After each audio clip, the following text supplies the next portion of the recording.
叫人，快！是快！你们俩跟我来。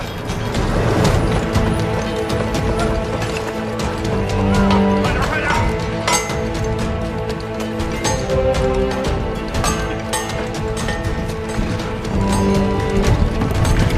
快！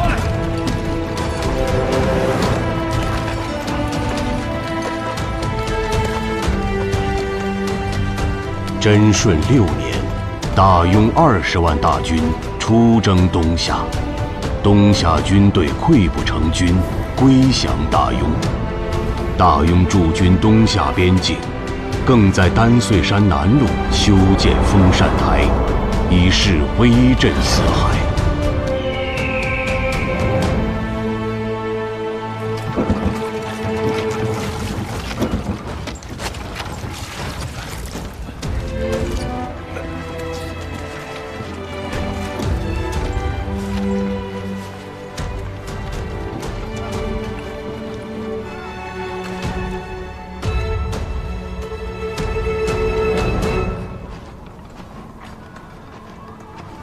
大人，封禅台再有3月便可完工。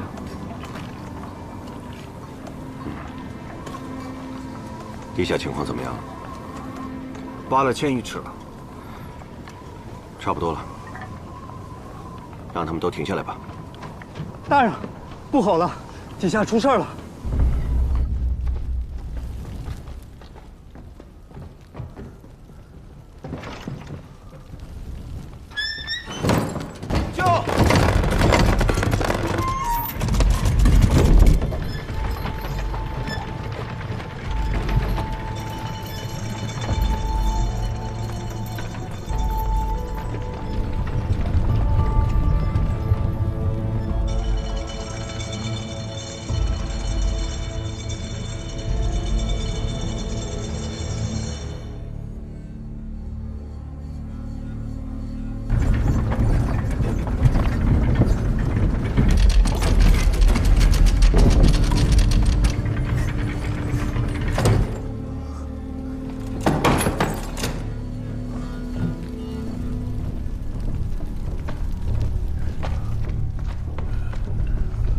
发生了什么？他们都怎么了？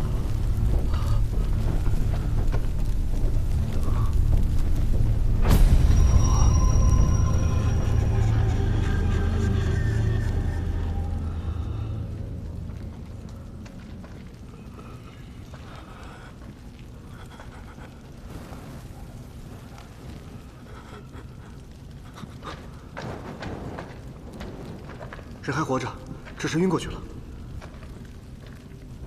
大人，前面太危险，不能往前走了。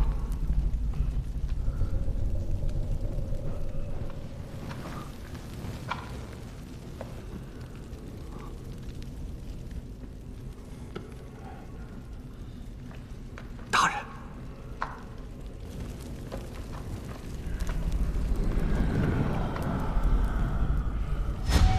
去拿绳子。好。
那些是什么呀？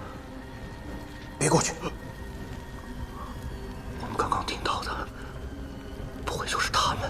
李正，这里的事情，你不能跟任何人说，你就留在这里。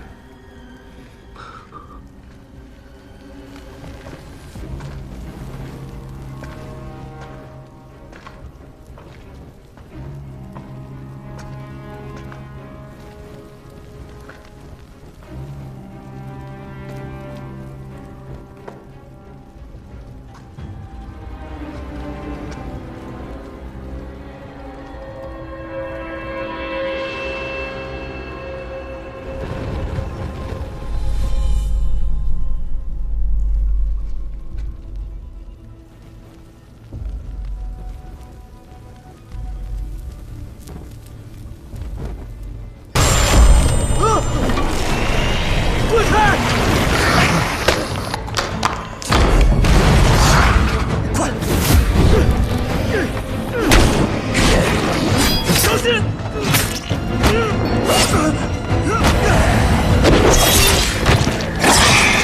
静。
拿过来了，来，跟我走。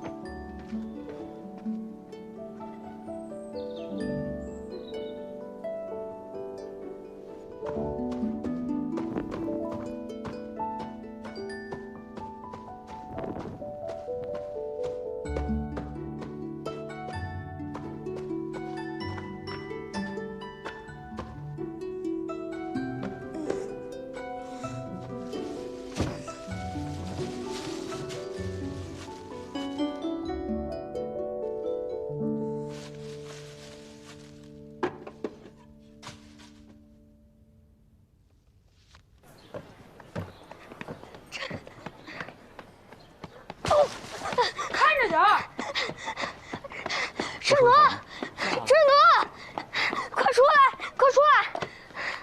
哎，人呢？我在这儿呢，怎么了？智奴，他们从东亚回来了。什么？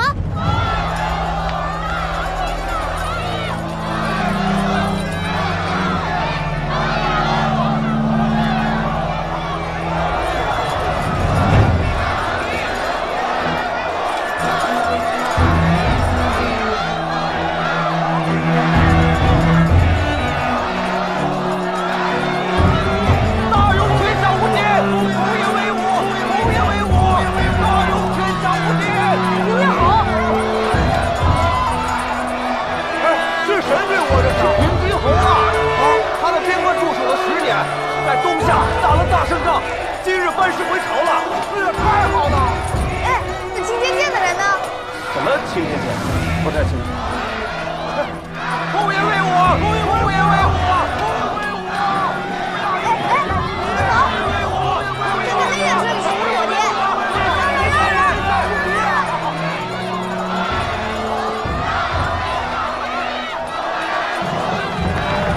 这是平津侯家的二公子，长得可真俊呐！是啊，这孩子生得真好看。来，走。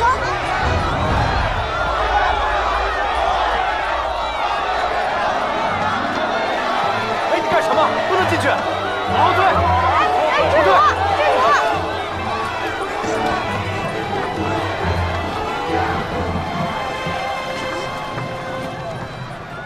怎么也不是？你是哪个？凭你也敢掀我的车帘？我不过是看了你一眼，又怎么样？又没掉块肉。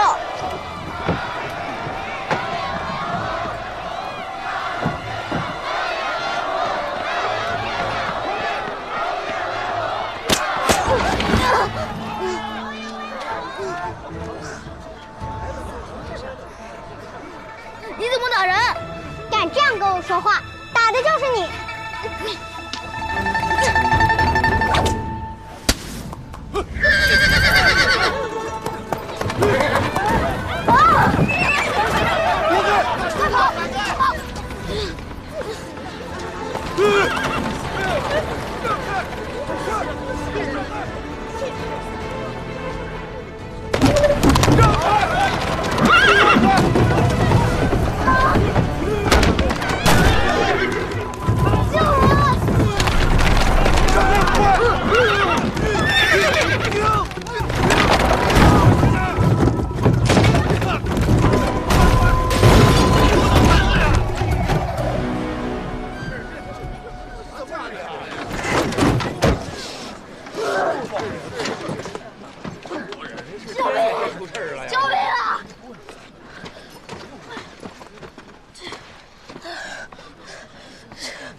你轻点儿，小师兄。肉都被打烂了，怎么能不痛啊？师傅不在，我医术有限，只能先给你上点药。你封牙堵下手可真狠啊！这2道口子，一横一竖，背上像背了一把剑。你怎么得罪他了？我没得罪他，我对天发誓，我只是想看看车里是不是我爹呢。谁知道他会这么生气？那什么来头？这么深切？呱呱呱！一群井底之蛙，连东夏郡主都不知道啊！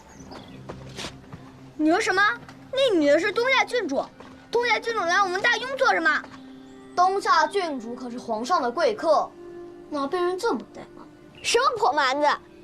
哎，我问你，我爹没跟你们一起回来吗？你爹是谁？我爹是青天剑监正蒯夺。你帮我来，是来问我话的。那我渴了，要喝杯水。哎，不是，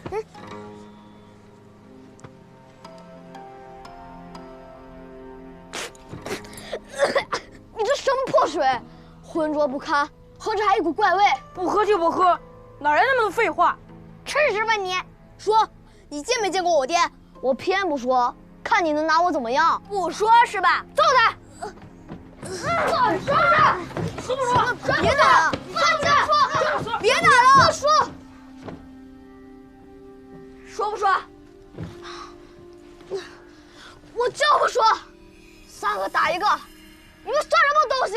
等我以后做了大将军，弄死你们！平津侯都回来了，咱们师傅怎么还不回来？也快了吧？应该是师兄们回来了。智奴，我去外面拦着他们。高胜，这里就交给你了，走走。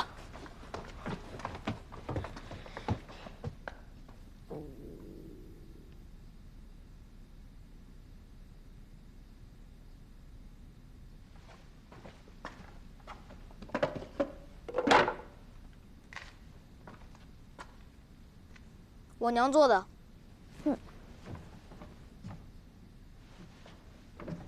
快吃。哼，你肯定没吃过这么好吃的东西。我才……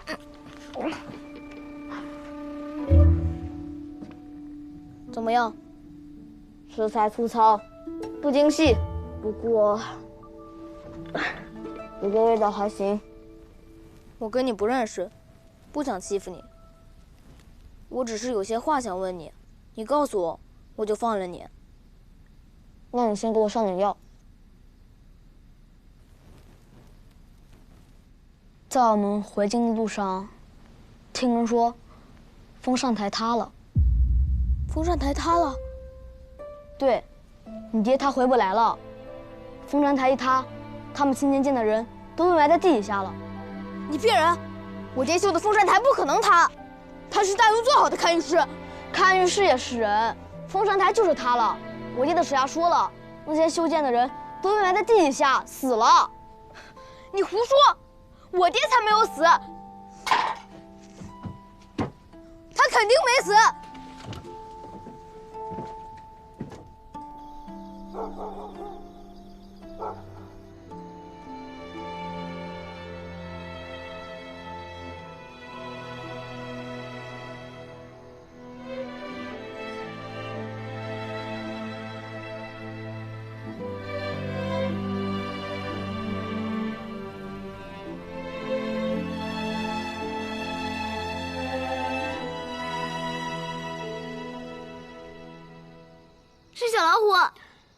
你以为爹真的忘了吗？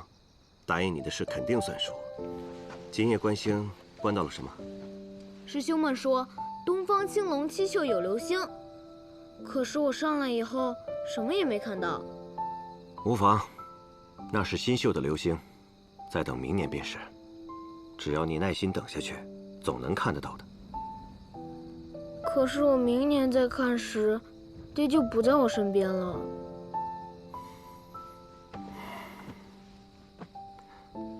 爹不在家的时候，你要好好听你娘的话，照顾好你妹妹。等爹回来，给你做一个更大的，好吗？除了爹教你的堪舆营造，要多多练习，你还要勤于功课，多读书习字。有不懂的地方，问你娘。爹明天就要走了，那不如跟我去看看我的大工程吧。哦，走。爹，你看，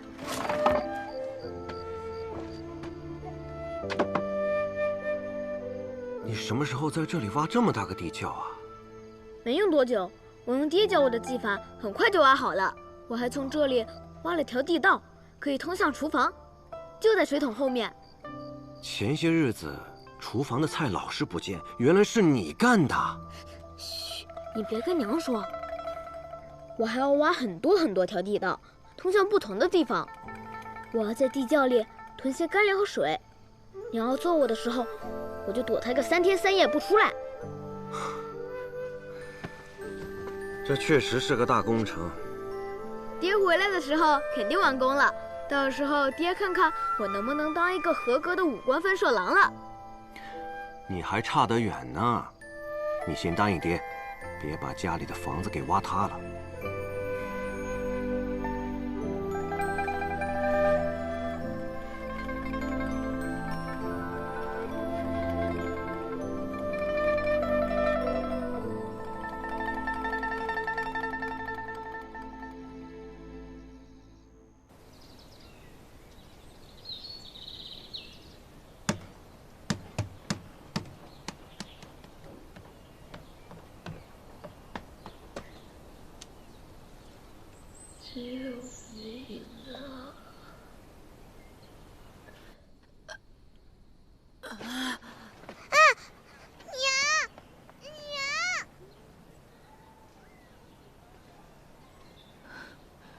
难怪街上一直有侯府的人在找他，原来被你们藏在这儿。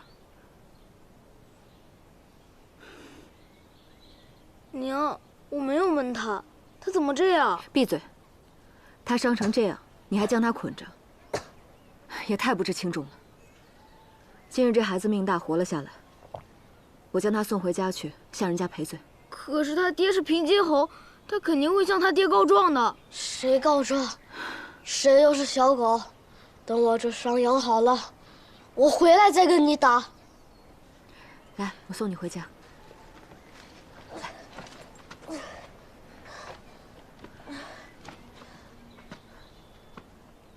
你们几个犯下大错，不可轻饶。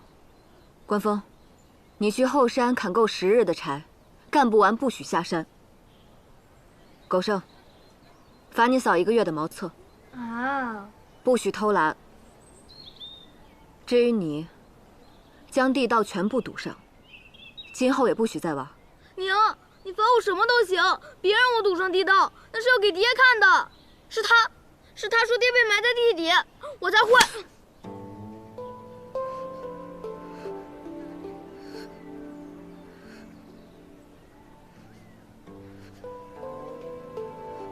满口胡言乱语。走。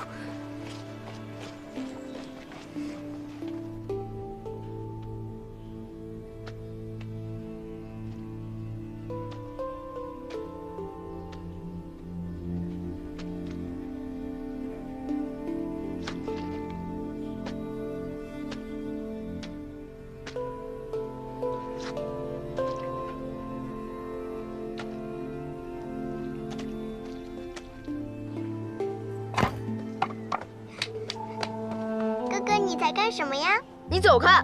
哥哥吃糖。我不吃你的东西，你这个告状精！哥哥，对不起。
志农，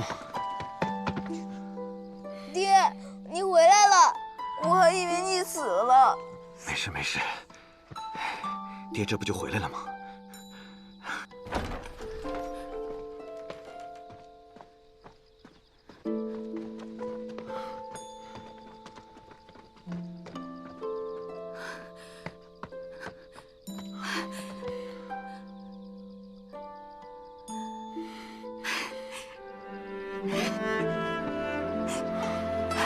回来就好，回来就好。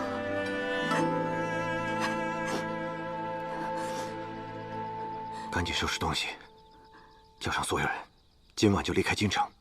今晚就离开？发生什么事了？来不及解释了，在路上慢慢跟你说。去，先把岳奴叫起来。快，志农，把所有人叫起来，快，要快！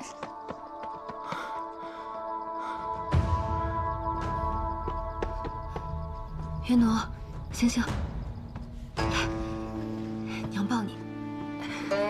娘，怎么了？爹回来了。爹回来了！快醒醒，醒醒，醒醒！我爹回来了！狗剩，狗剩，快醒醒！起来，起来，起来，起来！大半夜的。狗剩，我爹回来了！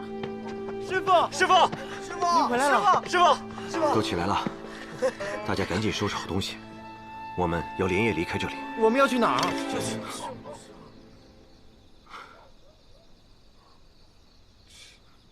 谁在上面？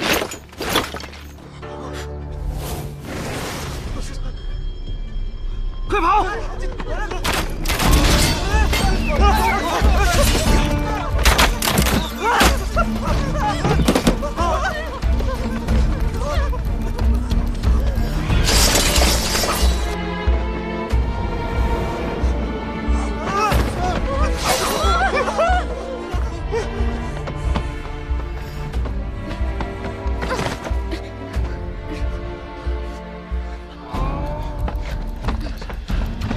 带你妹去后院的草垛藏起来，没有娘的吩咐，不许出来。娘，是不是因为我自己犯的错，自己去？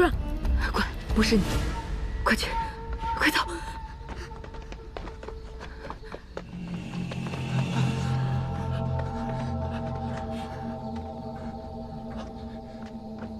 快！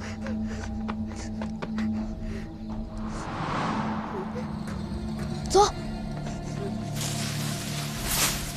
岳奴，藏进去，你在这躲好别出声，我过去看看。等我。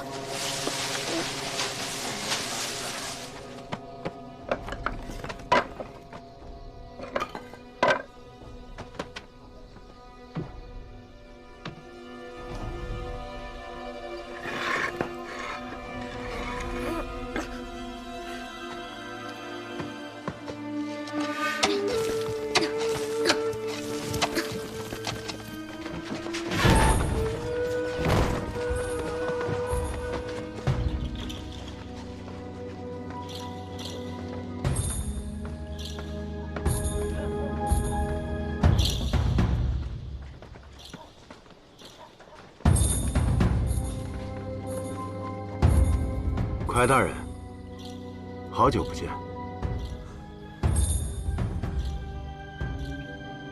侯爷来得突然，有失远迎。你奉朝廷之命，监修封禅台，为何私自回京？快夺有罪，是罪在封禅台坍塌，还是罪在拿了不该拿的东西？下官听不懂侯爷的话。听说蒯大人儿女双全，曲江，还不快把他们找出来？等孩子到了面前，蒯大人可能就听懂了。是。下官有罪，应该由朝廷责罚。我就是朝廷，把东西交出来，我免你一死。我不明白你要的是什么。那就别怪本侯对你不客气了。取脚！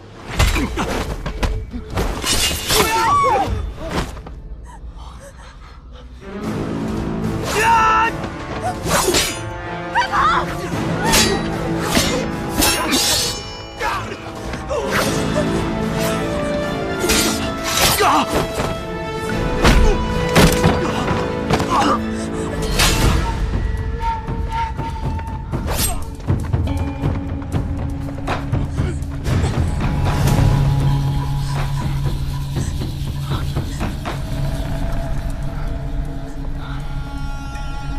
东西藏在哪儿？你要杀就杀我，饶了这些孩子，他们是无辜的。好一个视死如归！我不杀你，但你要看着他们一个一个因你而死。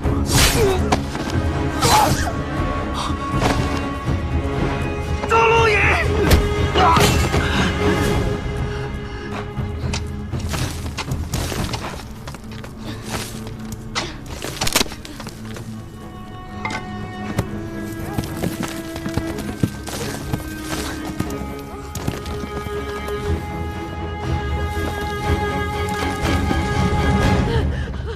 快躲起来！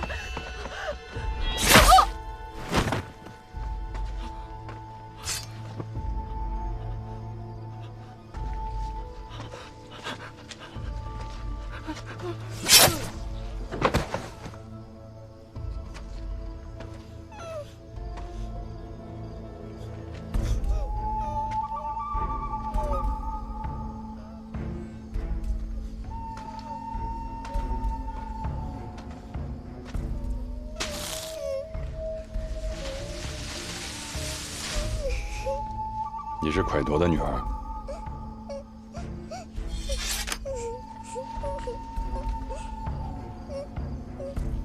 来，我带你去见你爹娘。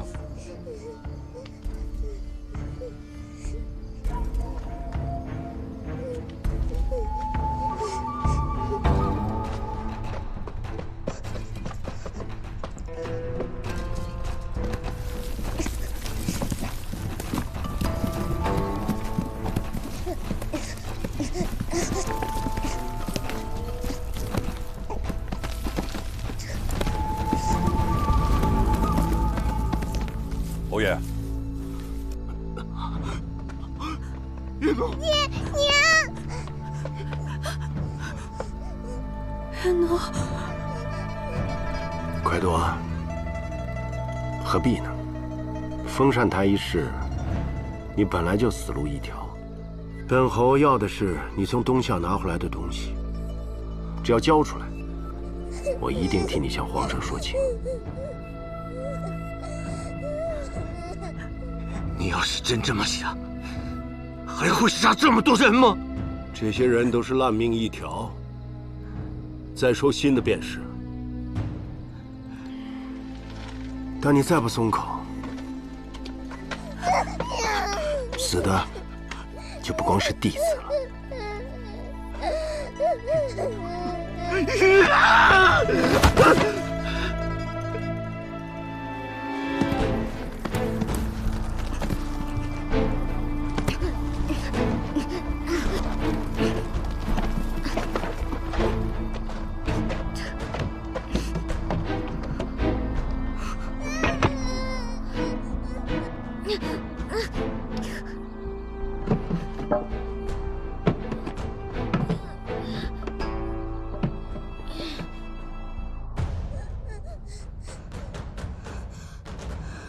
如果再不说，我就先杀你儿子，再杀你女儿。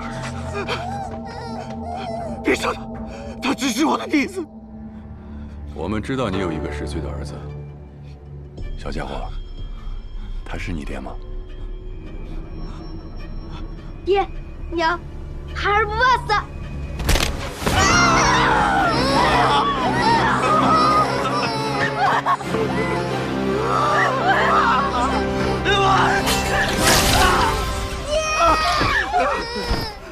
别杀他！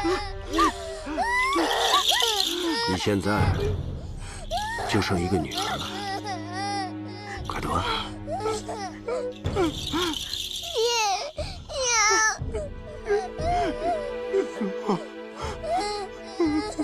月奴，快，不怕，月奴，娘在。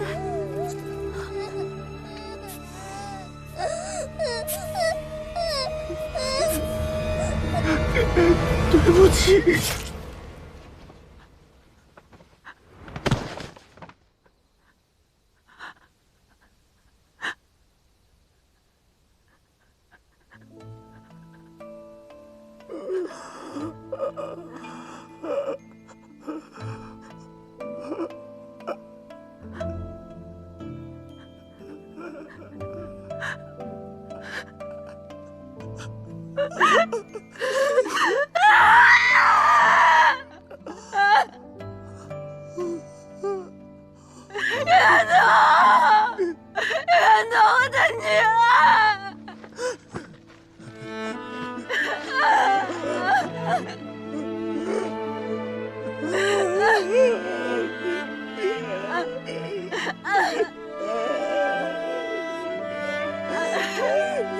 现在就剩下你的妻子了，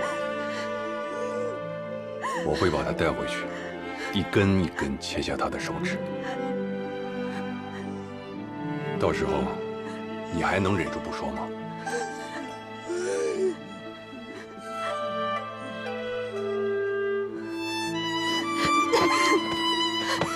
小雪！让他们得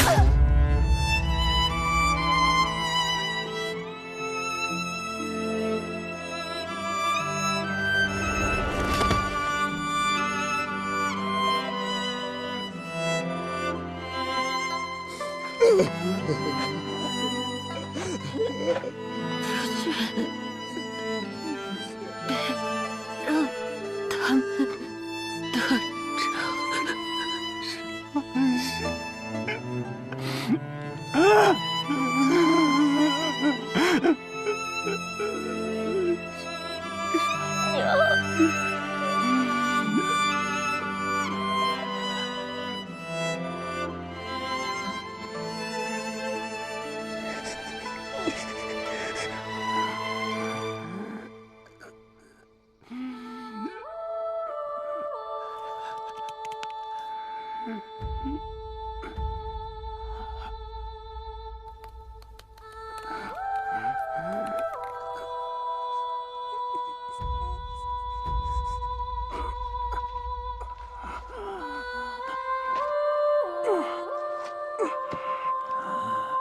你要找的东西的确被我带走了，但就算你把这里翻个底朝天，也找不到它。钟露隐，你永远也得不到！别让他！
侯爷，今晚一直有人在这里监视，快躲回来后，没时间藏东西。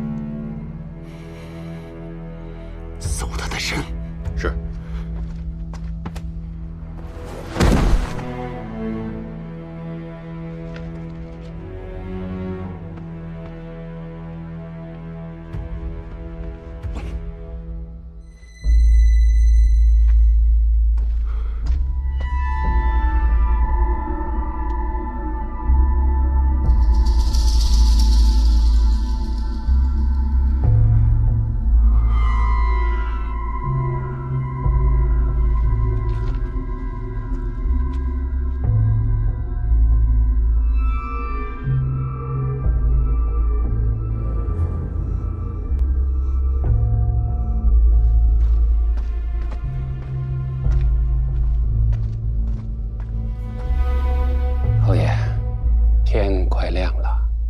你知道该怎么做？是。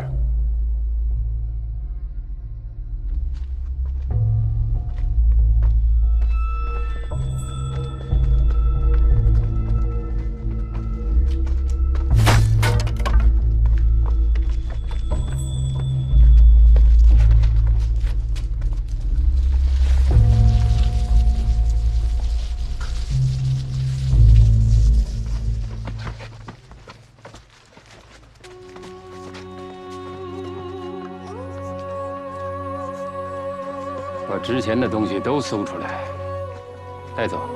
是。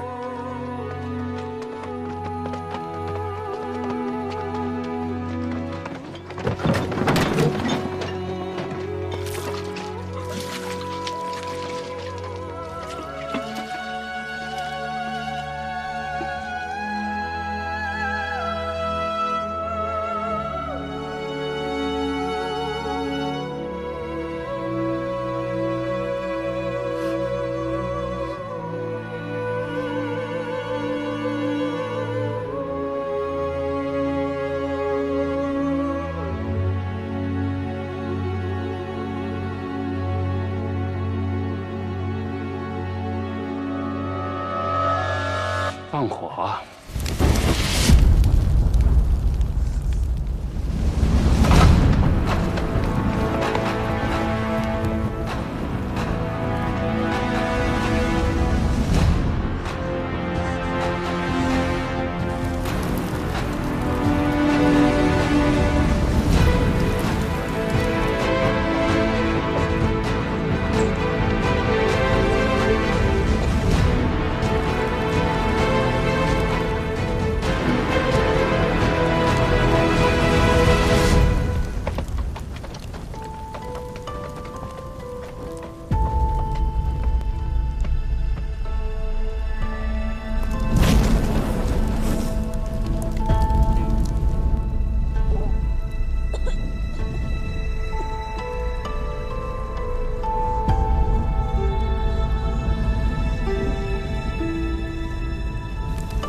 掌心念着危险的渴望，惊涛小绿草，惊雷无声响，城府深，深不过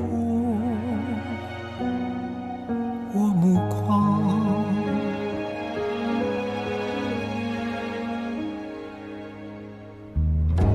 阴谋是我护身的衣裳，阳谋是我纵横的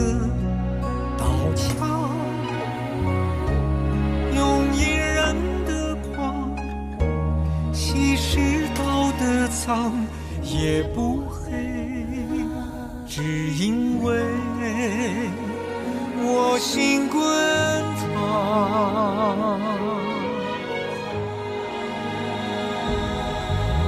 翻云是我，浮云是我，人心的罗盘莫测，总会有人起起落落。生杀是我，雨多是我，伤心要如烈日赤裸，与君共高歌。芒种是我，秋收是我，天下是我，苍生是我，你也是我。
浮游碧朝夕，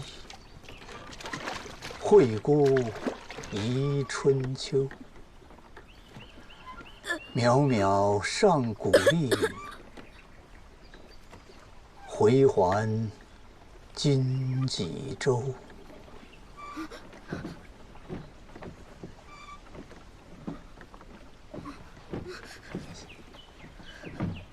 醒了。喝口水。你是谁？我是你父亲的旧友。我为什么要相信你？我若要杀你，何须等你醒来呢？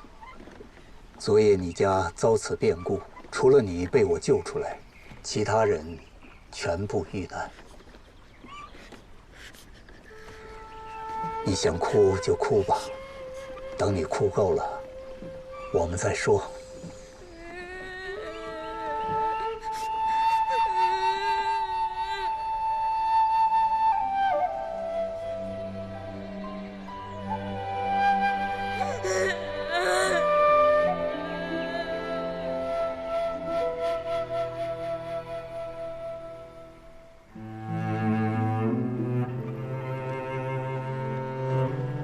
我们到了。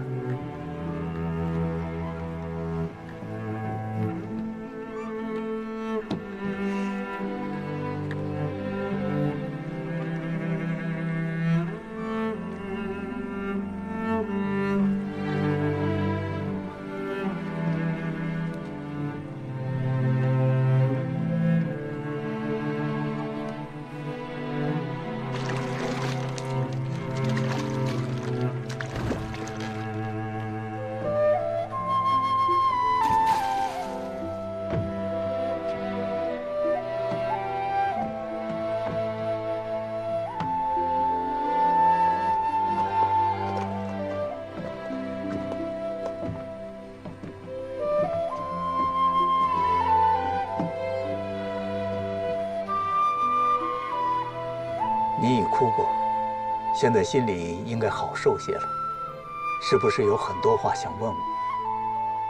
你父亲回来之前和我书信约定，由我接应你们离开京城，但我来迟了一步。我要为他们报仇。知道你的仇人是谁吗？我爹叫过他的名字。带头的人是庄卢隐。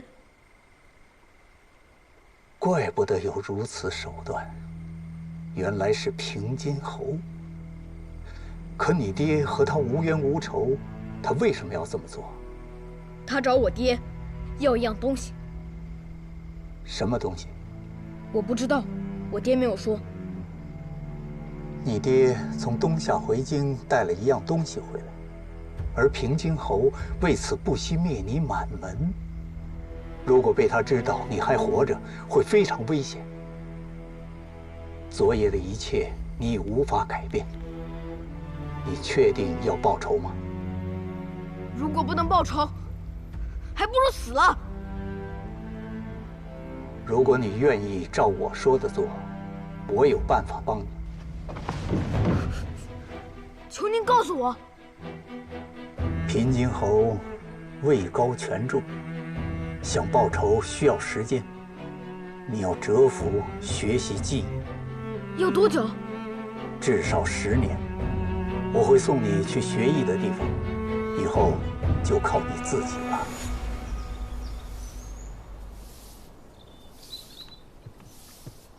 动作快点，主人要来了。你们主人是谁？就是你师傅啊。师傅？你就是蒯夺的孩子，下来我看看。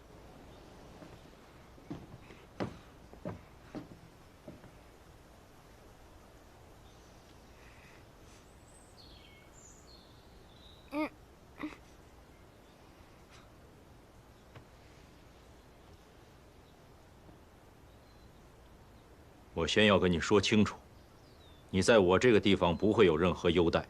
如果说吃不了苦，你也可以直接走，我绝不拦你。我要习武。你筋骨松软，资质平庸，根本不是习武的材料。我已经为你设计了复仇之计，你只要照着这条路走下去，一定会得偿所愿。我要亲手杀死我的仇人。如果不是高强武术，我就不学了。报仇一定要靠武力吗？那还能靠什么？靠的是信念。你若持有此念，天下之术皆可杀人。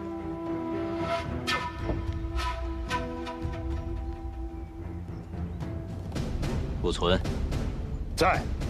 右袖比左袖少了1寸，做事做得不够仔细。这屋子里的人3日之内都不需要吃饭了。若再有下次，打断小指骨，逐出府上，也不需要再回来了。主人恕罪。你这人怎么这么刻薄？明明都是些小事儿。你还未学习，就先质疑起来了。看来你的父母对你也是疏于管教。你不许说我爹娘！顾存。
我的脸怎么了？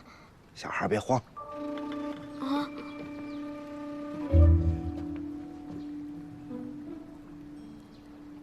只是微调了你的眉眼和骨相，重新缝合的肌理，看上去啊，就跟以前大不相同了。等过几年再长大些，你与你爹娘的相似之处便全没了，仇人也就认不出你了。再过几年，我的脸上就没有我爹娘的痕迹了吗？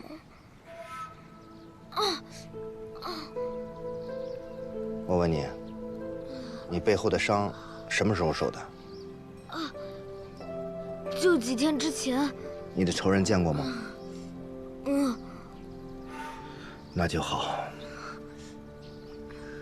你背后这个伤啊，实在是太深了，星斗只能尽量处理，让伤口愈合得快一些，疤痕尽量浅一些。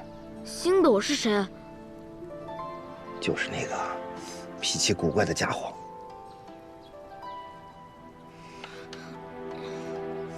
那你又是谁？我叫高明，是你另一个师傅。你又能教我什么？哼，臭小子，少瞧不起人啊！你若觉得你什么都会，先想办法从这里出来吧。你星斗师傅心狠手辣，你要是出不来，小心饿死。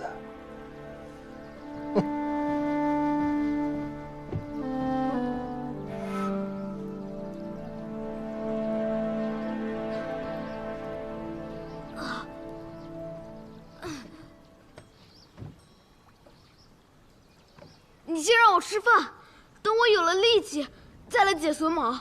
你生在营造世家，要是最简单的榫卯都解不开，我看你爹快夺也是徒有虚名。不许你说我爹！你答应过恩公要教我复仇之术，我就不信你能把我活活饿死。我确实是答应他教你复仇之术，可你现在变了样子，大不了我再找个别的小孩替了你便是。想考我，我爹都教过。我现在就出来给你看。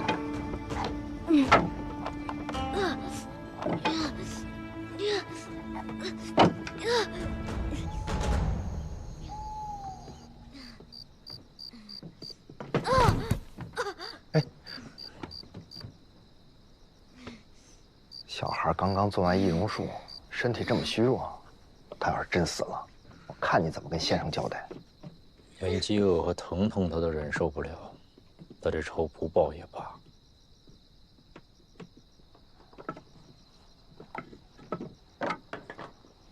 小小年纪，秉性如此坚韧，实在是个好苗子呀。走吧。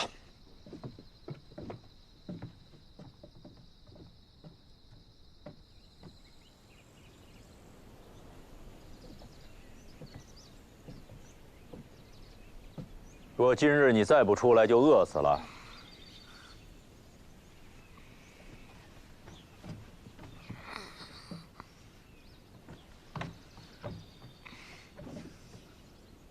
你讨厌我，因为你讨厌我爹。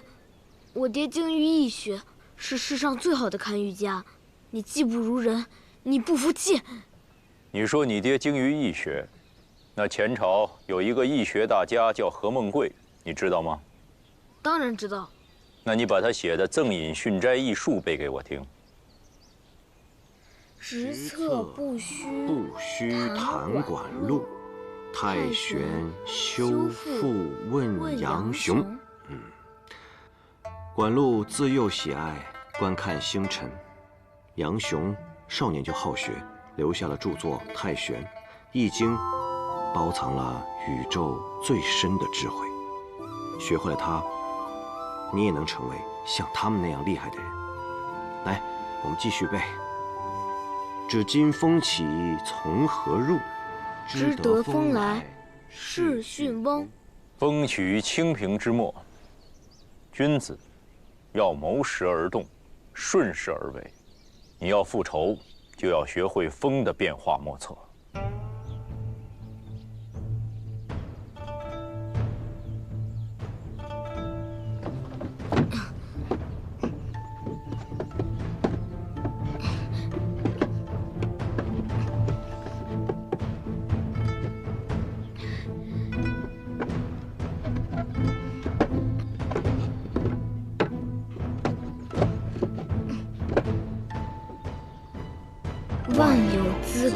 开也或蒙。谁开玄窍谢神功？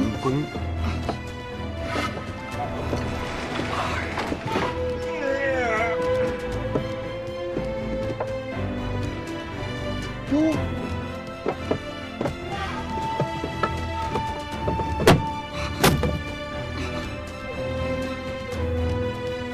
真可以啊！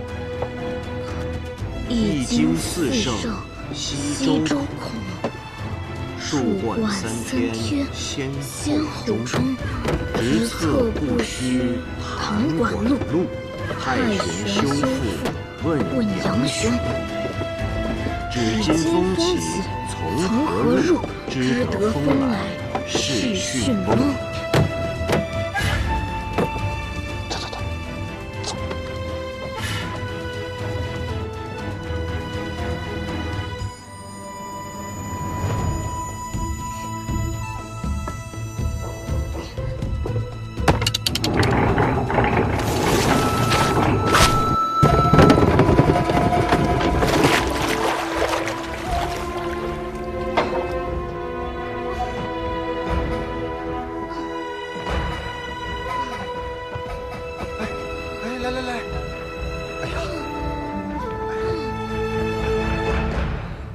半月之后，上午跟我学堪舆营造，下午跟高明学纵横之术。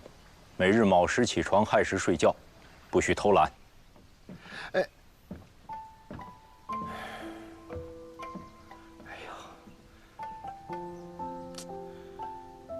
孩子，饿了吧？走，吃饭。慢点啊。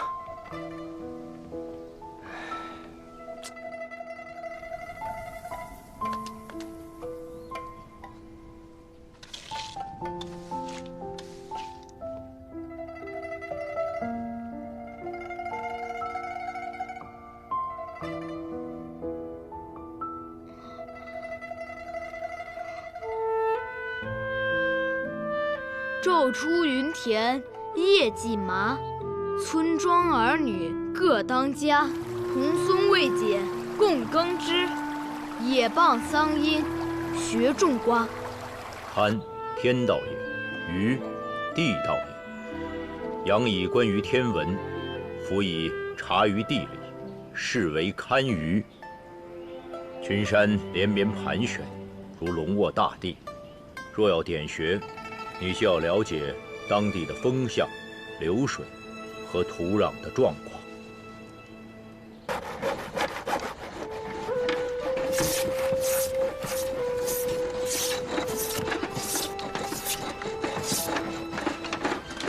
伸手。师傅，我哪里出错了？斗孔差了1厘，也就1厘。失之毫厘，谬以千里。将来这1毫1厘就会让你送命。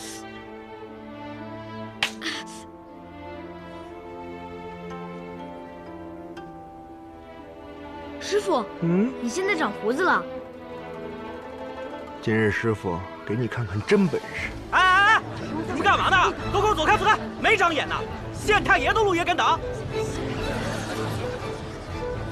记下来。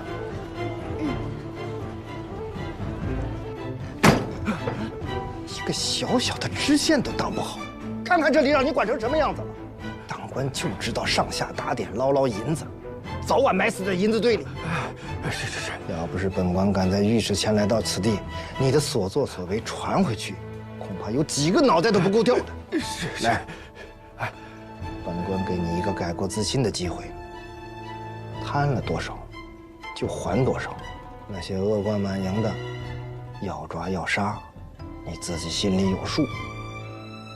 别怕，你的背后自有人撑腰。是。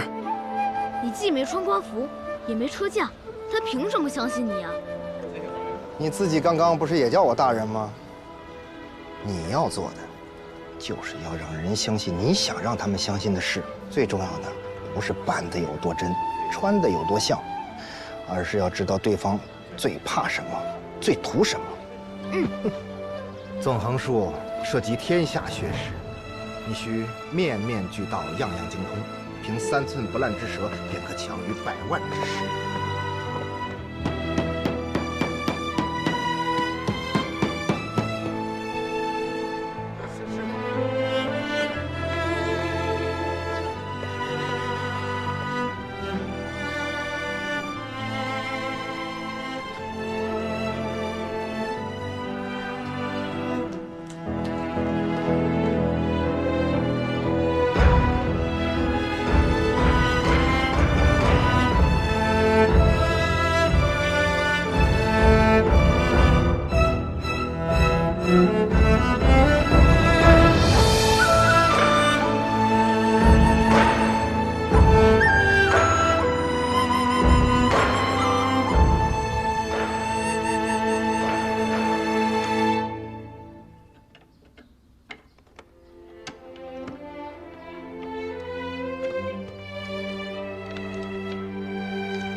这小子的营造手艺，现在完全可以独当一面了。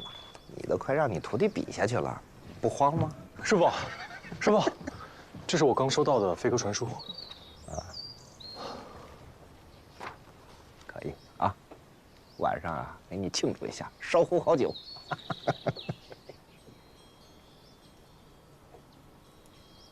师傅，这信上说什么？你有一位新师傅，马上就要来了。啊，我还有新师傅？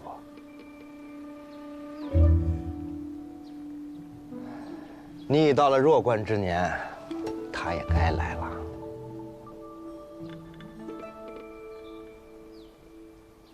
感觉你们俩今天怪怪的。这个新师傅很厉害吗？嗨，你见了就知道了。今晚我2人会去闭关，明日才回来，你就留在府上吧。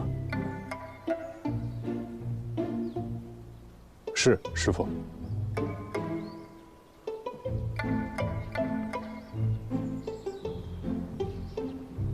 哎，你呀，到镇上打一壶好酒，给你这新师傅，最好是桂花酿。啊，行，我知道了。我还是不放心呀，要不师傅留下来陪你？高明，哎呀，这好，我走了。嗯，放心。放心吧。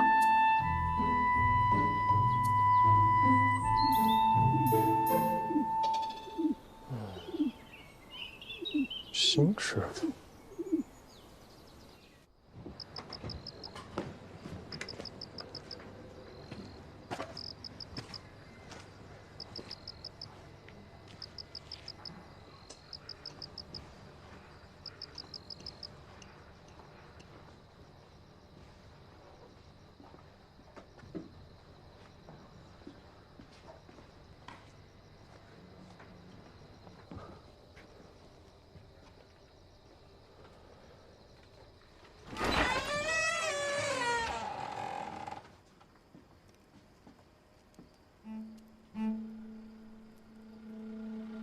把门关上。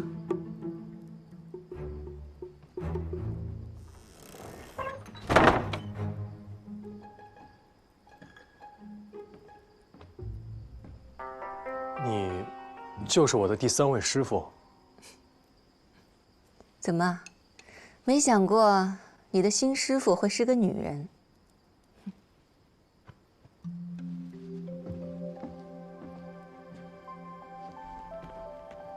我是六初。六初师傅，你好。哦，对了，这个是高明师傅让我给您带的。先放着吧。您要教我什么？怎么，他们没告诉你吗？哦，他们俩提醒您都怪怪的，我还以为以为您特别可怕呢。那你觉得我可怕吗？我是来教你男女之事的。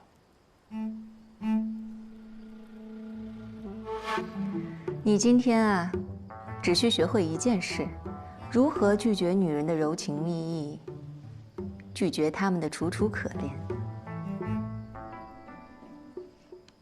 我跟你说话呢。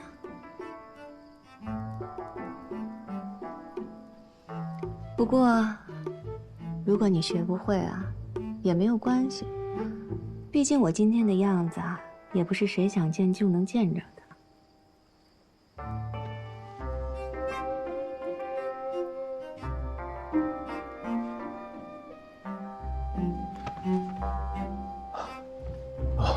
对不起。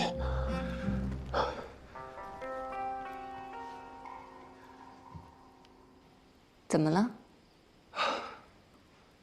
我以为你是来叫我复仇的。啊，知道用痛苦去压制欲望，还不错。不过这次你虽然凭着本心抵御了一时的诱惑，但往后啊，若是真的遇到真正动心的女子，可不一定能像今日这样了。将来的路上，你会遇到很多人，有男人、女人、敌人、友人。男人如石，刚强之力，义不容辞；女人如水，温柔坚韧，情深似海。这情义二字，里面的学问可多着呢。可，这世上最难防的是真心。真心？连真心也要防备吗？你上次见你爹娘，是10年前了吧？你还记得清他们的模样吗？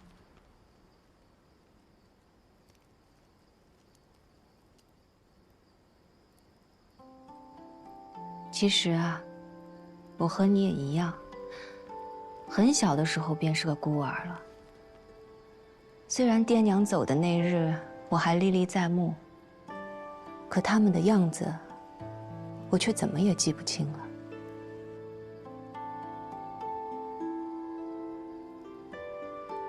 你说，我这样算不孝吗？当然不是。你只是不忍想起而已。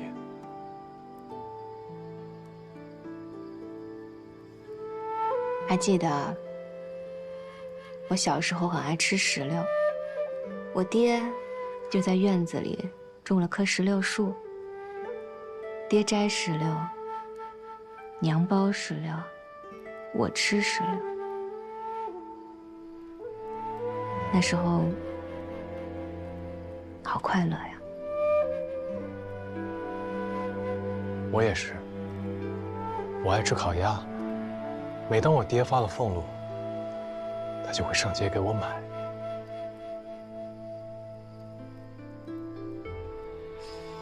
可谁成想，那就是我这一生中最后的快乐时光。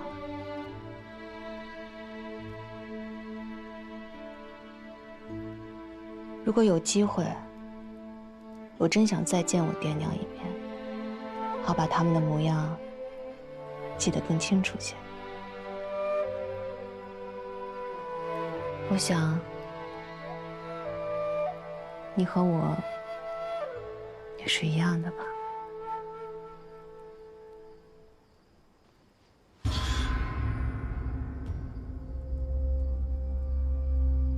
如果我是你的敌人，此刻你已经死了。抵抗欲望的诱惑不难，难的是抵抗情感的诱惑。这不公平。这世上哪有那么多公平啊？许多事也没有机会重来。我明白了。我要把心封得更紧更密，一丝风都透不进来，对任何人都不动真情。可这么做还不够，你不仅要将自己包裹起来，还要把情绪练得炉火纯青，让人觉得你哭是真的，笑也是真的。这样一来，就没有人会发现我隐藏了真心，自然就不会有破绽。话虽这么说，但你做得到吗？我一定能做到。你还年轻，虽然聪明但骨子里却是个性情中人。这或许会成为你日后复仇路上最大的障碍，但也许会是你日后取胜的关键。走了。六叔师傅，那今日这一关，我算是过了吗？我这门课跟你那2位师傅的不同，情感之事，有些人生下来就会，有些人学一辈子也不明白。你记住，今日这关你只过了一半，今后务必小心谨慎，切不可轻易动情。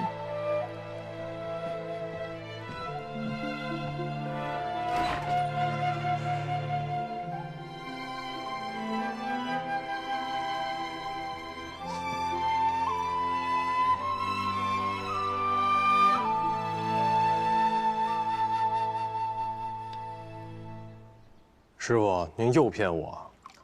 六叔师傅根本就没喝酒，我看是您想喝了吧？你六叔师傅在京城，见多识广，看不上咱们这儿的小酒也正常。那您就不担心我吗？六叔师傅那一关，我只过了一半。情感之事是需要天赋的。六出这关你能过一半，已经仅次于我了。你看你星斗师傅。他那个心呀，简直就是一块石头，不然怎么会躲在这深山老林里啊？真不怕把自己闷坏了。他那样的人，谁也骗不了他。而你呢，重感情，最容易被骗了。唉，那我要什么时候才能出师啊？哎，傻小子，活到老学到老。才是我们这行的为人之道。那我不是永远都赶不上您了？因为您比我老啊。你个臭小子，你骂谁老呢？你站！徒儿不敢，徒儿只是想快点学会师傅的本事。师傅请。有句话叫“欲速则不达”，总有一天你会明白，这世上最厉害的本事。是用真话、实话来骗人。师傅像你这么大的时候也觉得这个道理很深奥，后来亏吃的多了，才慢慢懂了。师傅的意思是，我仍需磨砺。师傅的意思是，你小子又被骗了。你师傅我天赋异禀，天生会骗人，你怎么能相信有人能让我吃亏呢？太嫩了！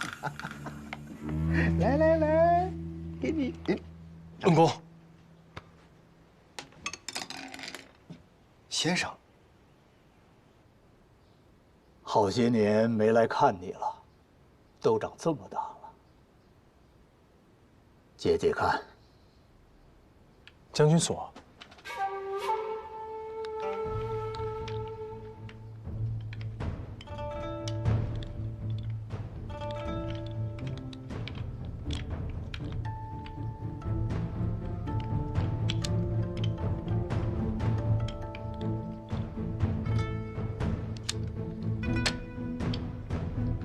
看来你这些年过得还不错。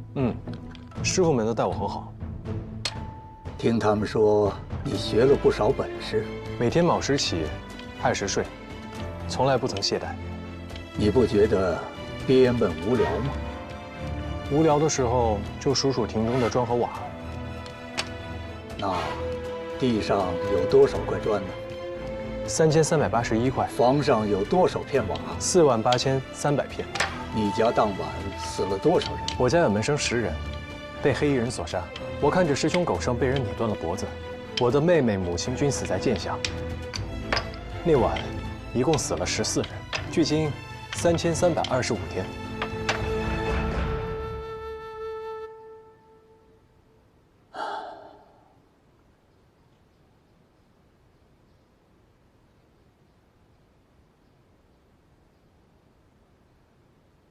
没想到这么多年过去了，你的心性依然坚固如常，恨意丝毫没有被消磨。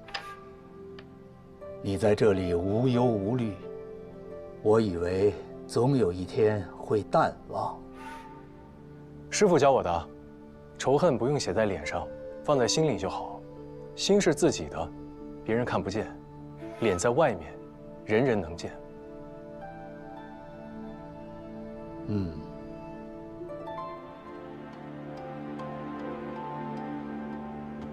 这是你今年的生辰礼物，看看喜不喜欢。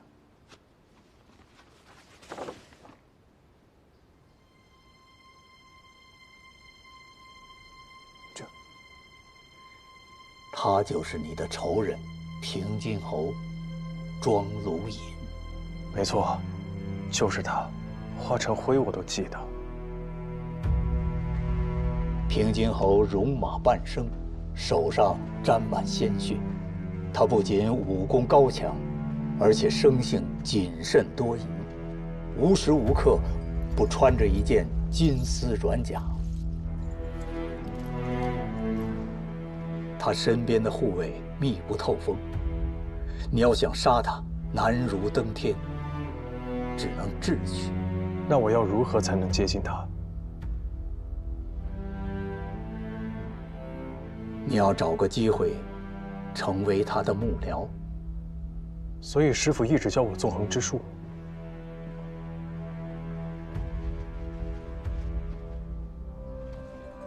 在平津侯身边有3个人，横在你与他之间。你要想真正的接近平津侯，必须先过了这3道关。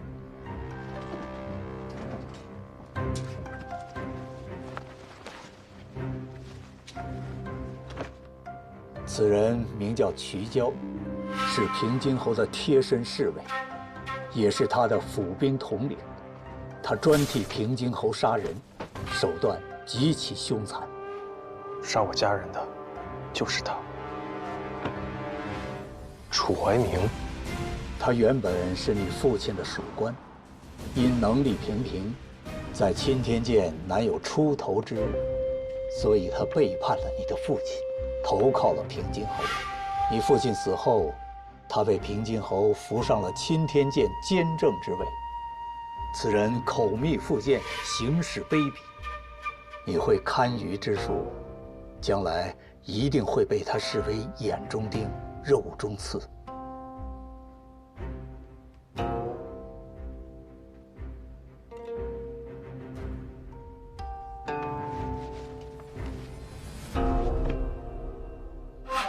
这个人叫杨真，是平津侯的第1幕僚。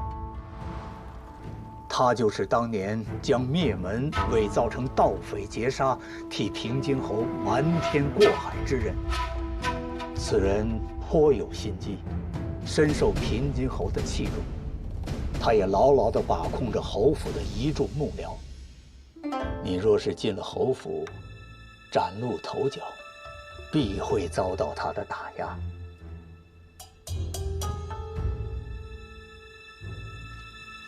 这是平津侯府的名册，每一个人都深不可测。侯府内错综复杂，切不可掉以轻心。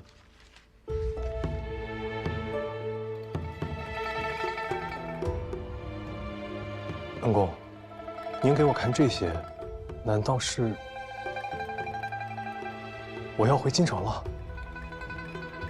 日奴还未出师，现在回京城是否为时尚早了？京城出了件大事，太后已于3日前驾崩，朝野哀痛。原来如此，这个机会稍纵即逝，只怕以后很难再有了。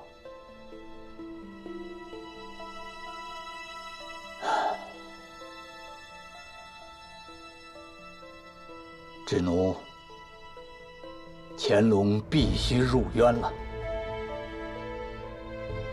明日，你便启程吧。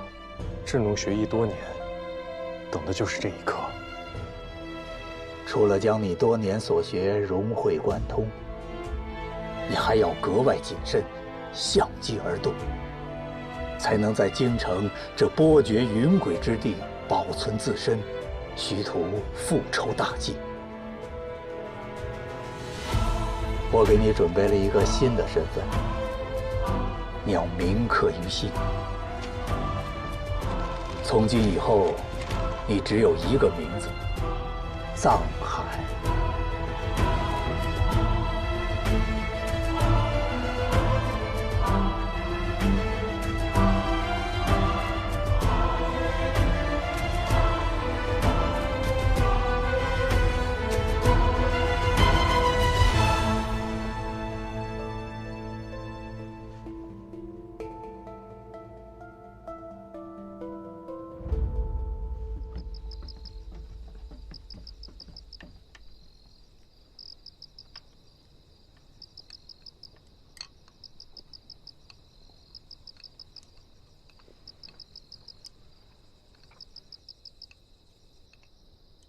你是不是心里在想，恩公跟兴东老儿在说什么呢？太后驾崩为什么是个好机会？师傅，您会和我一起去京城吗？当然了。真的？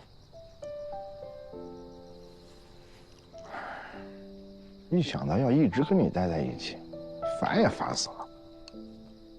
我不烦。师傅，吃白果。这还差不多，你想的懂事。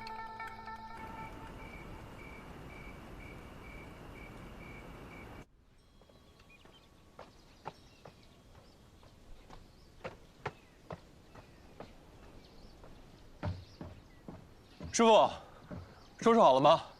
该走了。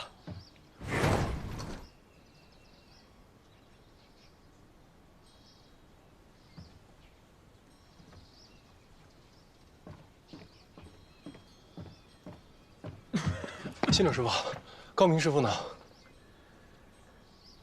他已经跟你的恩公走了。他也让我告诉你，不要因为感情而相信他人，那样只会让自己失望。智奴，师傅，您在叫谁？我叫藏海。从今以后，这世上就没有人叫智奴了。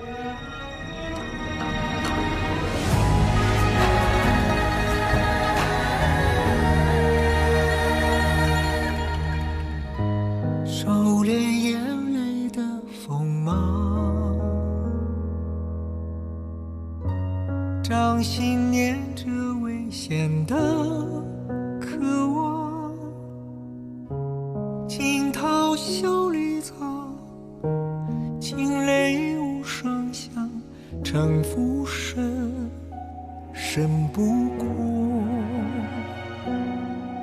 我目眶。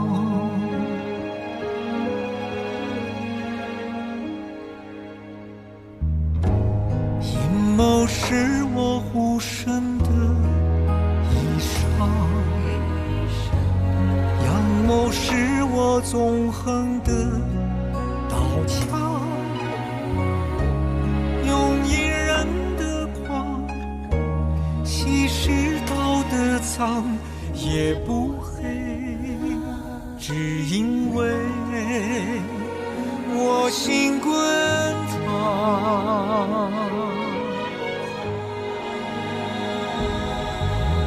翻云是我，浮云是我，人心的罗盘莫测，总会有人起起落落。生杀是我，雨多是我，上夕阳如烈日赤裸，与君共高歌。芒种是我，秋收是我，天下是我，苍生是我，你也是我。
师傅，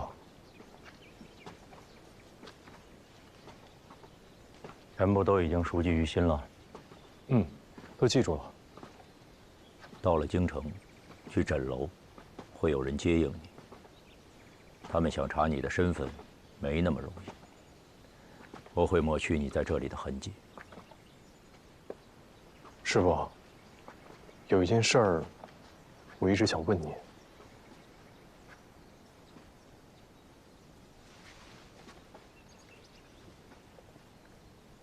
多年以前，你就已经看到我手上的印记。当时你为何不问？我不敢问。这么多年，其实你一定非常想知道，你的恩公，还有你的这些师傅，究竟是些什么人。这些都不重要，你只需要记住，从你获救的那个晚上开始，我们所有人都是因你而存在。如果你执意想知道，你下次见到高明的时候，可以问他。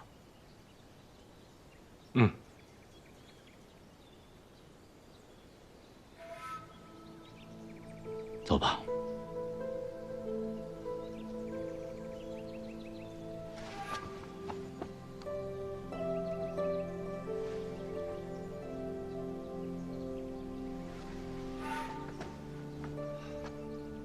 师傅，保重身体，后会有期。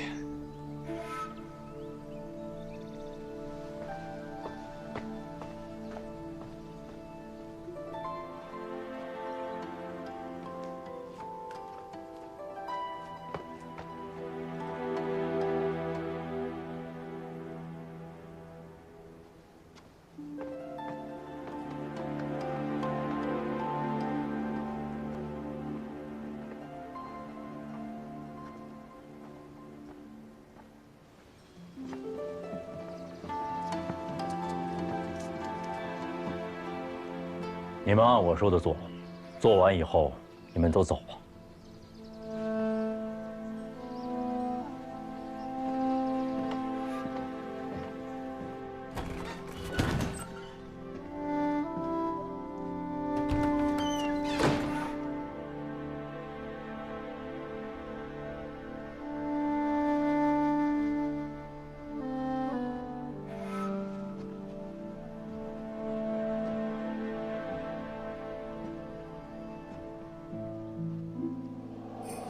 这个是什么？机关陷阱。这个呢？弓弩。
船一照，百分空，何处不相逢？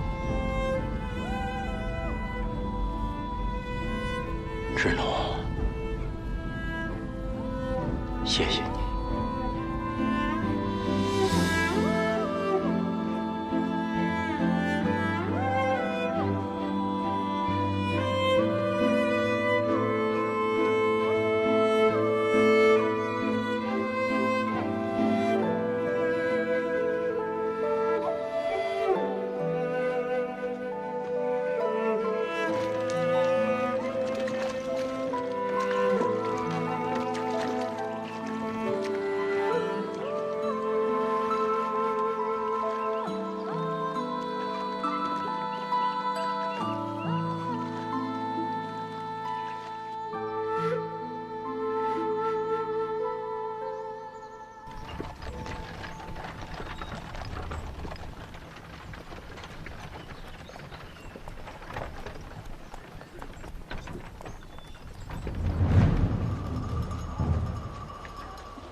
在这儿除了吃的、喝的、玩的、找乐子的，望月阁八公子的影戏，不可不看呐！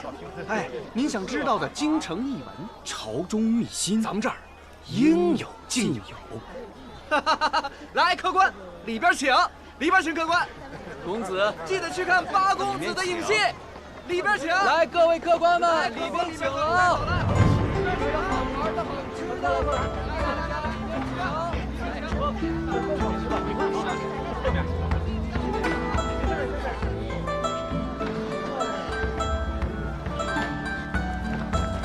哎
公子，您这是？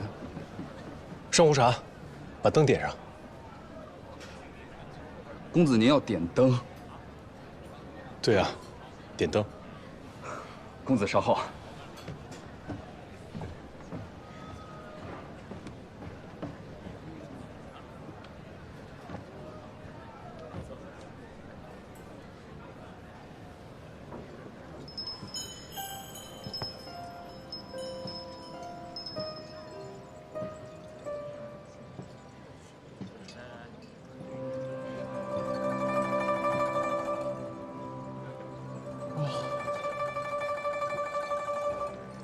客官久等了，你的灯。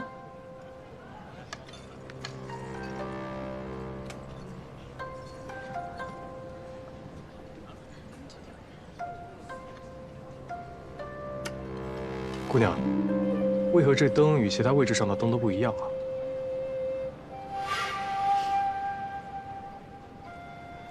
客官，您不知道啊？哦，我初来贵地，不太懂这儿的规矩。 敢问姑娘，这灯有什么来头？您坐的这个位置叫朱雀头，是我们诊楼留给最尊贵、最捧场的客人的。谁做了这朱雀头，长了灯，就表示包下今晚的望月阁。不仅要给台上的伶人打赏，这台下看客的茶钱、酒钱也一并包了。这一盏灯1000两，上次点灯的还是永荣王爷。 这灯我不点了，这座我也不坐了，告辞。慢着，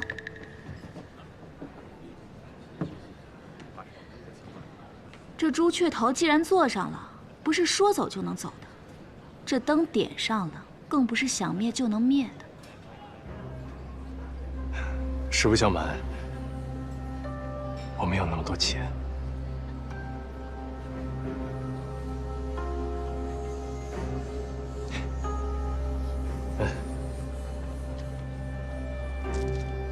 这是我的全部家当，7两银子。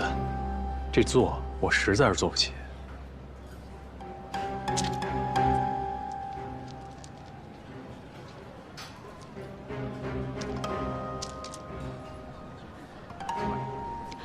楼下有位置，跟我走吧。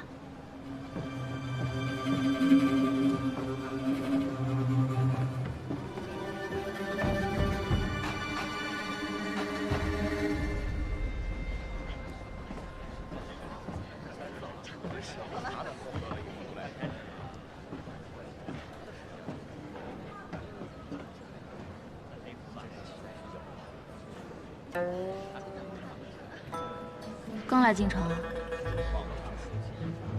是。在我们诊楼站着看戏也是要收钱的。你站的这个位置5两银子，你刚刚给了我7两，这剩下的钱我是退给你呢，还是跟你讲一讲今日这出戏？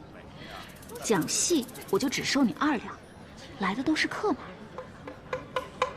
好，那就请姑娘为我好好讲讲吧。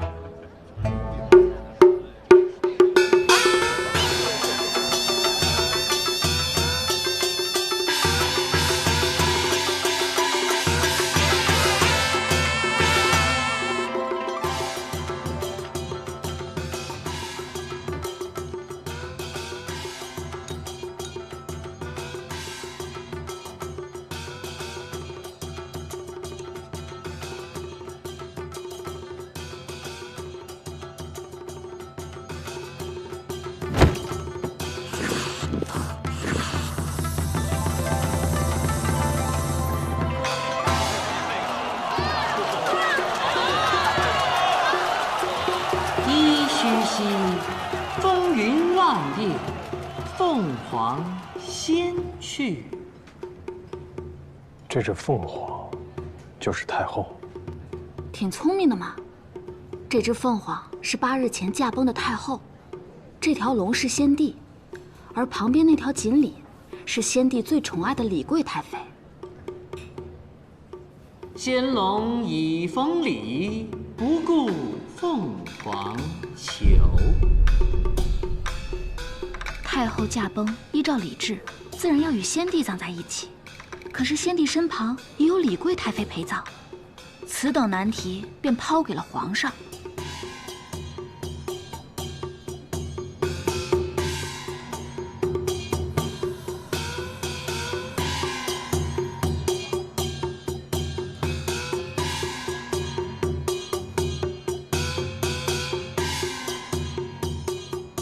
那这只金龙就是当今皇上，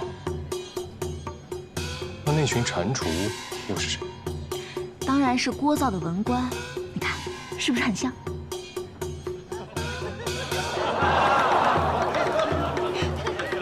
皇上无子，这些年一直被朝臣们逼着立嗣。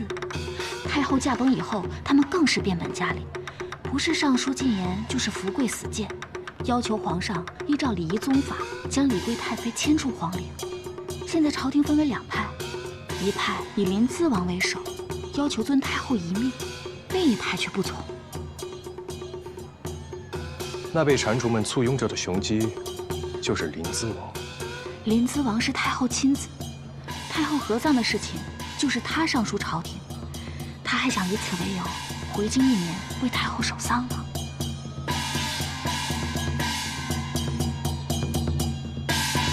金龙怒冲冠，遁入云霄去，自此无影踪。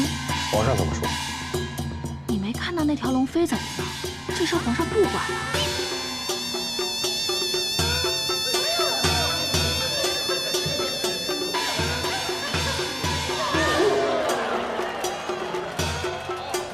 白虎领天命，欲把风波定。群蝉乱声势，寥寥剩3人。这白虎，便是今天的主角了吧？没错，这白虎就是当朝荣禄大夫平津侯。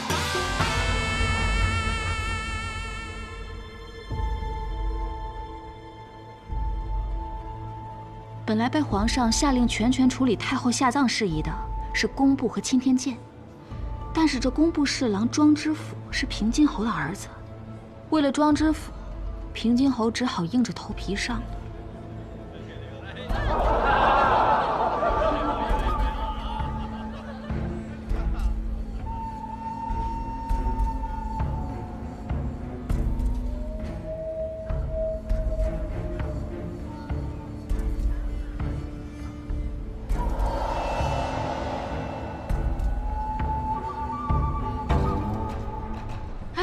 你去哪儿啊？这戏还没演完呢。今日这里恐怕要有大事发生，姑娘，你也赶紧走吧。怎么了？你看到什么了？来，你看到我右手边那个公子了吗？他手里的扇子里面藏有一柄钢刀。我左手边那个一直在写东西的人，他恐怕就是在记录罪证。哦，我那个，别指。你看他身子做得这么板正，身上肯定也有凶器。一看2楼也有不少盯梢的人，恐怕就是来抓八公子的。他们，哎呦，他们啊，他们是都尉司的厂尉曹公公的人。曹公公，这曹公公是司礼监掌印太监，统领都尉司，是全天下的太监头头，上到官府衙门，下到客栈酒肆，京城各处都散布着他的厂尉。那八公子还敢在厂尉面前说这些？你来的时候看到枕楼大堂的那块牌匾了吗？亲赐恩荣，那是皇上亲赐的珠玉牌匾，有他在枕楼里，就相当于有皇上的诰令。虽然常年有厂尉在这盯梢，但他们却从未动过手。也许以前他们不敢，但今日可不一定了。怎么说？八公子虽以代号隐喻权贵，但难免得罪了不少人，而且他今日妄议的是皇上，说了太多的宫闱秘辛。再加上曹公公又是皇上身边的红人，厂尉们正好可以师出有名。就算是枕楼有珠玉牌匾，恐怕也要招来杀身之祸了。那照你这么说，八公子今日恐怕是凶多吉少。姑娘，若你与八公子相识，你也提醒他赶紧走吧。如今这里遍布场卫，以他们的手段，八公子肯定是插翅难逃。你那么聪明，你帮他想个办法。我能有什么办法？这事儿我管不了。哎，谁说的？你可以帮他一个大忙。原来阁下就是八公子啊！久仰久仰。姑娘，你什么意思啊？之前从未见过八公子的长相，原来是这样一位俊俏的公子。没想到今日台上的竟不是您的真身，您亲自同我们一同赏戏，真是好雅兴啊！八公子，八公子，八公子，请受小女一拜。你到底想干嘛？没人见过八公子，现在你就是八公子，还不快！给大家讲讲，要不然写本书也行吧，是不是？就是啊。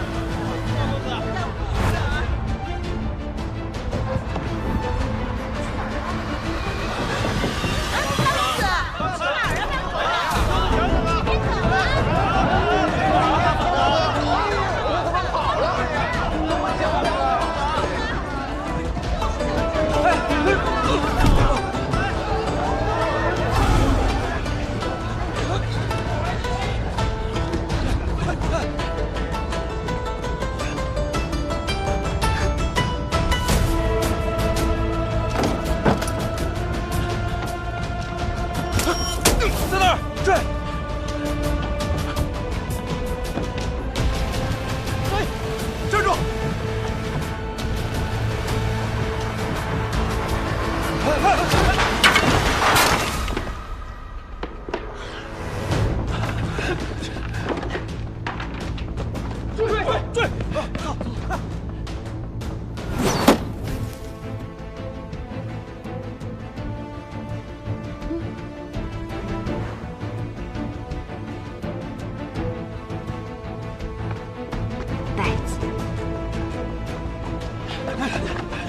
这那边，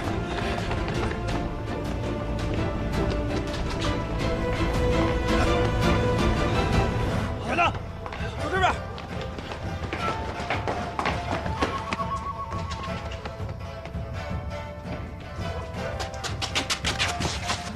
过来，过来，别动，按我说的做。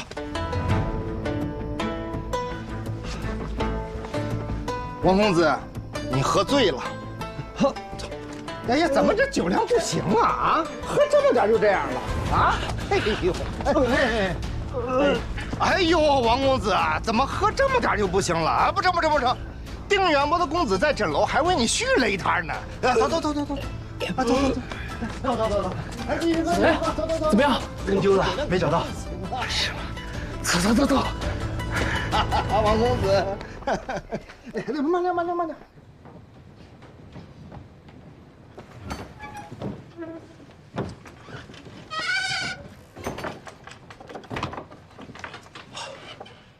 师傅，没想到来接我的人是你啊！你来京城，师傅当然要提前过来打点了。要不是我在，恐怕你的小命就交代在这儿了。我今天确实大意了，没想到被人在枕楼上了一课。那个戏弄你的姑娘是谁？不清楚，我只知道她为枕楼办事儿。师傅，那些场卫很棘手吗？没事，我是一帮听命办事的家伙，估计这会儿也反应过来，你不是他们要抓的人。小子，今天瞧见京城的卧虎藏龙、伯爵云轨了吧？您说的对，是应该多加小心。哎，不过也不是完全没有收获啊，我至少知道了平津侯正在办的事儿。你说说。太后下葬，朝臣们分为了两派，一派力主维持现状，让先帝和李贵太妃合葬，而另一派力主迁出李贵太妃的棺椁，促成帝后合葬。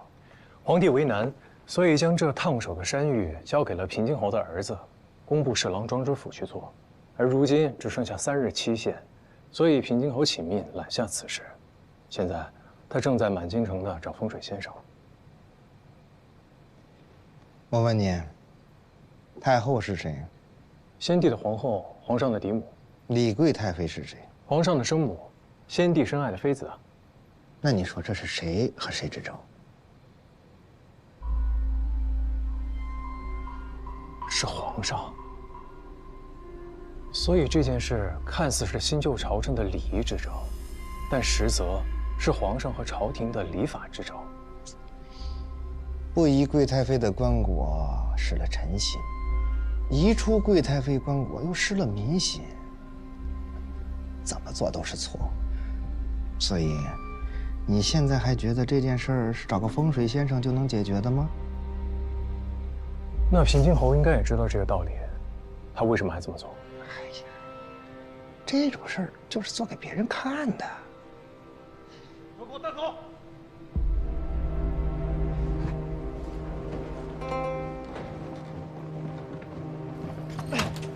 放开我！半夜你们抓错人了，我不会看风水呀！我是那个做棺材的。放开我！这马车里装的都是抓来的风水先生，凡是跟丧葬沾边的，全都给抓去了。前2天，连个卖香烛的都抓住了。平津侯这是在向朝廷表达一个意思，他尽力了。哎，师傅，我来。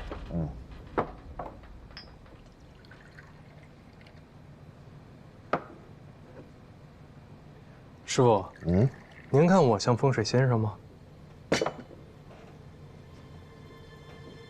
想好怎么入局了？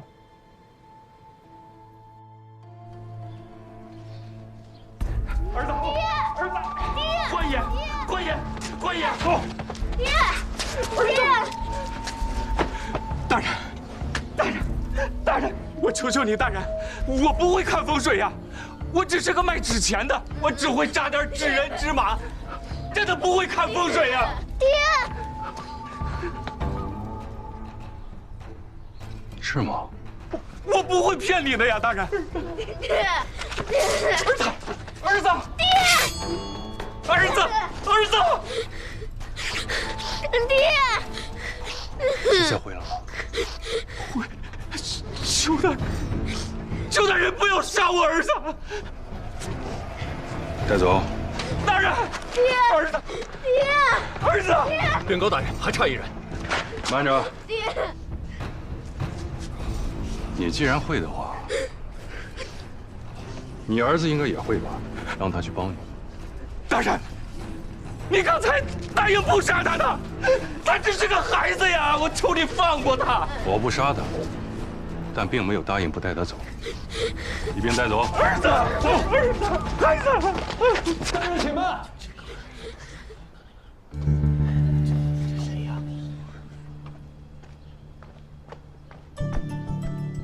草民听闻大人在找风水先生，草民不才，对风水堪舆略通一二，愿意前往。不知大人是否可以帮了这个孩子？你倒是有趣儿，主动送上门，那就一起去吧。走！哎，大人请慢。风水堪舆是精细的活儿，小孩子毛手毛脚的，万一耽误了官爷的大事儿，那就不好了。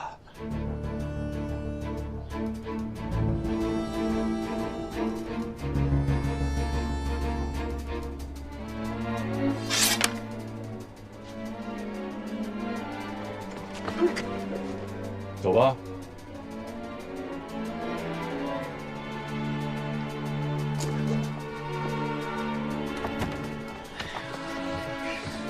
同志，别没事，别没事啊！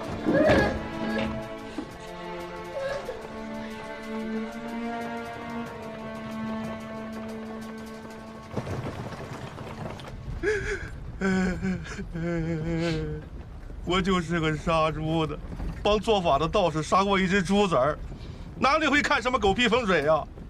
平津侯，你连猪都不如！我只希望能用我这条命换我儿子平平安安的，我就心满意足了。恩公，恩公，方才多谢你救了我的儿子。你先起来，先起来。这大恩大德，无以为报啊！这辈子只怕是报不了您的恩了。来生，我范六做牛做马，报您的大恩。哎，做牛做马就算了，说不定咱们还能活着回去呢。你这不是送子吗？别人躲都躲不及，你还上杆子去？哎，你是有真本事还是个假把式啊？哎，我说各位，咱们去见的是平津侯，又不是阎王爷。你的意思，这事儿你能解决？听天由命吧。困了，睡会儿。麻烦范兄一会儿到了叫醒我。多谢。好。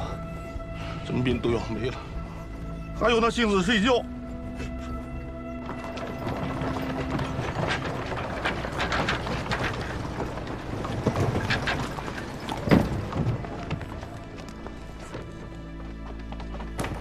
下车！看什么看？赶紧下车！快点！快点！快点！快点！快！看什么？闹着干什么？快走！快走！快走！走啊！走！走！快走！进去！不是进去！进去！开门！哎！别！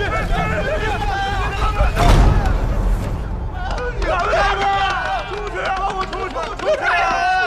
放我出去！我们出去！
想活命的都别动！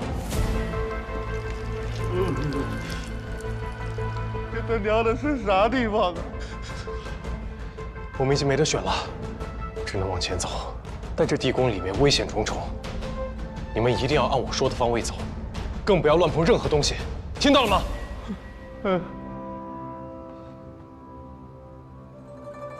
这是一整龟，坐北朝南，五行不离，水土体，九星常带，五必随。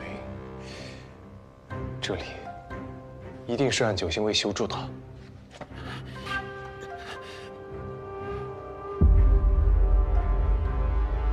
那边就是西边。恩公的意思是有办法带我们出去？我也只能试一试。一会儿我数到3，所有人听我的指令，我们一起动。阿良，来，一会儿你从这儿踩西面的第2块砖，屠夫，你从这儿踩西面的第3块砖，听见了吗？1、2、3。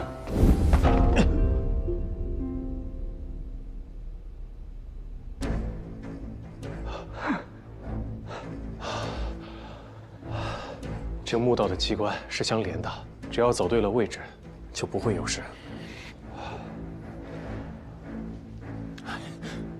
这位兄弟，你一会儿往后退一步，也就是踩你东面的第1块砖。后面那位兄弟，你一会儿踩西面的第1块砖。你确定是这块？你相信我。我踩。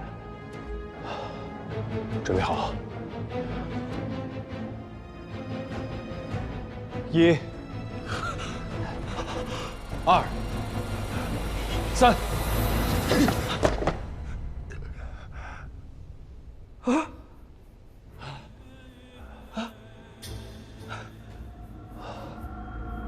捕目交野为凶恶，人专诸事并清明。立早要兴或兴贡，何刀似药有灾诛。侯爷久不掌兵，却依然履历惊人，渐渐射中靶心，风采不减当年啊！既然不会说话，那就把舌头割了吧。侯爷饶命！侯爷饶命啊！侯爷，侯爷，侯爷。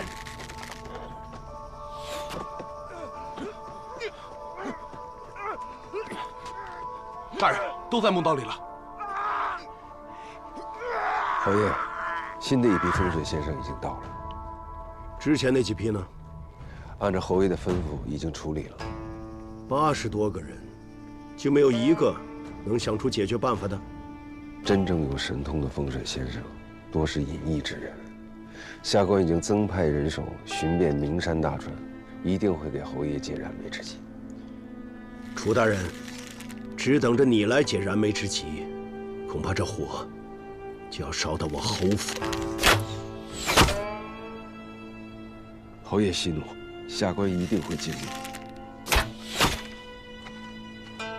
换工。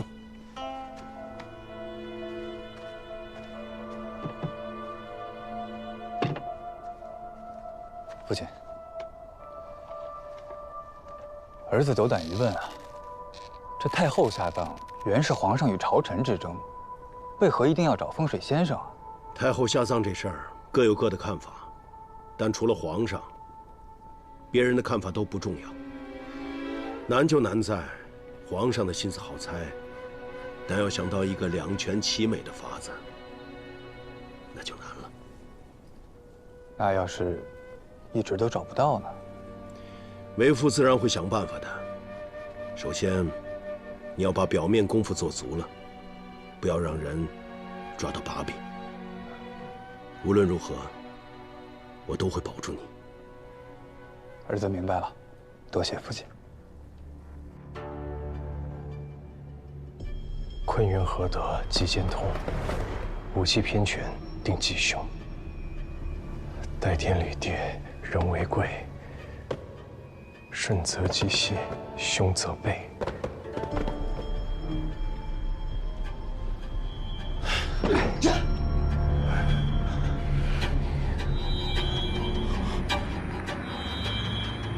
我好像猜错了。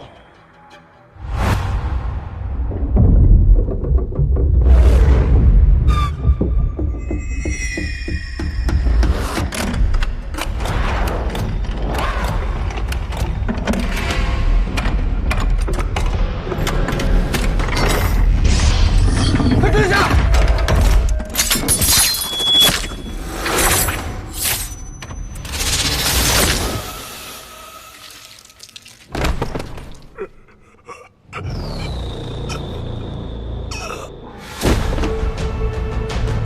这他娘的都是啥东西呀？别动！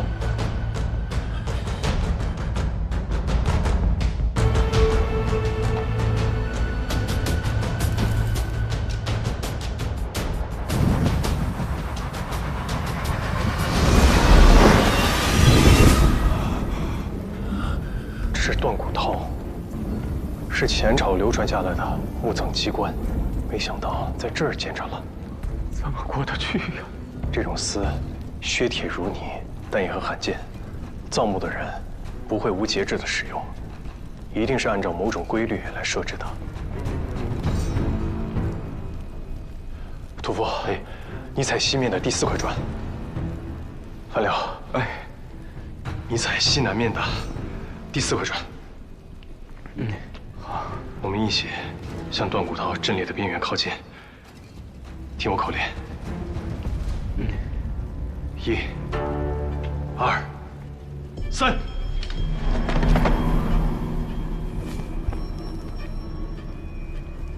配合干支仔细想，定人祸福与灾祥。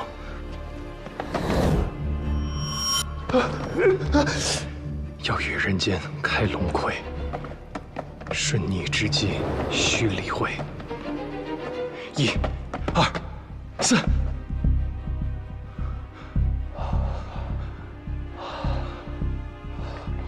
我到头了，赶紧开门出去呀！我还不能走。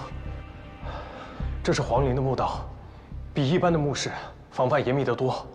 我若是离开这块砖出去的话，你们脚下的砖就会受力偏移，断骨套的机关就会启动。那这……先别急，你们继续按我说的走。这里是旧兴卫，接下来我们需要逆行五皇中宫。五皇中宫，屠夫，你往西北方向踩第2块砖。范辽，你踩西南方向的第4块砖。好，准备好。1、2，快！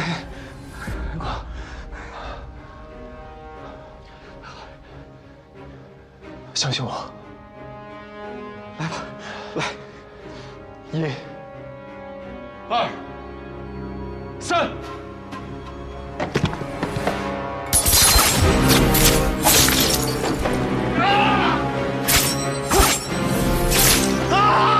我的眼睛！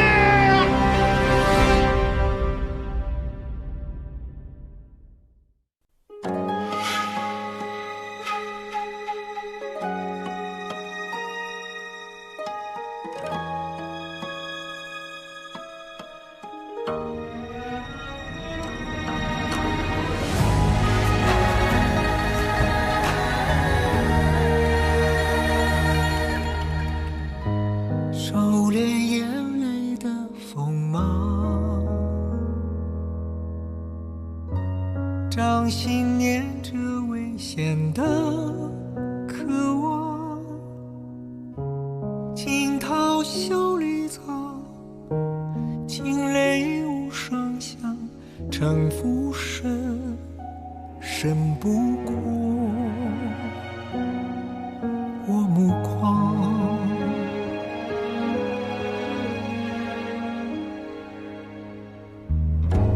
阴谋是我护身的衣裳，阳谋是我纵横的刀枪，用隐忍的狂，稀释道德藏，也不黑，只因为我心滚烫。翻云是我，浮云是我，人心的罗盘莫测，总会有人起起落落。盛夏是我，雨多是我，上夕阳如烈日赤裸，与君共高歌。芒种是我，秋收是我，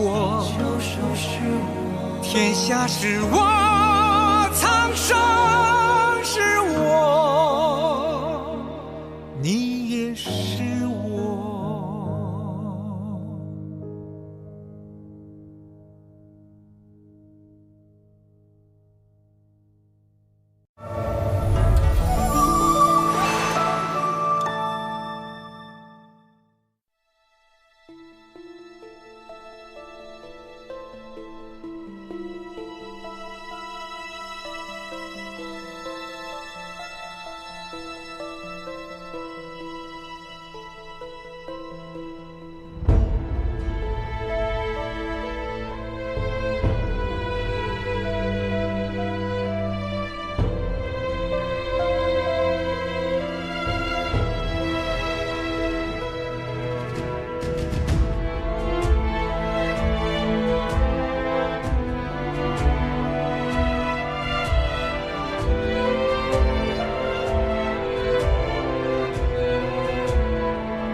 重要。哎，1、2、3。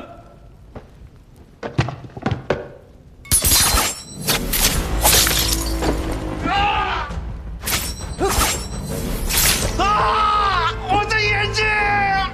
我的眼睛！看不见了！你们千万不要乱动啊！我来想办法。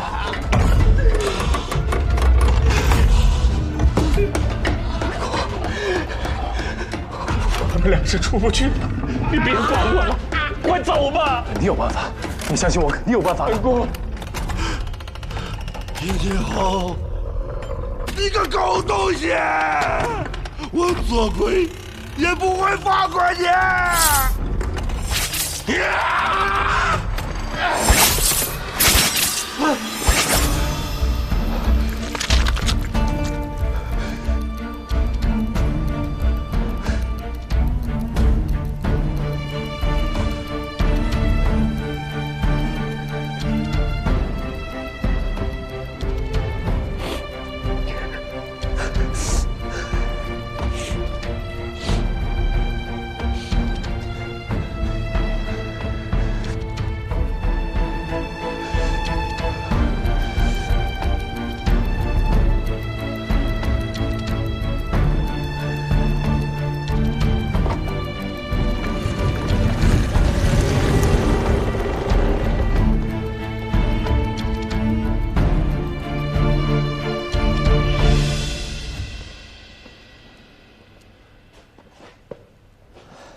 大人，有人出来了。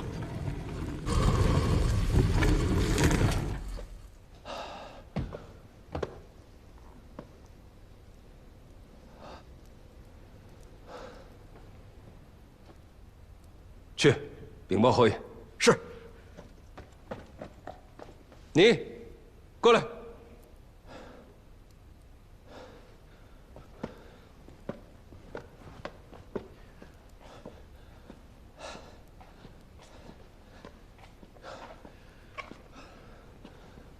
草民藏海，拜见大人。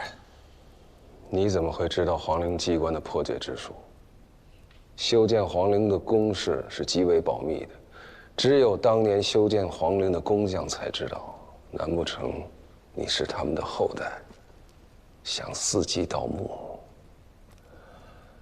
大人，小人困惑。您既要找能够活着走出地宫的风水先生，却又质疑他们名不副实，难道您不信风水之说？你少跟我在这儿逞口舌之快，快说，怎么出来的？草民只是破解了地宫中断骨涛的机关，这断骨涛本就罕见，自然是要用特别的方式来排列。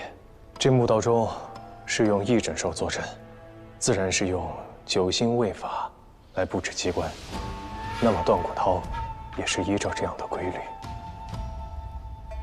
你竟然懂得九星位法？九星位法是官家修领的秘术，我们民间手艺人不过是懂些皮毛而已，和大人们自然是没有办法相比。草民也只是性命攸关之际胡乱猜中，幸得神婆庇佑罢了。乡间杂学怎么能够和我们正统相比？你那些庞杂学说能触到一点堪舆之术的门道，也算是你幸运。不过，侯爷到。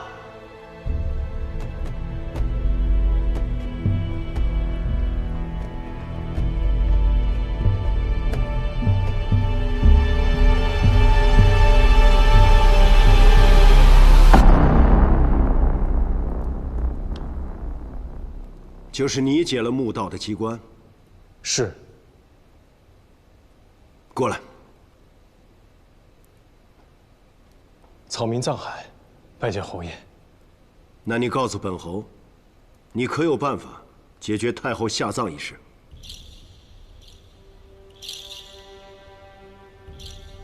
有，侯爷。此人来路不明，让他办此事，恐怕有风险。能从墓道出来，就说明他有些本事。你的办法说来听听。回禀侯爷，太后下葬一事，一场大雨过后，自然能解。为何一定是雨后？镇上坎下为雷水解卦，有险难缓解之意。雷雨俱弃，困局自然能解。今日会有雨吗？此说四面环山，形如复丽，又正值初夏，南方暖流乘势而来。今日我看见草木湿润，暖流上升，冷气下沉，云雨必定势如万马，自天而下。他说的对吗？今日的确潮湿露重，但无聚气之象。按我们的论法，今天的雨一般一般。申时之前一定会下雨。青天剑对官家负责，说话要留有余地，不像你们这些旁门左道，为了骗人硬把5成说成10成。不是5成，是10成。这雨今日一定会下。去陵外，请孙公公进来。是。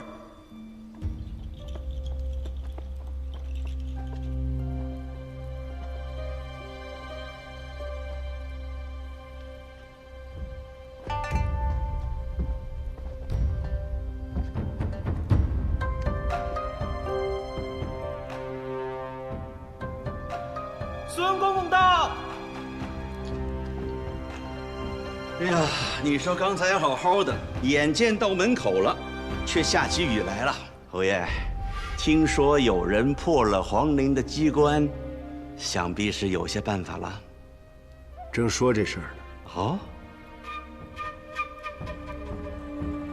你说中了，雨已下，你有什么办法解决下葬的难题？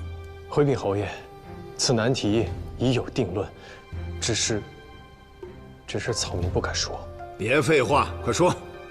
草民在来此路上睡了一觉，熟睡时，李贵太妃托梦于我，她说，先帝与太后之情感动天地，她愿意成全先帝与太后的合葬之愿。你这乡野村夫，贵太妃怎么会托梦给你？草民方才在墓道中遭遇机关，险象环生，若非李贵太妃庇佑，我又怎么可以毫发无损地走出来？大胆，让他说。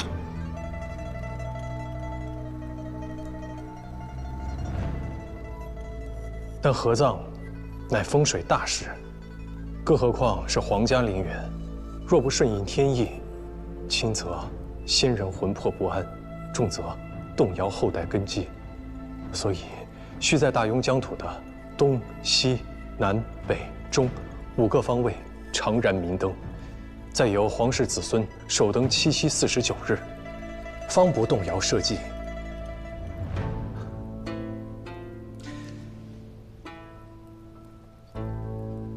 国朝300年，历代皇帝皇后驾崩，都要皇室子孙不经奔丧。贵太妃的意思是，藩王们就不必回京了。是不能回京。为了大雍国祚永存，长明灯必须由皇室子孙亲自掌灯，特别是镇守东方的临淄王，东方青龙位，凡帝后驾崩，青龙位必定不稳，所以更需要临淄王亲自镇守。你说这些，都是贵太妃托梦于你，怎么知道这不是你胡说八道？草民所言句句属实。李贵太妃爱子心切，更是她识大体，不忍皇上为难，自愿搬出成全太后与先帝合葬。她明日午时前便会显灵，侯爷不妨再等等，明日便可见分晓。你让本侯等你，凭什么？就凭你这条贱命？草民的贱命微不足道，但若侯爷没有更好的选择，不妨在草民身上赌一把。孙公公，您看这事儿，既然是魏太妃托梦了，那我就先回去静候了。若明日真有此事，我会如实禀告皇上，请皇上定夺。劳烦孙公公。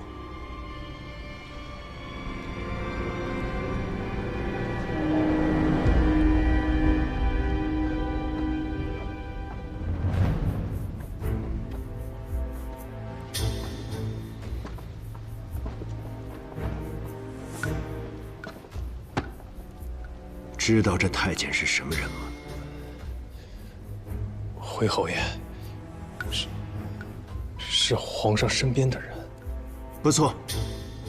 不管之前多少风水先生出了多少主意，这孙公公眼皮子都没抬一下。但这次你说的话，他听进去了。知道为何？或许是皇上心中早已有了主意。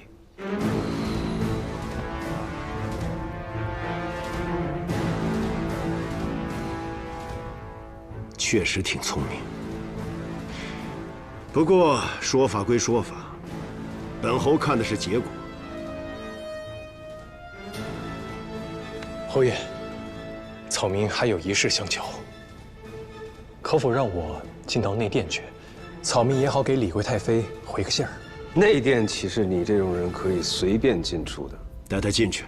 侯爷，无需多说，我们就看看贵太妃明天会不会显灵吧。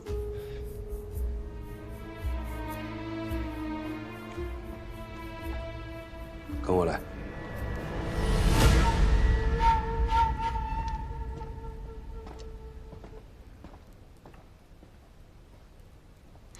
曲娇，查查他的底。是。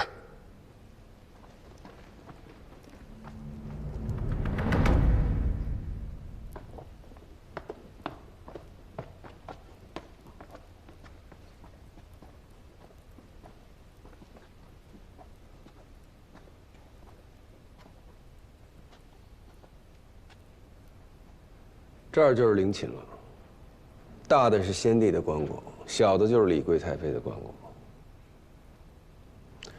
你能有幸来这儿瞻仰，就算明儿个死了，这辈子也无憾了。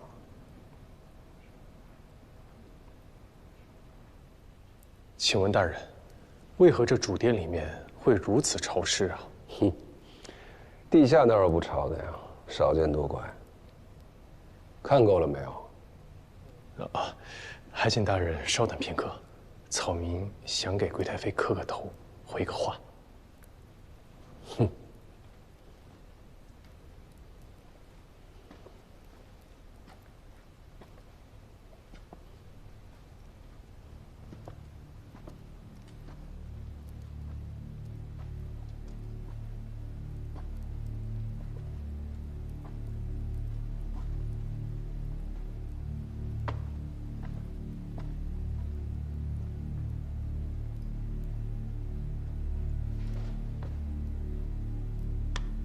草民藏海给贵太妃磕头了，谢贵太妃庇佑草民大难不死。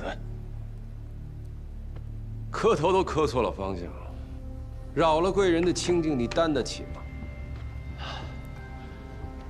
草民已将贵太妃的心愿转达，不负所托。行了，走吧。是。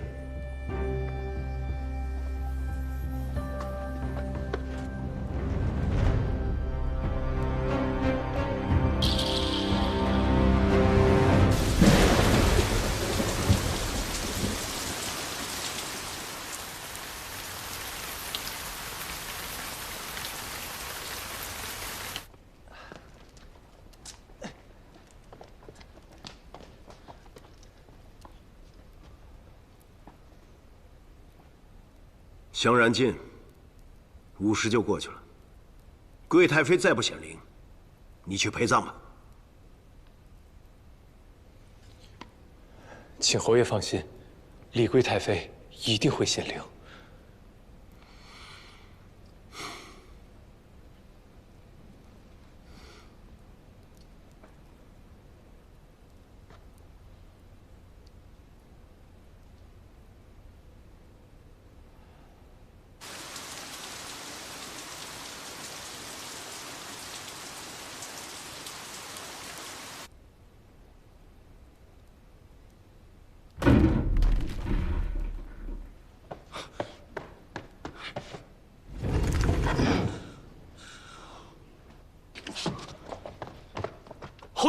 太妃的棺椁往前塌了。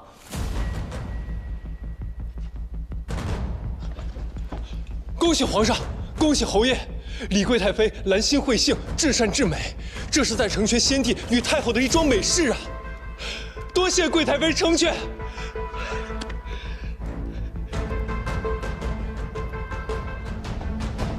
谢贵太妃成全，谢贵太妃成全。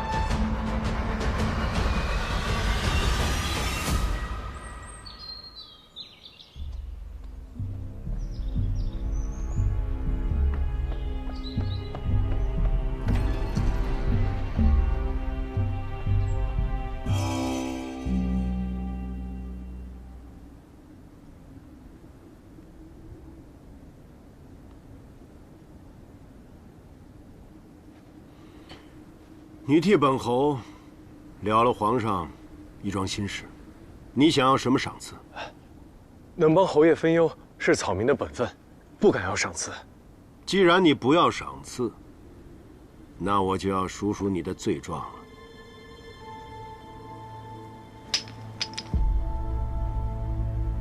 你该知道，擅改皇家葬制是要杀头的。侯爷，草民不敢，草民不敢啊！这样吧，本侯恩威并施，先杀了你，再赏你一副上好的棺材和金银陪葬。侯爷，草民是自愿来皇陵的，不是被抓来的。侯爷可知草民为何一定要来？想显示你聪明过人，但智者不寿，聪明人死得早。草民是想侯爷赏一口饭吃，草民想跟着侯爷侍奉侯爷。想跟随本侯的人多了，凭什么选你？侯爷的大公子在工部为官，公事繁重，草民愿用毕生所学的建筑堪舆之术，为侯爷还有大公子肝脑涂地，鞠躬尽瘁啊！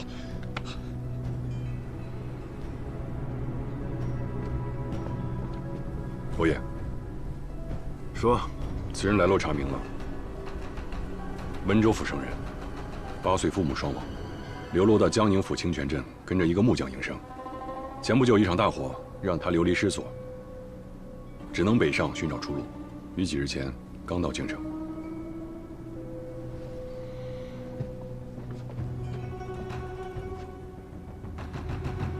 此人留用。多谢侯爷。去侯府报道，不得有误。侯爷，小人还有一事相求。与草民同行的几人在墓道中不幸殒命，若侯爷能对他们月行抚慰，他们九泉之下定会感恩侯爷的厚德。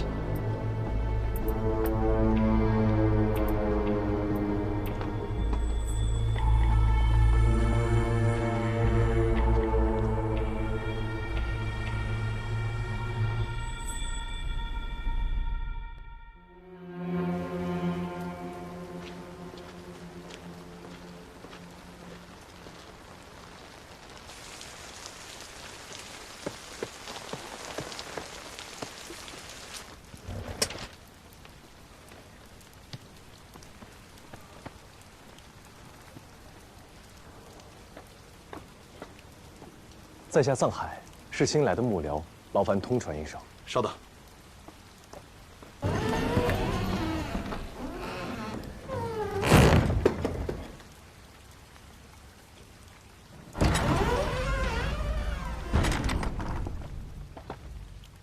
你是藏海？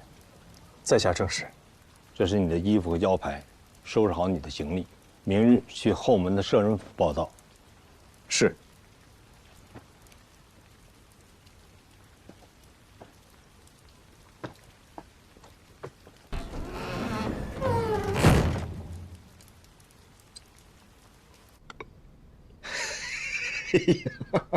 我的好徒儿啊，你这一出手就帮皇上解决了难题。是李贵太妃自愿显灵挪官，这样一来，皇上既得了臣心，又没有失了民心。你让宗亲在武帝首登，正好给了皇上礼物；让诸王在封地守孝，特别是林子王，林子王要是回京奔丧，只怕会蠢蠢欲动。你从根本上解决了藩王回京作乱的可能。我到现在都想不明白，怎么一场大雨，这李贵太妃的棺椁就塌了呢？快跟师傅说说。这事儿吧，没你想的那么复杂。我刚进灵殿的时候就发现，这地底渗水严重，已经腐蚀了金井还有棺椁，而固定棺椁用的龙山石并没有冒黄。如果此时刚好有一块雷击木楔塞进棺椁的下方，改变了棺椁的平衡，再加上一场大雨，地水滋漫，重压之下，这李贵太妃自然就显灵了。哎呀，你可是得了星斗的真传呐！啊！我只是没想到，这朝廷的贪腐之风已经这么严重了，连修皇陵都敢偷工减料。现在被人发现，倒是可以好好修缮一番。贪墨都贪到皇上头上了，别看他们对皇上三跪九叩、山呼万岁，这心里头谋的那都是门户私计。要是父亲还活着，看到如今乌烟瘴气的青天剑，该有多难受啊！无论如何，你这第一步迈得很成功，在平津侯面前大放光彩。怎么了？昨日平津侯把手放在我肩膀上，我这手竟抬不起半分。师傅帮你揉一揉。师傅你轻点啊。来，认真啊。我现在总算明白恩公为什么不让我习武了。这平津侯敢让我离他这么近，他对自己的武功一定极为自信，但他又死死地按住我的肩膀，可见此人有多么的谨慎多疑。他身边有精锐卫兵保护，又时刻贴身穿着金丝软甲，大庸数一数二的高手未必能进他身侧。就算你习武，只怕剑未出鞘就被他杀了。用武力取胜，是为下策。算了，反正如今总算进得侯府，从长计议吧。等进了侯府以后，我再好好摸查一遍，等待时机。有事就到客栈来找我，别漏了行迹。师傅，平时我不在您身边，您都在干什么呀？要是您不是我师傅，您会在哪儿？会做什么呢？我当然有自己的事儿了，要不是陪着你复仇，我逍遥得很呢。我出来的时候，信种师傅跟我说了，恩公和3位师傅的身份都可以来问你。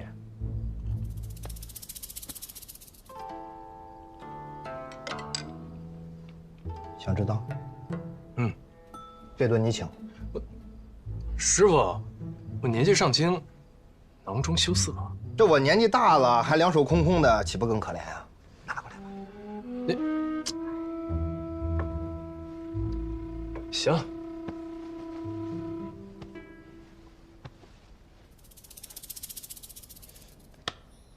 可以说了吧？我当然可以告诉你了，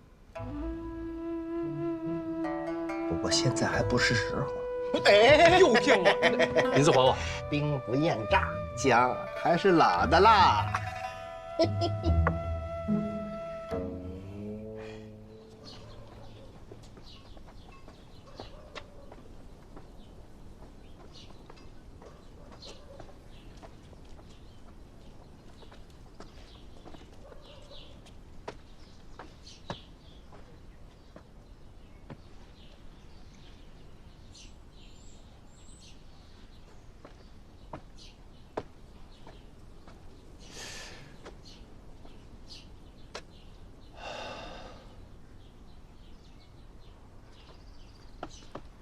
哎，你就是新来的幕僚？在下藏海。啊，我叫慧剑，也是侯府的幕僚，比你早来个2年。从今往后呢，咱们就是同僚了，是吗？不了。哎，我听说你的事儿了啊，本事不小啊，居然能够活着从皇陵里出来，还进了咱们摄人府。今后还有劳会见兄多多照顾了。哎，照顾谈不上啊。不过我跟你说啊，在咱们摄人府里，太有本事未必是件什么好事情。大概我也关照不了你太久。会见兄真爱说笑。来，跟我来。我给你讲讲这儿的规矩。你刚才进来的那个门，每天卯时开，亥时闭，是专给侯府里边下人们进出的。正门呢是供侯爷和家人进出的。除此之外，只会在逢年过节时开半个时辰。咱们幕僚呢，每日辰时到午时著书立传，未时到酉时论述时政，饭点儿就去东边的厢房吃饭，戌时要做完晚课才可以上床睡觉。大致呢就是这些，记住了吗？记住了。哎呀，这些规矩其实都是侯府的长史杨大人定的，其他时辰你可以自行大法，自行安排。不过我每天做完这些事情之后，就已经累得什么都不想做了，倒头就呼呼大睡。你也一样。这杨大人真是用心良苦啊！我带你去书院看看。有劳会见兄。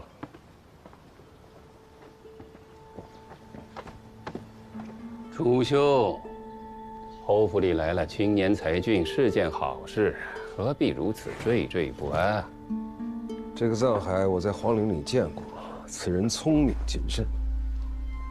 杨兄，对此人可不能掉以轻心啊！楚兄真是多虑了，他只要能为侯爷分忧，我杨某感恩戴德还来不及，有什么需要顾虑的？太后下葬的难题，你我都没有解决。倒是被一个不知道从哪儿冒出来的藏海给解决了。只要敢冒险，我也能轻易解决。但这事儿必然是8分恶果2分善果，你我这种人没必要。他还年轻，为了日后的荣华富贵，要赌一把也很正常。这么说，他倒有些像年轻时的杨大人。我看此人野心不小，恐怕日后不甘于在杨大人之下哦。侯府真有后生能青出玉兰，我杨真自当旗鼓还乡，退位让贤。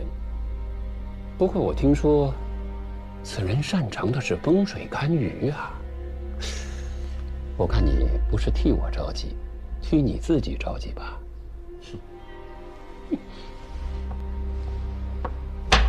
将军，承让了。伯爷，再来一盘。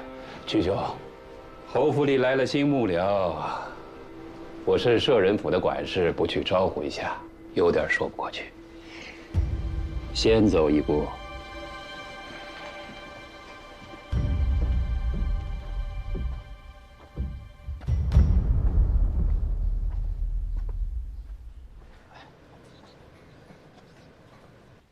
好了，这就是书院了。也就是幕僚们著书的地方啊。杨大人吩咐了，要将侯爷的功绩记录在册。每隔一段时间呢，他就会挑选佳作呈给侯爷。这日后啊，你也要和我们一样的。所有的文章都由杨大人转达，若侯爷要议事，也是如此吗？想什么呢？啊！你要让侯爷面对几十张嘴，叽叽喳喳的议事吗？烦不烦呀？人家杨大人会把议事的条程给布置下来，幕僚们呢各抒己见，哎，他得让人记录下来，把好的呈上去。这不过嘛。这最后啊，侯爷采纳了谁的意见，我们谁都不知道。因为最后统统都变成了杨大人的意见啊！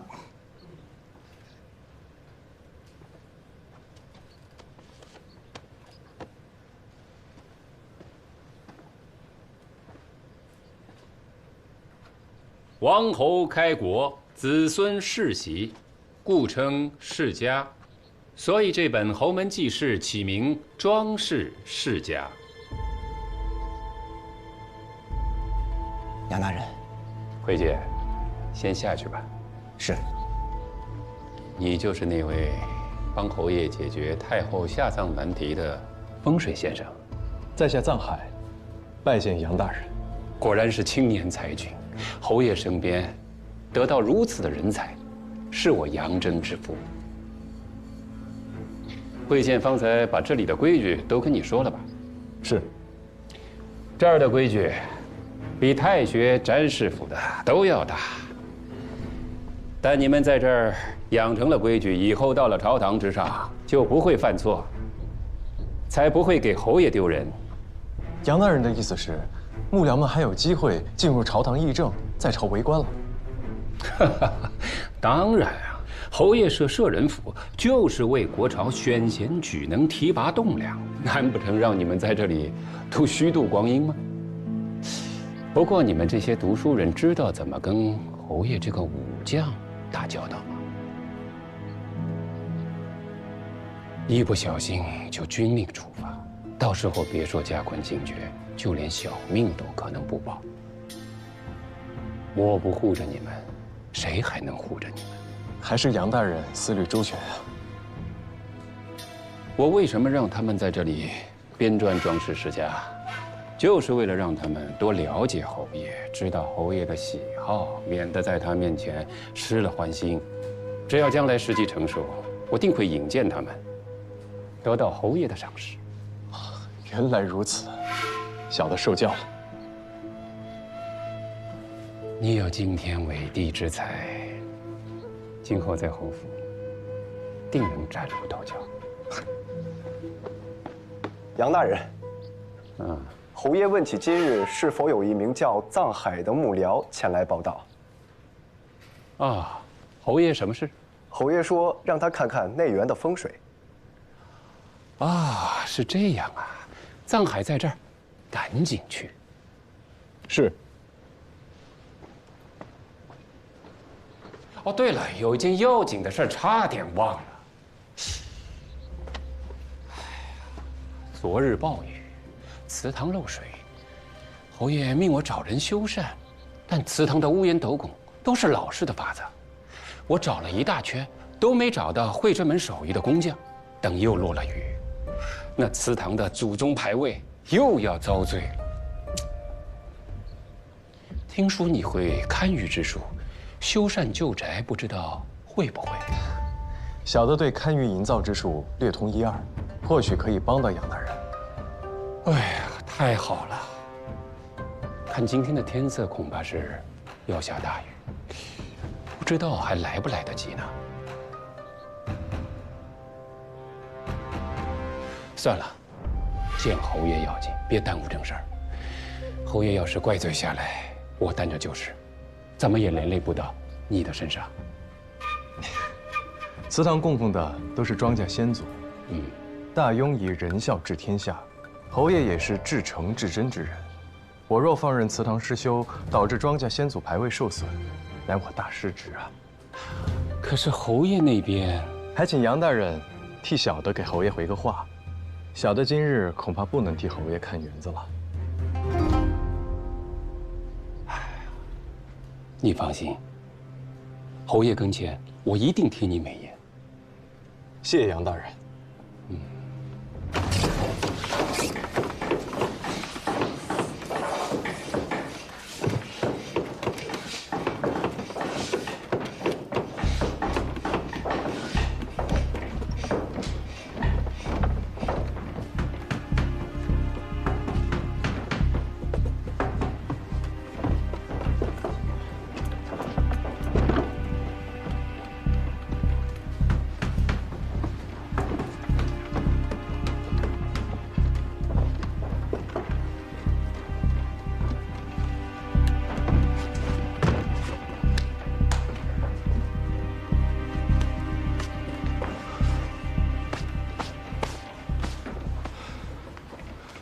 你没见到平津侯啊？侯府守卫极为森严，平津侯不愧是行务出身。他平生杀戮太多，自然也怕别人杀他。我仔细看了日头和云彩，当晚确实会有一场大雨。我若放任不管，下雨祠堂必会有损。到时候他杨真再到平津侯面前谗言几句，我的处境就很堪忧了。所以我选择退一步，但也错失了良机。这几日，平津侯便再也没有找过我了。国事难期是常态，平津侯贵人多望。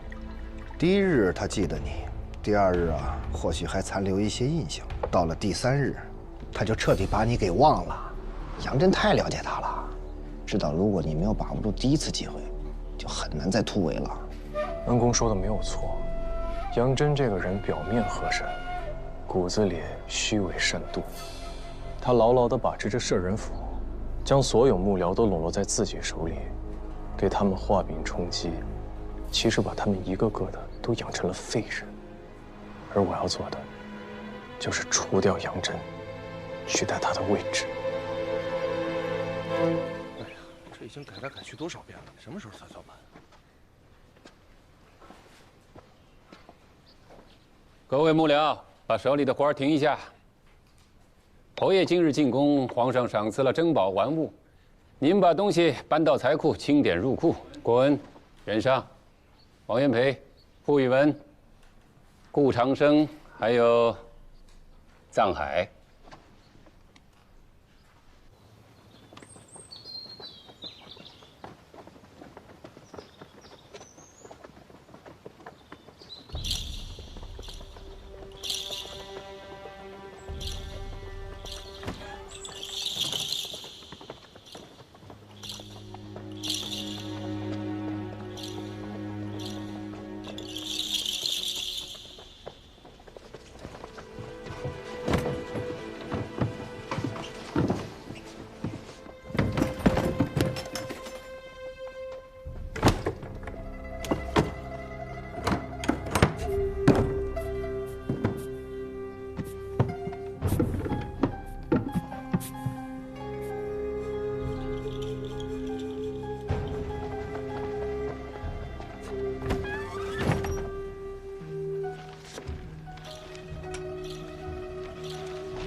百级龟甲纹琵琶一件，定窑白釉牡丹纹眉瓶一对，金镶宝石玉带2副，早春山水图1幅，宝冠玉带准题坐像1件，腹下缠臂巾2件。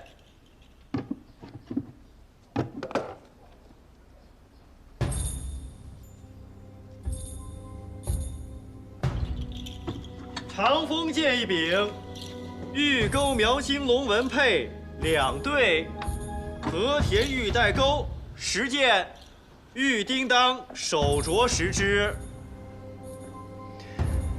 杨大人，都已清点完毕，把东西都分门别类的放到博古架上，再仔细的理一遍总库单。是。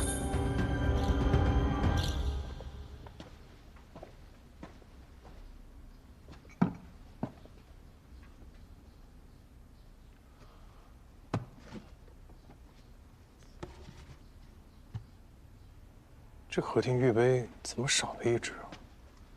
没有吗？哦，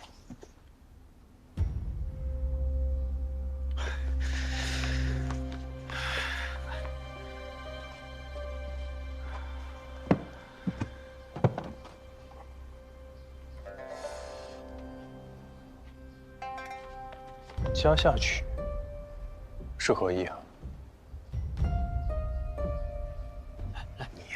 就别问了，就当什么都不知道。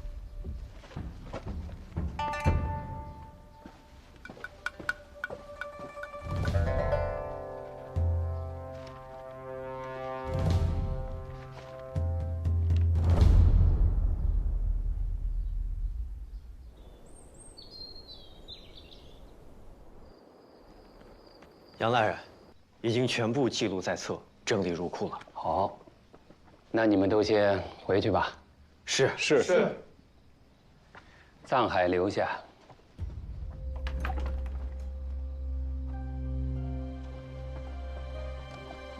去吧。是。藏海，你留下来把东西再清点一遍。是，杨大人。我选你，是看中你。这活儿啊，繁重杂碎，但里头的门道很多。其他人做事粗枝大叶，你是个细致的人。只是刚来不久，对府中的事务不熟悉，就从这件事开始，好好锻炼，开开眼界。多谢杨大人。辛苦了。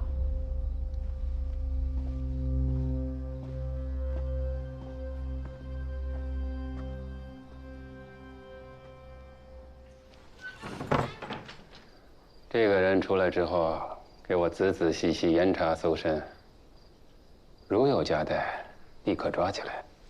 是。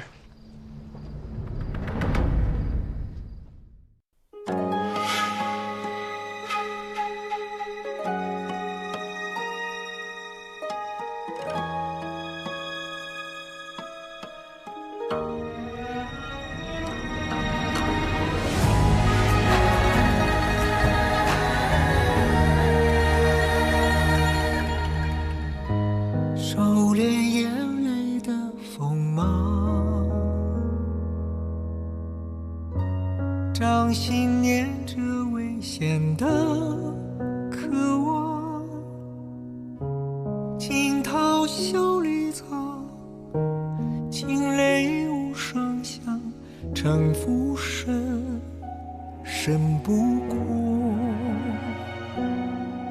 我目光。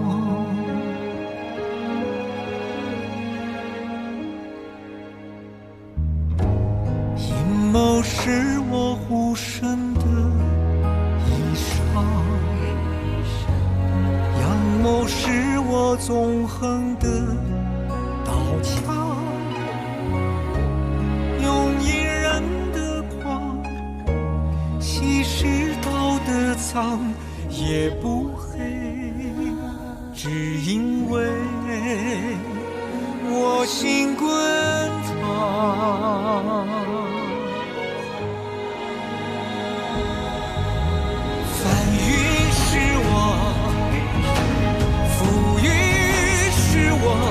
人心的罗盘莫测，总会有人起起落落。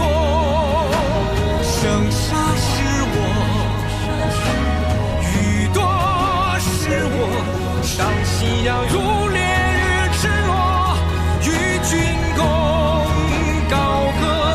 芒种是我，秋收是我，天下是我，苍生是我，你也是我。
你留下来，把东西再清点一遍。是，杨大人。我选你，是看中你，你是个细致的人，只是刚来不久，对府中的事务不熟悉，就从这件事开始，好好锻炼，开开眼界。多谢杨大人。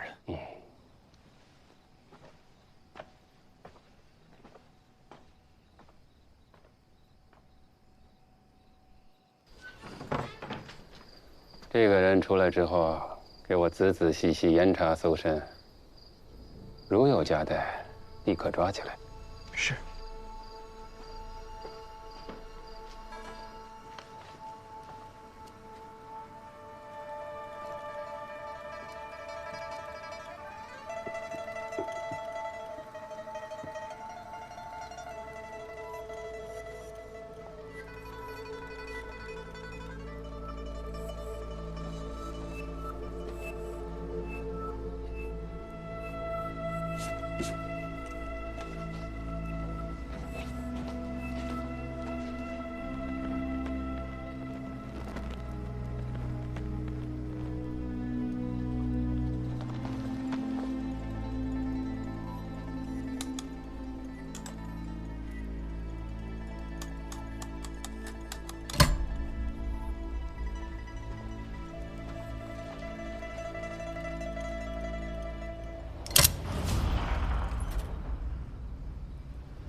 什么人？你是谁？你在这儿干什么？见到本公子还不快行礼？3个打1个，你们算什么东西？等我以后做了大将军，弄死你们！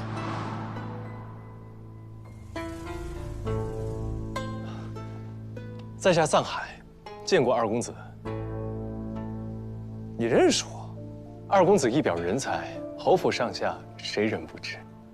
哼，那我问你，你身为一个幕僚，大半夜不好好待在摄人府，跑来财库干什么？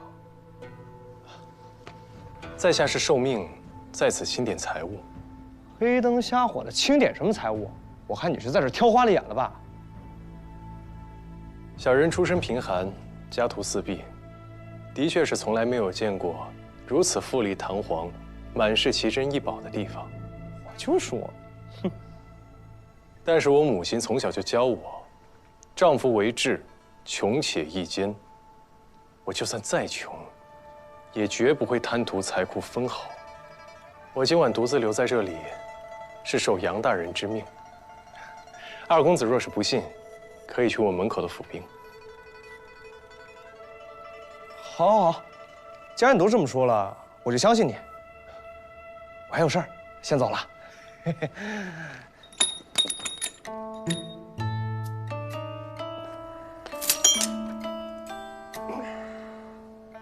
奇了怪了，今日出门也没想带这么多呀。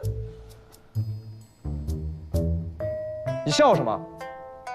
我告诉你，你今儿遇到我，就是你走运。要是遇到我爹，大半夜在这鬼鬼祟祟的，想解释都解释不清。二公子身份尊贵，为何来此偷东西啊？我不是偷，我是拿。侯府是我家，侯府里的东西自然也都是我的。本公子拿1、2件去把玩观赏，有什么问题吗？没问题，当然没问题。哎，都是在下多嘴，都是在下多嘴。二公子放心，今晚我全当没有见过您。好，那咱们击掌为誓。啊，嘿，哎，这金葫芦啊，送你了。走，二公子，这。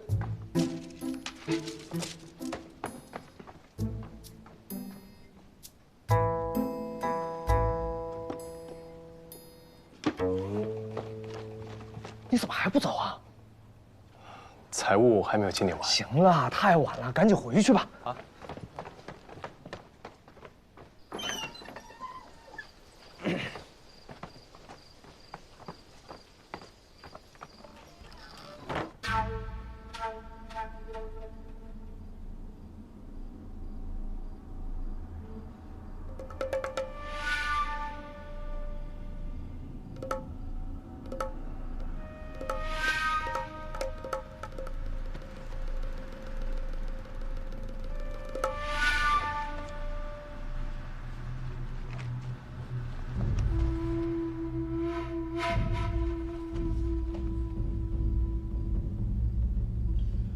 侯爷，这是此次皇上赏赐的财物库单，您请过目。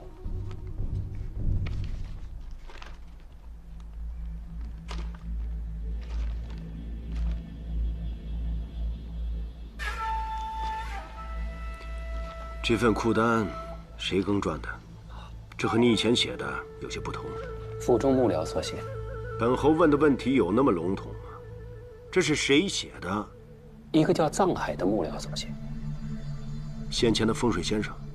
啊，侯爷好记性，看来您对他印象深刻。哎呀，这新来的幕僚啊，他不懂规矩，惹怒了侯爷，还请侯爷您息怒。明日我就将他打发走。谁说他触怒了本侯？本侯在你心中，便是如此心胸狭隘之人吗？哦不，小人不敢。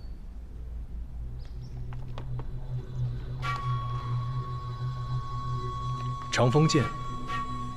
贞顺6年，骠骑将军亲率800骑兵夜袭雁灵关，去上将塞普里首级。东夏军心大乱，骠骑将军率部乘胜追击，连拔3城，缴获金银牛马无数，军心振奋，朝野欢呼。雁灵关一役，为大雍奠定了之后的全胜之战。故所有斩获中，以这柄塞普里的佩剑长风剑最为珍贵。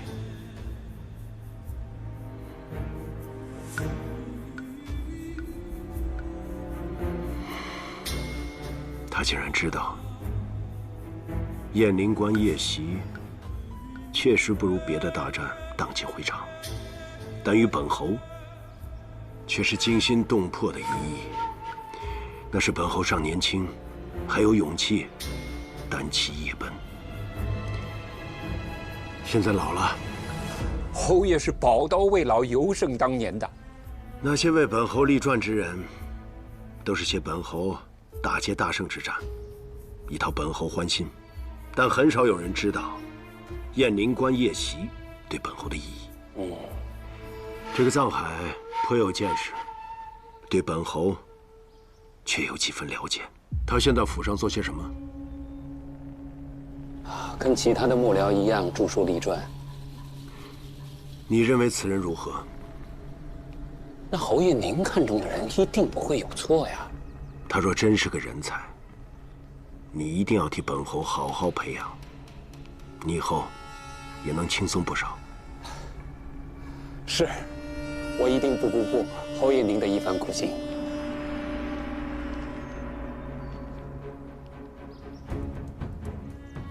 我早就跟你说过，这小子机关算尽，不在侯爷面前露个脸，他是不会罢休的。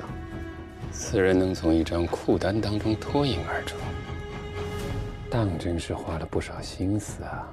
恐怕过不了多久，他就能跟杨兄一起在侯爷身边共同效力了。你把控侯府幕僚这么多年，可不能在这小子身上翻船啊！你要是翻了船，恐怕我的日子也不好过。我为难过他，难保他不会记仇啊。这些年有多少比他更聪明的人都冒不出来。既然侯爷都提到了他，那咱们得上点心啊。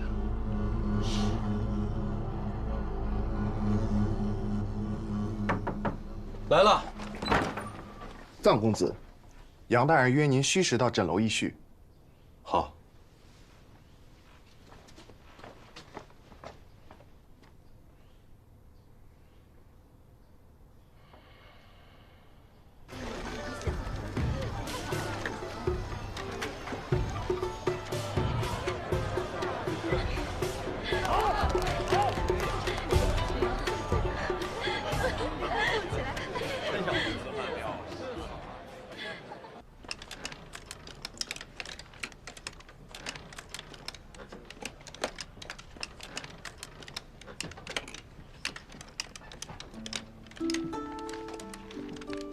庄二公子欠勾栏莲花棚500两，牡丹棚320两，欠细月酒肆850两，夜叉耍戏170两，还欠赌坊1325两。各位管事，账对吗？是。对。那他共计欠枕楼3165两。庄二公子现在在哪？就在赌坊。把他请来。是。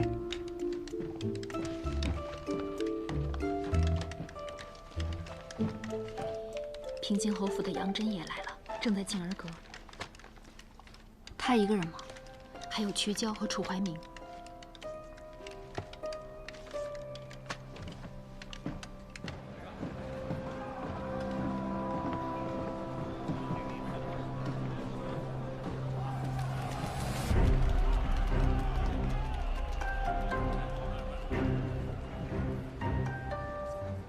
他们只是来玩乐的吗？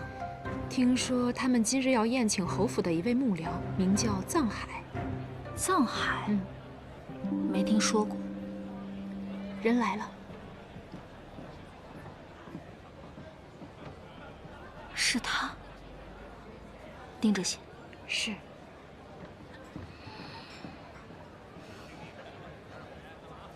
哎呦，徐兄，越来越来。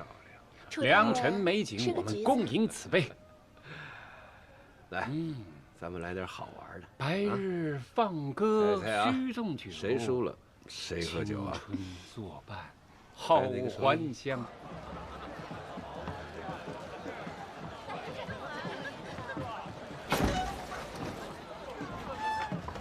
再来一口，这个不算。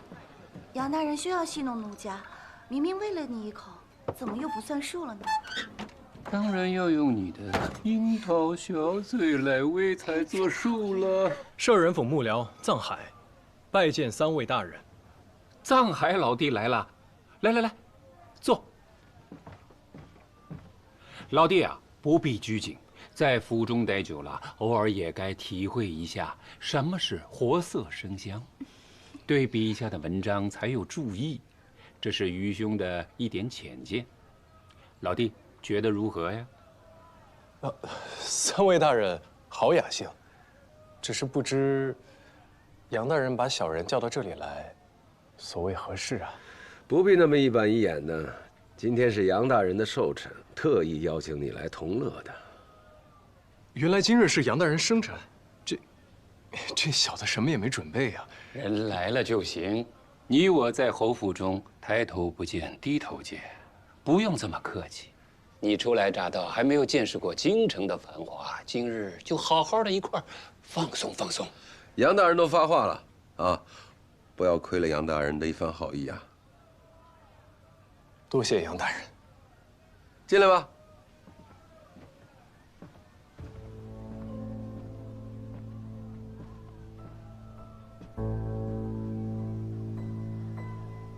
摄人府幕僚云，能在我眼皮底下刷花枪的只有一个，能让我杨真看进眼睛里的也只有一个。杨大人，您在说什么？小的听不懂。听不懂没关系。这位美人是我寻遍京城找来的，天生的一副好嗓子，余音绕梁，婉转不绝。哎，姑娘，你叫什么名字啊？回大人，奴家名叫小芝。哦，小芝，那你把你的好嗓子露出来给这位公子听一听。他刚到京城，你得让他喜欢这儿。是。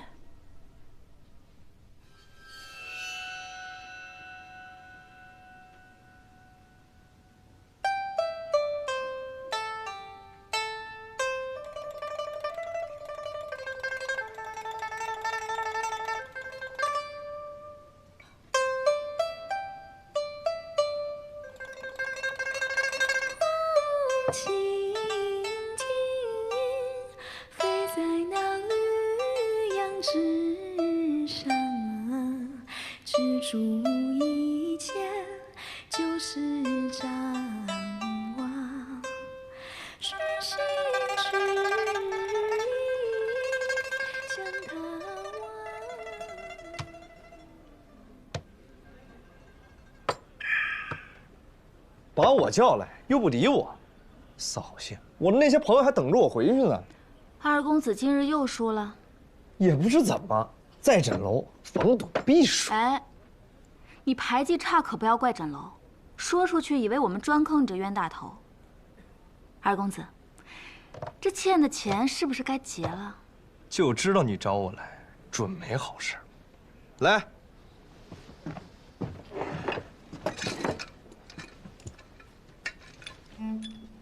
和往常一样，这些都抵给你。这些东西是值几个钱，但是在我这儿抵不了债。你也知道枕楼的规矩，我们只收4海奇珍，这些金啊银啊，我们老板有的是。不过二公子去年送来的冬夏玛瑙，我们老板倒是很喜欢。哎，那都是我爹当年征战时候的战利品，很容易被发现。这样啊？那我只能把这条子送到侯府去了。哎，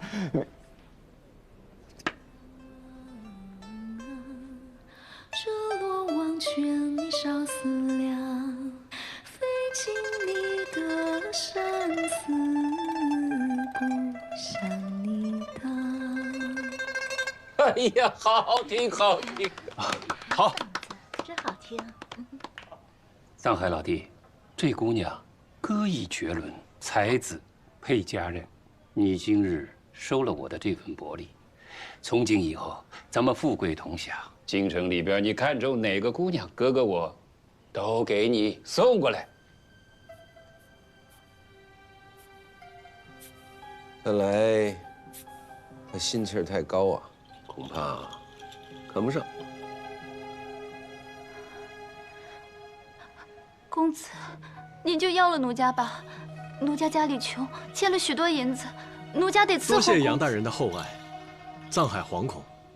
只是小的不知何德何能，担得起杨大人如此照拂啊！我在侯府任职多年，侯爷什么脾气秉性，我比任何人都了解。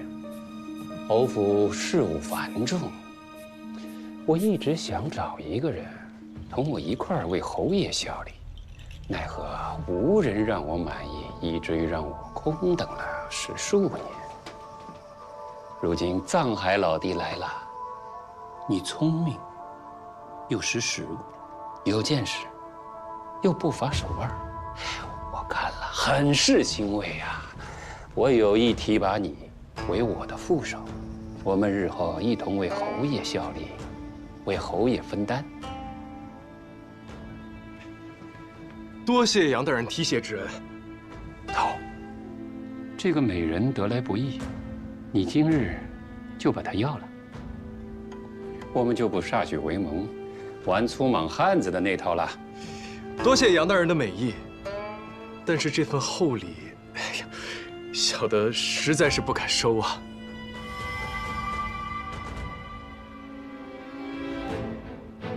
杨大人刚刚提拔你，你却不领情。你要知道啊，聪明的人遍地都是，但真正聪明的人啊，一定是那种听话的。啊。啊，三位大人，小的只是不明白，如果不收这份礼，会有什么样的下场啊？哎呀，什么下场不下场？老弟呀，严重了！你看不上这个歌妓没关系，哥哥我不是小气的人。哎，只是你刚来侯府，我就提拔你做我的副手，难免会招人记恨。我给你想个好主意。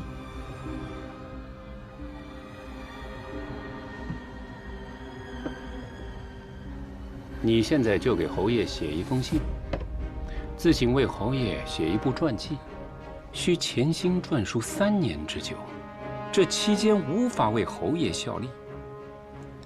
待3年之后，大功告成，协书凯旋，哥哥亲自再为你引荐一番，定让你成为侯爷身边的红人。到时候，旁人就算再记恨你，也无可奈何了。藏海老弟，写吧。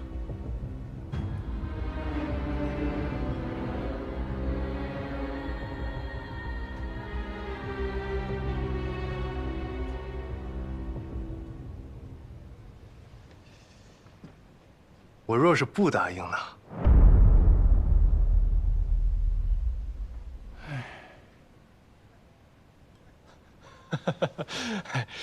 三位大人的好意，藏海心领了。只是小的比州词穷，实在是吃不消这3年的清苦啊。今日这份印符，小的消受不起，小的就不扫三位大人的兴了，告辞。站住！小子，别给脸不要脸！好歹我是这儿的熟客，能不能通融一下？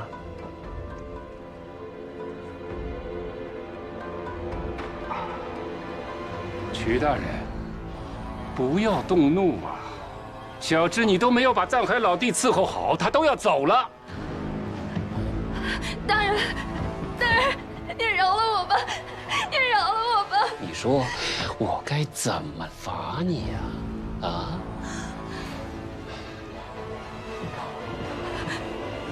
公子，我求求你了，求求你，你养我！不是你干什么？你想干什么？你想干什么？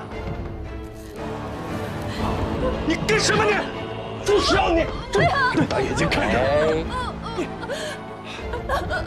张嘴！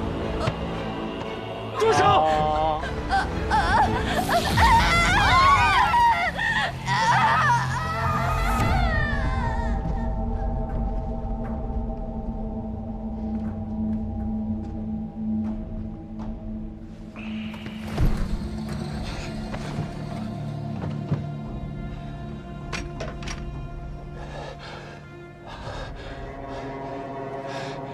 三位大人，小的是乡下人，今日这场面，实在是不知如何应对呀，坏了三位大人的兴致，还请恕罪。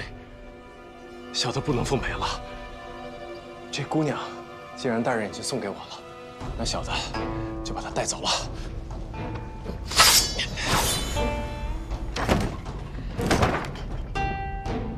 几位大人都在这儿，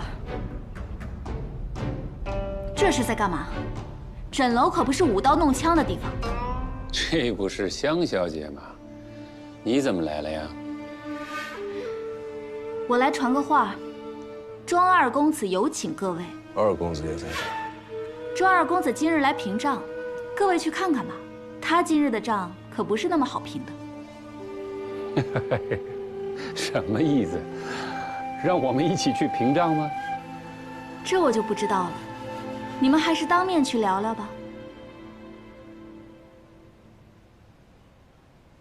这样吧，三位大人，小的一个人去见二公子，这姑娘我就收下了。杨大人的提议，我会好好再考虑一番。早这么说，不就没事了？晦气！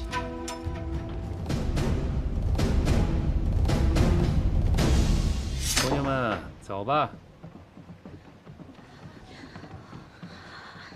小猪姑娘，小猪姑娘，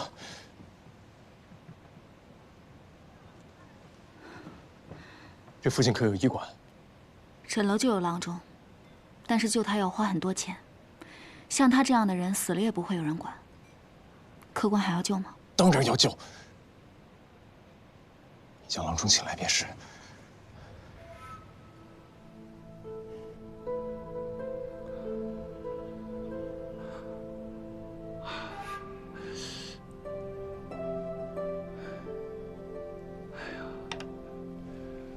喉咙全都烫烂了，能否活下来就看他的造化了。大夫，请您务必保住他的性命。老夫尽力而为。多谢。啊。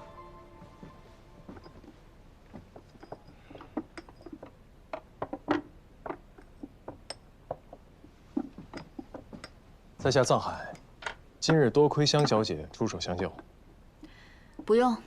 上次你替枕楼挡了灾，也算是扯平了。你怎么得罪他们了？一点小事而已。是吗？不说算了。香小姐，小侄今日可否留宿枕楼？我回去取些银子过来。你不用管了，这姑娘枕楼收下了。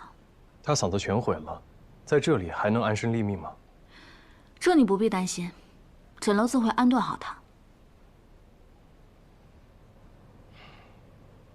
香小姐救了小芝，在下该如何报答？还真有一件事情需要你帮忙。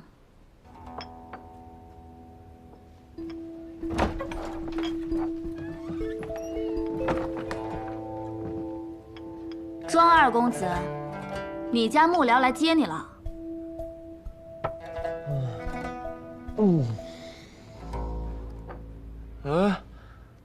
是你啊。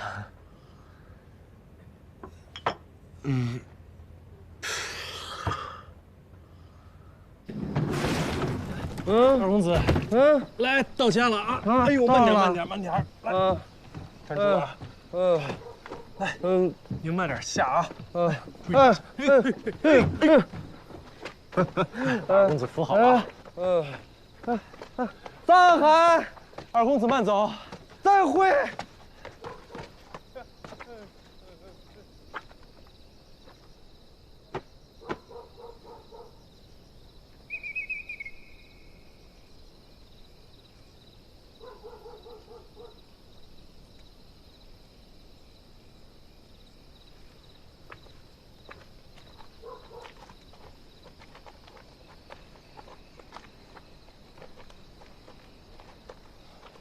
今晚多亏了那位姑娘替你解围啊。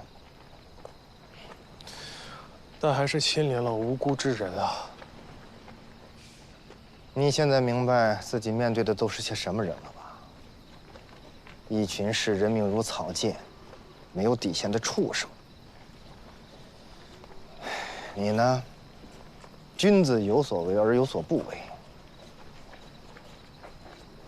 想斗倒他们，不容易啊。杨真着急了，这就说明平津侯注意到了我，但这还远远不够。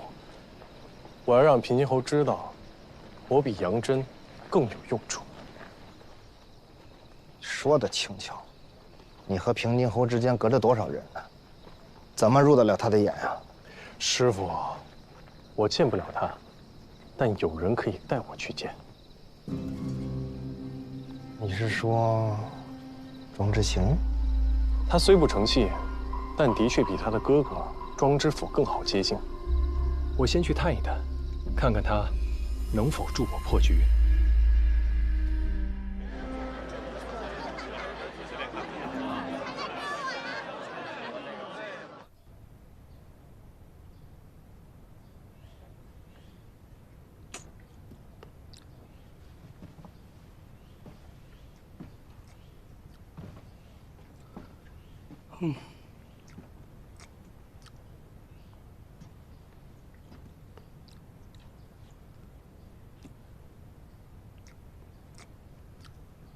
见过二公子。你怎么才来啊？昨夜是你送我回府，没记错吧？是。没想到你也还来镇楼，而过去我怎么没见过你啊？二公子误会了，以小的微薄的月钱，是不敢来枕楼的。昨日前来是应杨大人的邀约，来给他贺寿。那还真巧啊！我这个人呢，就不喜欢亏欠别人。今天叫你来，就是让你一块来放松放松。来吧，下来泡吧。二公子言重了，只是在下的分内之事。您是何等身份，我可不敢同泡一池啊。那么身份干嘛呀？叫你下来就下来嘛。我还是给二公子倒茶吧。随你便。这池子里啊，用了上百种珍贵药材，泡一次之后啊，通体舒畅，神清气爽，顶你吃10顿还深。哎呀，不泡是你的损失。在下真是孤陋寡闻了，没想到枕楼里面还有这样的地方。这枕楼啊，5步1楼，10步1格，除了大堂、赌坊、各色商铺对外开放，其他地方从来不接收散客。要么熟人带熟人，要么就是和老板有交情，否则的话，就是有钱也没有门路花。二公子真是懂得享受。像我们这样的人家呀，要是连吃喝玩乐都不会的话，那活着还有什么意思？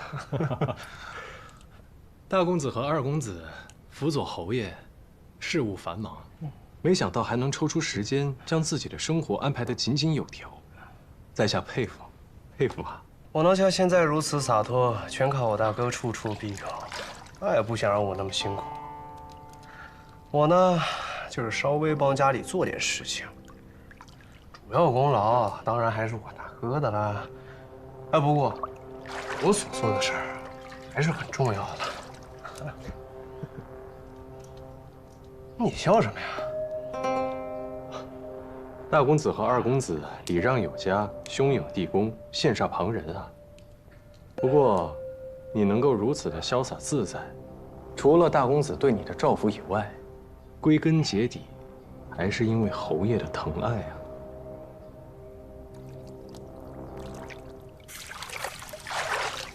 说对了，我爹对我自是不必多言。实不相瞒，我爹疼我，远超疼我大哥。想当年，我爹抱着我去骑射，带我去大军巡防，他的马上只有我一个人。唉，但如今我也长大了，有许多自己的事儿，我爹本来就忙，也就没怎么管我了。侯爷虽然不怎么管你，但是心里肯定是挂念的。二公子为何不主动些呀？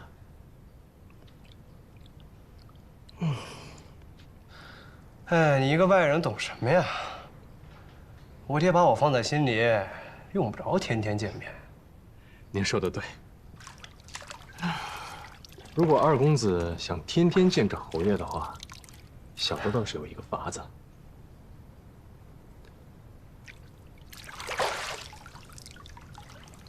你怎么老是提我爹啊？想干嘛？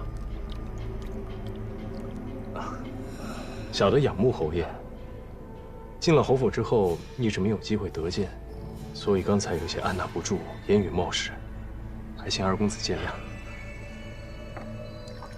我就知道，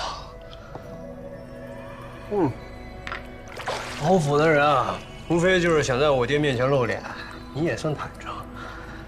大好时光用来追名逐利，你们这些人，我是真不懂啊。二公子身份尊贵，自然是不用理解我们这些人的难处。那你要不听听我的建议？洗耳恭听。之前府里死了很多幕僚，都是因为太聪明了，所以我觉得吧，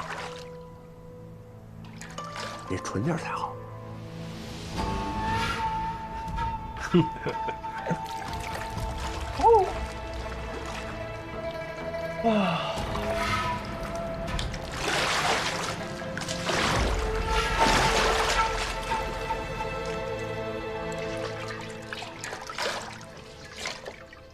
坊间传言，庄之行不学无术，被平津侯厌弃，只能做个富贵公子，早就是个废人了。你从他身上下手，难如登天。他跟小时候确实不太一样了。以前的他，虽然娇生惯养，但是身上依然存有武将世家的骨气和血性。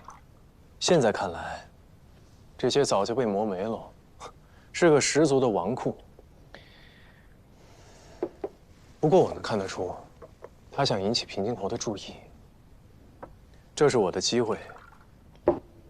那你得抓点紧了，时间可不等人啊。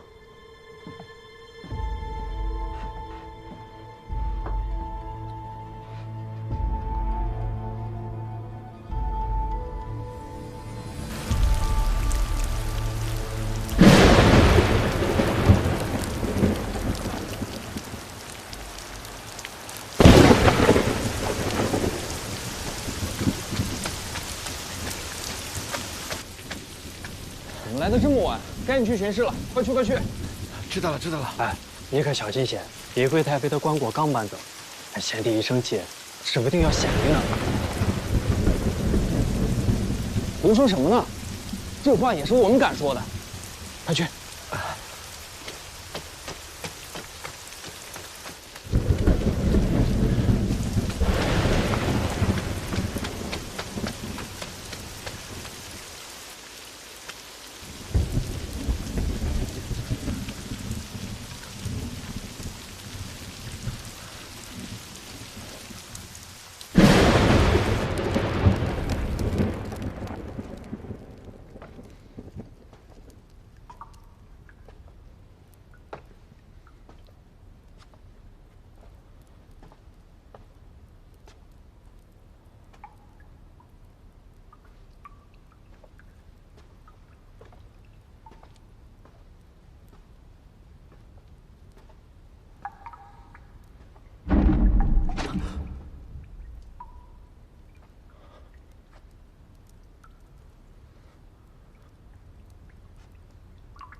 鬼啊！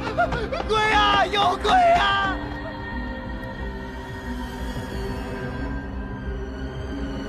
先帝显灵了。事情来的的确蹊跷。昨夜停放先帝棺椁的寝殿里面传出拍门的声音。今日一早，工匠从侧门进入后殿，先帝的棺椁竟然不在原位，而是堵在了殿门口。李贵太妃的棺椁刚移出来，帝陵就闹出了动静。此事，侯爷可知道？还没来得及禀报。我这不是过来先跟你商量一下吗？机会来了。杨大人的意思是，借此机会把藏海推出去。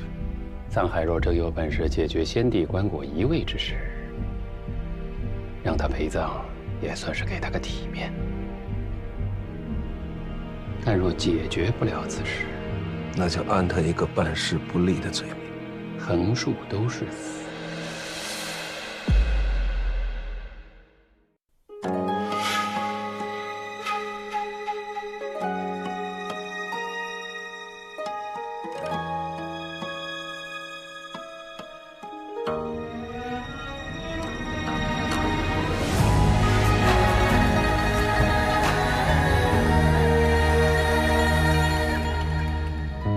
收敛眼泪的锋芒，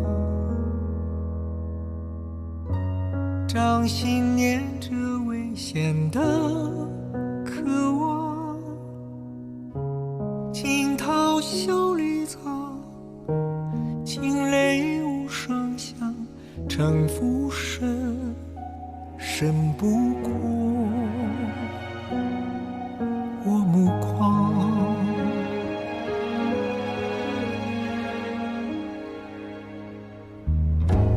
阴谋是我护身的衣裳，阳谋是我纵横的刀枪，用隐忍的狂，稀释道德脏，也不黑，只因为我心滚烫。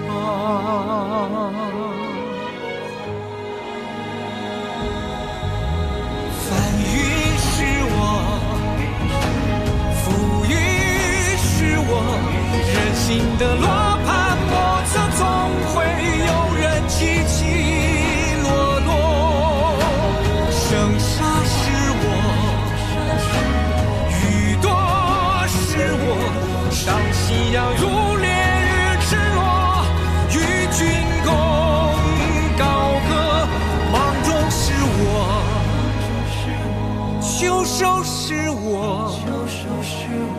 天下是我，苍生是我，你也是我。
李贵太妃显一次不够，怎么？先帝也显灵了？这事儿，下官也没有料到。没料到，楚怀明，你怎么做的这个钦天监监正？欧爷息怒。先帝的棺椁突然移位，恐怕是先前动李贵太妃的棺椁出了问题。难不成还要本侯去求皇上恩准，把李贵太妃再抬回去？侯爷啊，说不准当年建皇陵的时候，这风水就已经出了差池，留下了隐患。但当务之急，咱们得赶紧想办法把此事给圆过去。不久之后，要迎太后的棺椁入陵了。那咱们只需要说，皇陵年久失修，需要修缮，再偷偷的把先帝的棺椁恢复了原样即可呀。但皇陵动工事关重大，下官不敢擅自做主。你们说来说去，不还是要本侯去求皇上吗？侯爷，您刚刚替皇上解决了太后下葬的难题，此时要是去提修葺皇陵的事情，皇上一定会认为您一片孝心。但如果不这么做，先帝显灵一事传出去的话，此事就交给你去办，必须办好。是。但是如果下官亲自去操办此事，会引起他人的注意，恐怕要另择一个合适的人选。此人不但要懂得风水堪舆之术，最重要的是，和朝廷里的人没有任何牵连，以免走漏风声。侯爷，在下有个好人选。说，新来的幕僚藏海啊。之前李贵太妃迁官的难题，那正是藏海化解的。他熟悉皇陵，又懂风水堪舆，现在也在府内做事，身家清白。此事理应由他去解决。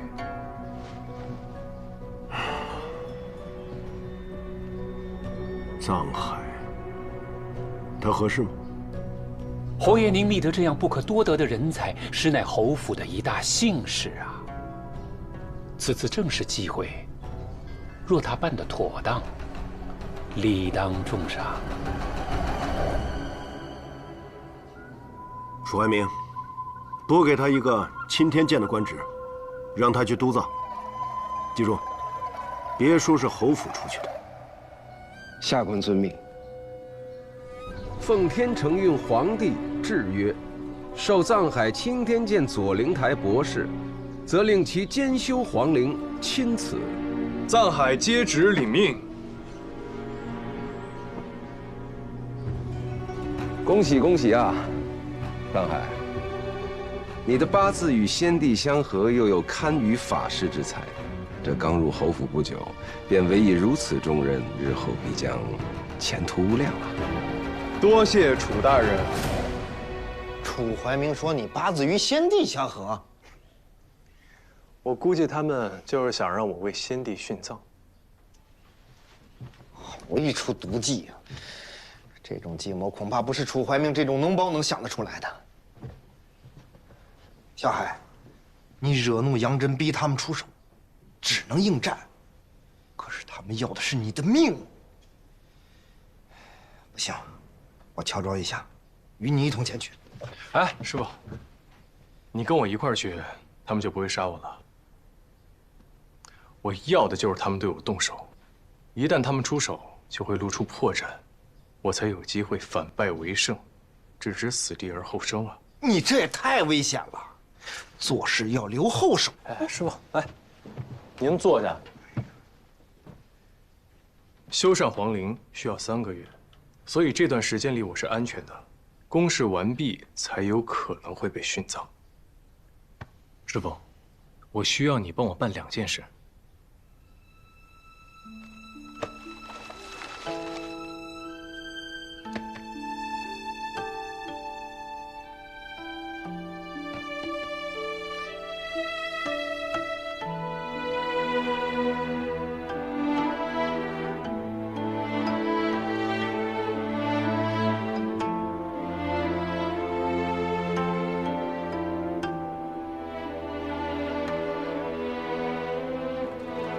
你说的这个法子虽然可行，但不能保证一定成功。我想了很久，能逃出来的法子只有这一个。虽然是在冒险，但我觉得可以一赌。那第二件事呢？师傅，您的本事应该好久都没有施展过了，不觉得技痒吗？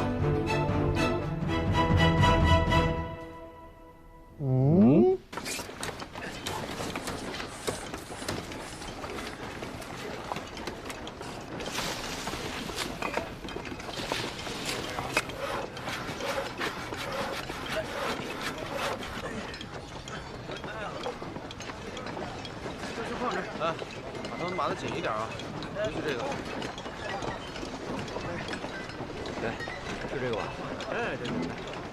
楚大人，楚大人，既然臧大人已经到了，便赶紧帮朝廷解决这道难题吧。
哎，臧海，你干什么呢？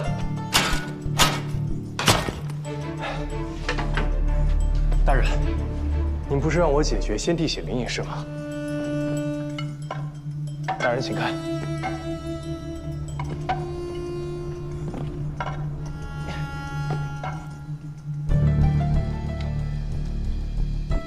您请细看。哪儿来这么多水啊？ 先帝棺椁位移一事，便是地水所致。地水如潮汐一样，夜长日落，而打造先帝的棺椁所用的金丝楠木，便是最为极品的软木，遇水则浮。水若够高，棺椁便会脱离龙山石，在寝殿里来回飘动。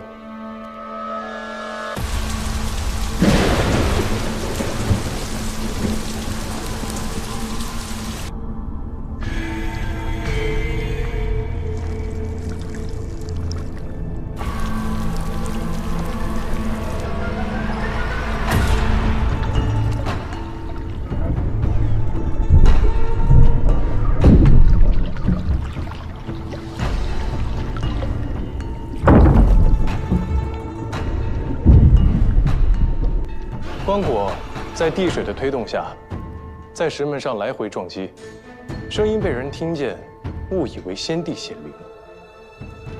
白天雨停，地水回落，这寝殿里剩余的积水，便从木门的缝隙中慢慢流向前殿而消散，最后，这棺椁自然就堵在了这里。大人若是不信， 看看这墙上的水渍的高度，便知了。地水夜长日落，我岂能不知？每日都有的事，为何寝殿今日才透水？大人难道不知道5年前幽河改道，便是从皇陵附近经过？白天还好说，一到了晚上，幽河上涨，再加上先帝的灵血，位于黄陵的最深处，一旦遇上连日暴雨，便会岌岌可危。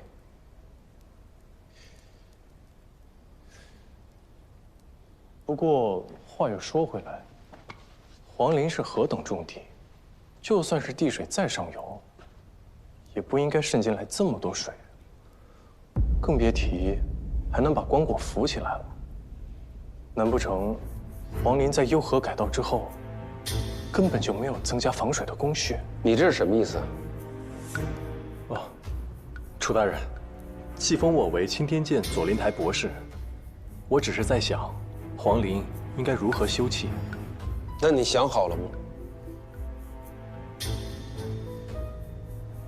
幽河改道导致地水泛滥，已无可避免。眼下能做的，只能是将缺少的防水工序重新补回去。好，就依你说的办，该怎么修就怎么修。你们听好了，以后要听臧大人的吩咐。是。大海，好好干，皇陵修好了，自有你的好去处。谢大人。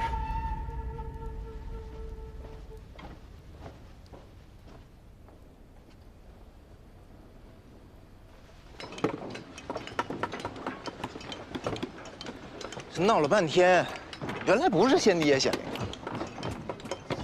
人死如灯灭，魂魄之说，不过是安慰后人的话罢了。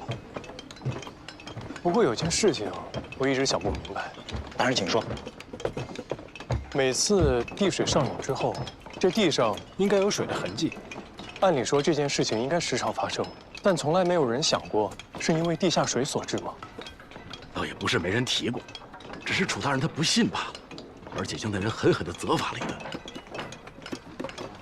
这就是这个人，季群。季群，快来见过臧大人。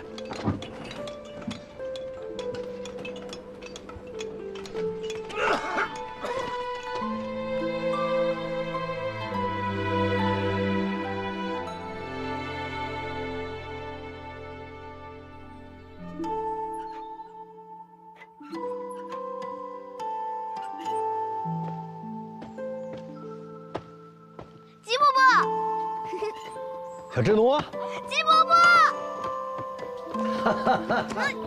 哎呀，小智奴啊，观山术学得如何了？学得可好了。来，鸡伯伯送你个好东西，这个呢叫千里镜，用它观山啊，几十里以外的山近在眼前。季群，回来了。大人，爹，这是鸡伯伯送给我的。好，他呀整天缠着我说。要和你一起进山，学习你那套观山看岭的本事。哦，那看来小智奴长大以后要和鸡伯伯一样做武官分硕郎喽。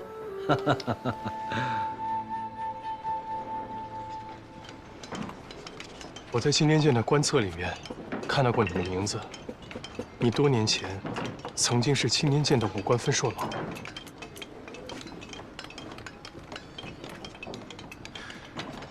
我听其他工友说，你曾经向楚大人提过黄陵地水一事，你可知先帝棺椁外移是因此所致，而不是他们所说的先帝显灵？大人们说什么，便是什么。我的无端猜测不重要。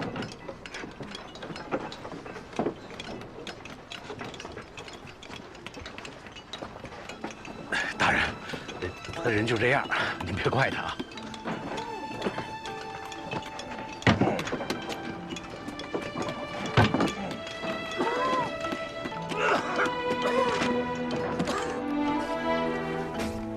石灰经烈火焚烧而来，成型之后，即便泡在水里，也永远不会变坏。若用来造木，则是1份石灰加3份河沙黄土，再用糯精米和匀，不用反复夯打，便很坚固，永远都不会损坏。这就是3合土。无论船只还是墙壁，凡是需要填隙防水的，要将石灰和捣杵铅下的厚绢、细罗一起拌上桐油、鱼油，再用澄清的石灰水加入纸巾去涂抹，过多少年都不会再透水。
你是说藏海知道了皇陵偷工减料的事儿？要不是优和改道啊，修个皇陵哪需要那么多层防水？当年上面拨下来大笔的银子修葺皇陵，此事要深挖下去的话，势必会查到那笔银子落在大人您的手里啊。不如趁他羽翼未丰，赶早除根。可父亲甚是欣赏他。侯爷是杀伐果断之人。有任何能够威胁到您的人，再喜欢，也不能留他性命。大人您放心，这事交给我来办。只要您跟杨大人在侯爷面前添把火，此事就十拿九稳了。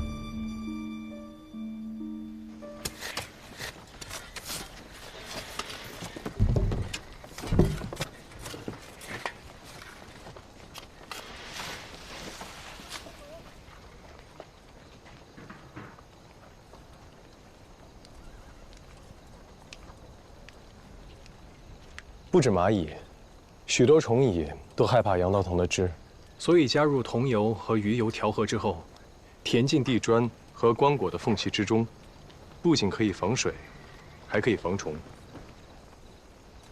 你也知道这个法子？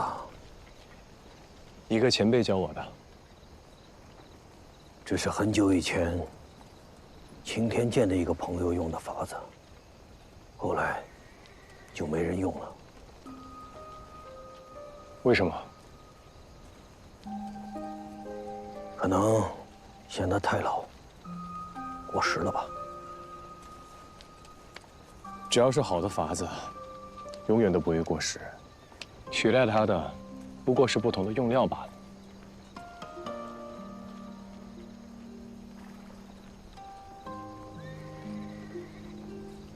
你好像我那个朋友。你的那个朋友是谁？前擎天剑监正蒯多。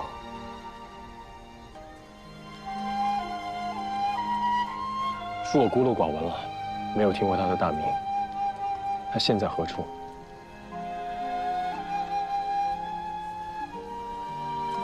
死了，就像一阵风，一泡尘。在这世上，消失得无影无踪。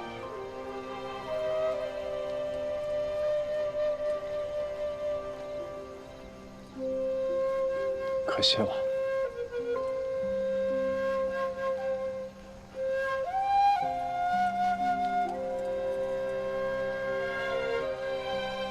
你呢？怎么从一个前途大好的五官分硕郎，沦落至此？五官分硕郎沦落至此，是因为擎天剑沦落至此，成为了讨好权贵、欺下媚上的所在。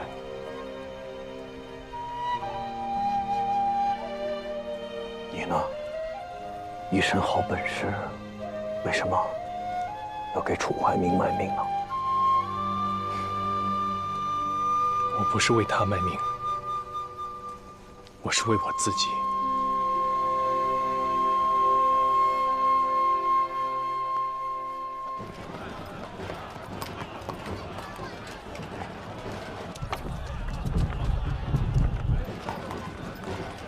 日中则仄，月盈则时，天地盈虚，与时消息。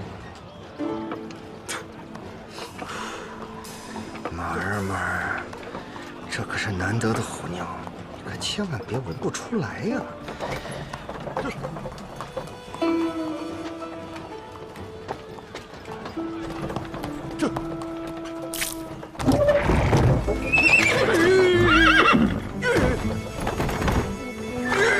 怎么回事？怎么回事？回禀大人，这畜生不知为何受惊了，他不走了。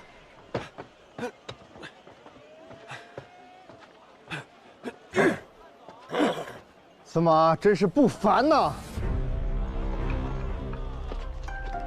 身居通人性，万般皆是命啊！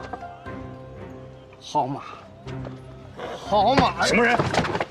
竟敢随夜惊扰尊驾，没长眼睛吗？贫道确实有眼无珠啊！如此宝马，其主定非凡人，贫道不敢冒犯，不敢冒犯啊！贫道云游四海，今日初到京城，便能遇到这般大人物，真是荣幸之至啊！隔着马车都能感受到一股轩昂之气，有万军之势滚滚而来。哎呀，只是这其中隐约透出煞气，溢散在大人周身。看来大人近日遭遇命坎，恐有不测呀！大人，你放肆！你在胡说八道什么？贫道不敢妄言，天下万事一饮一啄，皆有命数啊！大人越是身居高位，越是命坎加深呐！一派胡言！哎呀！啊！信不信我现在就割了你的喉？曲江，不用理他，走。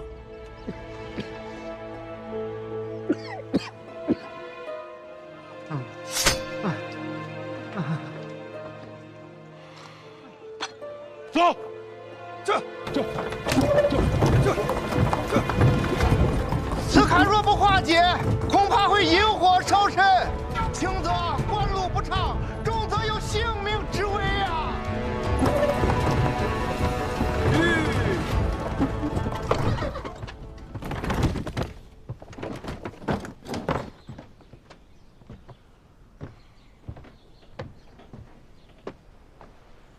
胡爷，您别把那要人的话放在心上，我现在就让他彻底消失。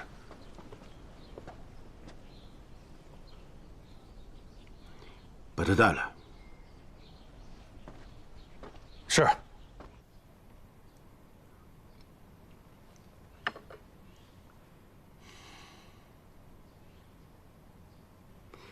既然你会算命，那能不能算出你此行的吉凶？大人，老祖宗的规矩，做我们这行的，不能给自己算。你可知道，你之前说的话，足可以让我杀了你。哎，贫道只是将心中所见如实相告，想祝大人逢凶化吉。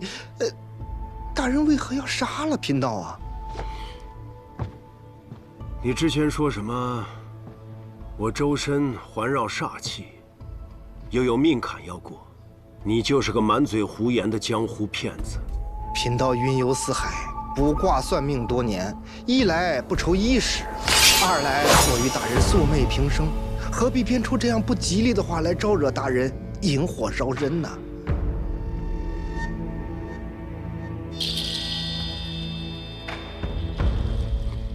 好，今天我就给你个机会。哎呀，说吧，你要说的有道理，我就放了你。若说错一个字，你今日就别想活着离开这里。贫道明白，贫道明白。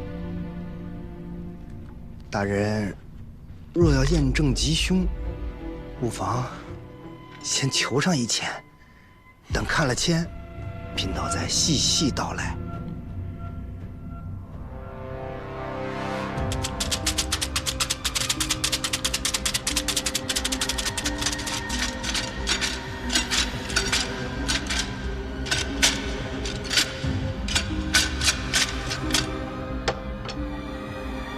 大人，如何呀？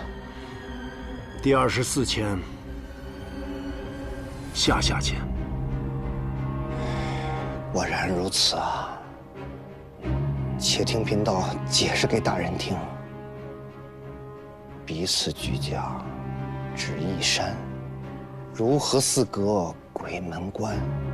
庙堂之高无所诉，青山不宁，祸不单。哎呀，大人，如此煞签，只怕是有阴魂阻碍啊，以至于官星逢冲，水土生变。说明白点。大人，您想想，最近可曾有什么阴宅风水之事牵连呀？这埋在土里的变故，便是贫道所说的命坎。有九泉之下的逝者不宁冲撞了大人的官路，若大人坐视不管，不但与大人的仕途有损，恐怕还会殃及令郎。你既说可以替我化解此煞，那你有什么办法？麻烦大人拿些炭火给我，请将刚才那支签交于贫道。谢大人。叩请九天玄女娘娘，太上天师，北斗星尊，脚踏祥云来此坐镇，祖师爷显灵啦！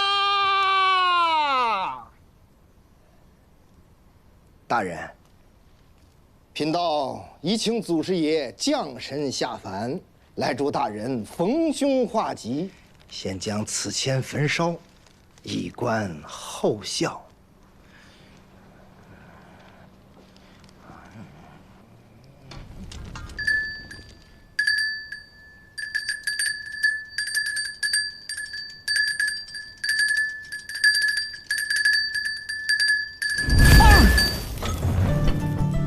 发生什么事了？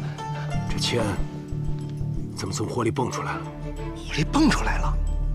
难道大人是霹雳火命之人？火与火，变故生。大人快看看此签可有变化？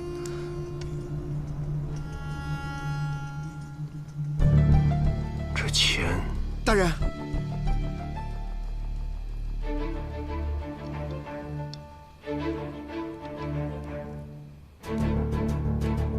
绝了！绝了！刚才是24，现在是46，果真有了转机。这46签中平签，签书曰：“思量无际重重险，忽有灾事误近前。将死未死翻身处，吉星天降越关山。”恭喜大人呐！何来之喜啊？这签的意思是，已有吉星下凡，来助大人渡过难关。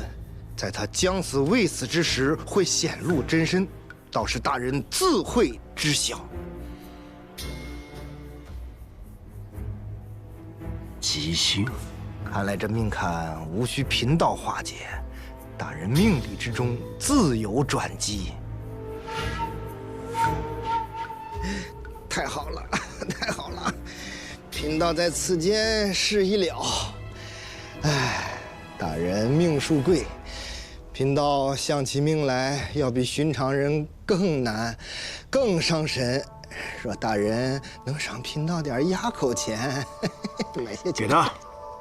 谢大人，祝大人官运亨通，吉星高照。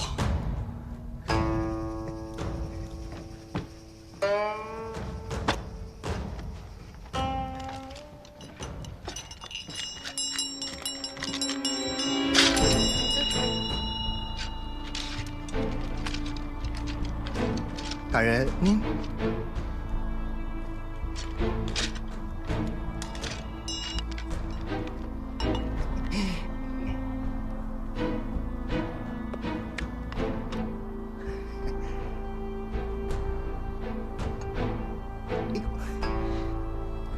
谢大人，谢大人。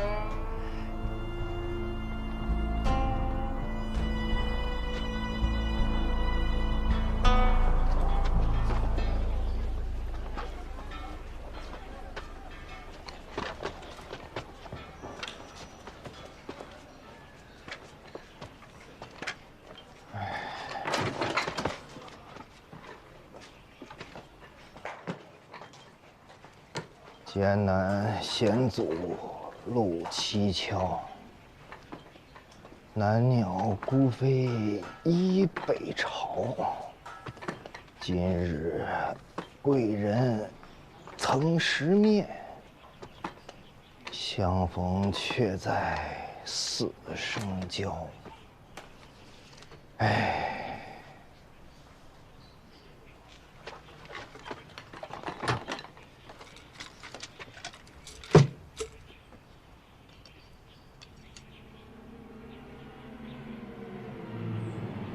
大人，请将刚才那支签交于贫道。谢大人。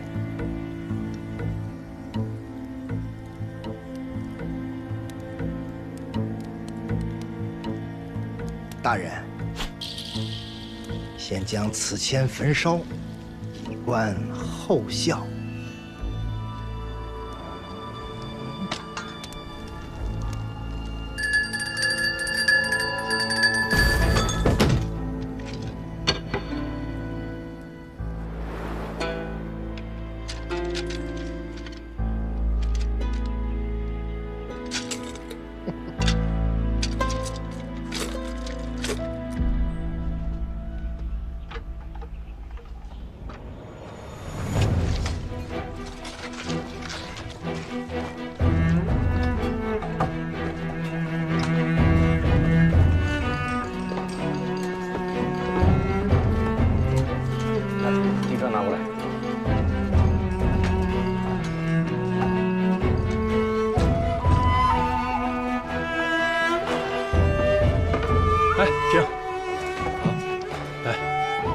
你这样做是不对的，你需要把这个杨桃藤汁用筛子滤一下，像这样，这样才是可以用的。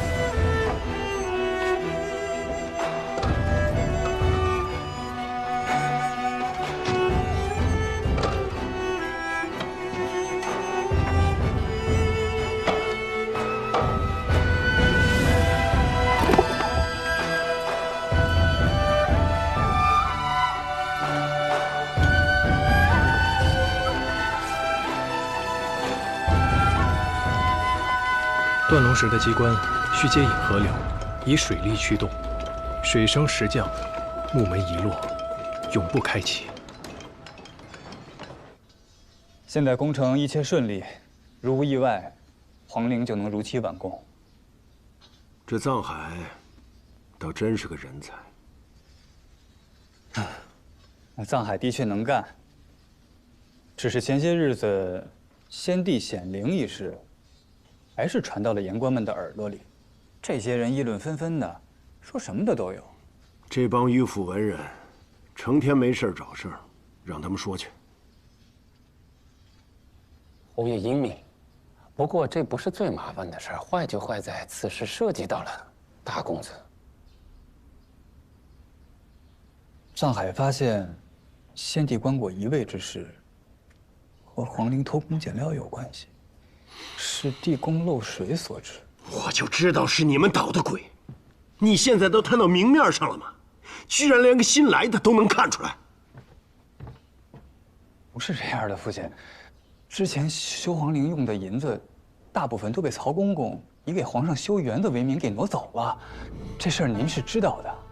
那藏海还看出什么了？暂时还不知道这背后的门道，但他是个聪明人，只要一细想便知道这事儿跟公务他脱不了干系啊。他既是个聪明人，就该知道什么该说，什么不该说？关键关系到了大公子的安危啊！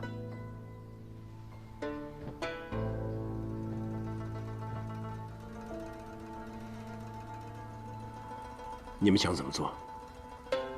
等皇陵修葺完成，葬海大功，那就让他给先帝殉葬，也是给他的最大体面了。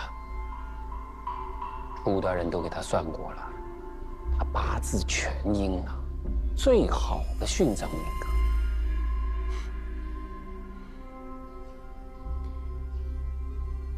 你们早就商量好了吧？不敢欺瞒侯爷。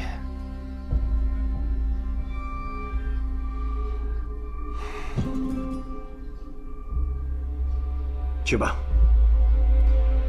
就按你们说的办，但不许再有任何闪失。是，父亲。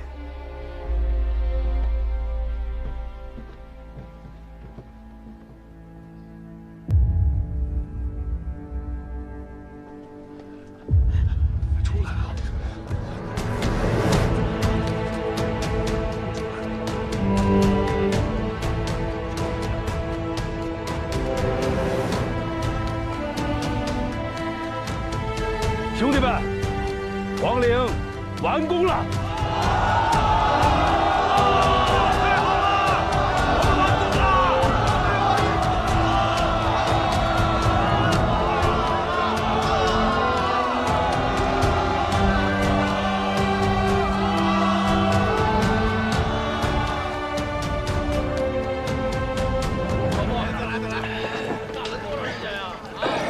大人，您同我们讲讲吧。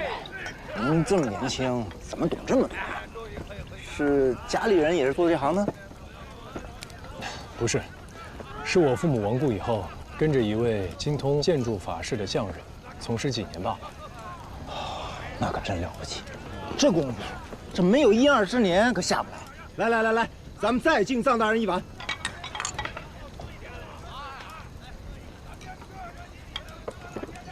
哎，都满上啊！再敬一碗，今天晚上咱不醉不归。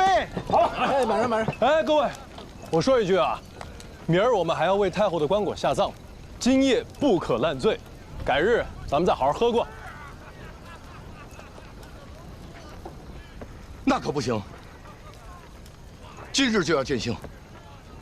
咱们之后哪里还能再像今日这般？来，今晚咱们不醉不归，不醉不归。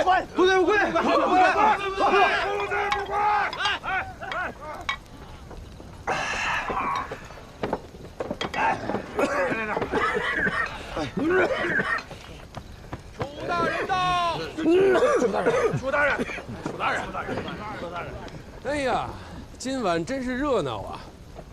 来，我也喝一碗。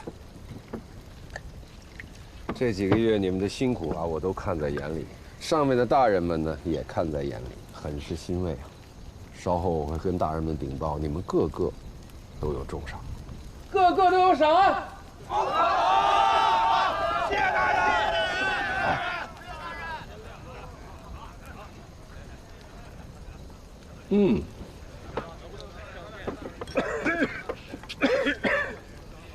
姬群、孔三、殷二狗、韩毅、张树、孙正、袁居、李家良，一共8个工匠，我已禀明皇上，你们的八字和先帝太后命格，且是自愿殉葬，是吧？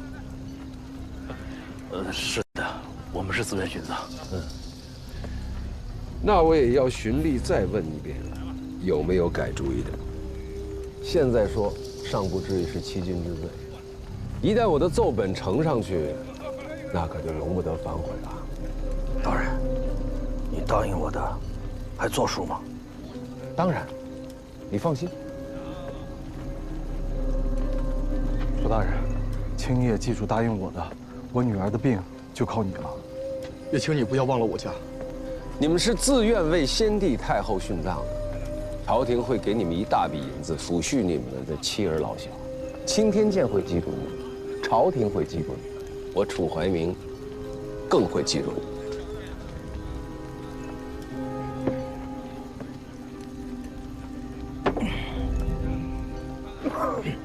大人，我们这群将死之人，今晚难免失态。大人请回，答应你的事情，绝不反悔。不急，本官来此还有一事。藏海听命。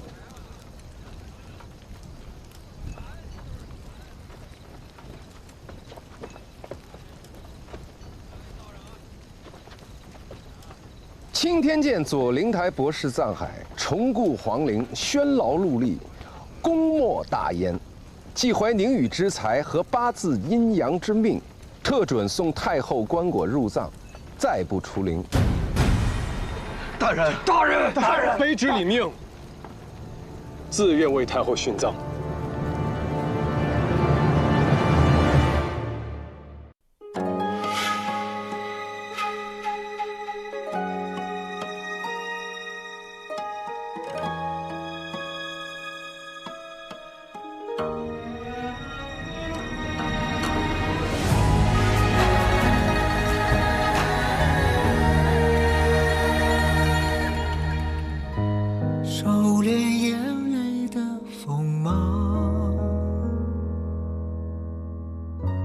掌心念着危险的渴望，惊涛袖里草，惊雷无声响，城府深，深不过我目眶。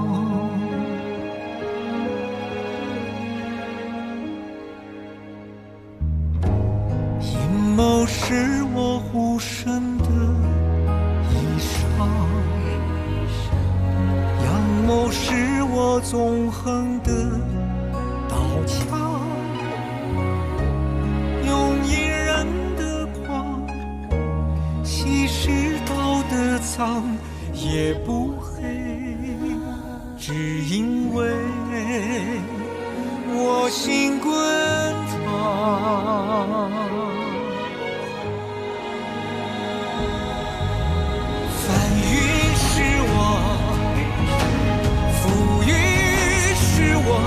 人心的罗盘莫测，总会有人起起落落。生杀是我，雨多是我，上夕阳如烈日赤裸，与君共高歌。芒种是我，秋收是我，天下是我。苍生是我，你也是我。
藏海听命。青天剑左灵台博士藏海重顾皇陵，宣劳戮力，功莫大焉。既怀宁宇之才和八字阴阳之命，特准送太后棺椁入藏，再不出令，以报先帝、太后和朝廷的恩典。大人，藏海这么年轻，怎可殉葬？留在青天剑，大有作为啊！是啊，大人，大人，藏大人不该被殉葬啊！哎，这也是上头的意思。我也是痛心疾首啊！现如今日月交时，九河水患，四处地震，皆是因为天地不宁啊！青天剑算过了，为了四海升平、八方宁静，藏海是最合适的人选。这份殊荣，别人想得，还得不到呢。大人，大人，大人，卑职领命，自愿为太后殉葬。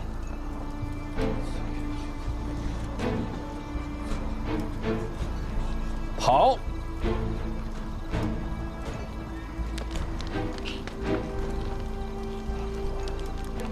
恭喜啊，藏海，这可是莫大的荣誉啊！啊！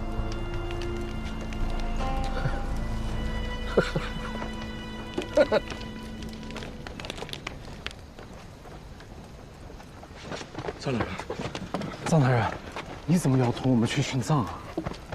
你怎么就这么答应了？是啊，大人。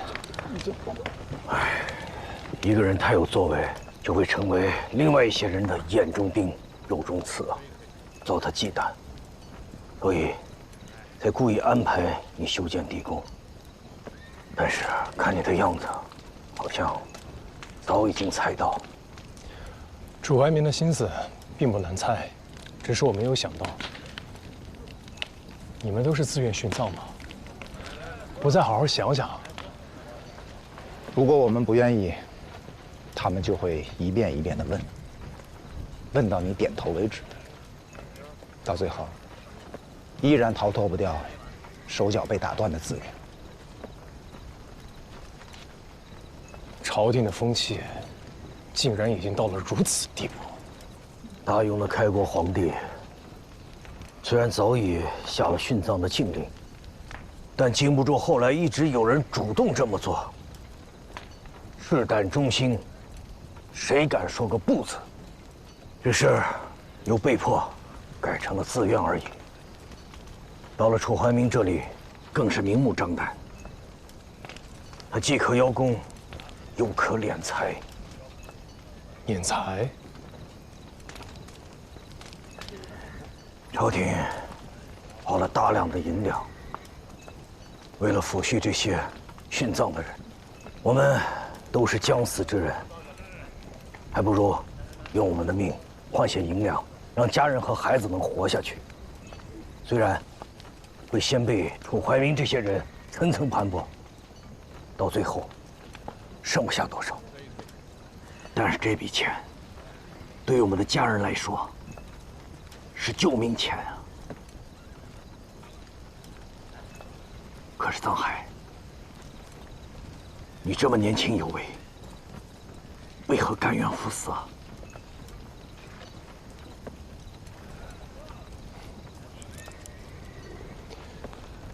跟大家一样，都是苦命人啊。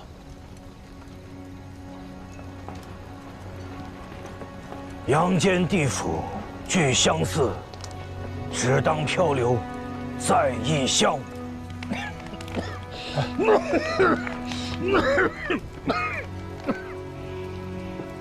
来，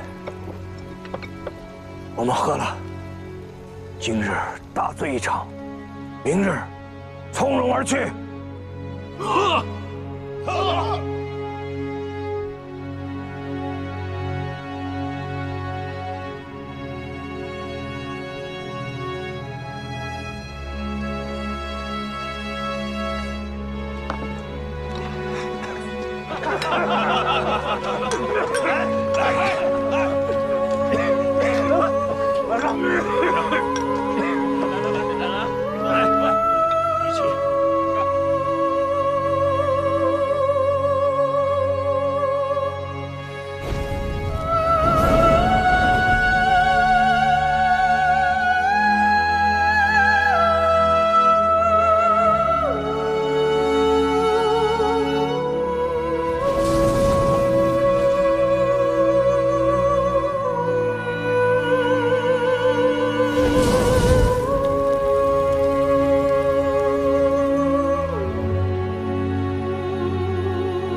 来，喝。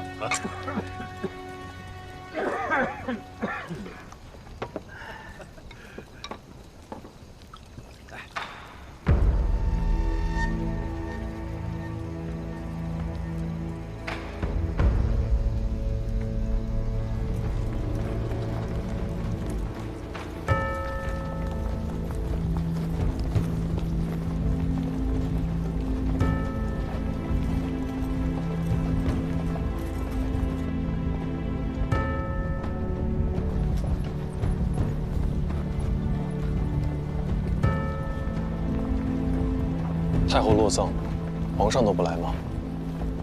听礼官说，皇上在守灵期间哀伤过度，伤及龙体，所以就在宫中为太后诵经祈福，不过来了。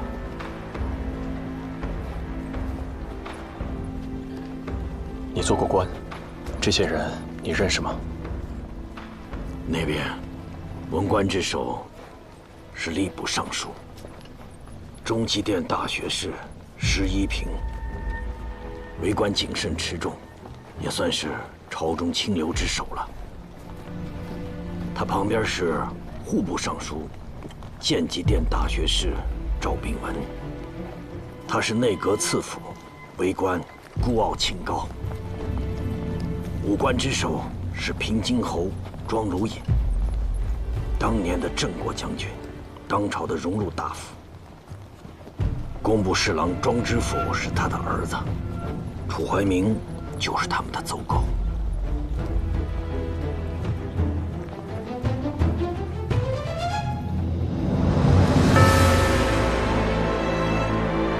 归！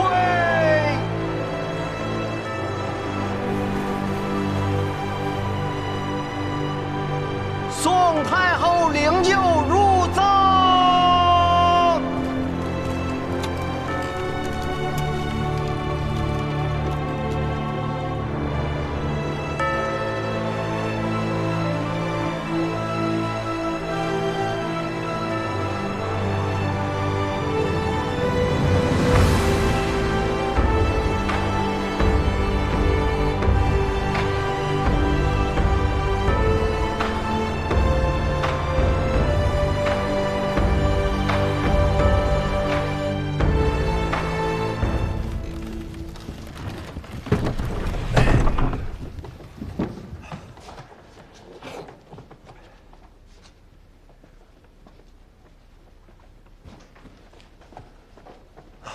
最后一步，查验棺椁封漆。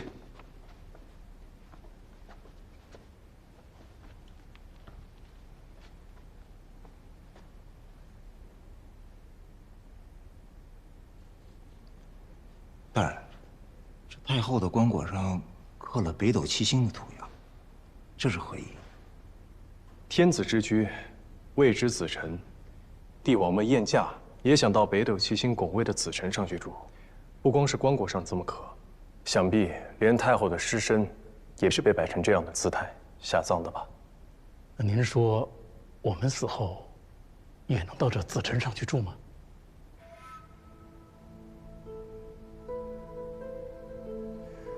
走吧。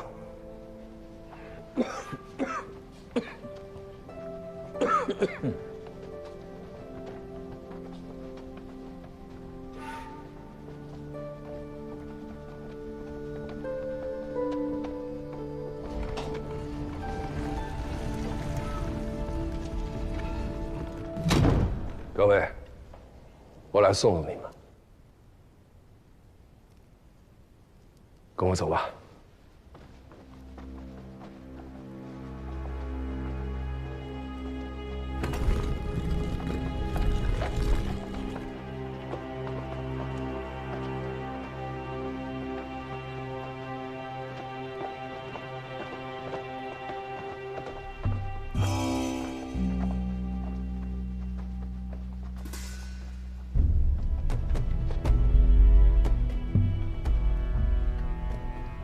这是给你们准备的美酒佳肴，你们应该知道，里面是下了毒的，吃了以后不会痛苦，3日之后便会平静死去。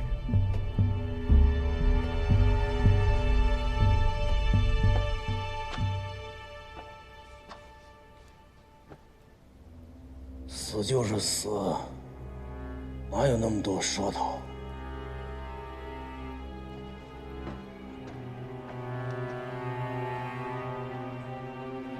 好好过完这3日，安心上路吧。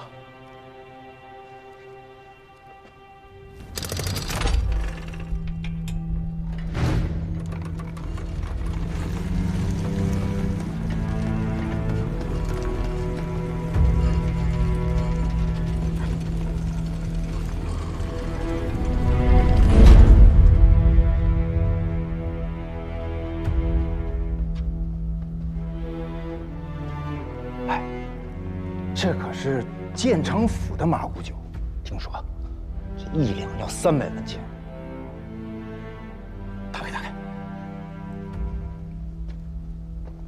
哎呀，这好酒就是不一样，闻着可真香啊！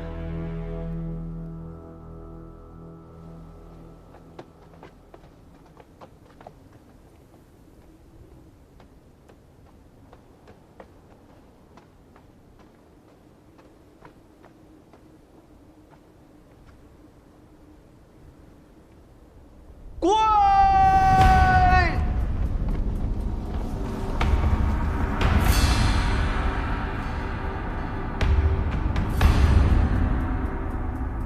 拜！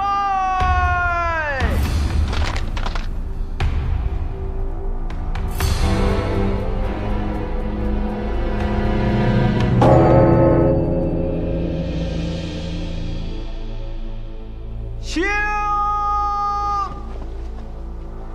机关已经开启了，那他很快就能见到我们给他准备的惊喜了。真想看看到时候藏海是什么表情。你们知道这是什么吗？鹿肉吃过吗？我曾经可打过，不过最后被乡里的督宝抢走了。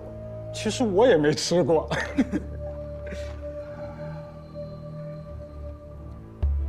麻痹自己，也不失为一种活法。我的一个老朋友曾跟我说过，总有一天他要终止活人殉葬的制度。可是他没有做到，我更没做到。也许后人总有一天能做到吧。如果事事都指望后人来替我们做，那后人的日子只会一天不如一天。我们还有何脸面立于天地之间？再拜！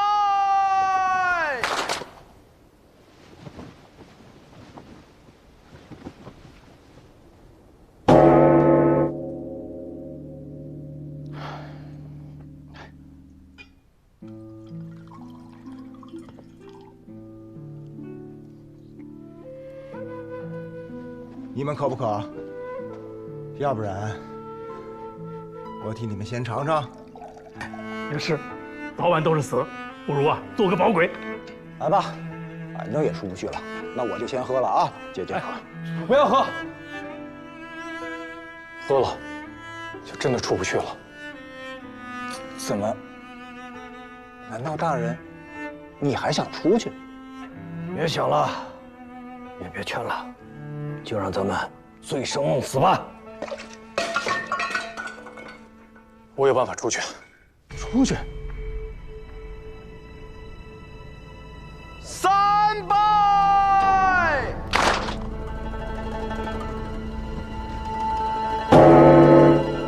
你有什么办法？难道偷偷挖了逃生井？这可不行，在皇陵里偷挖逃生井，那是诛九族的大罪呀！是不？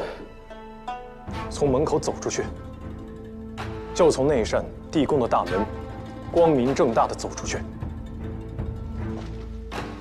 你要带我们光明正大的走出去？四拜！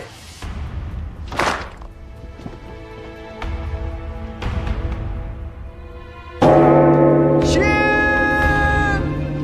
那遁龙石未落之前，仪式还未结束，文武百官都在，这时候出去，定会被他们看到。是啊，就是让他们看见，我们就是要在众目睽睽之下走出去。怎么可能啊？当着那么多人的面出去，一定会被杖毙的。是啊，还会连累我们的家人。我们若是不争，就还会有人继续被活活殉葬。下一个，甚至有可能是你们的家人。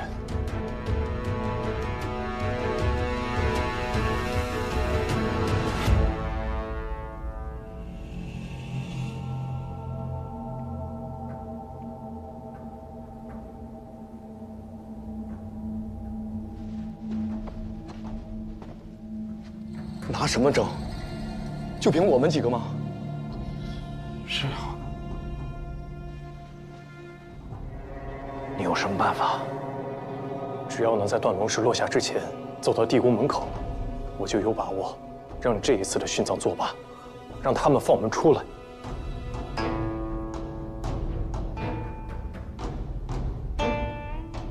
你真的有把握？我信你。你说，我们该怎么办？礼毕，放断龙石。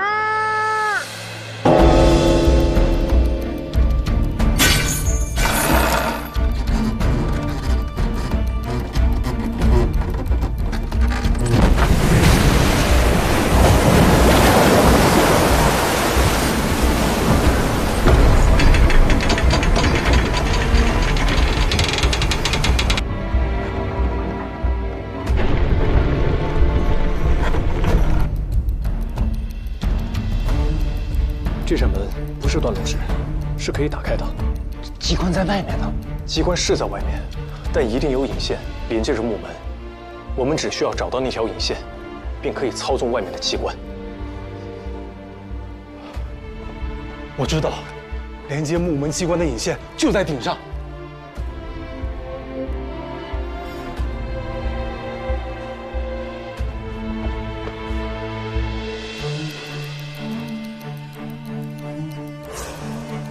就是这块砖，兄弟们帮忙！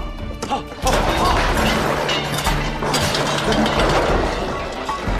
把石头给我抬上来！好。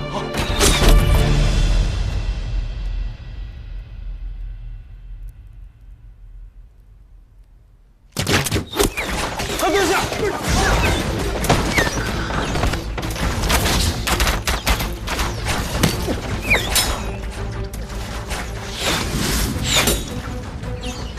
朱怀明，他本以为断龙石一落，还能苟活3日，现在还有生的念想，3日之后念想没了，死了也就死了。但一旦机关开启，这时候被杀，最痛苦。原来他们早就在这儿设置了机关，就是要我们在这儿横死啊！咱不已经都是自愿殉葬了吗？为什么还要这样对我们？我们必须要拉开那个引线，把门打开出去。小心！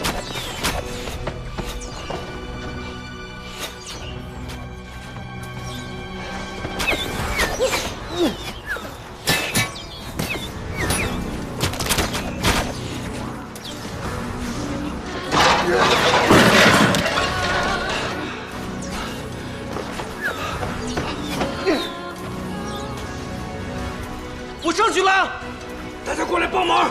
走。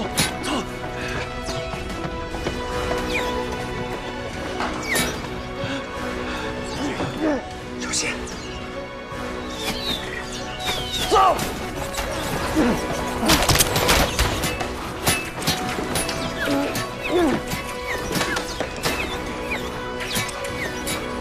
上！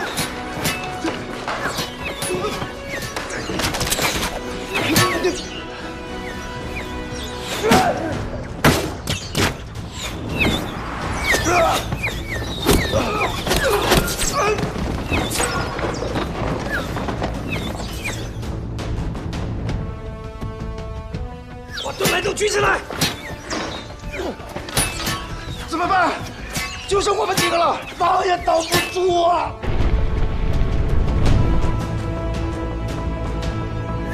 不要放弃，再再试一次！上海，骑到我肩膀上来！上来！走！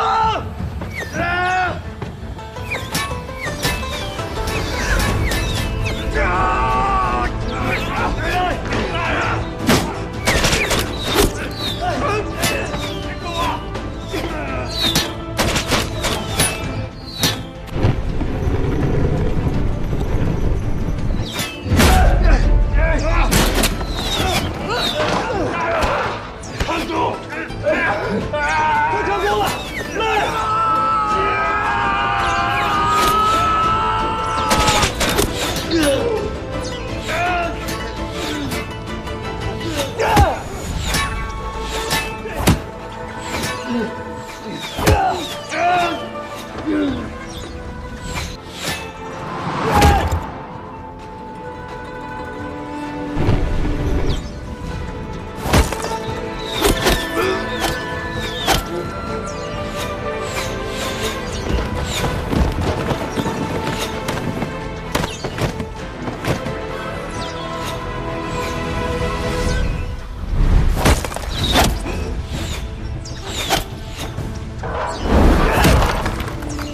开了，最高点！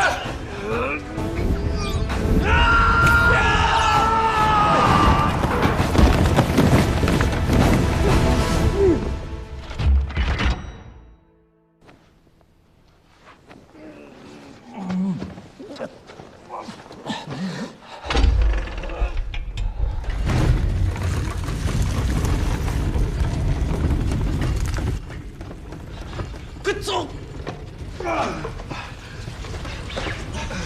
起来，门开了，回家，回家，起来啊，起来！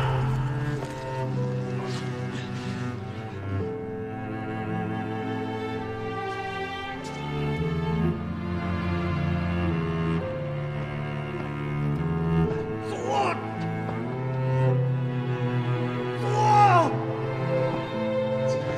起来，起来，起来，回家！走，走，想想吧，回家！走，走。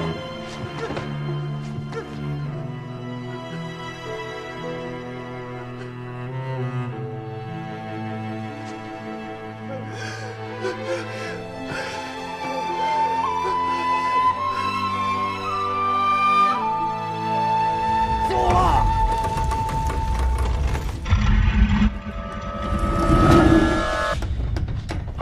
上海，快过来啊！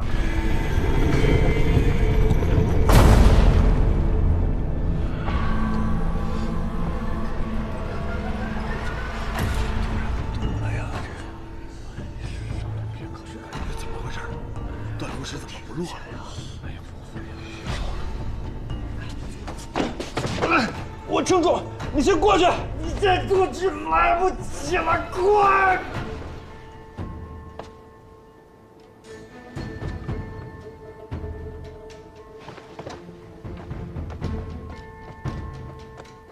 侯爷，这怎么回事？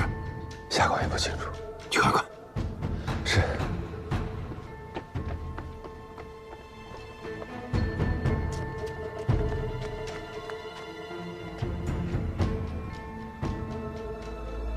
怎么漏下来了？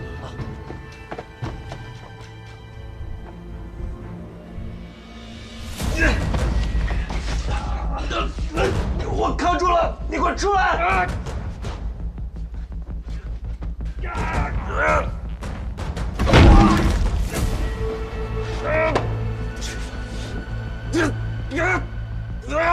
快走，别管我！不行，不行，我不会丢下你的。走，快走啊！我一定会救你出去的，季伯伯。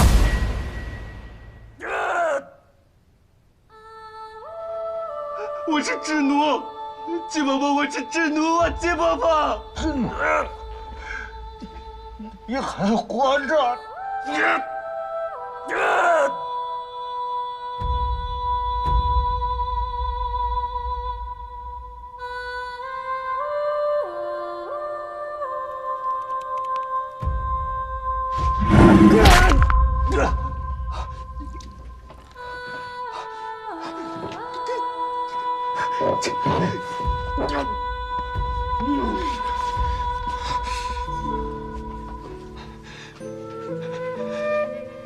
我们无能，不能和你出资了。你一定要好好活着。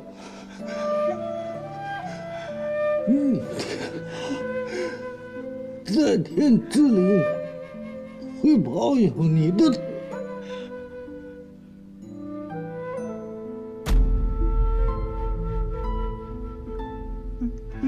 季伯伯，季伯伯，季伯伯。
我也不知道怎么回事，但是就下不来，好像被卡住了。卡了？打开修啊！打不开了，机关合起来了，没有办法，只能将师门炸毁。炸？啊！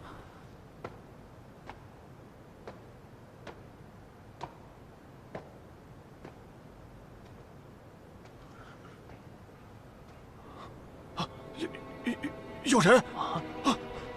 大人，有人！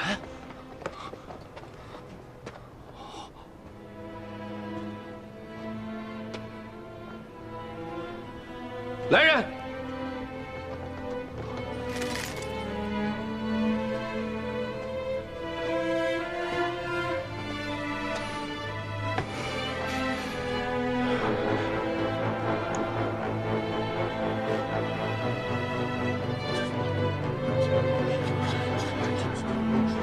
思量无忌重重险，忽有灾事误近前。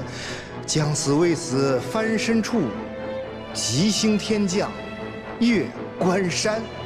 这签的意思是，已有吉星下凡，在他将死未死之时会显露真身，倒是大人自会知晓。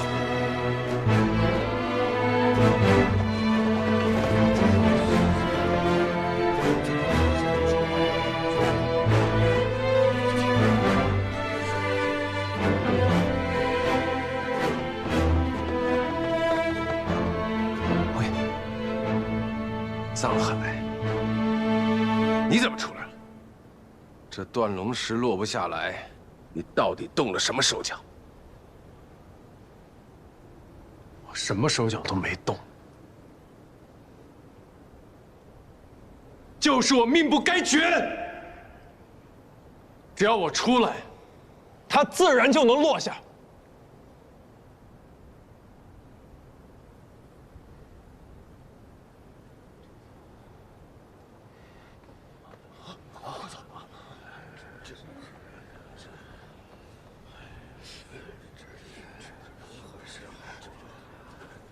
侯爷啊，都怪藏海，他移走了李贵太妃的棺椁呀。现在这断龙石落不下来，那正是应了先帝震怒啊。而且青天剑都算好了，必须得有一个八字全阴的人殉葬，才能平息了这场风波。如今藏海，他不愿殉葬，还堂而皇之的走出来，简直就是罪大恶极。小人斗胆猜测，藏海一死，断龙石必落。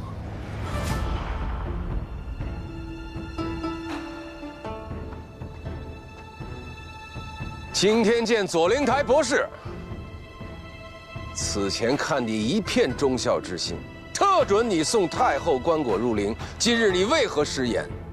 近日帝陵频发事端，都是因你而起，你还不赶紧给我退回去！若你一意孤行，必将受利剑穿心之痛。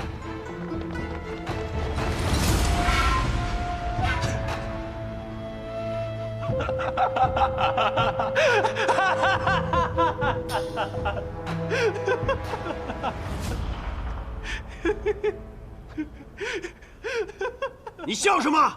我笑侯爷听信小人之言，我笑满朝百官被奸人所骗，竟然把大雍国运兴衰大事寄托在我一个小小左灵台博士身上。若真能安先帝之灵，下官死得其所。但下官觉得可惜，下官要为在场的数百位大人一大哭，要为工部侍郎一大哭。你为何要为本官一大哭啊？我若死了，段龙石依旧落不下来，又该如何？你死了，段龙石落不下来，自有工匠修筑。重新修筑需要多少时日？3个月，还是1年？岂不是要让先帝和太后的尸身曝于荒野年许？国丧系于一国之礼法，礼乃国之根基，法乃国之重器。如此大不敬，我死不足惜，却白白连累了所有大人。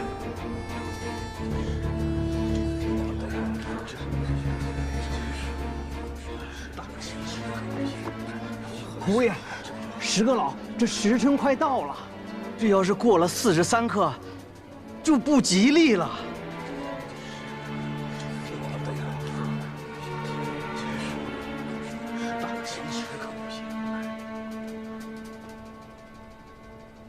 我问你，若你出来了，这断龙石却落不下来呢？落不下来，下官不过就是多活了片刻而已。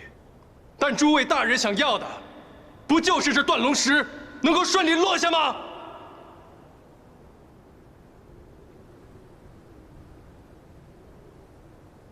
放他出来！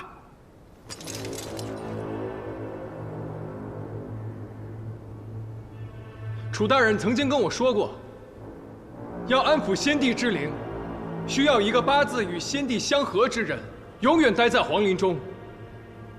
此话不假，但此人不是我，那是谁？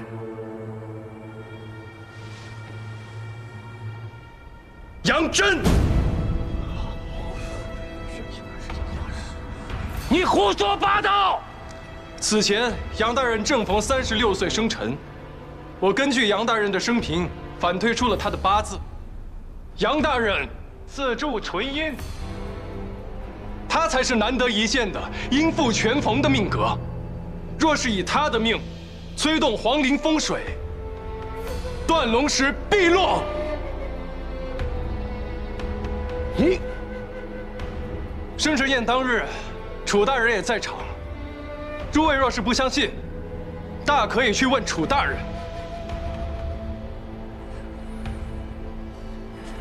楚怀明，他说的是真的吗？是，啊不是，是还是不是？是，但是各位大人，侯爷，时辰快过了。侯爷，不要误了这大丧之事。侯爷，时辰过了，小人不过一死，不足挂齿，但若是连累了诸位大人，小人万死难恕。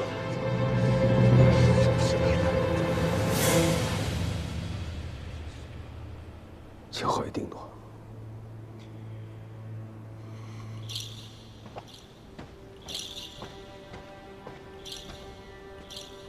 你进去。青阿木哥，他这是故意开脱自己，您千万不能相信他。你难道没看出来吗？他早就视死如归。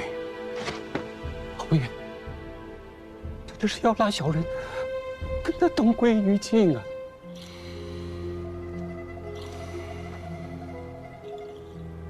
你放心，你进去了，只要断龙石一动，我就射杀藏海，救你出来。但你不进去，就是不相信本侯。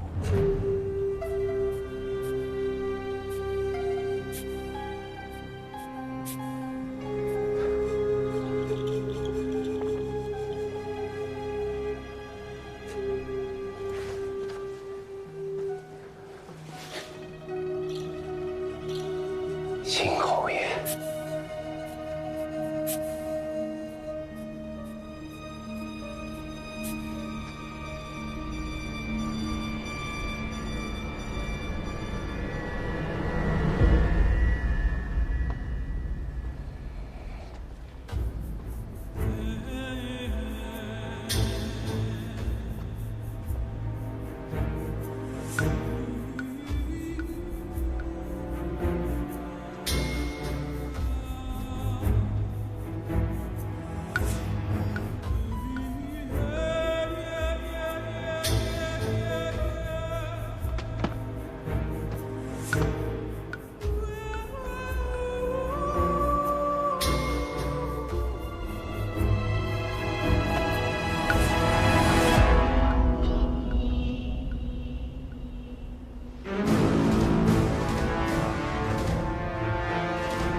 千万别落，别落下来，别落。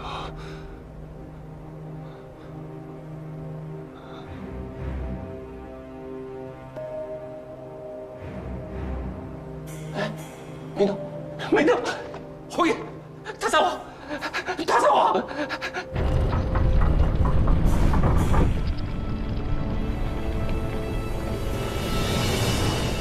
动了！啊！怎么会？不是，断龙石落下来了。这真的真落下来了。这让他上天撒谎，竟然真的不假。是这样。不是我，侯爷，藏海高德贵，我不想放我出去，放我出。侯爷，侯爷，你正好要救我出去的，侯爷，我对你忠心耿耿啊，侯爷，你不能眼睁睁的看着藏海把我给害死啊，侯爷，侯爷，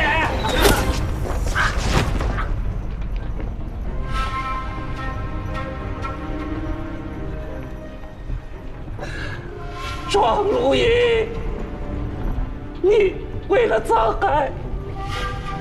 舍弃了我们这么些年的交情啊！我替你算计了多少人，看了多少的脏事儿，那藏海能为你做到几分？你还记得这顺9年，要不是我那阵儿能干得这么的干净利落吗？啊！我现在要告诉所有的人。你为了要管，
掌心念着危险的渴望，惊涛袖里藏，惊雷无声响，城府深，深不过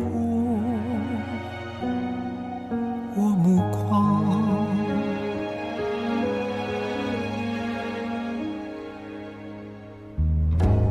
阴谋是我护身的衣裳，阳谋是我纵横的刀枪，用隐忍的狂，稀释道德藏，也不黑，只因为我心滚烫。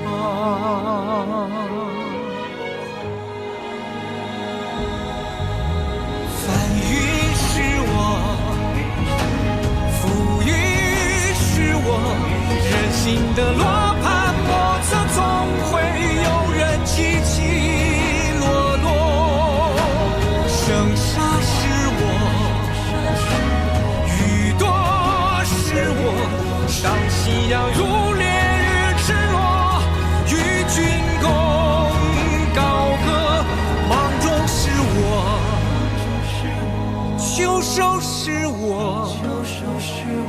天下是我，苍生是我，你也是我。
说吧，你想怎么死？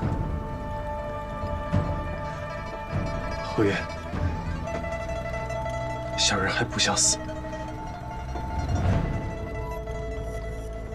你当着百官的面，把事情做这么绝，你难道不知道自己必死无疑吗？小人出身贫寒，孑然一身，若是浑浑噩噩度此一生，死与不死，又有何区别？小人并非身无长物，所以想要搏一搏，搏的就是此刻。此刻也不会太长了，等马车一停，我就会杀了你。还有什么话，趁现在都说了吧。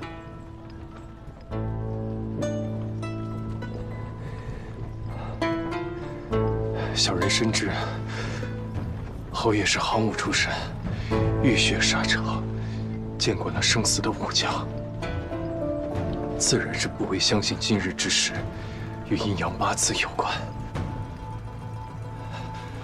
但小人今日就是命不该绝。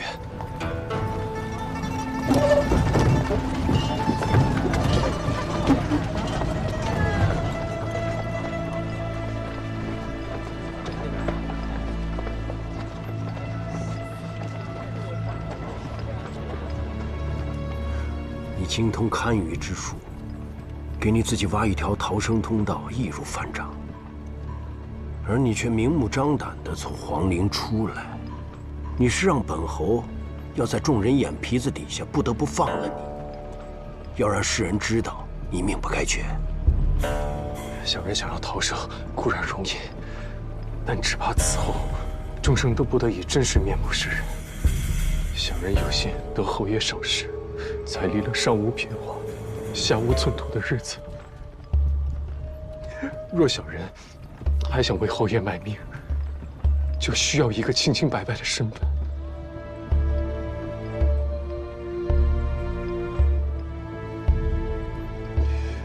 况且我也是人，有人想要算计谋害我，恕我不能坐以待毙。小人拼死也要向侯爷讨个公道。公道？藏海，你堪舆的本事，本侯之前已经见识过了，但是现在，好像你嘴皮子功夫更胜一筹。你口口声声说幸得本侯赏识，但却逼着本侯为借今日之为，失去一名得力干将，颜面尽失。你说你该不该死？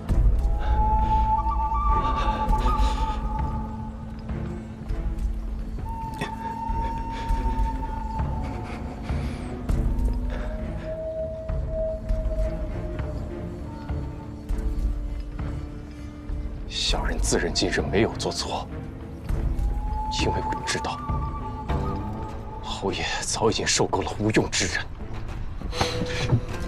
你他娘的是说本侯看中的第一幕僚是废物？侯爷乃人中豪杰，左右跟随的自然不是庸才，但德者才知足。若是不能对侯府一心一意，安分守己，岂不是大大的无用？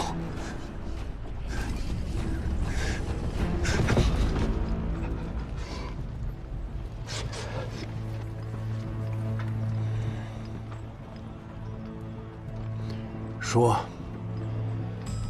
杨大人，斗烧之气，不但不为侯爷网罗人才，还排斥异己。想必之前也有不少人才进入侯府，但终究没有办法走到侯爷近前，留下的不过是些无用之人。但若只是排斥异己也就罢了，这些人狐假虎威，产生骄下，只怕给侯府引来大祸。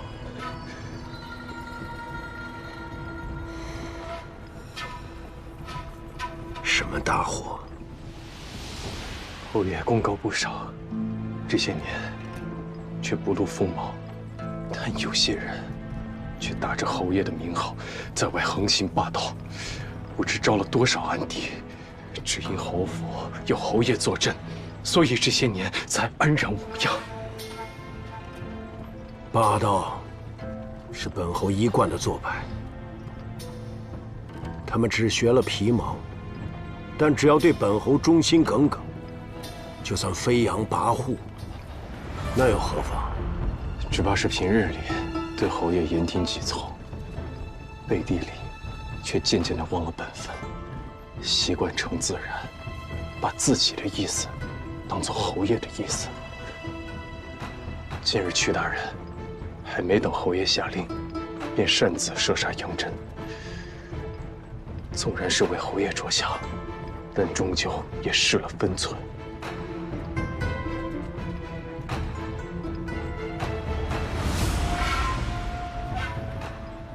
侯爷若是不信，不妨等会儿看看，屈大人是不是又替侯爷将小人的生死做了决断？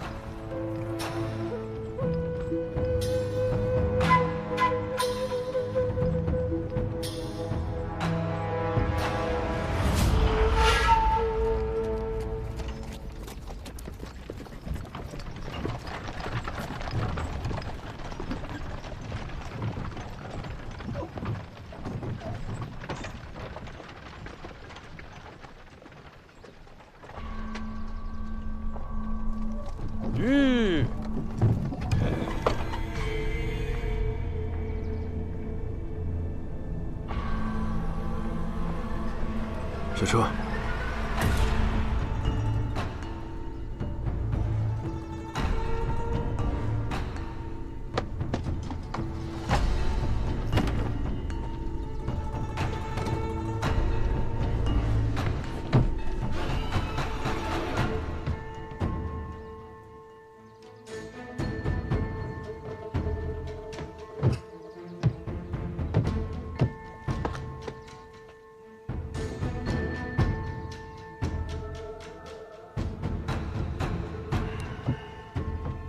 怎么把车停后门了？后门僻静啊，我们别动手。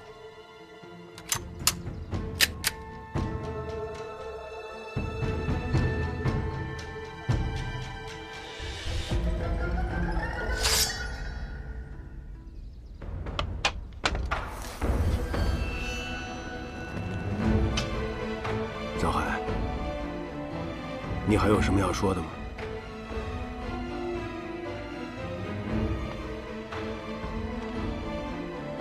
小人性命，全凭侯爷。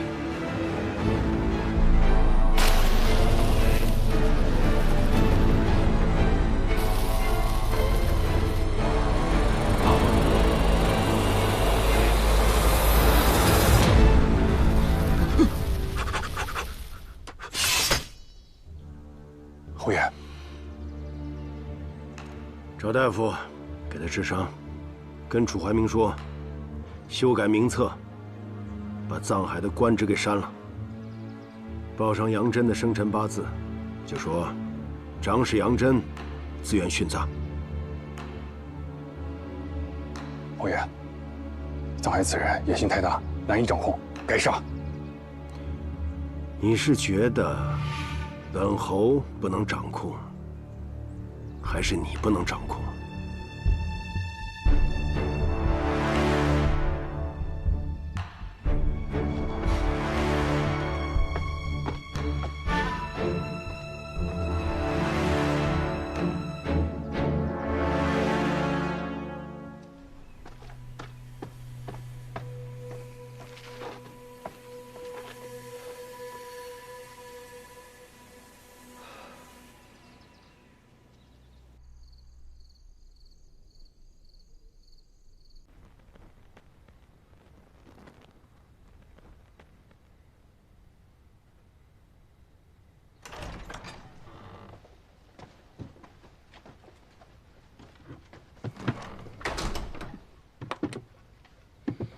有劳大夫了。不劳不劳，多给点诊费就行。慢点。师傅，你怎么来了？我担心你啊。放心，医馆那边都打点好了。我今天是堂堂正正摄人府请来的大夫，医术有限，见谅啊。来，我看看。师傅，你再晚半分，今年我可就出不了皇陵了。师傅老了嘛，你惹怒杨真，逼他们出手，只能应战。可是他们要的是你的命。我要的就是他们对我动手，一旦他们出手，就会露出破绽，我才有机会反败为胜。师傅，我需要你帮我办2件事。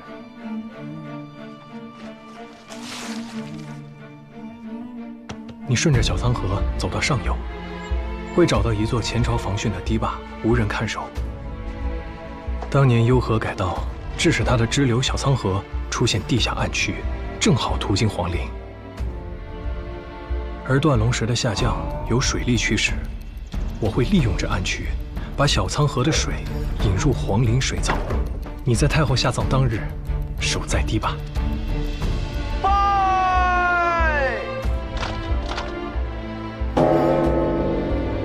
葬礼每完成一步，便会鸣钟一次。你要在丧钟第6响时做好准备。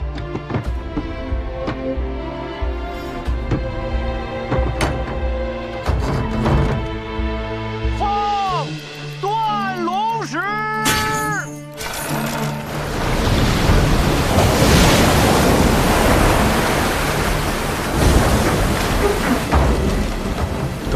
时的第9声钟响，你立即关闭水闸。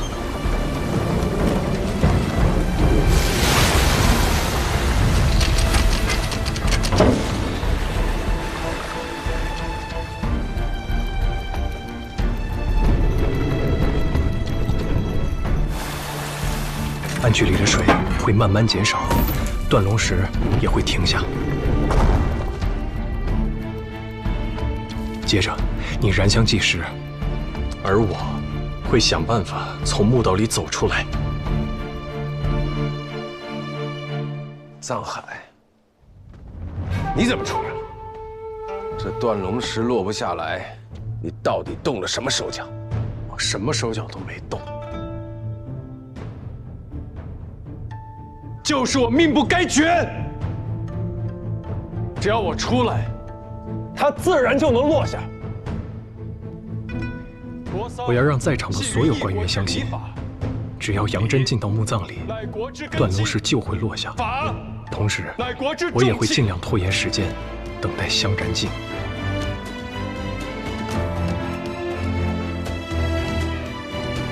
楚大人曾经跟我说过。 要安抚先帝之灵，需要一个八字与先帝相合之人，永远待在皇陵中。那是谁？杨真，你胡说八道！等香燃尽的那一刻，立刻打开水闸。小海，老天保佑！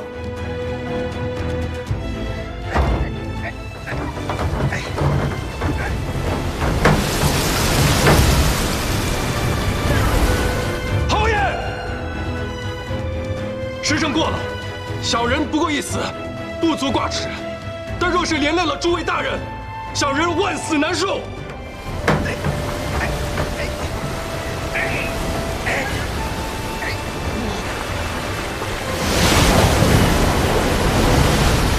而此时，就到了最关键的时刻。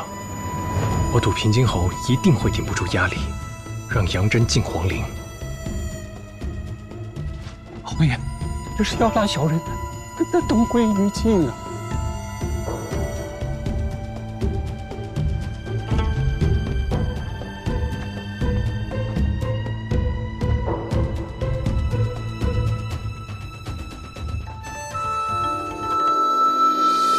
保佑我徒儿顺顺利利啊！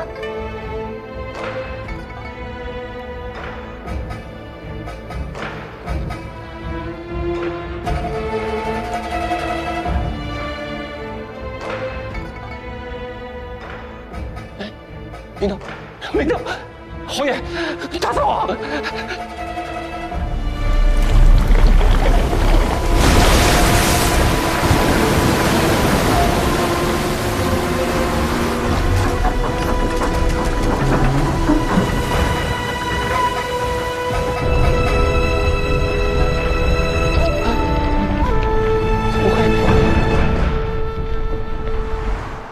事到如今。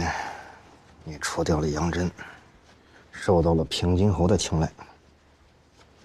小海，也不枉你受这番罪啊！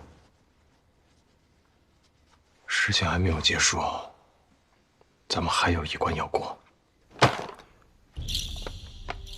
我就知道，皇陵的事儿没那么容易过去，才几个时辰，言官就把奏本给递上去了。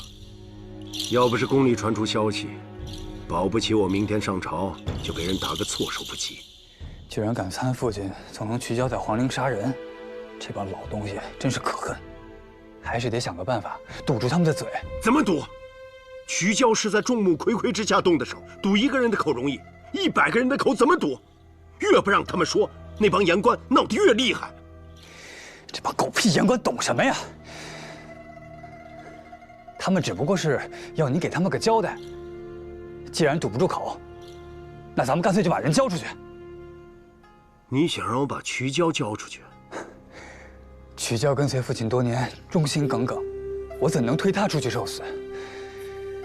这件事说到底，是因藏海而起。要不是他，杨真也不会死。皇陵的事儿已经了结，不要再提了。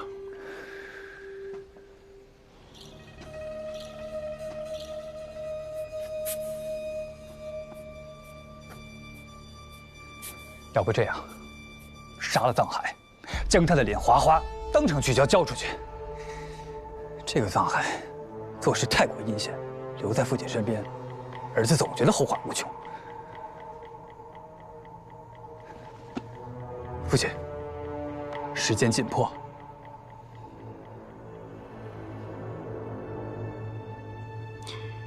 你先出去。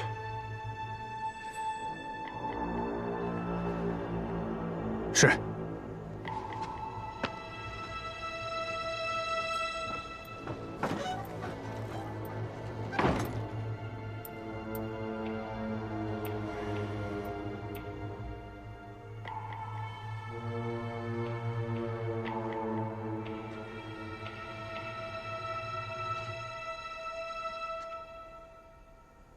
你说，平津侯会怎么做？我觉得今天的话他听进去了，师傅你不用太担心。为何如此肯定？平津侯就是武将出身，他现在的一切都是通过武力取得的，所以他一定知道武将的危险。人事尽了，剩下的交给天命吧。师傅，你居然会说这种话，这可不像你啊！哎，不是你让我不用太担心吗？师傅相信你，走了。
公子，怎么了？侯爷吩咐全府上下所有人3日内不得出府。出什么事了？曲大人他昨夜暴毙了。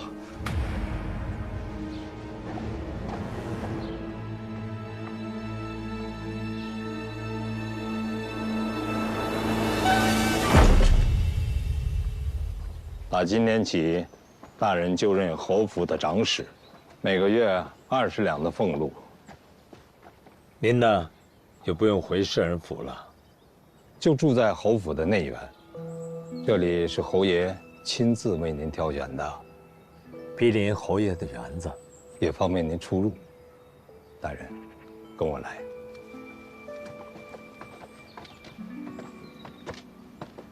请。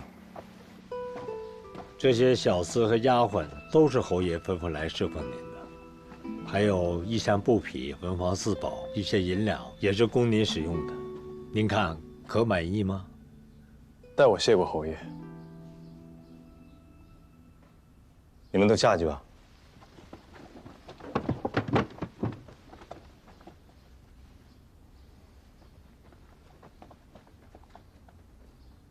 杨真杨大人最得势的时候，也没能搬进侯府内院来住。侯爷吩咐，今天请大人一起用膳。我知道了。先告退了。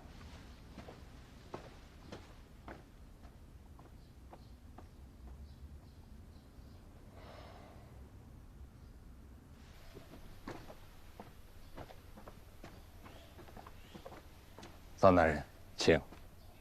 侯爷，夫人，别拘着，走吧。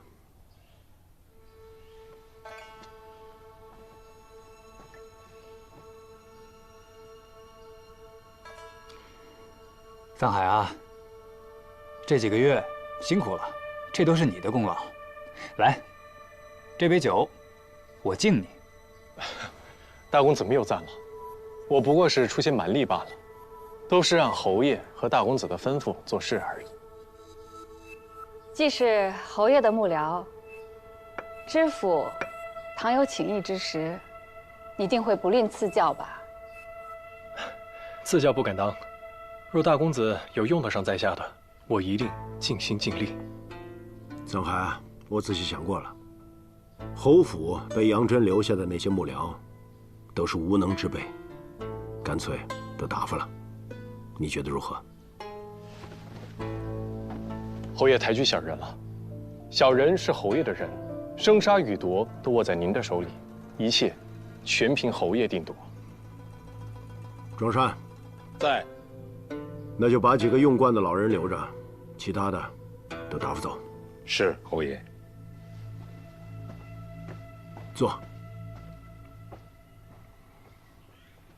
过些日子是家父继承，先在府中加殿，再去陵园祭拜。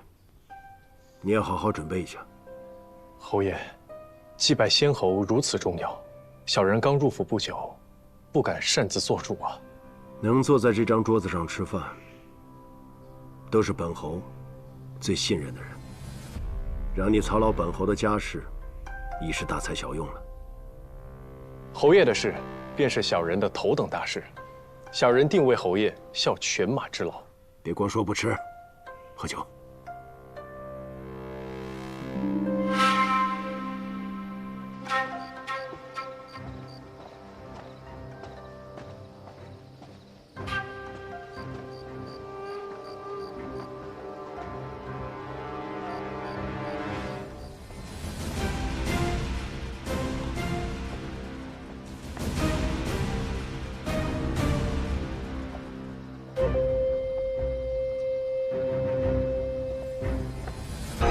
这次的事儿也真是有惊无险。父亲，这个藏海倒是摸准了皇上的心思，言官们的奏本停了，皇上也嘉奖了您，维系葬礼有功。只是藏海这人城府太深，难以揣测，留他在父亲身边，儿子总觉得不安。这偌大的京城，难道还怕找不到个谋士吗？与其养一群猪，不如养一匹狼。父亲说的对。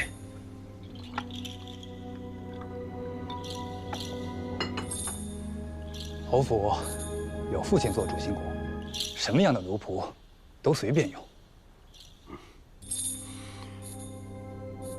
为父虽然荣居皇上左右，供议朝政，但已经不是当年在边疆带兵的时候了。你外公现已致仕，不在朝中走动。知府，庄家的未来，你要好好的担在肩上。能得父亲这般期许，知府一定不会让您失望的。为父会祝你在官场上更上一层楼，最好得一个吏部的好去处，以后好入内阁。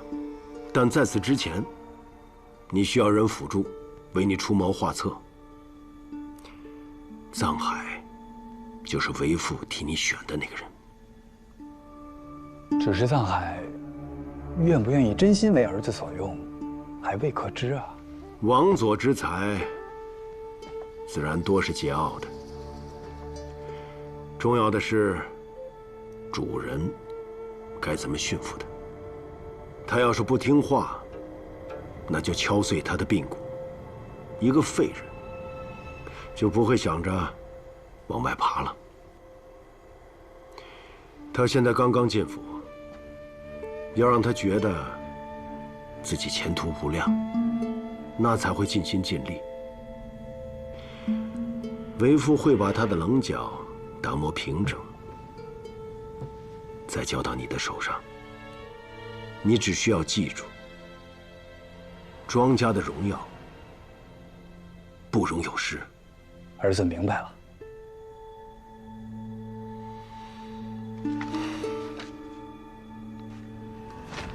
这个楚怀明办事越来越糙了，在官场10多年，别的事情都没成，敷衍的本事倒是第一等。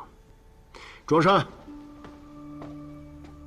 侯爷，把这些都拿给藏海。现在懂这些的，不止他楚怀明一个了。是。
您看看还要别的吗？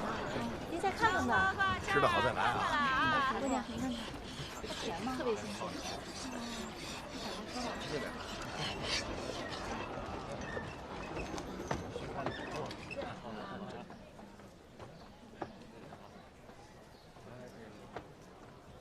掌柜的，我想找一些堪舆法式的书，《青囊奥语》《汉龙经》，还有《云录漫抄》。小李啊，过来。哎，掌柜的，你带这位公子到库房看一下。好，这边请。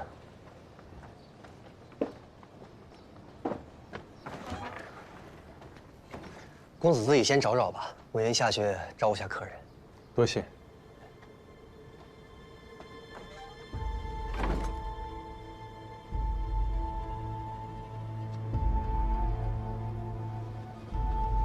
客官，你要的都是孤本，价格高昂，恐怕你要破费了。我现在可是侯府第1幕僚，谁敢说我没钱啊？好小子，师傅没白养你。哎，师傅，这个是我全部家当。那你拿出来就是为了炫耀啊？没想着孝敬孝敬师傅。哎呦，师傅，您就别为难我了，这个月的俸禄还没发。瞧你那吝啬的样子。要不这样吧，平津侯家呀宝贝多，你隔三差五的往外顺出1件2件的，他肯定不知道。咱先把他们家钱偷个精光，出口恶气再说。要去你去，别拖我下水。你坐吧。我听说平津侯一下子把家中大部分幕僚都给遣散了。平津侯做事如此极端，也不是无迹可寻。他当年杀了我家14口人，也没眨眼。他最近还把一些堪舆的事务交给我去做，这些活儿之前肯定都是楚怀明的。那楚怀明还不得气死呀？都是些什么事儿？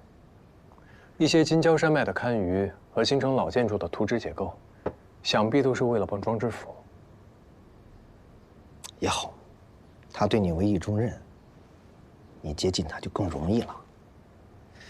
不过小海，师傅要提醒你啊，平津侯要是死在府中，大理寺一来，你很难脱身的。咱们得想一个滴水不漏之计，不管是病死还是意外，能让你全身而退。鱼死网破，不是我们这种人的生存之道。走一步看一步吧。要是能这么容易把他杀了，你们也不必教养我10年。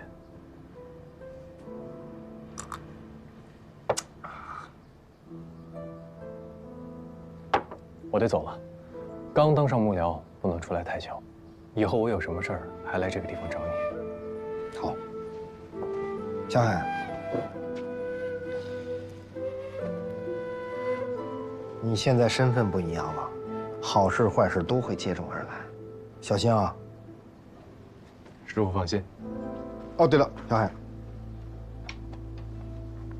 这是你要的书，记得把账付了。师傅，你做戏要做全套的，走吧。走吧。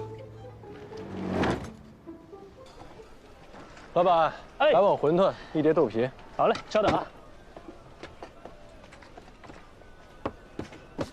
包圆。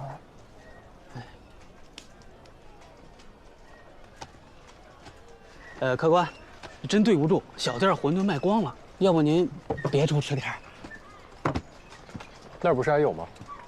是，被这位小哥包圆了。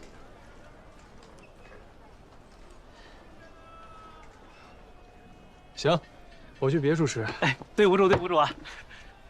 别处也没有，臧大人。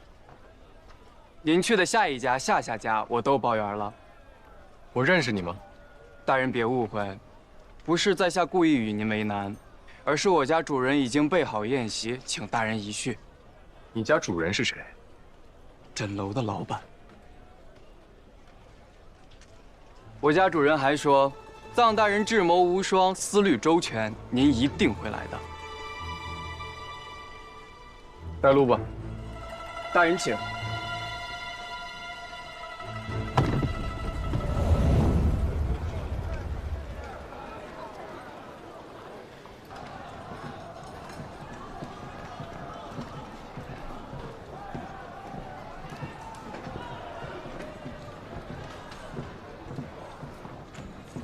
大人，里面请，我会在楼下等您。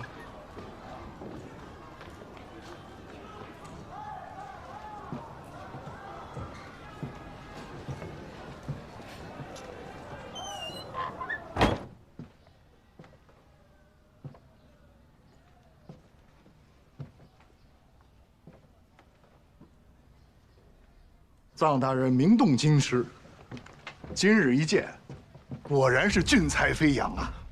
不才徐本是这家枕楼的老板，今日冒昧相约，大人莫要见怪。哎呀，徐老板不必客气，徐老板才是气宇轩昂啊！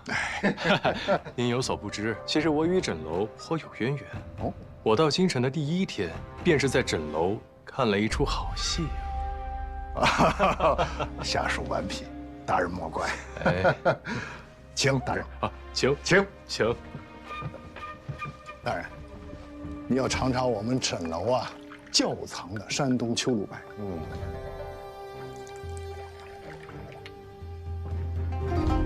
大人请。敬徐老板。哎，请。好酒。快尝尝，这是我们枕楼的招牌菜。这些呀，出了京城也吃不到的。大人之前所在的地方，那就更吃不到。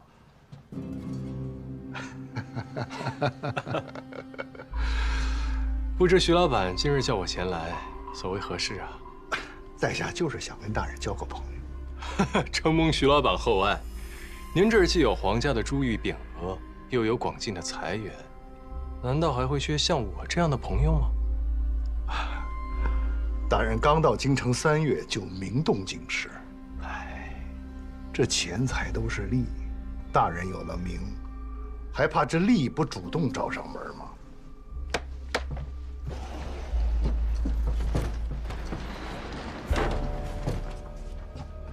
都是些拿不出手的东西，全当是见面礼。你要是收下，就当交了我这个朋友。哎，徐老板，我长这么大，都没见过这么多金银珠宝啊！大人在侯府当差，出入打点总需要钱财，有什么事儿尽管开口。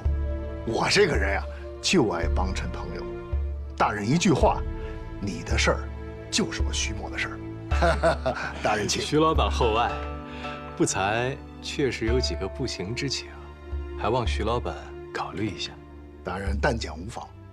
适才说道，我初到京城时，便是在枕楼看了影戏，误打误撞坐上了朱雀头。哎，只是那时囊中羞涩。还好有这位香姑娘替我解围。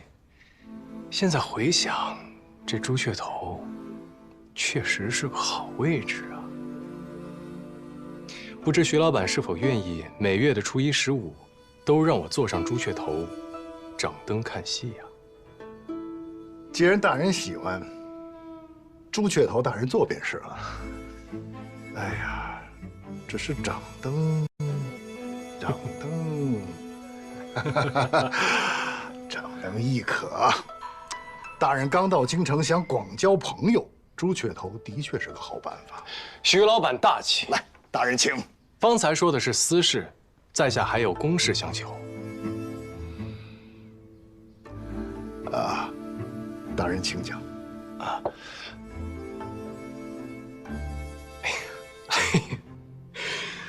这说来惭愧啊，这庄二公子之前在你们枕楼抵了不少的珍宝吧？有些还是侯爷征战得来的，如今财库归我管理了，我就是怕哪天侯爷突然问起，我这说不清啊。我就想着自己把这些珍宝给赎回来，但是现下手头又不宽裕。徐老板，能否帮我想一个折中的法子啊？哎呀，二公子之前在这儿抵的宝贝，都在枕楼的库房里封存。这样，我差人去找找，物归原主，不提钱。徐老板果然是豪爽之人，这杯酒我先干为敬。快请。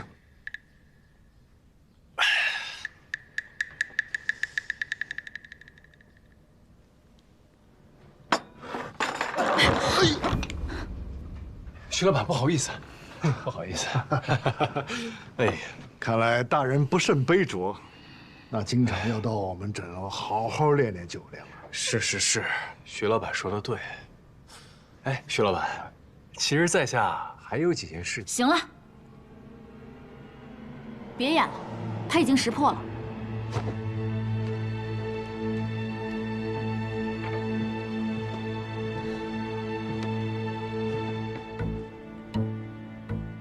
你是怎么看出来他不是枕楼的老板？哪有老板说话一直看下属的眼色的？这朱雀头只管做便是了。哎呀，只是掌灯，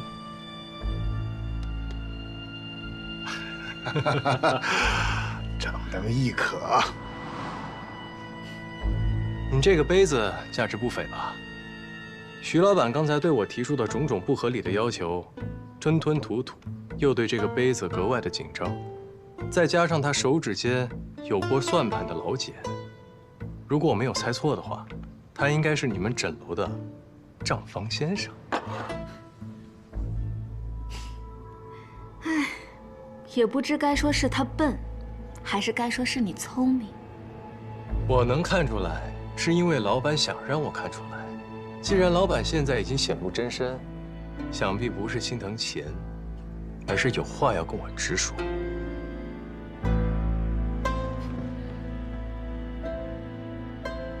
我们换个地方说话。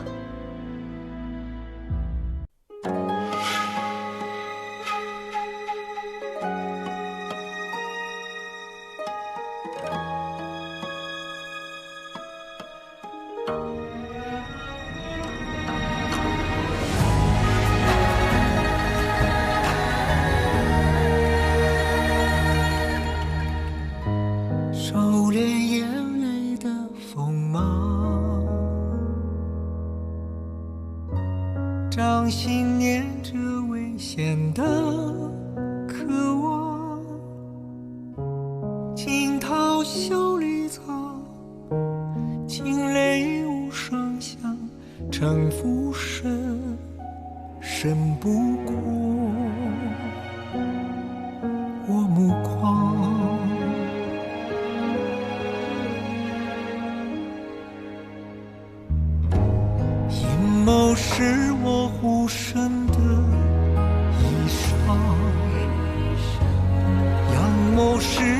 纵横的刀枪，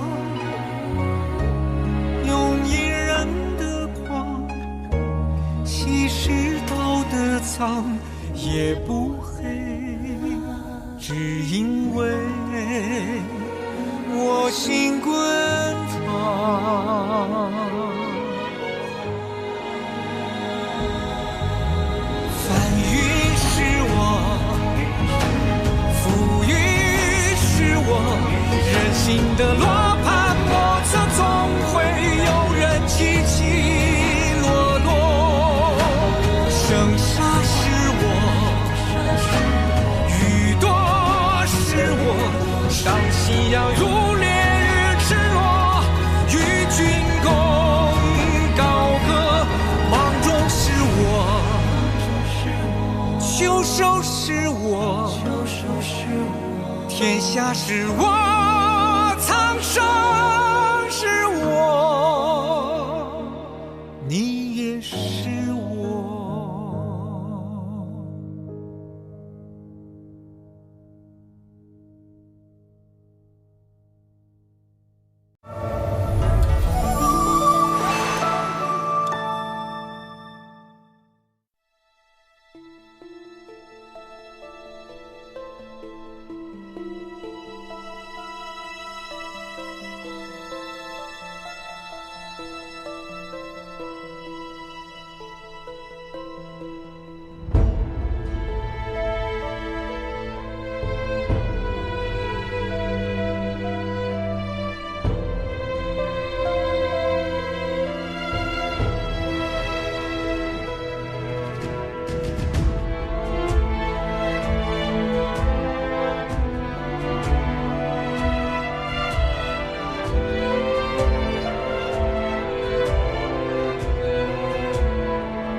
我就知道能在众目睽睽之下活着走出皇陵的人，一定不简单。平津侯真是好福气啊，能得你这样一位有经世之才的幕僚。您谬赞了，我当侯爷的幕僚不过才短短几日，不善应酬，受宠若惊，还请您有话直说。好，那我就开门见山了。我叫香岸图，是这间诊楼的主人。藏海，见过香老板。咱们这是第3次见面了，我真是没想到，你刚来京城的时候还一文不名，现在却已经是平津侯府的第1幕僚。这短短几个月的时间里，你就升得这么快，我真是好奇，你究竟是用了什么样的手段，能够平地起高楼？一叶千丈啊！哪里，我只是运气好而已。这么说吧，我仰慕大人的才华，也与大人有过2次交集，自认颇为有缘。大人既然能做平津侯的幕僚，也不妨考虑做我诊楼的座上宾。不论是求财还是求名，他平津侯能给你的，我一样能给你。香老板这是要抢侯爷的幕僚？不可以吗？和我做朋友很划算的。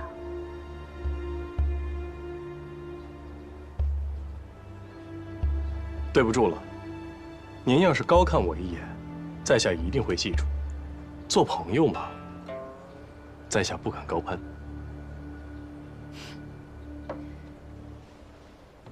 上次在枕楼，你被杨真、瞿娇、楚怀明三犬欺辱，我本想袖手旁观，你可知道我为何出手帮你？因为你与那三人不同，你骨子里不是一个恶人，所以你更应该知道，平津侯是武将出身，杀伐之心自然不小，他疑心又重，你在他的手底下过的是刀尖上舔血的日子，所以我想问你。为何攀附平津侯，替他卖命？明珠蒙尘，我替你不知。肖老板错爱了，我只不过是鱼目混珠而已。我所做的一切，不过是为了在10丈红尘里面找到一个安身之处罢了。说归说，可我看你志不在此。难道你想凭一己之力帮他重掌兵权？来证明自己的价值。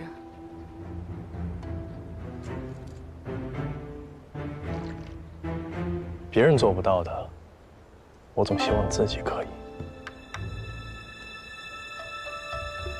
看来先前是我小瞧了大人，你和平津侯才是一类人。既然如此，我也不勉强了，祝你飞黄腾达。多谢肖老板，告辞。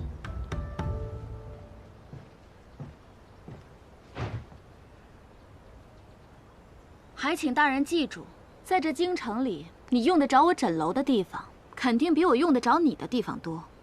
回头若是有难处来找我，记起今日的话，可不要脸红。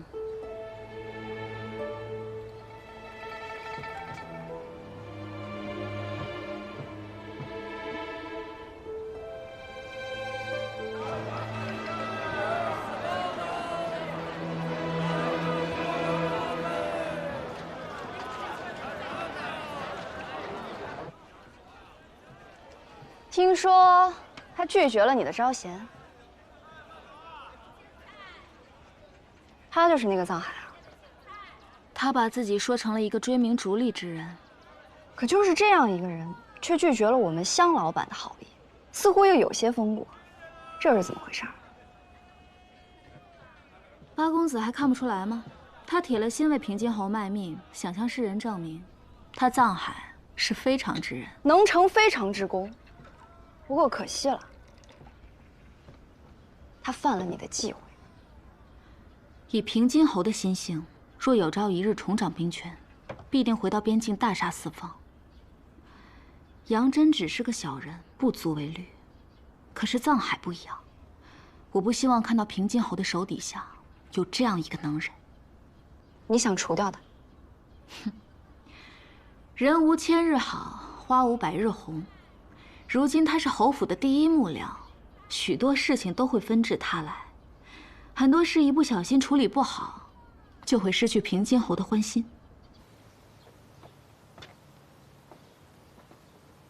管家，哟，藏大人回来了。这些是，这些都是外人送的礼物，是送给您的。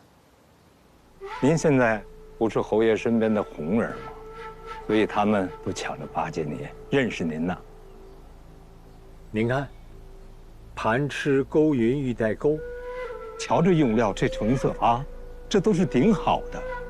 给我来看看这个，来打开打开，这宋代的崔子熙的《琵琶孔雀图》，这一看呢，它就是真迹。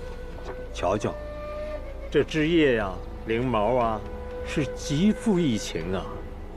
真的是太雅了。管家，为何这些礼单都没有落款啊？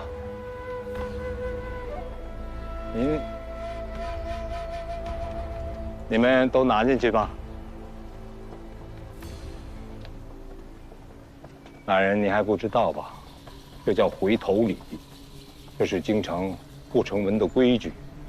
您就是想退，都不知道退给谁。等他们需要我帮忙的时候，自毁出来认了这些礼。大人聪明。侯爷知道吗？这东西进了侯府，那侯爷自然是知道的。侯爷可有说什么？哎呀，侯爷管不了这些事儿。既然礼物是送给大人您的，您就看着办，看着办吧。知道了，那这些礼我就收下了。东西都收下了吗？收下了。你跟他说了回头礼的意思了？我说了，他自己也知道，回头礼一旦收下，便要替人消灾解难了。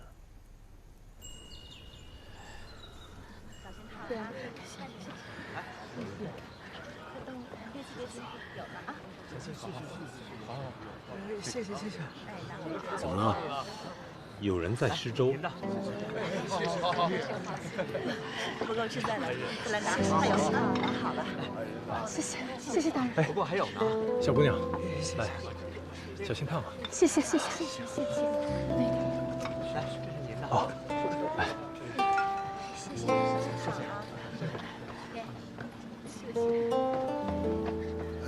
好，给您。谢谢。参见侯爷。你这是干什么呀？小心烫啊！是。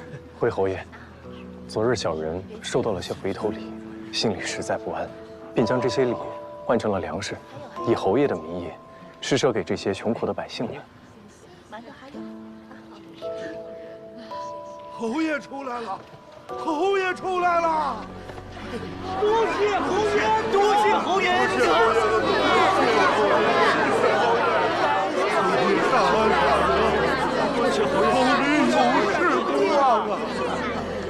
好了，侯爷施粥给你们，是想让你们吃饱肚子，去领吧。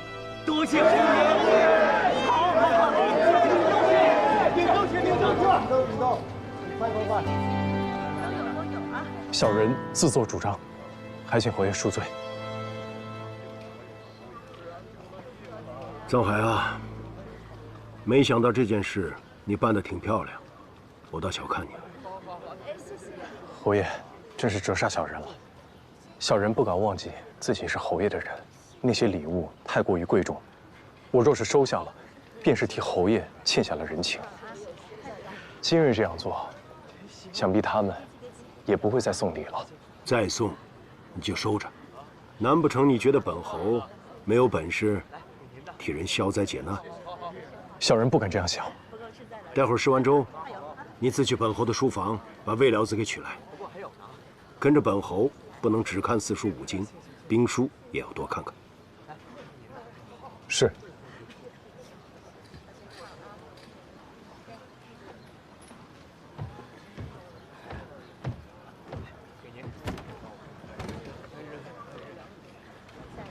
恭喜藏大人。侯爷的意思是，藏大人以后可以自由出入书房，不必再通传了。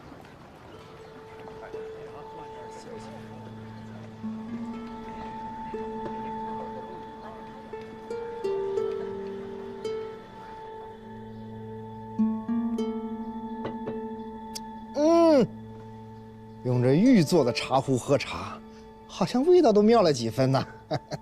您要是喜欢就留着吧，反正以后也没了。昨日一事，全京城的人都知道了，今日便再也没有人来送礼了。这礼呀，收与不收都是两难，不收吧，未免显得太清高，让人猜疑。但我也不能真的收。杨真跟着平津侯10几年，平津侯对他的秉性了如指掌。杨真能肆无忌惮的收礼，我却不能。对喽，现在多少双眼睛盯着您呢。不过，你竟对这些事儿都融会贯通了，也不知道是谁教的。当然是您教的呀，难不成师傅以前也混迹过官场啊？不可说，不可说。为师我当年叱咤风云的时候，你还不知在哪儿玩泥巴呢。只是我万万没有想到啊，幕后操纵庞大枕楼的，竟然是那个漂亮的小姑娘。她一开始设计害我，后来又救我于水火，现在又让我背弃平津侯投靠她，还给你开了那么好的价码，你还拒绝了。他的确不简单，有头脑，有手段，也不像是个坏人。藏海这一仗打得真是漂亮极了，全京城的穷苦人都受了他的恩惠。他不但绝了送礼之人的心思，更是得了平津侯的赏识。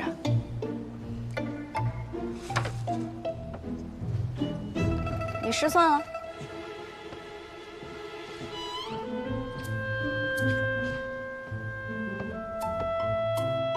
哼，香老板这么小，藏海怕是要倒大霉了。你帮我做一件事情。你又想干什么？八公子放出的消息，京城无人不信。你帮我传几句话。什么话？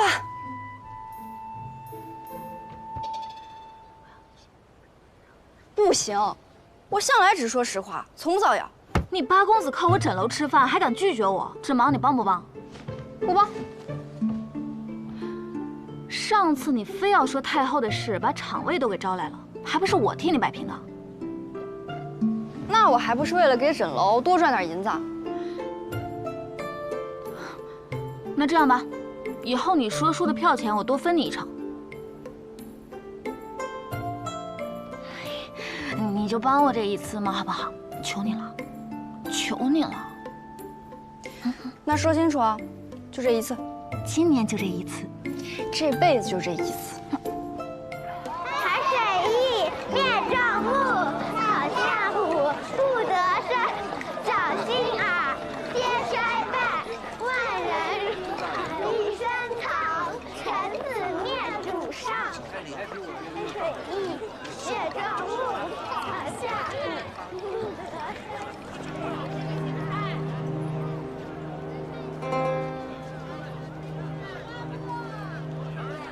先是传你是替平津侯寻找长征不老树的方士，又说你是政敌安插的奸细，最离谱的说你是平津侯的私生子。猜到是谁干的了吗？枕楼，这恐怕是你得罪那位香老板的后果。别的师傅不带劲，可偏偏那句童谣“海水易，灭状物，草下虎，不得生，掌心耳，皆衰败”。这童谣的意思是说，你进入庄家，意有所图，欲行不轨之事，颠覆庄家。5、6个谣言一起散出来，还真有一个让他给蒙对了。这些谣言看似笑料，实则厉害，已经将我置于危险之中了。哎呀，说者无意，听者有心呐。小海，趁此时还未横生波折，我看你去趟枕楼，给那位香老板道个歉。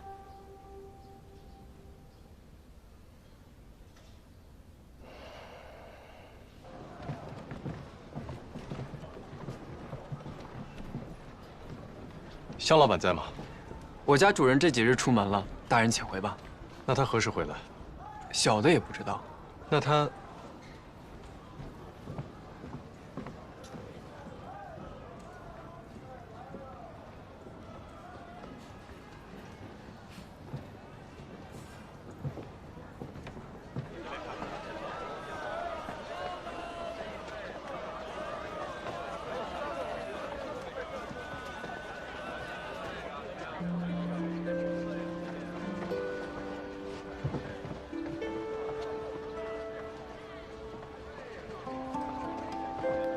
这下如你所愿了。平津侯这样的大人物，想求他办事的人不少，可是想置他于死地的人也不可胜数。我为各位看官提供了这么多名目，聪明的人是不会让他溜走的。那万一最后藏海不是卷铺盖走人，而是丢了性命呢？那也是他选择了平津侯的代价。不过，我觉得他是不会轻易死掉的，且看他如何招架吧。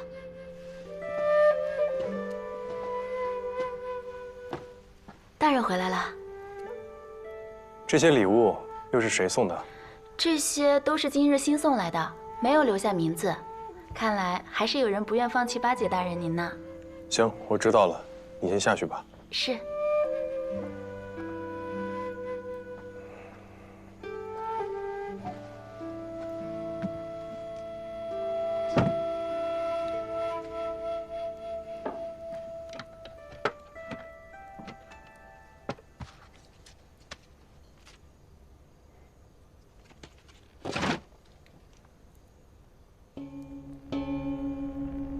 尔入侯府，另有所图，吾受其害，报而不得，吾中剧赌助尔弑侯，3日为限。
来把药吃了，志农就不难受了。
爹，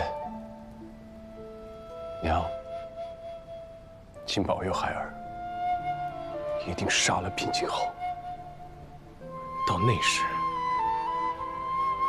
孩儿再来好好安葬你们。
上海，你也吃点。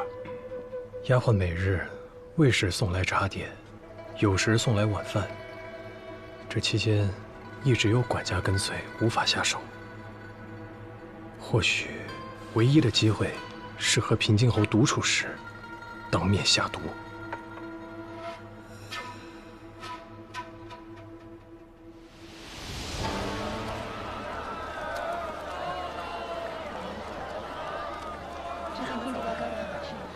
谢啊。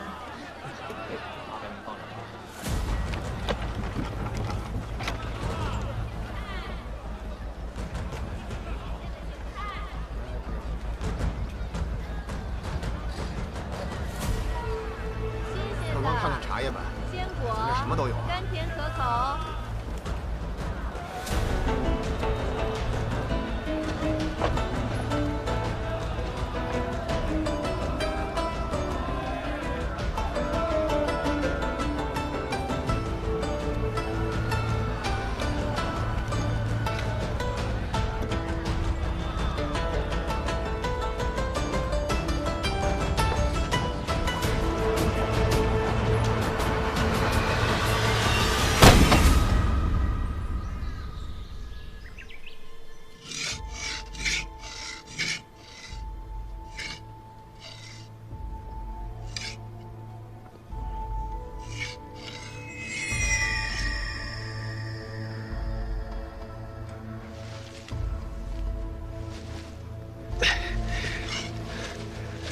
哟，醒了。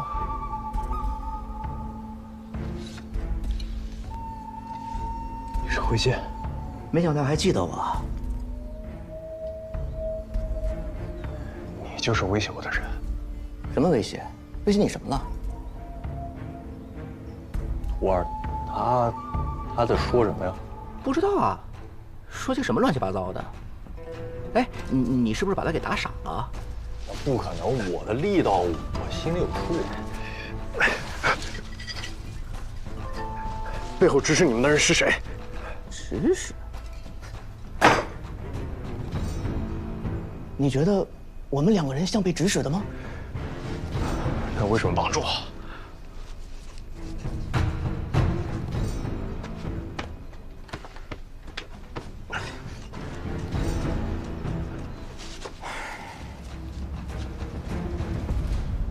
实话告诉你吧，我想找你帮个忙，借个东西，你的脸皮，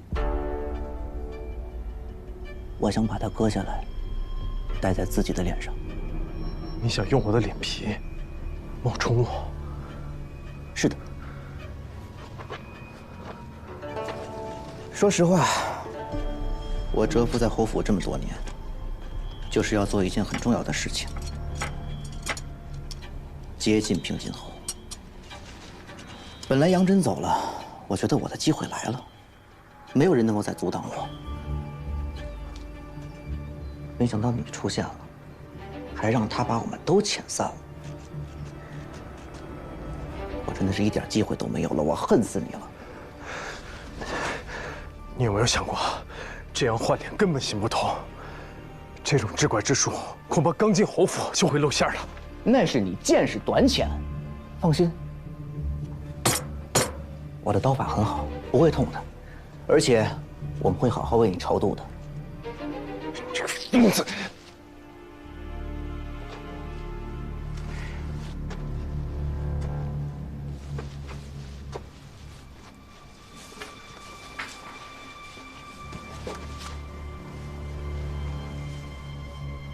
其实我很抱歉，但我也真的实在没有办法。不过我也不会苟活太久，到了下面，我会亲自向你赔罪。哎，石雷！你怎么绑的绳儿？我绑的挺紧的呀。这小子有劲儿啊！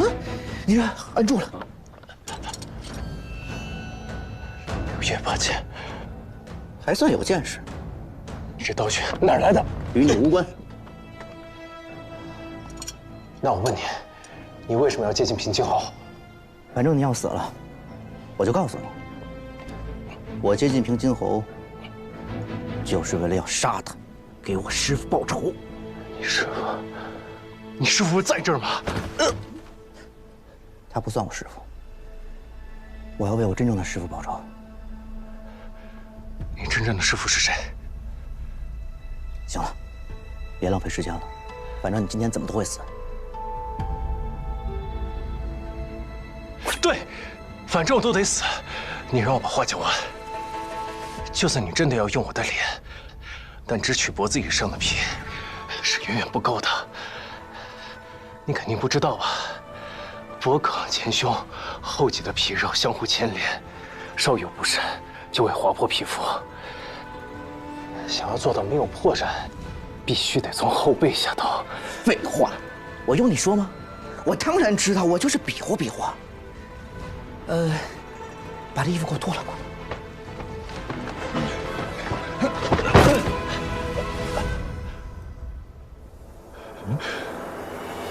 怎么了？有块疤。那又怎么了？咱们要的是他的脸呀。我先把他打晕了吧。你的疤是怎么来的？我背上的2道疤，是我小时候被人用鞭子抽的。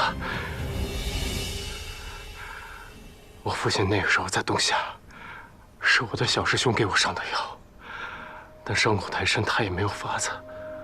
后来是一位高人替我修补了2道疤。为何不疤？是因为我也同样背负血海深仇。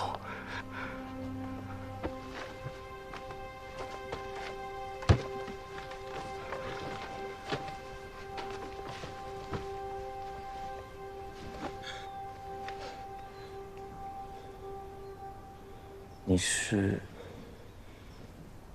我师兄3岁的时候，被我父亲捡回家收为徒。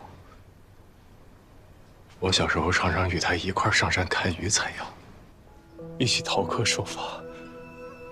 我做错了事情，总是让他替我顶过，我总是捉弄他。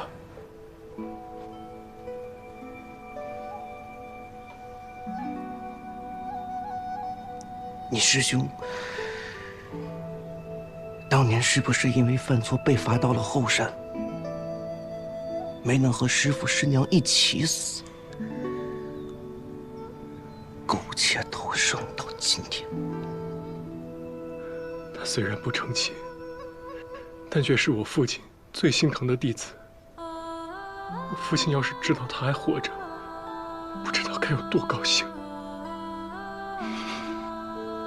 父亲为他取名关风，就是盼他关风自在，清风相随。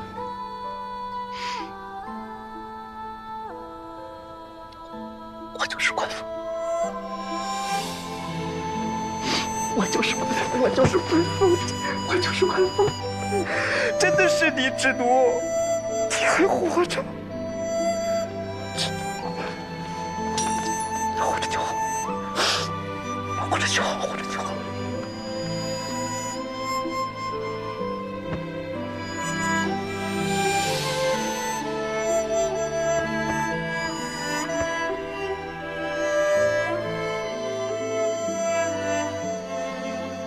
事情的来龙去脉就是这样了。原来你被人换了脸，说怎么认不出来你了呢？你也不是当时那个小胖子吧？哎，我们都改变了太多了。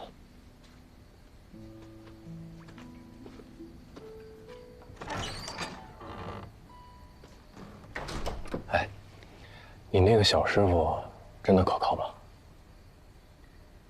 他是个外乡孤儿，一心修行，我俩认识很多年了，并且他愿意舍命帮我复仇，你就放心吧。哎，不过他可不能算是我师傅。看来你这些年也经历了不少的事情，跟我说说。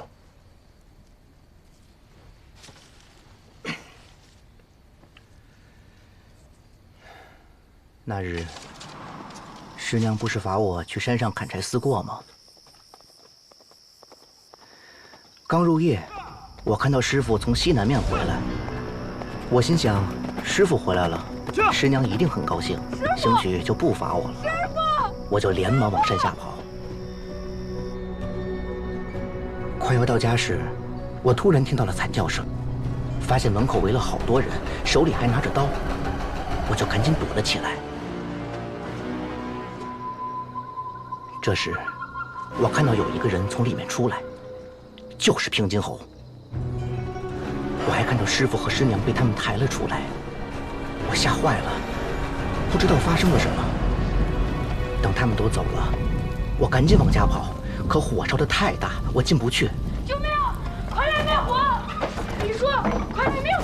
我想去找邻居帮忙，可是门一打开，里面全是尸体。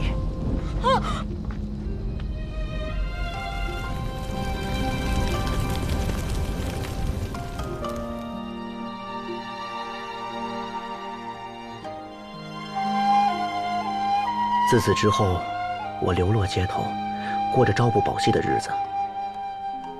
但是，我一直留着师傅给我的柳叶八剑，想着有朝一日能够报仇雪恨。来2个包子。好嘞，给您。好嘞，好嘞。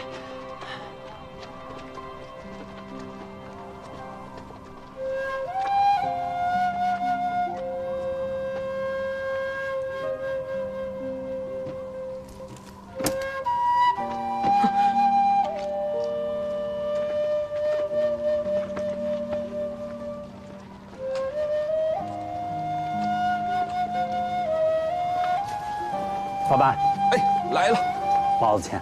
好嘞，谢谢。可以吃了。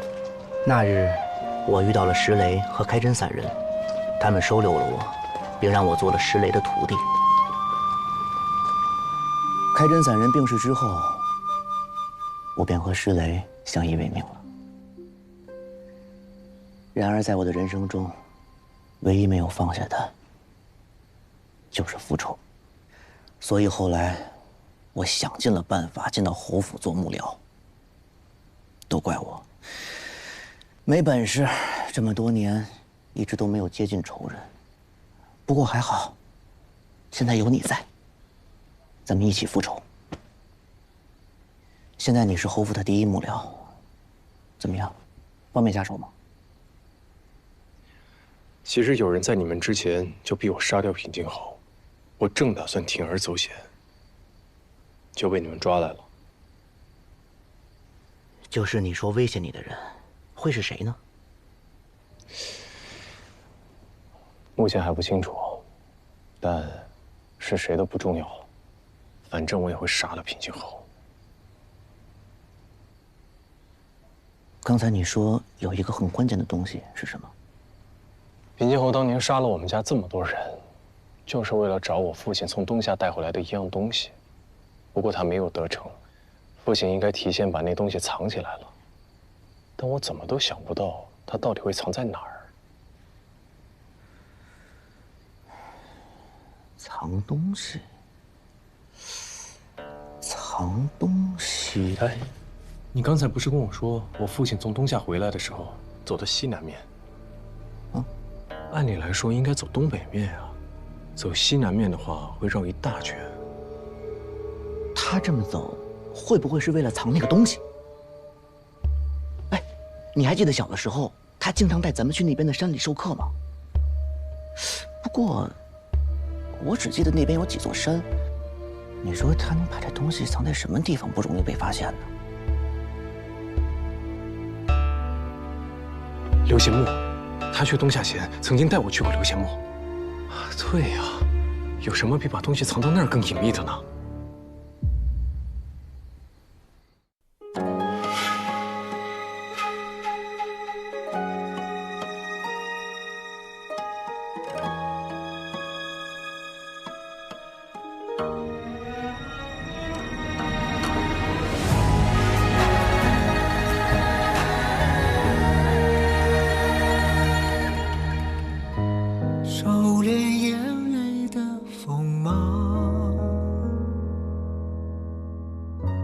掌心念着危险的渴望，惊涛笑里藏，惊雷无声响，城府深，深不过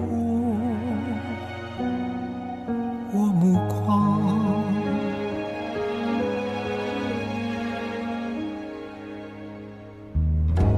阴谋是我无声的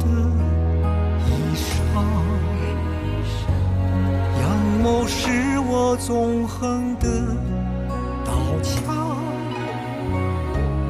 用隐忍的狂，稀释道的脏，也不黑，只因为我心滚烫。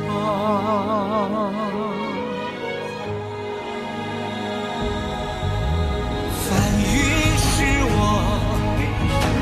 浮云是我，人心的罗盘莫测，总会有人起起落落。生杀是我，雨多是我，伤心要如烈日赤裸，与君共高歌。芒种是我，秋收是我，天下是我，苍生是我，你也是我。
就是这儿了。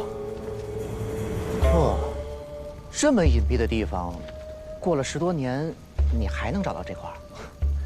我爹教给你的看鱼之术全忘了，就没好好学嘛。我们现在脚下踩的地方，就是当年我爹带我走的盗洞。这个盗洞连通墓里的甬道，也就是离金刚墙最近的地方。离开的时候，我爹曾吩咐过，将盗洞回填封土，防止盗墓贼进去。那洞都封上了，师傅是从哪儿进去的？我爹去了东夏这么久，难免会有其他盗墓贼盯上这里。这样吧，我们分头找一找。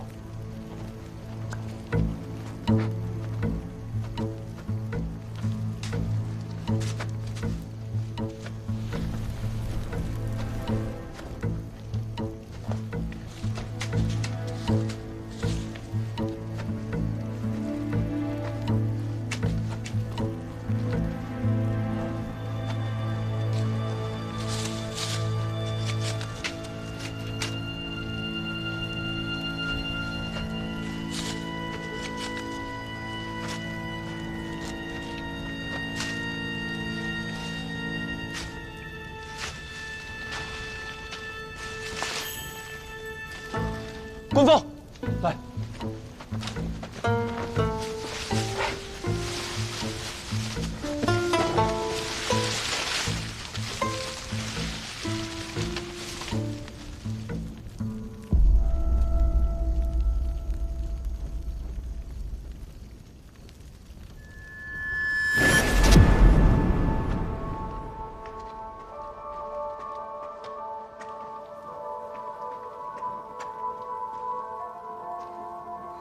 爹，这里竟然是个夫妻合葬墓。那你看看能不能找到墓主人的身份？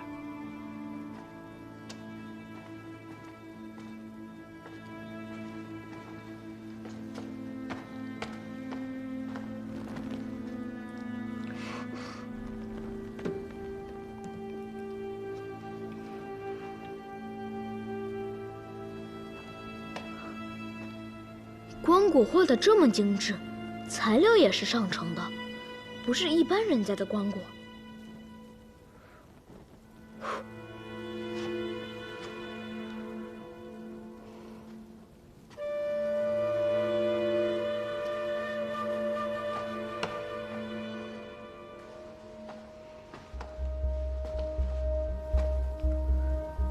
怎么没有碑文？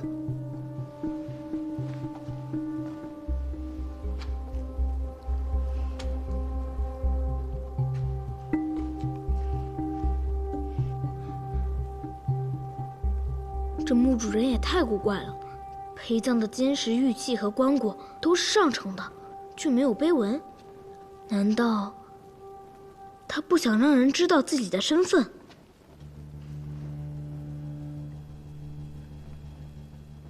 棺椁两侧摆满了书册，这墓主人明显是一名文官，而且还是大官。什么样的大官需要隐藏自己的身份呢？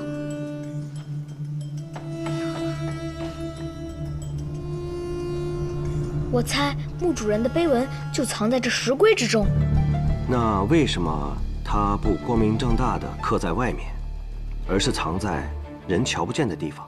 娘教书时曾说过这么一个人，他云游四方，靠钱财离间各国君臣，离间不了的还暗杀之。他就是前朝长史刘贤。他习惯隐藏自己的身份，自然也会隐藏自己的碑文。那就让我来看看到底是不是他。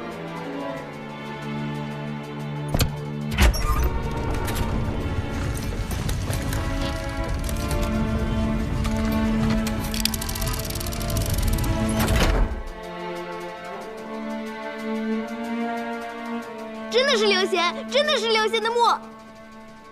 师傅，刘贤墓的盗洞都探查清楚了，看样子应该是打了不少日了。估摸着不出2日就能打通到后殿。还有我们进来的这个，打通了甬道，好在盗墓得死在了机关里，否则这里肯定被糟蹋了。他们肯定会继续挖的，你们守株待兔，都给拿下。还有，记得把所有盗洞都给它填上，这里的东西要原封不动。是。青天剑有着修缮和保护重要陵墓的责任，但不能主动发掘。明白。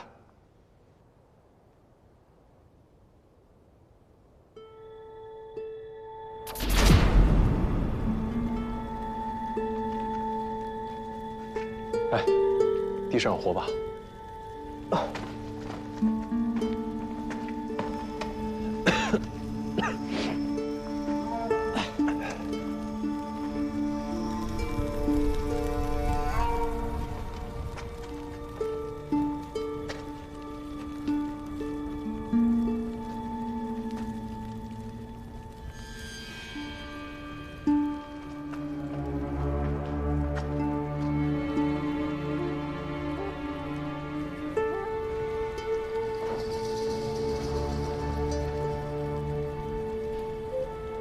都被盗干净了。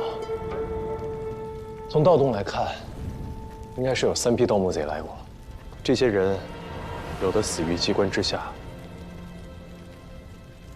而有的则死于内讧。那咱们要找的东西，会不会已经被人拿走了？分头找找看，要是发现什么奇怪的东西，赶紧告诉我。行。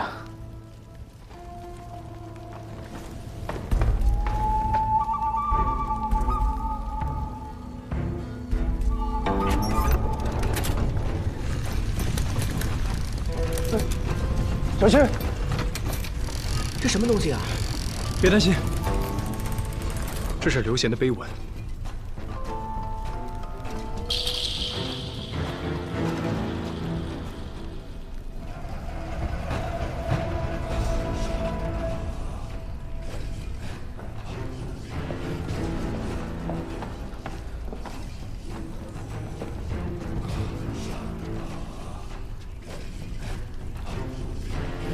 棺椁里什么都没有。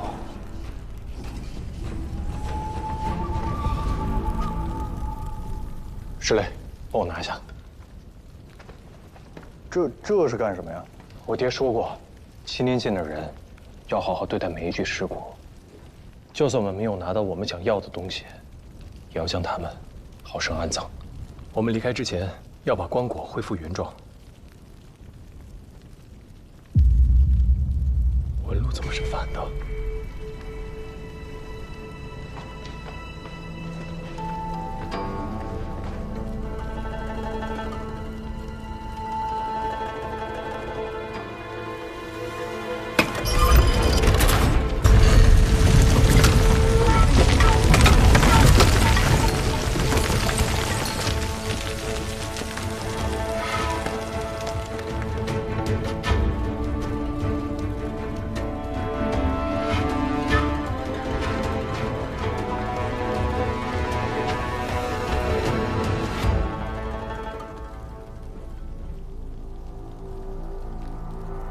连盗墓贼都没有发现，这刘贤的墓里还另有玄机。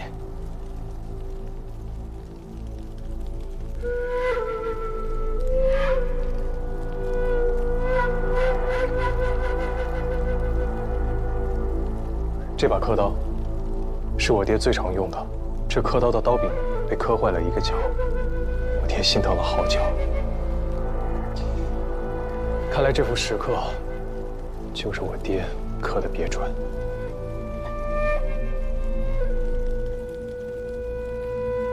但是，这个如果是师傅刻的话，那为什么在最后空出来一个字啊？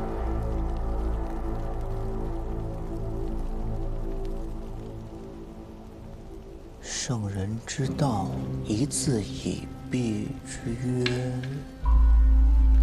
仁。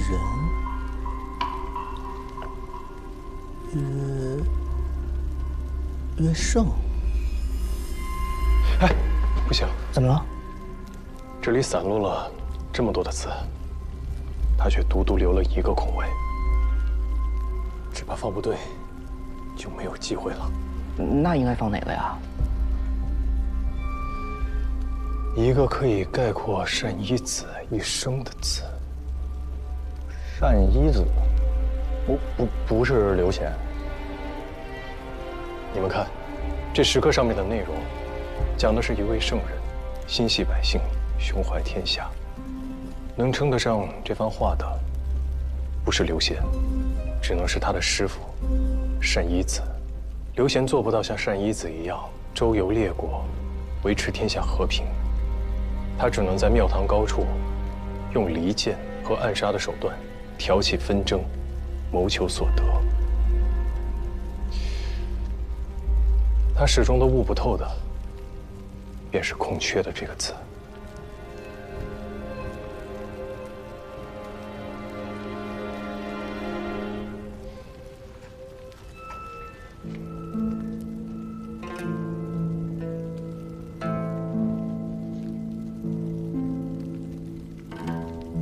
贤，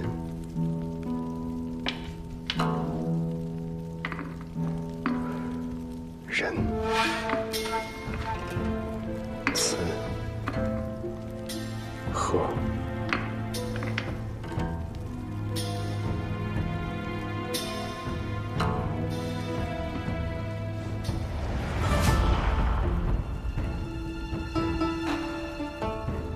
恒。圣人之道，一字以蔽之。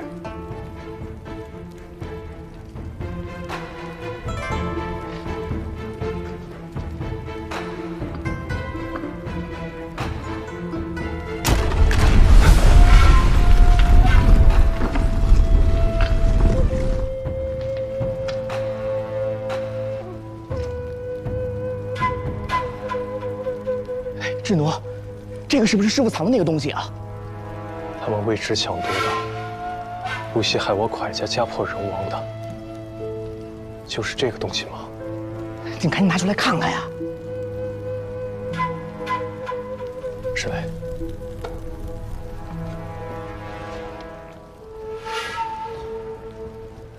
小心，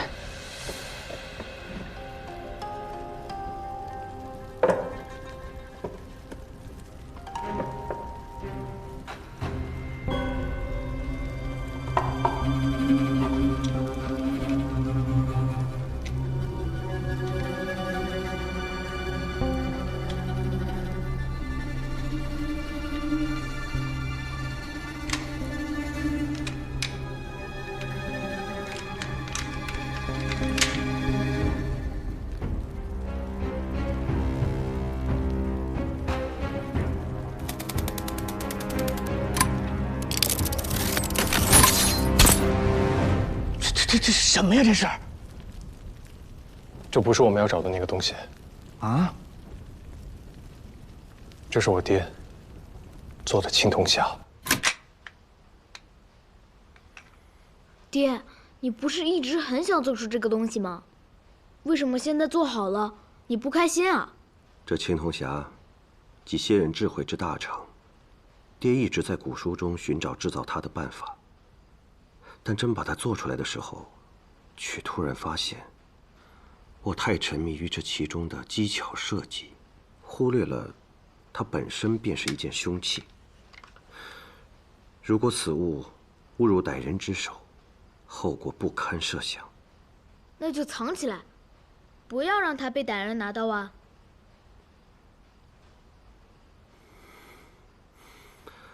智奴真聪明。好，我们就把它收起来，找机会藏在一个不会被人发现的地方。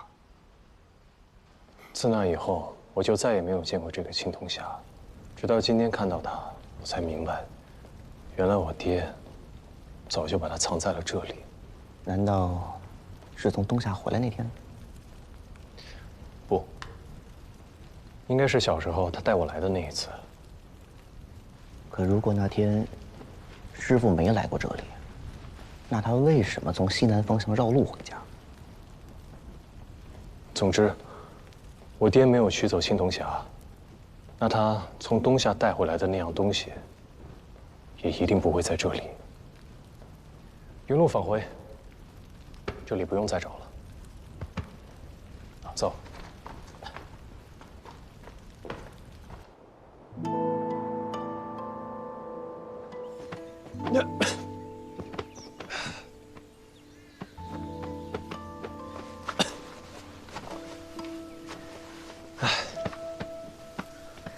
志东，没能拿到你要的那样东西，接下来我们该怎么办？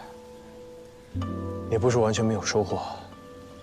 这个青铜匣威力惊人，比起当面下毒，有了它，机会已经大了很多了。那我们一块儿去杀了他。我也可以帮你。哎，不行，以我刚刚相认，你现在就是我唯一的亲人了，我不能让你跟着我一起去冒险。可是我也不能让你一个人去做这么危险的事情啊！关峰，你相信我，我已经有了全身而退的计策。你确定？嗯。等我干完这件事儿，我们就一起离开，一起去找一个山清水秀的地方，再也没有人认识我们。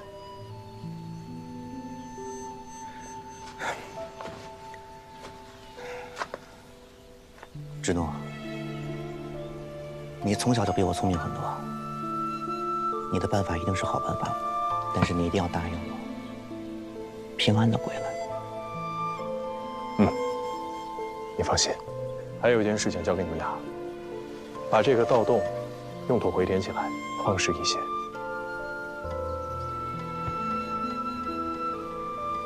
懂了。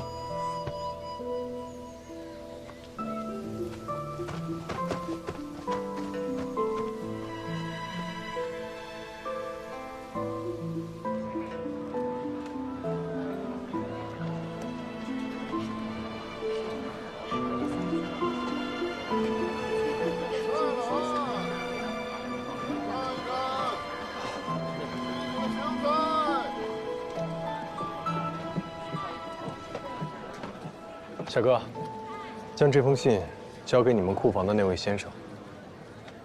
好。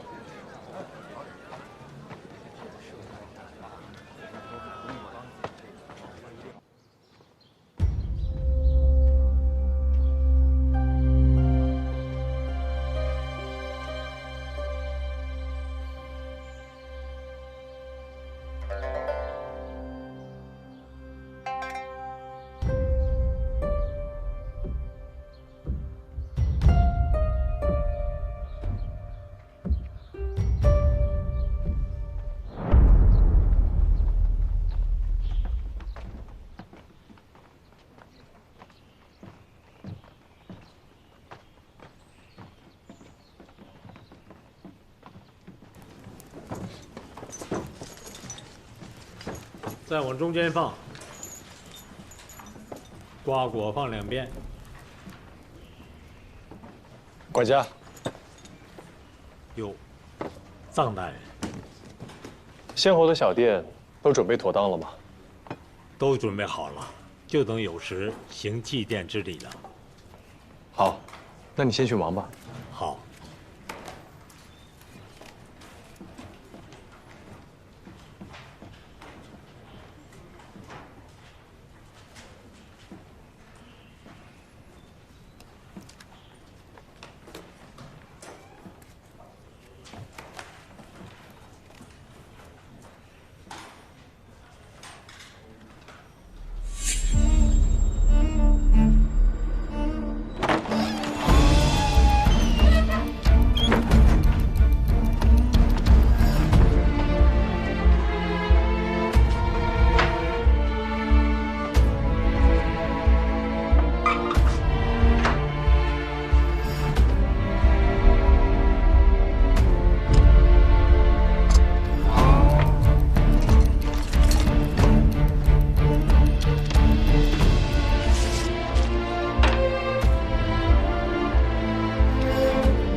做这样一个惊世骇俗的机关，不是为了杀人，只是不想这门技艺失传。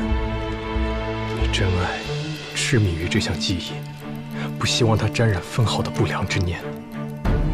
但是爹，我没有其他选择了。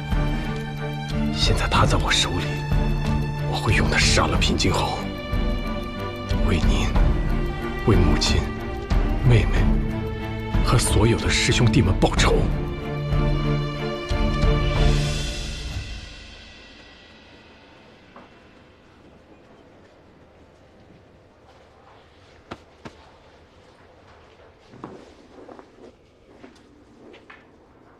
臧大人，在做什么？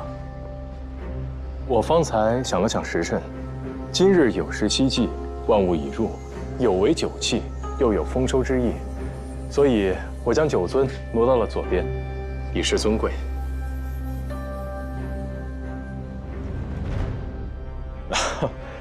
方才整理的时候，不小心沾到了香灰，清理一下。 哦，还有这样的讲究，大人真是心细如尘。应该的。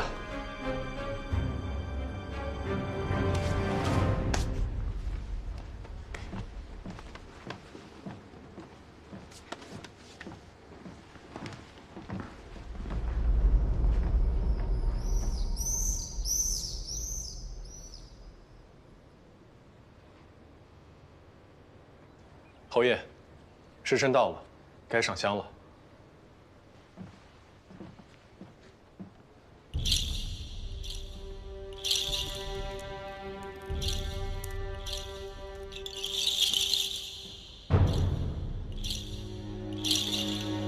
父亲，家中一切安好，胜券不减。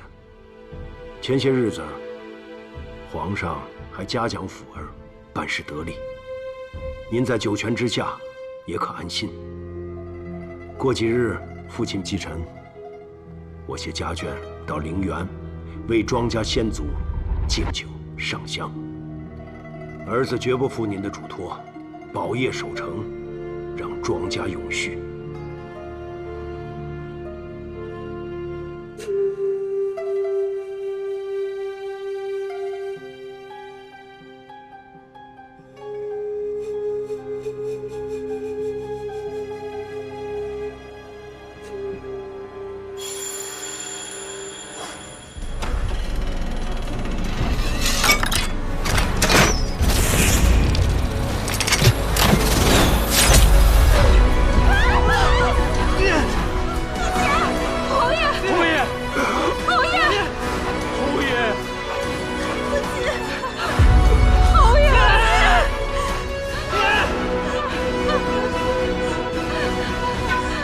知行怎么还没来？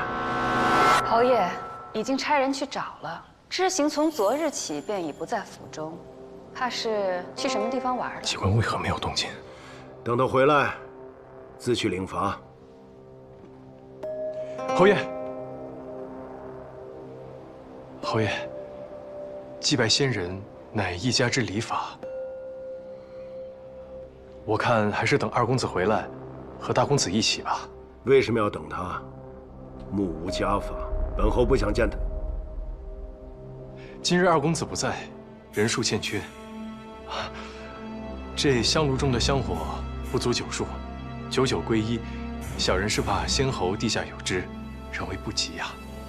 先侯征战四方，豪迈洒脱，从来就不相信这些。就算泉下有知，求的也不是99归一。不过，你为何如此紧张？从刚才起，你就看着这个香炉，有问题吗？啊，侯爷，侯爷，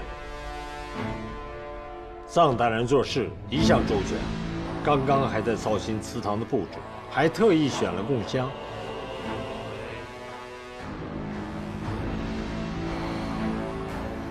这香有何不同？侯爷，这就是此前臧大人用的香，小人发现此香不同寻常，心里有金丝，所以小人冒昧的将此香换下。臧大人，您这是何意啊？侯爷恕罪，今日祭奠先侯，此香内冠有金丝，燃香为火，火克金，可消金戈铁马的杀伐之气。小人斗胆用它焚香祷告，望先侯有灵，消灾降福，坐镇门庭，保家宅兴旺啊！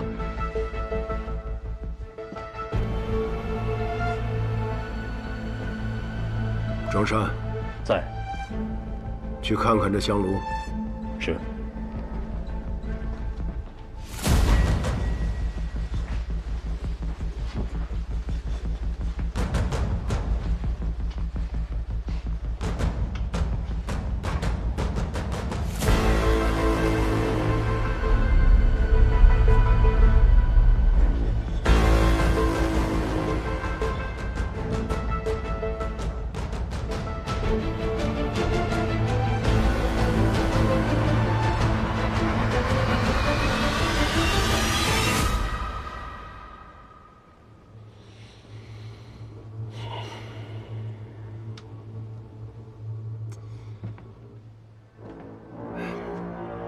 既然是为了家宅安宁，为何自作主张，不和人商量？侯爷刚硬乔望，小人怕侯爷不信这些风水玄说，听了心烦，所以小人便擅作主张，还望侯爷降罪。本侯就是火命，不然这些年怎么立下赫赫战功？庄山，侯爷，臧海是为侯府着想，你坏了他好意，该罚。小人自作聪明了。继续吧。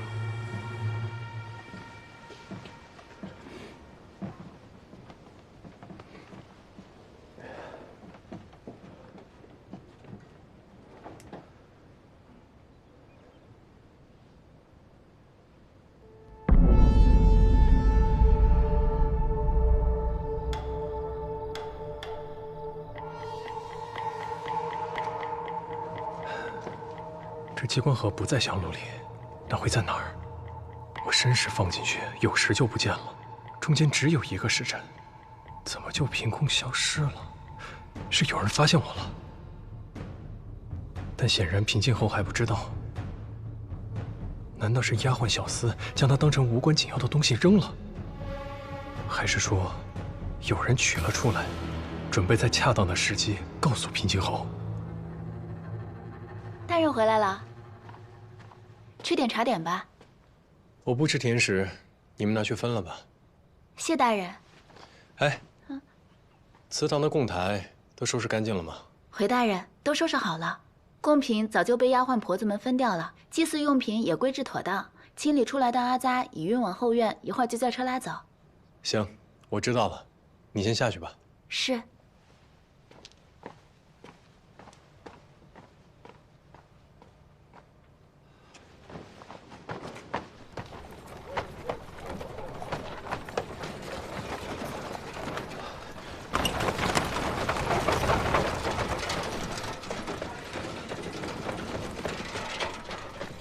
你在找什么？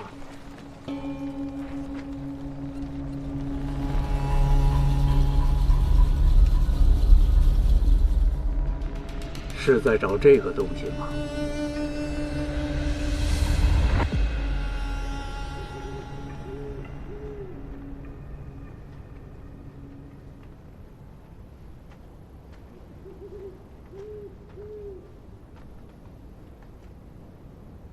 为什么现在要杀他？我见到了我的爹娘，他们被平津侯剥皮抽筋，置于侯府地下的密室里，被人踩在脚下，至今都无法安息。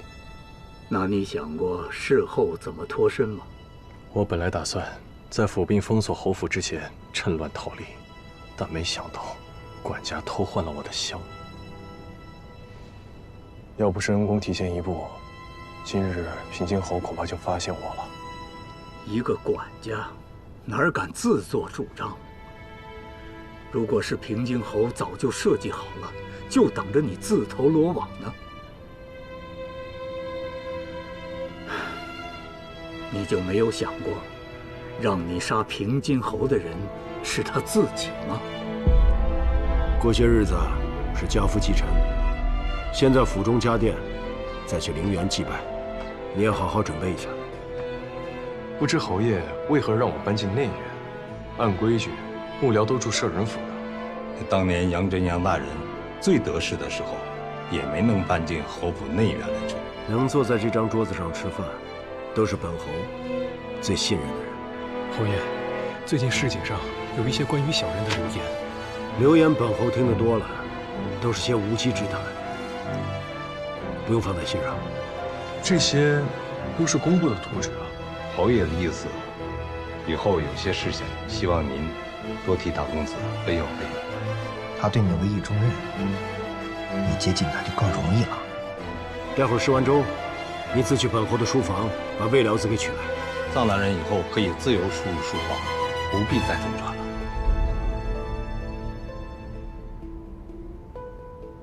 所以平津侯在试探我，他让我自由出入财库、书房，只是为了降低我的戒心。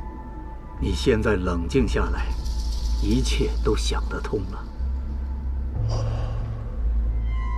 平津侯仇家众多，你如今是他的贴身幕僚，他就是想看看你在强压之下是否会有异心。不要把他当成莽夫。更不要觉得他是你可以轻易算计的。他死了，你也必死无疑。杀了平津侯，就是我活在这世上唯一的目的。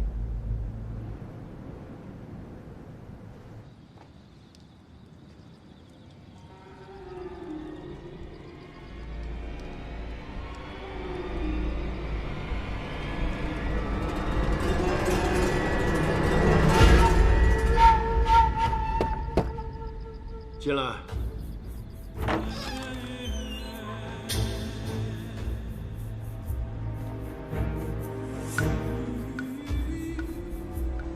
侯爷，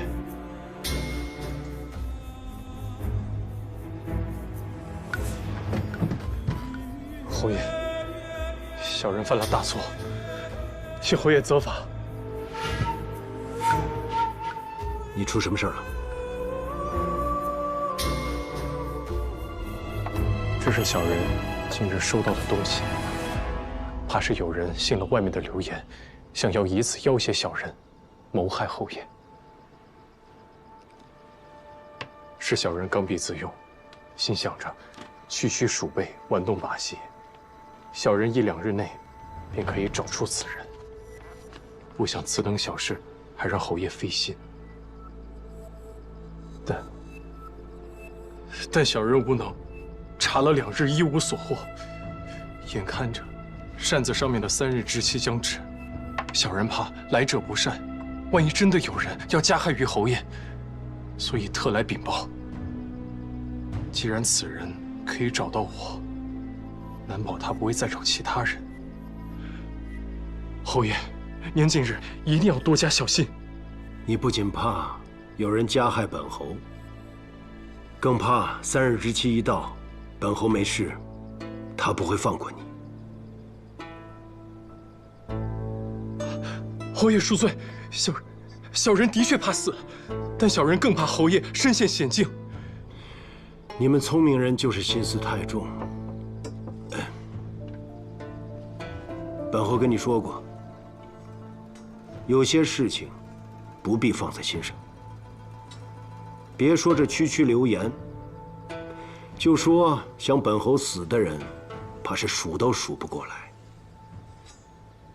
这些连面都不敢露的鼠辈，根本杀不了本侯。你现在是本侯的心腹，他们自会从你下手。你要记住，既然本侯是你的靠山，以后有什么事，别闷在心里，只管开口便是。多谢侯爷。那这事儿，行了，你先回去。此事，本侯自有办法查清。是。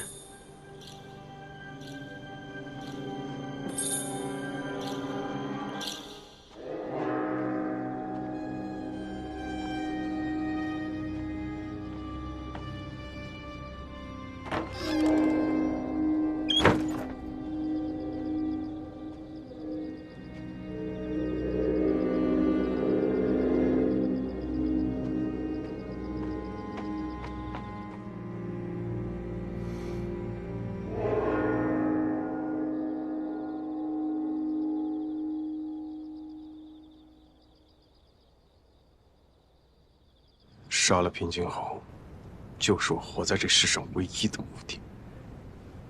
被仇恨蒙住了双眼，是报不了仇的。就算平津侯在你这一计中丧命，你也没有机会再施展第2计、第3计了。恩公的意思是，我要是告诉你，你的仇人不止平津侯一个，还有其他人呢？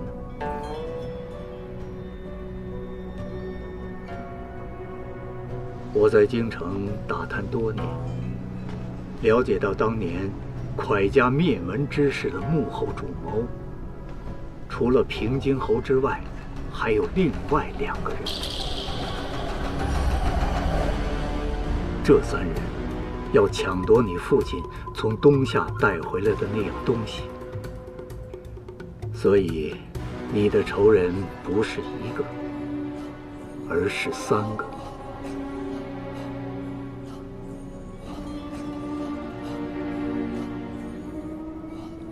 恩公，我在平津侯的密室里发现一条铜鱼。铜鱼？是灭门当晚，我亲眼见到他从我父亲身上拿走的。但在我的记忆里，有3条这样的鱼连成一环。也就是说，有可能是他们3人1人拿走了1条。他们是谁？一个是当朝司礼监掌印太监曹敬贤。曹敬贤大权在手，自然横行无忌，经常罗织罪名，陷害陈宫，清除朝中政敌，壮大自己的势力。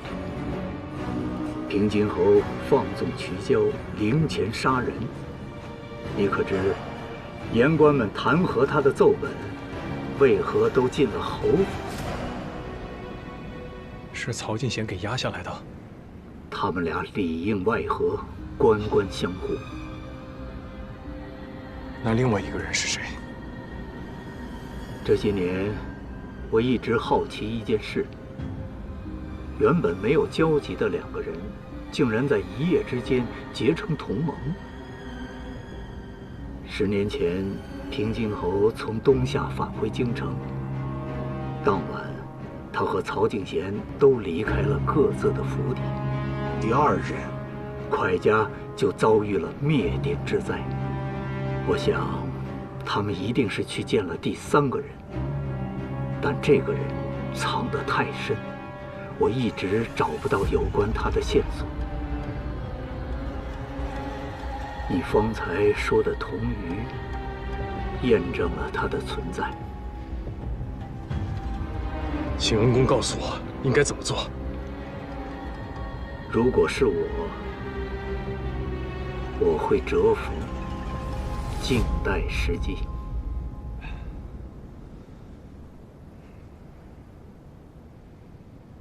对不住，恩公，我办不到。看来高明没有好好教你如何沉住气，让你的心乱成了这个样子。恩公您高看我了。为了杀平津侯，我蛰伏了10年。本以为自己已经成功接近了他，只需最后一击，就可以功成10岁。但现在，非但没能得到他的信任，还多了2个仇人。每天夜里在梦中，我都会见到我父母渴望的眼神。我活在这个世上的每一日都是煎熬，不想让他们等太久。然而我最怕的不是等，而是我穷尽一生也无法报仇。你当然能以匹夫之力成为一击之间，但平津侯一死，另外2个人会立刻知道。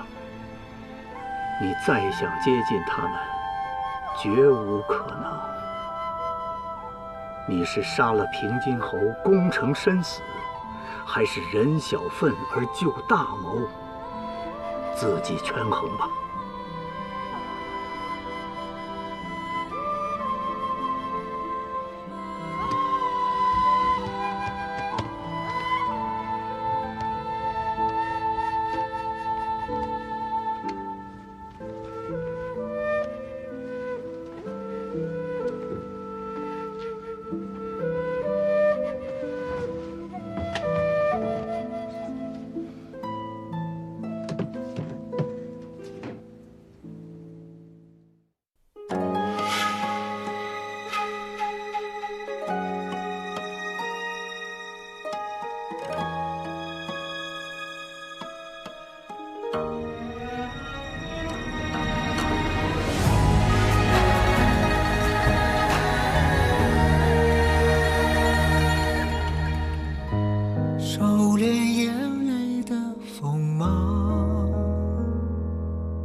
掌心念着危险的渴望，惊涛笑里藏，惊雷无声响，城府深，深不过我目眶。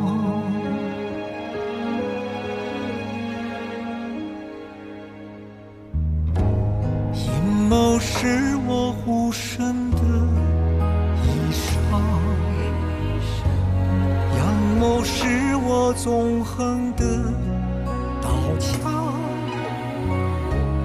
用隐忍的狂，稀释道德脏，也不黑，只因为我心滚烫。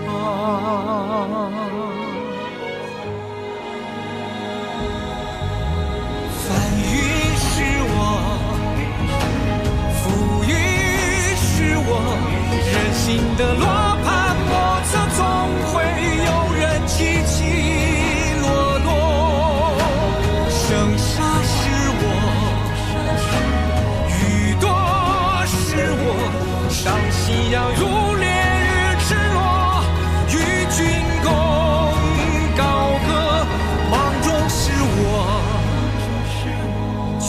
手是我，天下是我，苍生是我，你也是我。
请问，莫非刚才那位？刚刚那位就是八公子。臧大人，别让我们小姐久等了。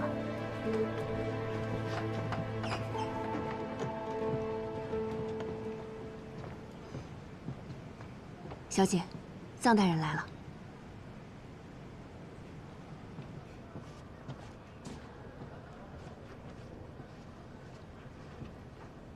向老板。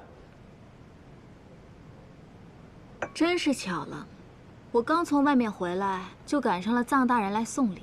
怎么，这么快就有用得着我诊楼的地方了？向老板勿怪，在下是来赔礼的。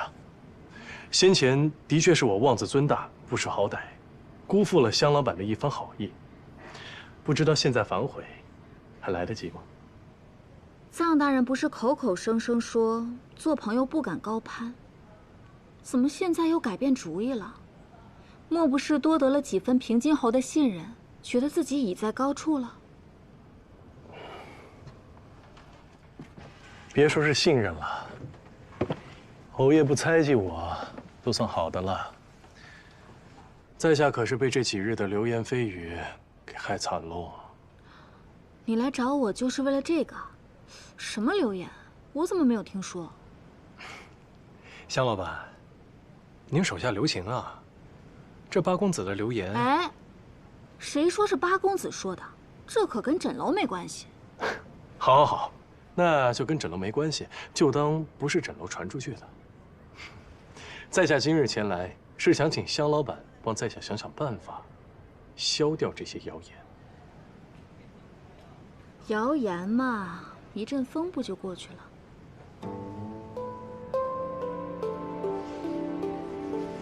风会过去，但事儿不会。流言会留在人们心里，传着传着，人们就会忘记在哪儿听到的这些消息，到最后，都信以为真了。你这么在意啊？我爷说了，要将此事彻查到底。你拿平津侯威胁我？在下可不敢。若向老板心中坦荡。 又实在是不愿意帮助在下，那我也只能听天由命了。臧大人可高看我了，我没那么大本事，未必能说得动八公子。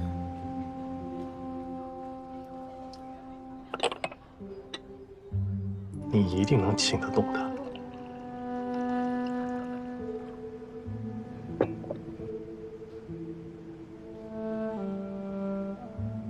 臧海，你要依附权势，大展宏图。这京城里多的是手握实权的贵人，你不去依附他们，为何非要一门心思做平津侯的幕僚？当时他为了太后一事，在找风水先生，便抓走了我。我一介布衣，为了活命，我只能这样做。就好比溺水之人，在湍流中抓住一节浮木，只为图一线生机。只不过，我碰巧抓住了一棵参天大树。依我看，不是他选择了你，而是你选择了他。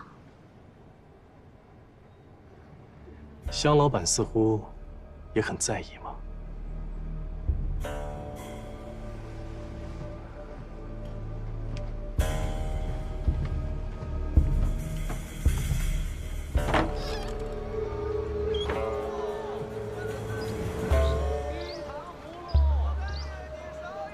这京城里人情如网，秘密之知，谁和谁有仇，谁和谁有恩，那都是河里的暗礁，看不见也摸不着。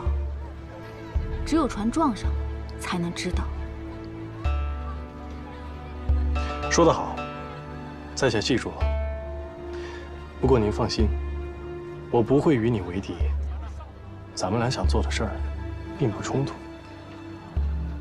冲不冲突不是你说了算。香老板，不妨静观其变。我就在京城，接受你和所有人的审视。谁要看着你啊？将来你是好是坏，和我有什么关系？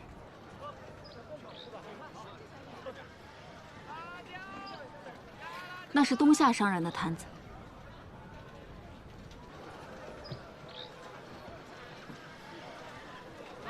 东夏和大幽贸易往来原是平常，只不过京城的生意不好做，又时常有都尉司盘查。他就像你说的，不知不觉接受了无数双眼睛的审视。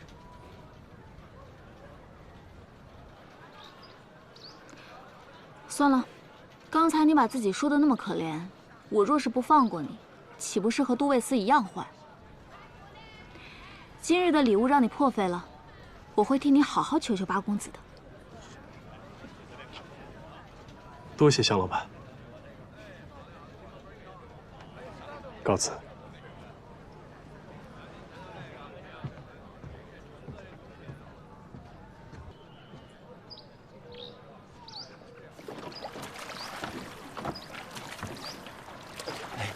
公子要买些什么？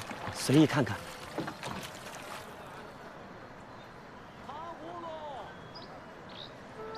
这些都是自己做的，绣的是东夏的纹饰，不知道公子喜不喜欢？这个我要了。谢谢公子，谢谢公子。你这就放过他了？是谁说的？想让他卷铺盖滚回老家，做成卧龙凤雏的？我看不透他，听他那意思，这流言倒让平津侯对他多了几分信任，真是个奇才。你这还惜上才了？既然他不听劝，我又何必强求？咱们走着瞧，好戏还在后头。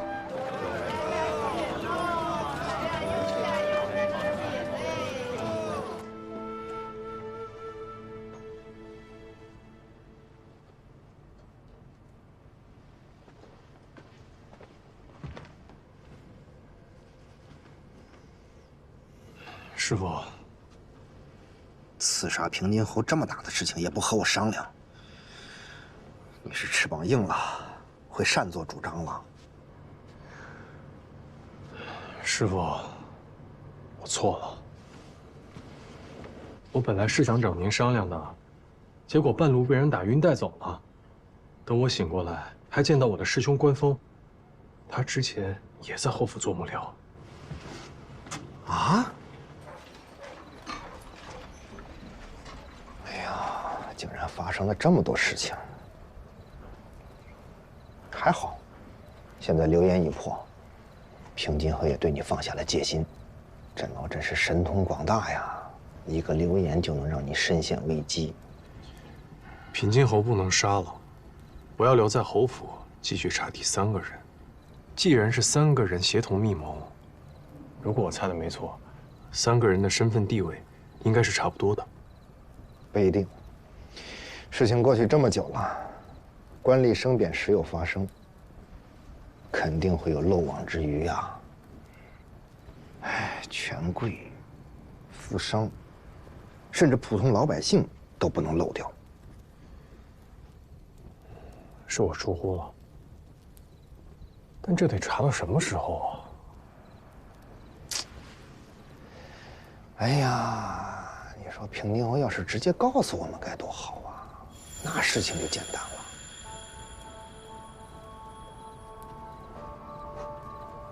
师傅，你说的对。哎呀，我还跟你说笑呢，你还当真了？不是，这事儿真的可以让平津侯亲口说出来。但我不能问，哪怕我跟他关系再亲近，一旦我问了，他就会立刻对我起疑心。所以，我需要一个人，一个可以帮我打探消息、打开平津侯之口的人。那就得是他身边最亲近的人。大夫人蒋襄，贵族出身，自视甚高，你就算对他有价值，他也会把你当狗使唤。庄知府也是一样。况且我如今锋芒太盛，杨真、菊娇都因我而死，他们肯定不会轻易相信我。哎呀，这么说来就剩下一个人了。只可惜庄之行太过脓包，不然他真是一个不错的人选。不，他就是最适合的人选。可是京城老百姓都知道他不受平津侯待见，你确定要他？对，我要帮他获得平津侯的宠爱和信任，让他帮我问出那个人。那他凭什么帮你啊？历来历往，为利而已。你拿什么跟他换？让他成为侯府的继承人。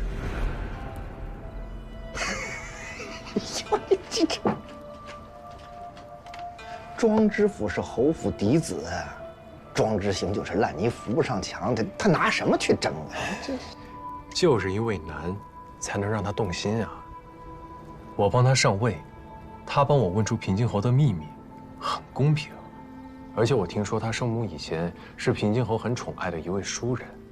但是母子2人后来渐渐被冷落遗忘，这样的落差可不是寻常人能受得住的，所以我相信他不会拒绝。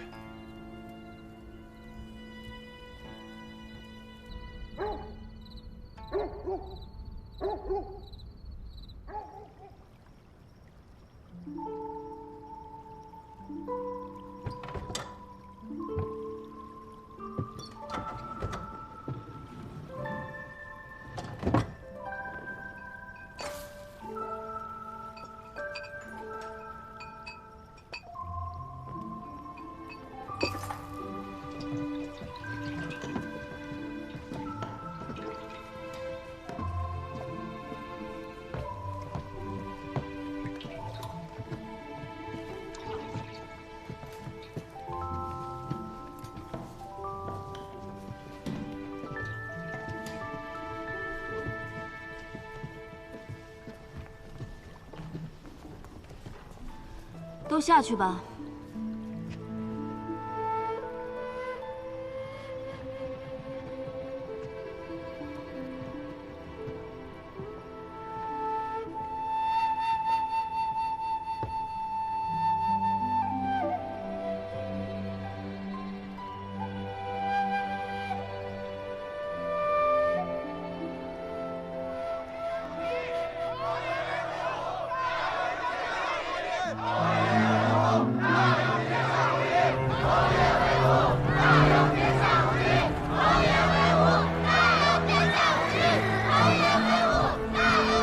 宣东夏郡主觐见。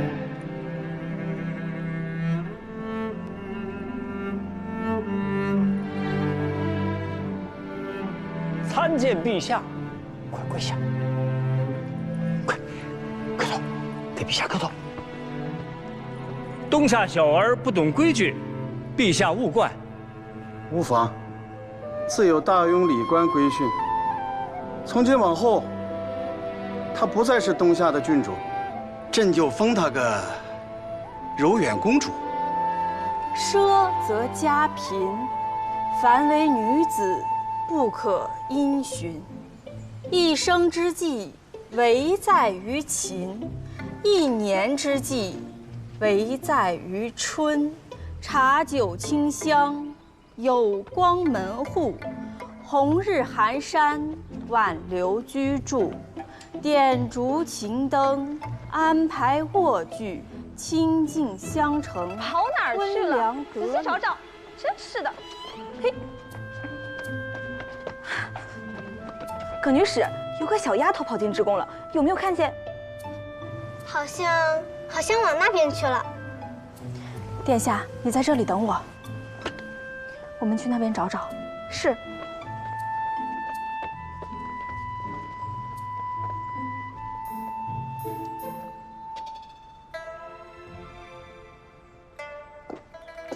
他们走了。你怎么没告诉他们呀？你又没做坏事，干嘛告诉他们？溜进来不算坏事啊。对我来说，溜出去才叫坏事呢。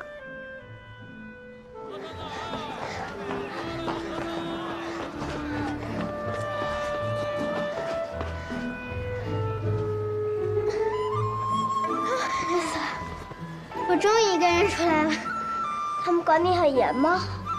是啊，我出门都会有人跟着，不让我随意和别人聊天。你看，你今天不就自由了吗？只要你愿意，我办法多的很。那以后我们经常一起出来玩。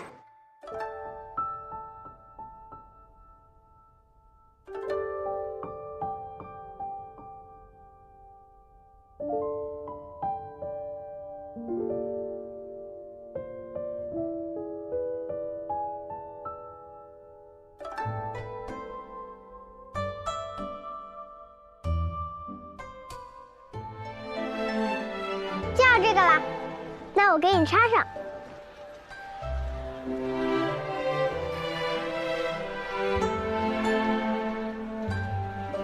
我看看，如何？感觉还是不够好。那就去下一家吧。怎么样？你今日功课做完了吗？女史讲的东西，这么多年翻来覆去就是那些。什么大庸的礼仪啊，大庸的国史，听得我烦都烦死了。哎，难为人家了。好了，今日要给我说哪段啊？好，我的公主殿下，你想听什么呢？是缠绵悱恻的爱恋，还是荡气回肠的恩仇啊？那我今日就要听东夏的故事。好。那我就给你讲一个关于东夏歌姬爱上大庸秀才的故事。骗人，根本就没有这个故事。那我又没有去过东夏，我能编出来都已经是神通广大了。除非有朝一日你能带我去东夏看。怎么啦？又想家了？没有。有想过将来吗？我想过，不过我还没太想好。但是我知道，我不喜欢做那些女工，我也不喜欢看那些我爹让我看的书，枯燥极了。我呢，就喜欢整日坐在街头巷尾，听人们茶余饭后讲些闲言碎语，然后再把它们编成故事。要是再配上影戏，那就再好不过了。你说书。再加上影戏，肯定会有很多人给你捧场的。到时候一天下来，打赏的铜钱就不计其数。我就拿个布袋子跟在你后面收钱。你这个财迷，你看看你，哪还有点公主的样子啊？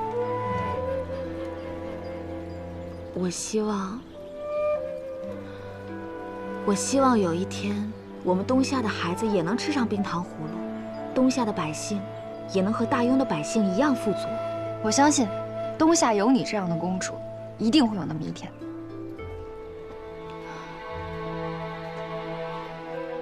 可是我现在被困在这京城里，什么也做不了。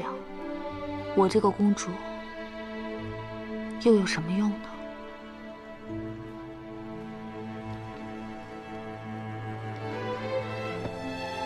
我们大庸有一句话呢，叫做“既来之，则安之”。既然过去已经发生的事情我们无法改变，那我们就努力过好眼下的日子。至于你的东夏子民，你现在虽然身在大庸，但是我相信有一天你一定可以帮到他们。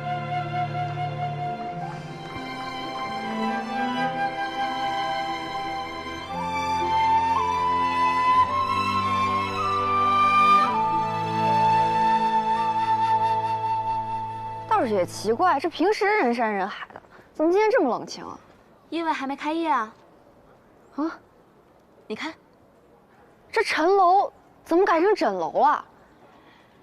陈楼经营不善，亏了不少钱，现在被我给低价盘下来了。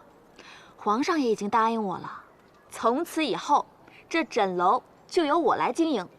皇上答应你经营枕楼，你就别问这么多了。这就是本公主的地盘，带你看看啊！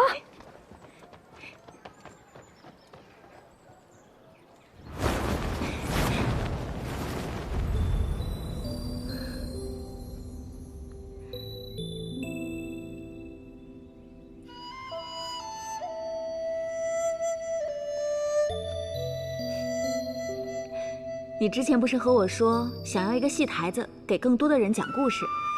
以后这个地方就是你的了，我要让全京城的人都知道你，我要让他们都来听你讲故事，而我呢，就像之前说的那样，跟在你后面收钱。你放心，我一定让你赚得盆满钵满。其实你说的对，既来之则安之。既然我没有办法离开大庸，那就趁我还在京城的时候多做一些事情。我要让那些流离失所、无家可归之人，多一个遮风避雨的地方。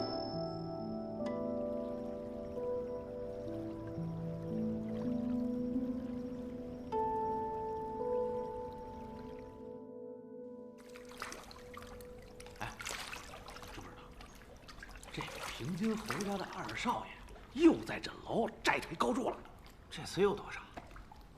光这个月900两，还真是个败家子儿啊！我听说这吃喝嫖赌样样精通，这个家早晚让他败光，是吧？来，飘嘛！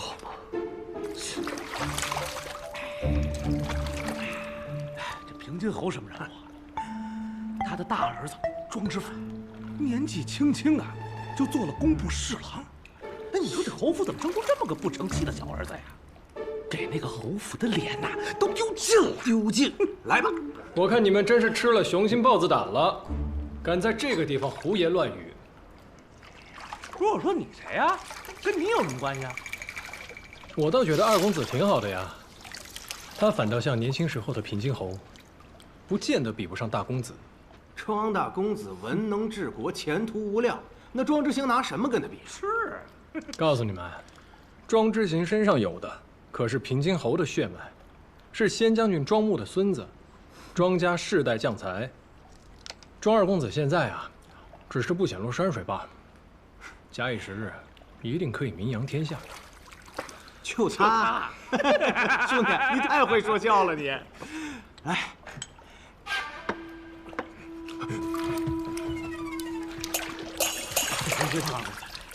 庄二公子，您怎么来了？我不能来吗？我不能在这儿吗？没事，你们继续。庄二公子，我们休息完了，您泡。对，您泡。走。哎呀，要不要找人治治他们？京城啊，瞧不起我的人多如牛毛，治不完的。上次叫你来跟我一起泡，那么见外，今儿怎么自己来了呀？在下出身贫寒，没见过世面。上回听了庄二公子对这药雨的一番褒奖，这心里就惦记上了。最近疲于暗读，就抽空过来缓解一下，让二公子见笑了。那你今儿可来对了。今儿这温泉水里加了红花、丹参和当归，有活血化瘀之效。你方才替我说话，我要谢你。这顿早，我请了。多谢二公子。来。哦，舒服。你也看到了，京城的人啊都看不起我，臧大人怎么这么看得起我？哎，金陵岂是池中物啊！我第一眼见到你，就知道二公子绝非凡人。你好奇怪，这话不应该对我大哥说吗？所有人都恭维大公子，但我却觉得，你将来的路，比大公子更为宽广。哦，你说说。二公子弘毅宽厚，知人待事，我断定，侯府的下一任主人一定是你。还是不够了解我呀。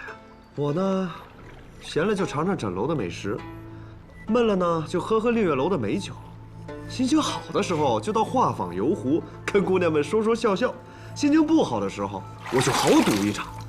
哎，就我这活法，旁人羡慕还来不及呢，凭什么非得去做那一家之主啊？上下操劳。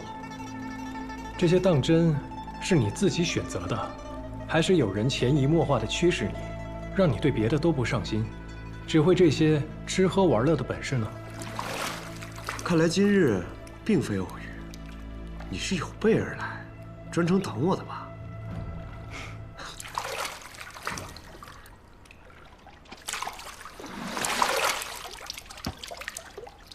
是，偶遇虽假，但这些可都是真的。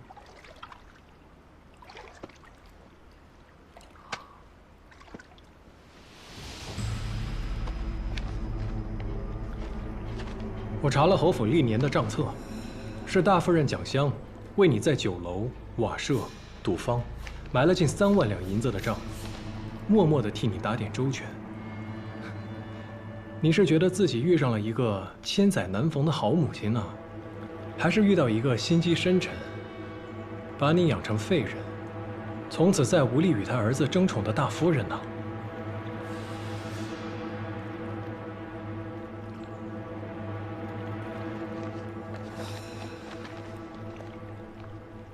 看到上面的字了吗？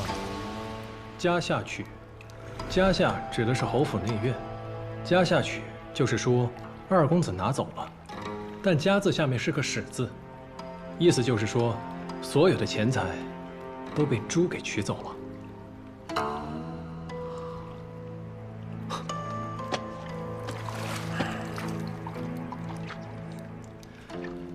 侯府小店，家人团聚之时，二公子却流连于酒肆之间，惹得侯爷失望憎恶。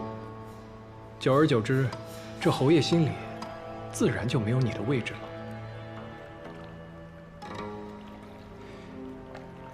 是你自己不想去，还是有人根本就不想让你去呢？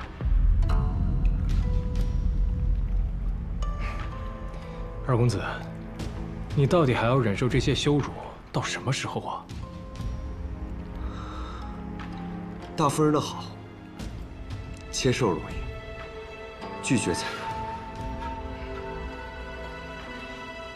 你难道就不想争一争？你想让我争什么？和大公子一争高下。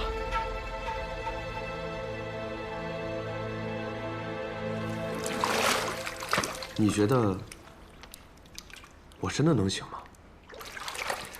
当然可以。大公子资质平庸，既无为君分忧之能，也无笼络人心之才。我看他呀，也就只能到这儿了。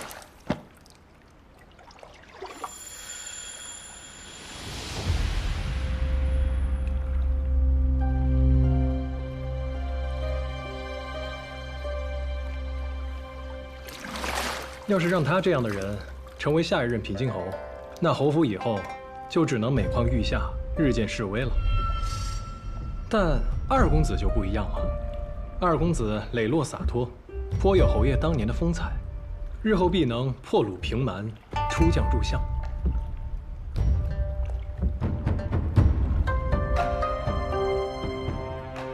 二公子，上海，从来没有人跟我说过这样的话。听你一番话，比我赢钱都开心。我们今儿一定得好好喝一杯。行，那就恭敬不如从命了，一切都听二公子的。好。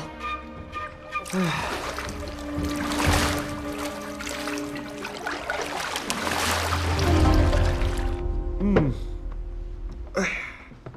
来，这是我一直存在枕楼的屠苏酒，拿出来给你尝尝。来，多谢二公子。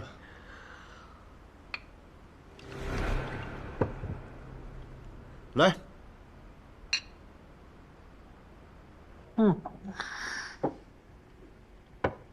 哎，上海，你倒是替我操心了不少，但是我觉得，你不只是要替我谋划，还要帮助你自己吧。大公子能走到今天这个位置，离不开蒋襄在背后替他谋划。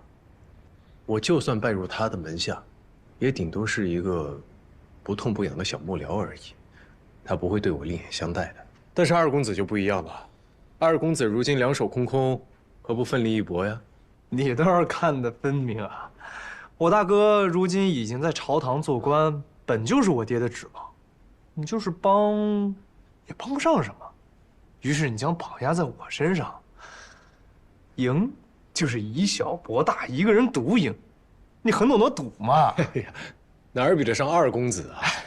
上海啊，今日一叙，我才发现原来侯府里还有人替我操心，替我着想。来，我敬你。哎，你这，在下不胜酒力。你这是瞧不起我的酒吗？不，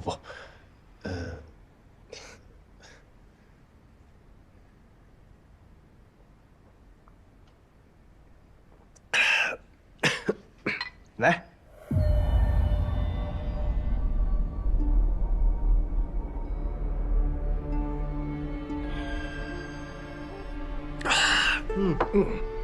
果然是好酒啊！喝酒我行，其他的，我这肩不能扛，手不能提，只懂得享受，恐怕要让你失望了。哎，二公子言重了。不信？我跟你说个事儿。小的时候啊，我曾经被一个恶童抓住，关在地道里，才一个晚上我就差点死了，所以说啊，我是真一点苦都不能吃。二公子这叫福泽深厚，大难不死必有后福。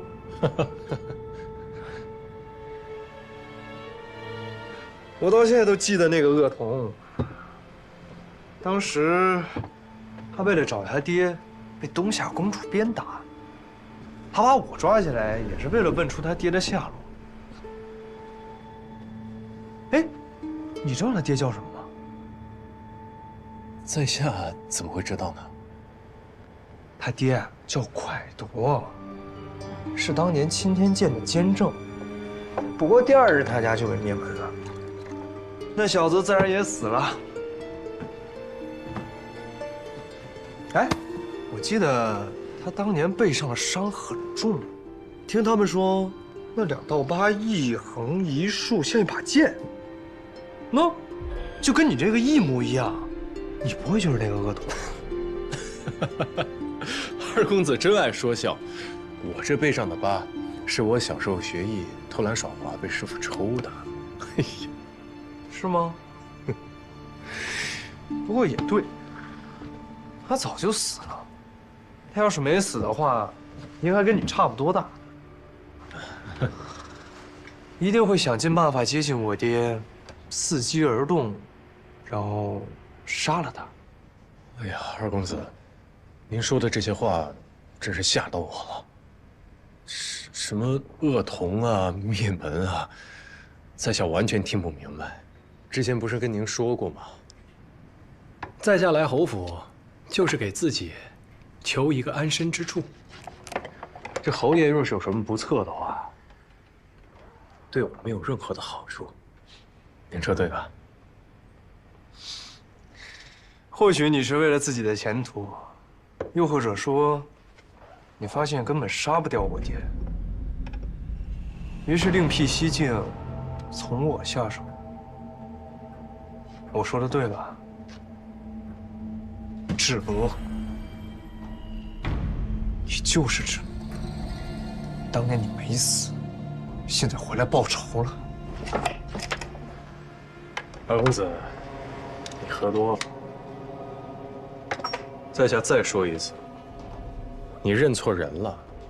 我不是什么智罗，我是藏海。二公子若是不相信，可以随便查验我的身份。我现在清醒得很。我告诉你，我和你第一次在财库相遇的时候，我就记住了你。后来杨真、曲娇都因你而死，我就隐隐觉得你不对劲。这屠苏酒里加了川芎和玉桂，即便是陈年伤疤，喝了也会显现出来。二公子，没有人会相信你的胡乱猜测。你背后的疤就是最好的证明。我们可以现在就回去，把这疤给我爹看。无论你是谁，无论你有多好的口才，看看他会不会饶你性命。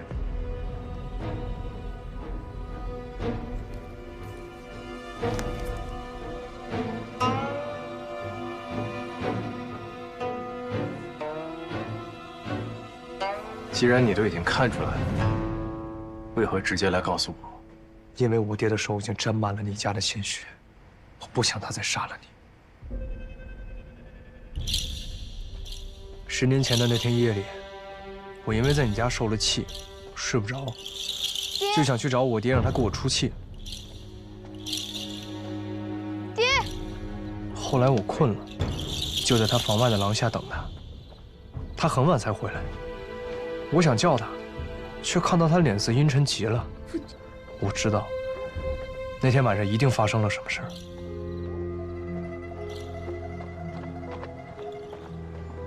二公子，这大清早的你要去哪儿啊？去蒯家。去蒯家？二公子，去哪个蒯家？还有哪个蒯家？就是陈娇亲天见的那个蒯家。昨夜蒯家突然烧起大火，里面的人全烧死了。但我忽然想起昨夜父亲的脸色，再加上杨真衣袍上有被火燎过的痕迹，我就隐隐觉得蒯家灭门之事与我爹有关。但是我不敢想，我怕一想就成真了。智奴，我知道你这些年一定过得很苦，很恨我爹，但是我不能让你报仇，因为我只有他一个亲人了。你杀他，我一定会先杀了你。离开侯府，离开京城，永远不要再回来。我要是做不到，我只给你1天时间。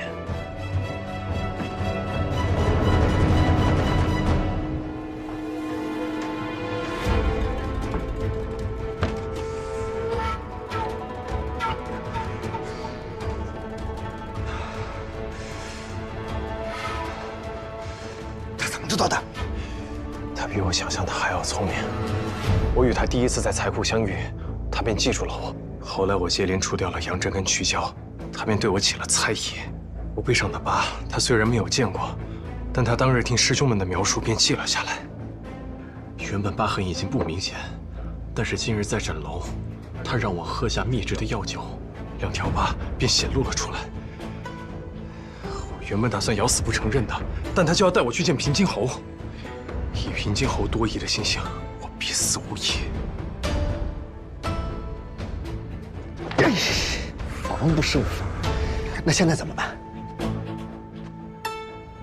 但是庄之行没有告发我，他可怜我，给了我1日的时间，让我离开侯府，离开京城。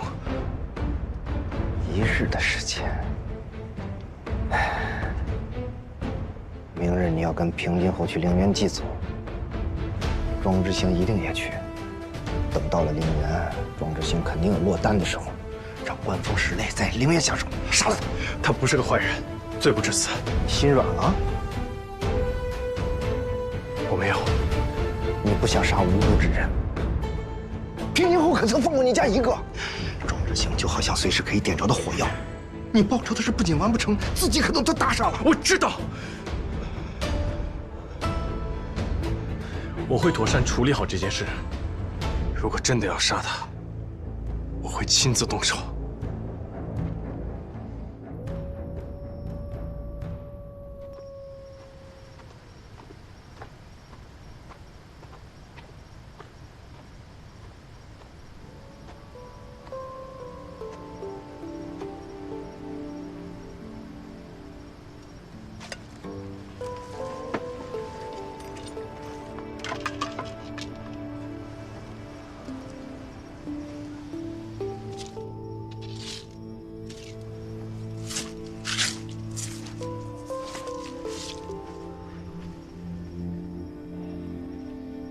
娘，我来看您了。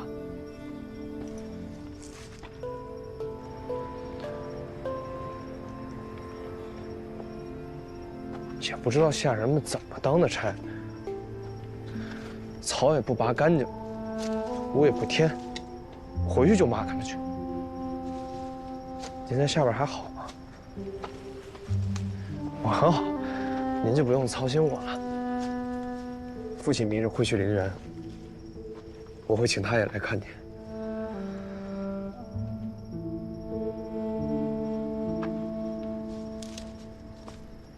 大夫人待我不错，也没有苛待我，只是一直防着我，想把我养成一个废人，不能跟大哥争宠。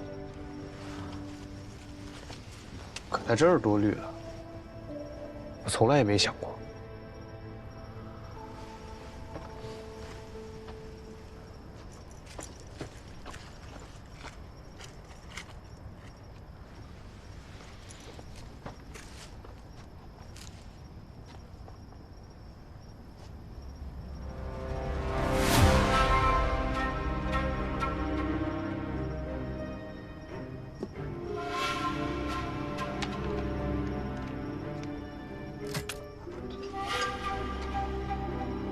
我还遇到了一位故人，我知道他这次回来是要杀了蝶替他全家报仇。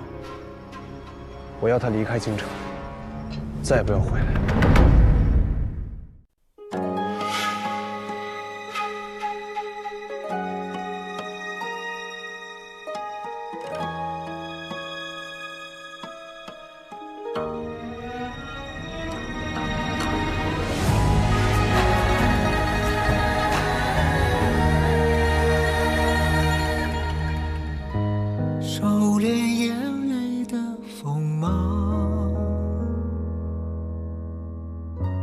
掌心念着危险的渴望，惊涛袖里藏，惊雷无声响，城府深，深不过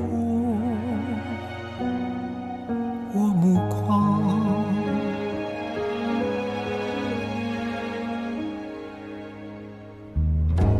阴谋是我护身的衣裳，阳谋是我纵横的刀枪，用隐忍的狂，稀释道德藏，也不黑，只因为我心滚烫。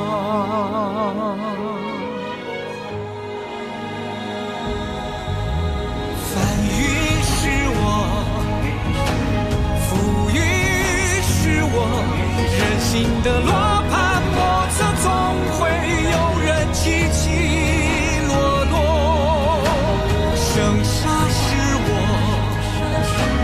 雨多是我，当夕阳如烈日赤裸。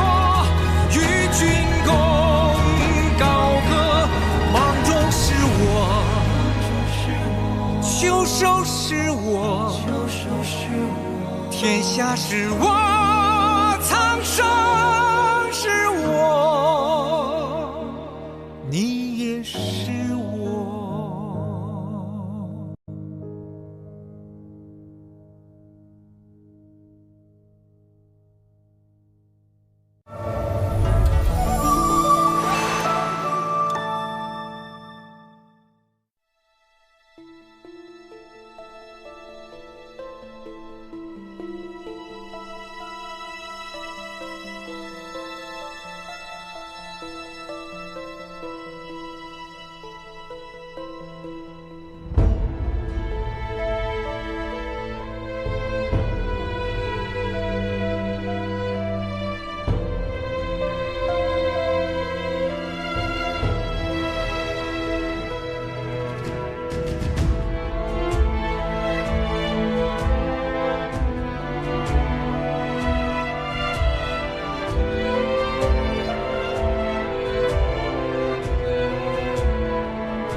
我还遇到了一位故人，我知道他这次回来是要杀了蝶替他全家报仇。我要他离开京城，再也不要回来。娘，我没做错吧？志农，你来看，这花儿很罕见，它长成后，根茎可以入药，花和种子却有毒。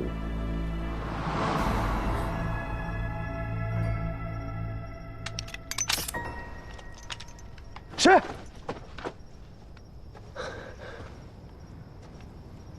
二公子，你为什么还没走？我的事情还没有办完，还不能走。不怕我告发你吗？怕。所以我今日前来，是要杀你灭口。但我现在改变主意了。我告诉你，你别以为你帮了我，我就会允许你杀我爹，你死心吧！哎，你干嘛呀你？二公子，你看，这坟上是不是只有这种花？坟上开花，有什么奇怪的？你在林中的其他地方还见过这种花吗？它叫独岭南星，整株有毒，为何偏偏这种毒物只长在你娘坟上，还如此茂盛？或许是从别的地方飘过来的种子吧。独岭南星是南诏州特有的毒草，是飘不到京城来的。你什么意思？要么是有人将它特意种在你娘的坟上，要么就是坟里的尸体本身就带着独岭南星的种子。不过你应该清楚，前者几乎是没有可能的。你想说什么？如果猜的没有错，你娘应该是被他毒死的。不可能，我娘就是生病去世的。她走之前，我整日整夜陪在她身边，没有人能下毒。独岭南星虽比不上砒霜的毒性烈，但以它的花毒，每日服用一点，长年累月积攒在五脏六腑里，到了某一天，人自然就死了。到底是怎么回事？只需要二公子将令堂的遗骨请出来，便能查个分明。你要我挖我娘的坟？二公子难道不想知道真相吗？也许毒害令堂的，就是你一直最敬爱、也最意想不到的人。藏海，你畜生！你想说什么？你想说是我爹杀了我娘？这个事啊，没有什么事是不可能的。你为了杀我爹，就要挖我娘的坟，你为达目的捏造谎言，你丧心病狂！那我问你，为何庄家先祖的坟茔都在陵园的东南面？单单你娘的孤坟在北面，还如此的简陋。她的牌位到如今为何都进不了祠堂？你闭嘴！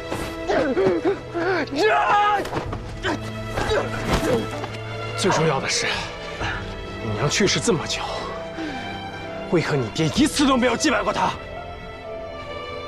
为何？啊！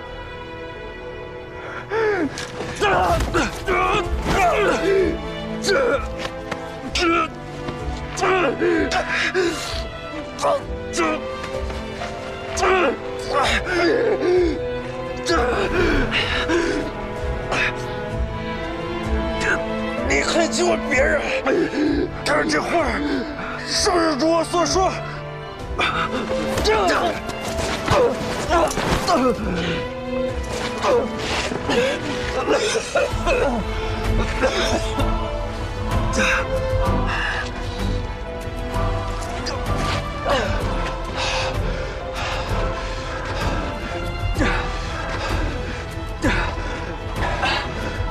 你若是不信他有剧毒，你有没有胆量将他吃了？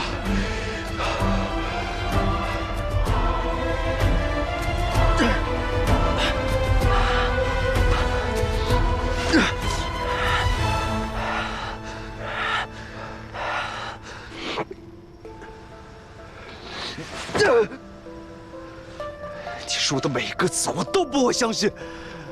我最后给你一次机会，给我滚！明日祭祖的时候，你睁大你的眼睛看清楚，看看我说的是不是真的。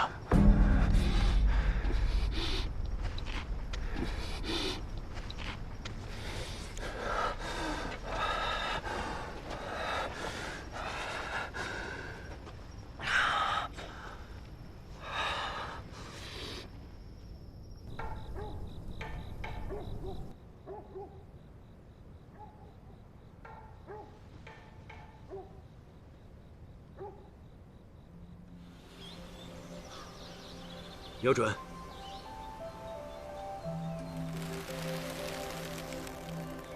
肩要沉，手要稳，慢慢吐气。射！我射中了！好，晴儿，来喝点水。娘，你说过，射中了晚上给我炖素果馅吃。就你嘴馋，只知道吃，不给吃的便不好好练骑射啦。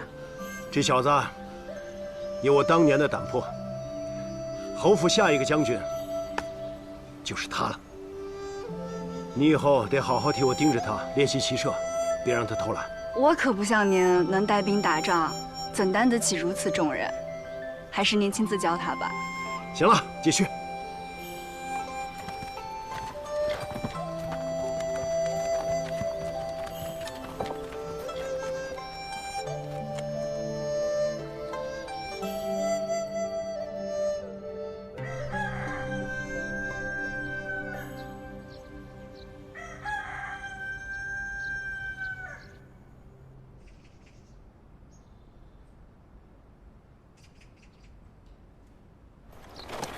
侯爷、夫人，车马已经备好了，下人们提前到陵园，准备祭拜的香烛贡品了。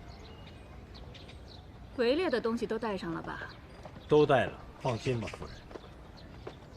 父亲，你今天可够早的，祭祖是大事，儿子不敢迟到。有这心就好。今日没看到臧大人，他不去吗？他身体不适，罪已经告假了，赶紧出发吧。还有什么事吗？我知行，别误了祭祖的时辰。那我路上跟父亲说。哎，知行，路上我与父亲有公务要谈，你的事儿，不妨到了再说吧。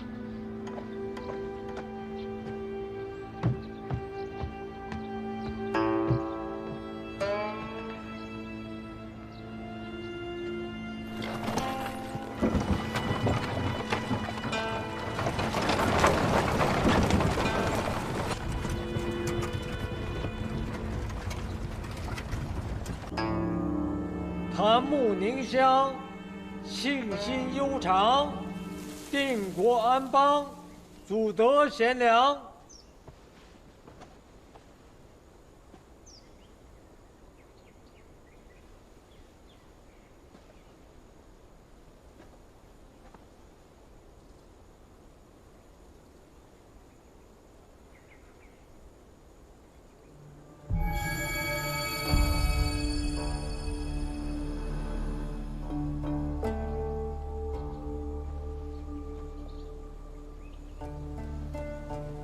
玉杯佳酿，琥珀之光，净手而酌，报恩祖方。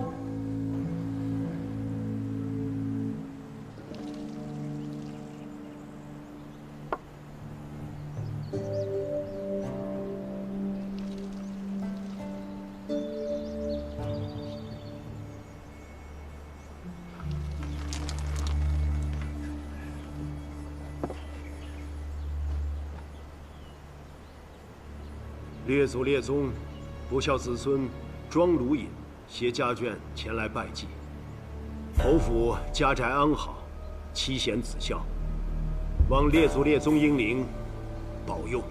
拜，兴，再拜，兴，三拜。兴，礼成。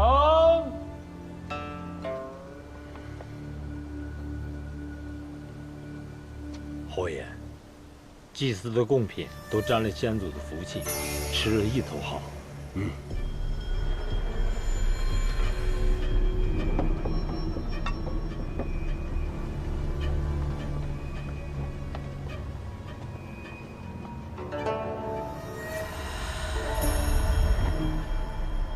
侯爷，这些点心在外面放久了，刚才启封已经沾了灰，让他们重新做一份吧。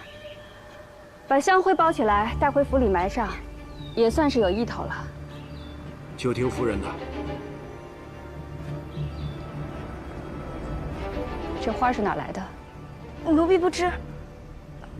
夫人，这花有什么不妥吗？问这么多干什么？赶快丢掉。是。爹，又怎么了？您很久没有去看娘亲了。自她离世之后，您就再也没有去看过她。一会儿，我要去猎场狩猎，你不是不喜欢狩猎吗？自己先去吧。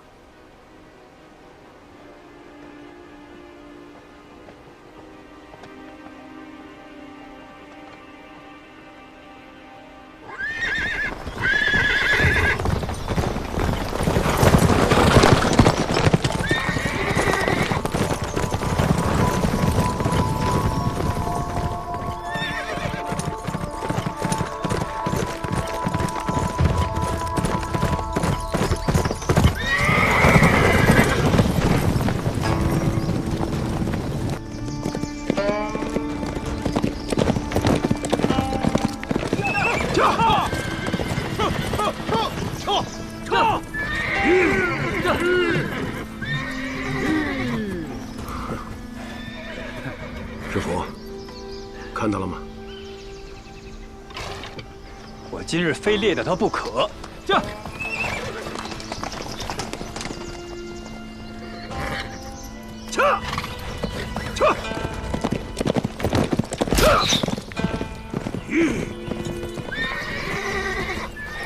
你们俩过去看看。爹。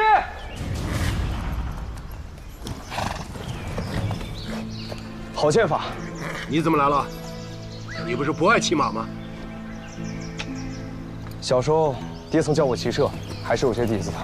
每天沉鱼享乐，也不练习。既然来了，就跟着。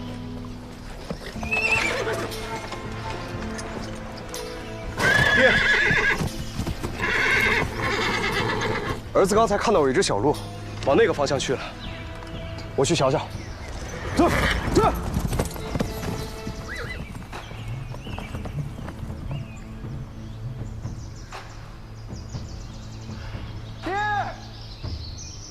怎么了？这儿。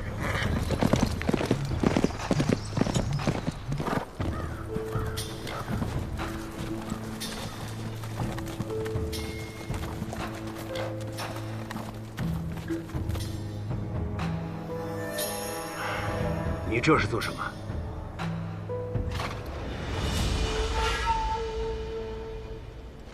爹多年来不愿见母亲，我只能出此下策，引爹前来。您真的一点都不想他，不想看看他吗？明明从前您那么爱他、疼他，为什么爹变了？为什么一切都变了？想到他，为父就不好受，所以宁可不去想，不去见。爹难道还会为娘感到伤心吗？行了，回去吧。爹，等等。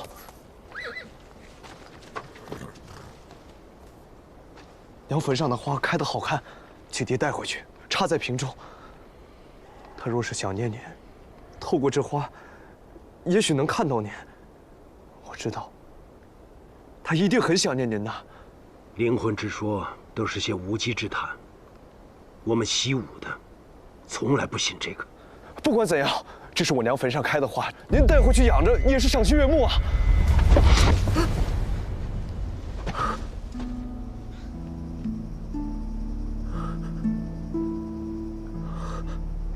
男子汉大丈夫，不要花花草草的。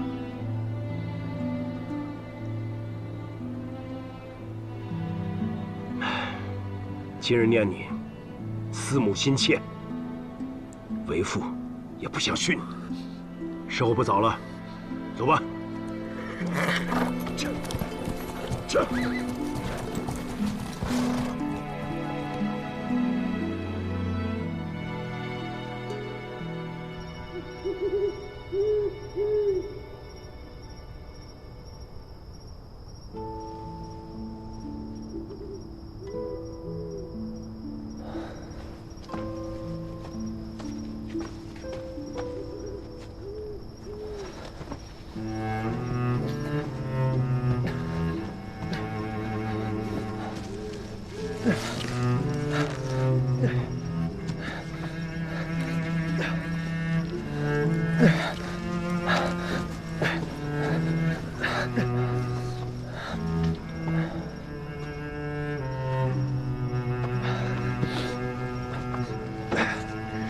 那只独领南星是你放的吧？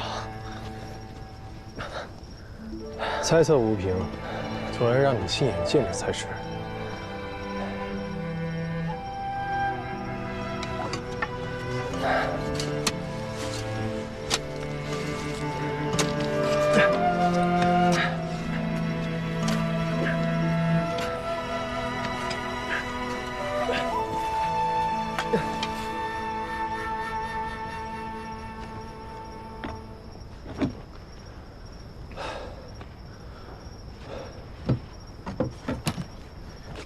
先夫人没有地宫，只是简葬，只有棺没有椁，所以棺材才会腐朽得如此之快。生有宣冕、福位、古禄、田宅之分，死有棺椁、萧青、矿垄之度。很难想象，这竟然是侯府夫人的墓葬。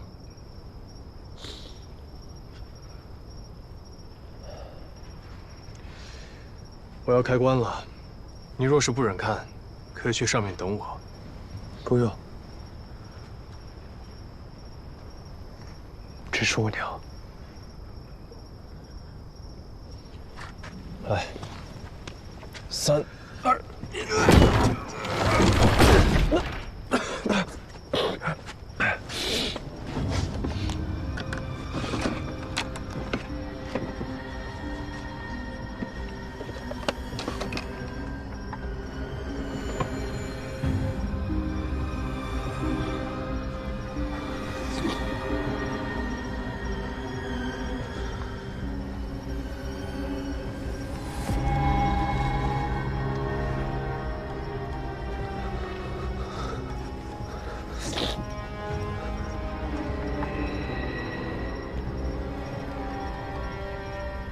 令堂的手腕骨是畸形的，而且与普通人的骨骼相比，明显要小一些。他的左手手腕骨也是畸形的。令堂去世前，可有全身无力、头晕头痛、四肢麻木的症状。一开始只是头晕昏沉，请了大夫也不见好，之后便每况愈下，整日头晕恶心，精神不振，到了最后，甚至常会说胡话，浑身抽搐，疼痛难忍。那就对了，这正是毒理南星中毒的症状。毒理南星中毒的人都会有一个特点，就是骨骼缩小畸变。加上令堂去世前说胡话，便是毒已入脑，是中毒最深的表现。你肯定吗？我从小跟着师傅，耳濡目染，不会有误。我想，你娘应该是去世以后，身体里还有没消化的种子，随着时间推移，种子伴着尸液进到了土里面，才会生根发芽。我娘一生与人为善，委屈都自己咽进肚子里。为什么？为什么？为什么？这人呢，并非一定要作恶才会招致杀身之祸。这毒，并非一朝一夕能置人于死地，需长期服下，积累到一定程度才会爆发。也就是说，这事儿一定是身边人干的，外人不可能做到长年累月的下毒还不被人发现。我昨日让你在祭礼上看看，你都看到了什么？奖项。今日陵园里那束花是怎么回事？应该是底下的丫鬟们不晓得缘由，插错了。这么不小事的丫头，找出来杖毙。是，但此事应该只是巧合，主母无需过分忧虑。若只是巧合倒还好，只怕是有人故意。主母说的是二公子。你说，他不会是真看出什么来了吧？奴婢觉得不像。二公子以前来陵园，都是颓唐模样，今年也是如此，没有什么出奇的。以二公子的性子，他知道了定会大吵大闹，怎会像如今这般安静？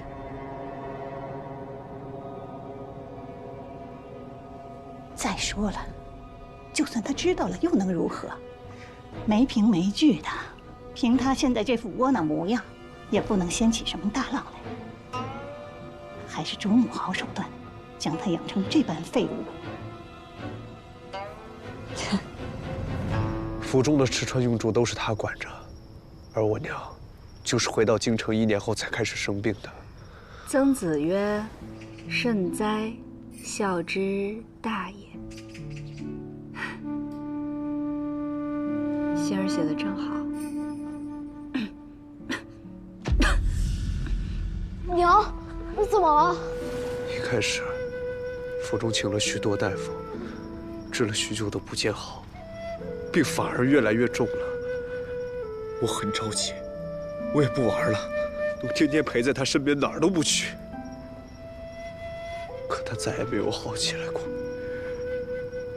后来，我去找爹，爹也不肯见他。娘，娘，我不要你死，我不要你走啊！无论娘在哪里，都会保佑你的。你一定要听爹爹的话。为什么爹爹还不来看你？爹爹爹是不是不要我们了？不是的，不是的，心儿，无论如何，他是这个世上最疼爱你的人。娘不求你像爹爹一样，成为顶天立地的男儿。娘只希望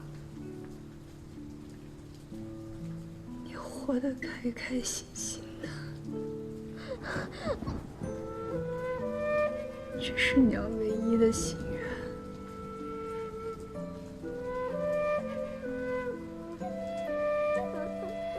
以后的路只能靠你自己走了。娘陪不了你了。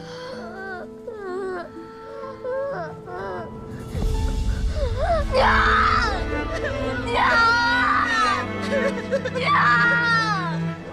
我不要你走了，我求你了，我求你，娘。我爹都再没来看过他一眼。我一直都想不明白，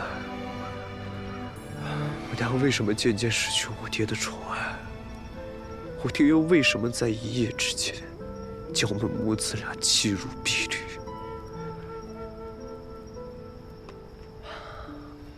我昨夜在你娘的坟上看见这花，就觉得这事儿没有那么简单。我之前在侯府打听过你的事儿，下人们说的话都是一样的。他们都说，是你娘背叛了你爹。你娘借身体不适为由，与一名药郎过从甚密，两人暗通款曲。胡说八道！我娘深爱我爹，她绝对不会做出这种事儿。你想知道真相吗？蒋强身边曾经有一个不起眼的侍女，5年前因为犯了事儿被赶出了侯府。今日我让人找到了他，并问出了真相。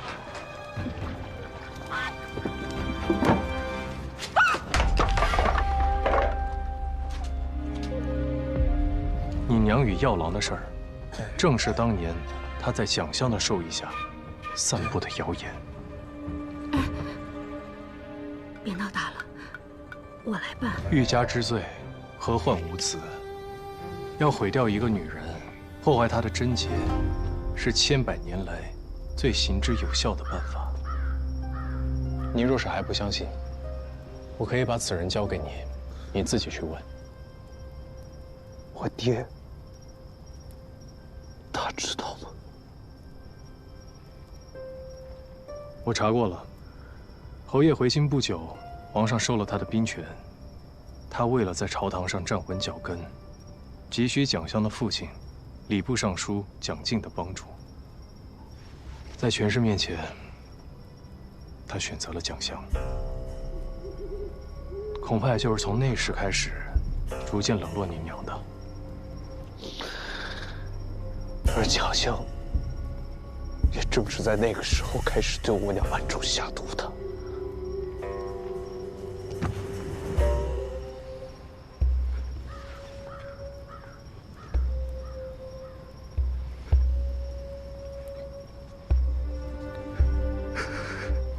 至于侯爷有没有参与下毒，自然是有办法查清楚的。就是看你是愿意继续查下去，还是愿意一辈子装聋作哑。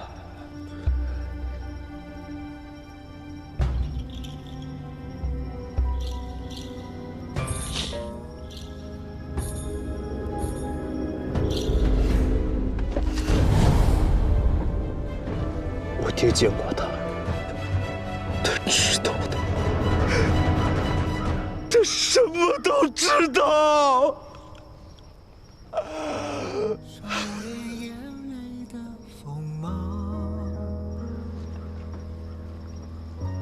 掌心念着危险的渴望，小绿草，惊雷无声响，丈夫身不过我目眶。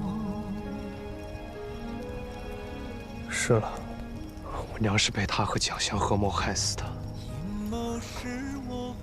想来我这个儿子，也是他早就不需要的了。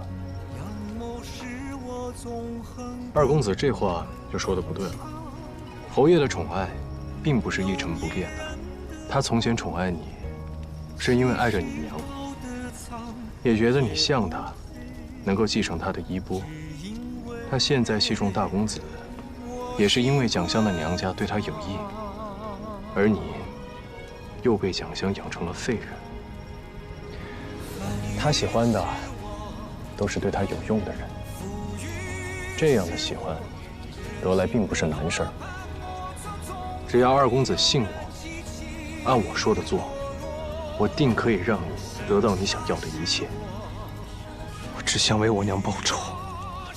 对付蒋香并不难，他想要的不过是让庄知府成为侯府下一任主人。庄知府一旦失宠，蒋香也就没了依靠。对一个人最好的报酬，就是摧毁他最大的希望。如今的你被他看不起，但这恰好也是你的优势。蒋香死不足惜，但现在我爹竟也成为了我的仇人。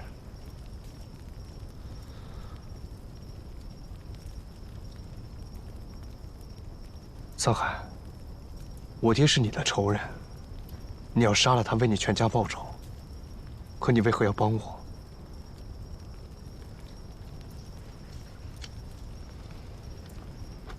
我有一件事，需要从平津侯的嘴里探出来。这件事对我来说很重要，但是你不能问，你需要有人帮你从他口中问出来。对，我家当年的灭门惨案，凶手除了你爹，还有另外2个人，一个是掌印太监曹敬贤，而另一个人，我到现在都还没有任何线索。我需要找到这个人。在此之前，我不会打草惊蛇。你要我从我爹口中打听出这个人的身份，这是你帮我的条件。是。打听出来之后呢？你会做什么？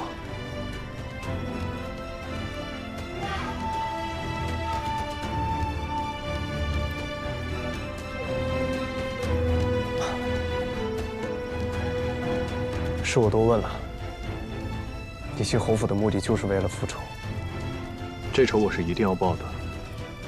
若二公子不愿意，你可以现在就去告诉侯爷我的真实身份。他杀了我娘，我不能原谅他。但他毕竟是我爹。灭我蒯家的仇人就在我眼前，但我却不能杀他，还要与他百般亲近。你明知仇人是谁，却还要承欢膝下，舔颜敬着他，爱着他，这对你来说，又何尝不是千刀万剐之刑？杀人者偿命，这是千百年来亘古不变的道理。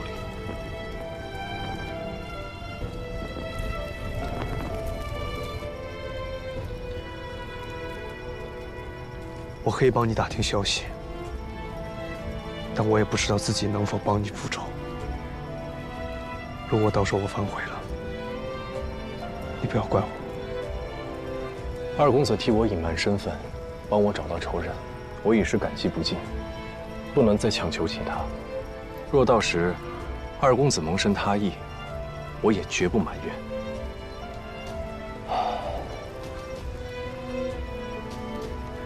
只请愿吕先生之谋，请先生帮我报仇。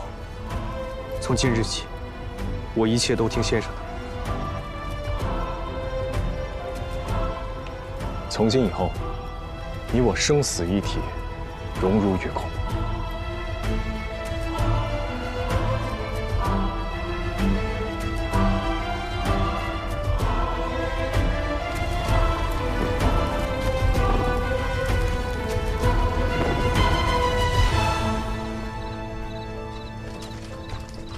1年之内，我要让他成为平津侯最信任的儿子。等他从平津侯那儿获悉谁是第3人以后，我再行复仇之计。就算如你所愿，万一到最后他什么话都套不出来怎么办？你能等吗？恩公的话点醒了我，我蛰伏10年，不是为了一朝一夕的成败。从今以后，我会更加周密。嘉海，我跟你说说曹敬贤的事儿吧。他与平津侯表面上就是官场来往，而庄知府现任工部侍郎，时常会修葺皇家园林，这中间免不了司礼监批示。我猜啊，庄知府贪污的那些银子，有许多都落到曹敬贤口袋了。意料之中。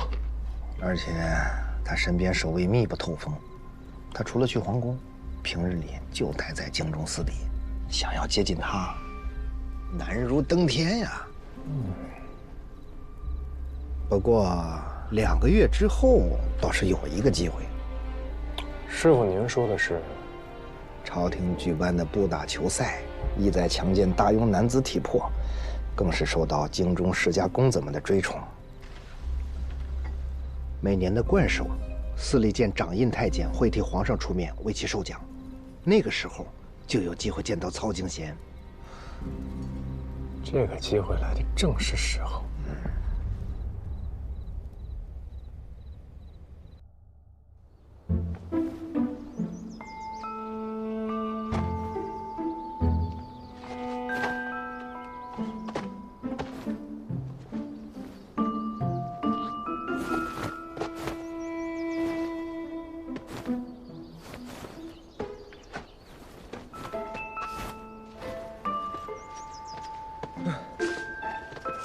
你这套无极拳，整天翻来覆去的练，腻不腻？你换一套。你是徒弟，他是师傅，你倒在这儿享上福了。智奴，你怎么来了？怎么跟你说的？从今以后都要叫我曾海。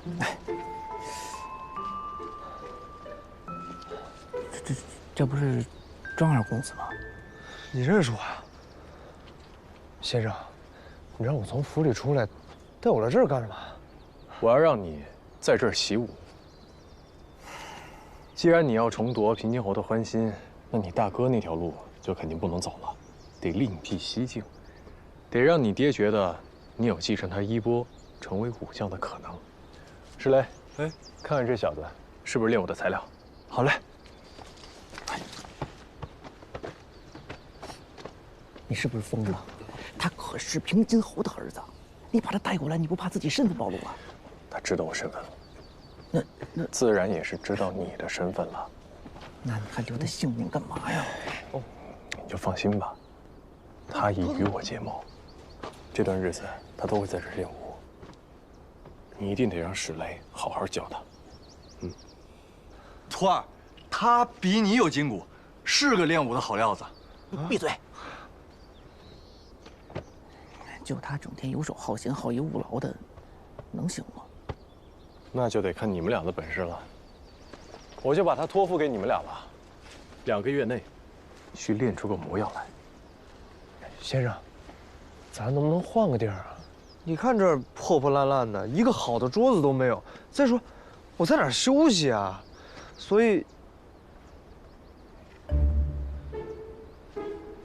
我不说了。先生，就在这儿吧。从今以后，你就好好跟着这2位师傅习武。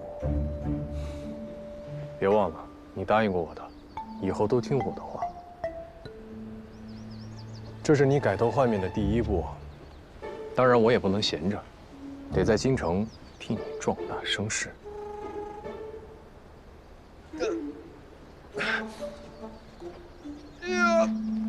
全心朝下。哥，你这腿蹲不下去啊！来，你看我，这马步得这样啊！啊，知道了。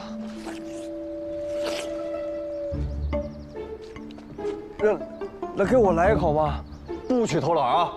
我现在是又渴又饿，给我来一块吧。先练，两个再说。转过去，蹲下。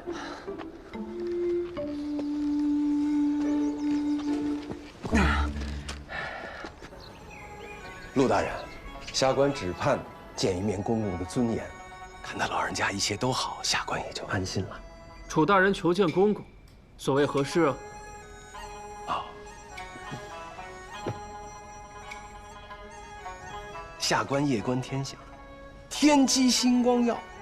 我掐指一算，公公是天子的近臣，不正是天机星吗？公公必有大喜。下官。楚大人既然没什么事儿，那就请回吧。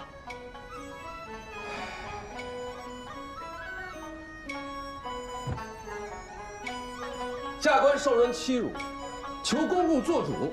楚大人，你是钦天监监正，堂堂五品，谁敢欺辱你？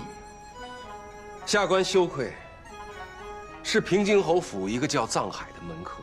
此人手段下作，阴险毒辣，如今又是平津侯第一幕僚，我得罪过他，恐怕他要对我下手，求公公庇佑。楚大人不是有侯爷撑腰吗？怎么求到都尉司来了？哎呀，陆大人，话不能这么说呀。下官谁的人也不是，下官只为朝廷、为皇上做事。日后公公有用得着下官的地方，下官必会鞠躬尽瘁，死而后已。知道了，楚大人请回吧。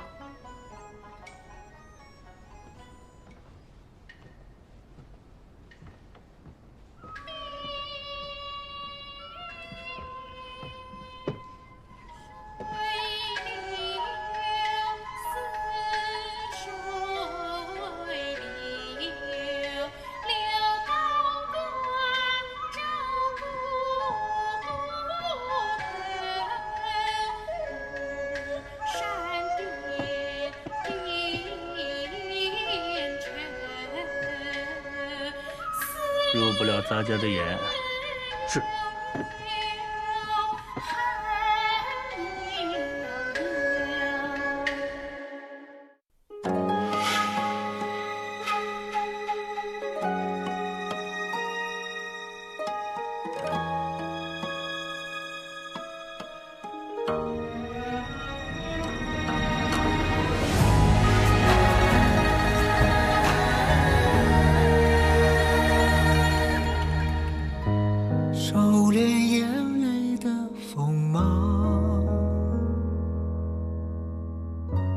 掌心念着危险的渴望，惊涛袖里藏，惊雷无声响，城府深，深不过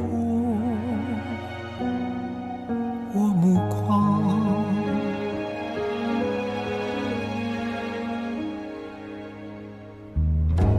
阴谋是我护身的衣裳，阳谋是我纵横的刀枪，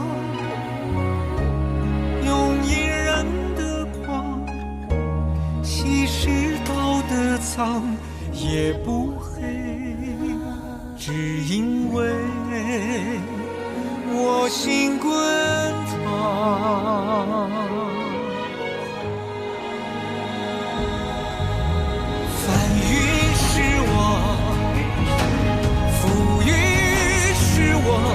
人心的罗盘莫测，总会有人起起落落。生杀是我，雨多是我，当夕阳如烈日赤裸，与君共高歌。芒种是我，秋收是我，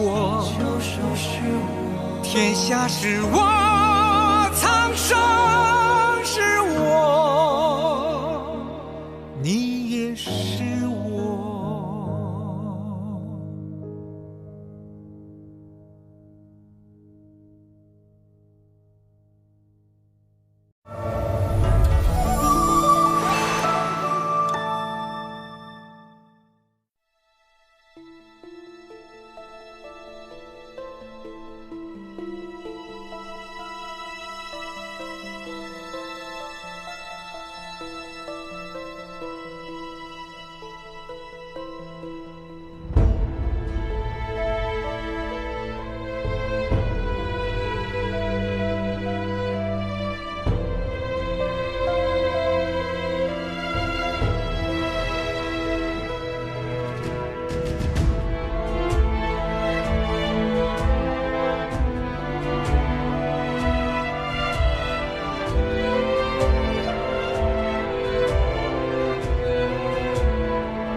臧大人今日怎么来我诊楼了？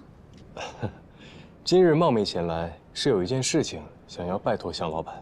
京城要举办1年1度的步打球赛，参赛的都是世家公子，是朝廷为男子强其筋骨、利其志气专门设立的。每年的冠首还会得到皇上的嘉赏。怎么，你也想参加？攀上平津侯这根高枝还不够，还想在皇帝面前露脸？不是我，是庄家二公子庄之行。他？为什么？我要让他借此机会崭露头角。然后呢？然后让他成为平津侯最器重的儿子。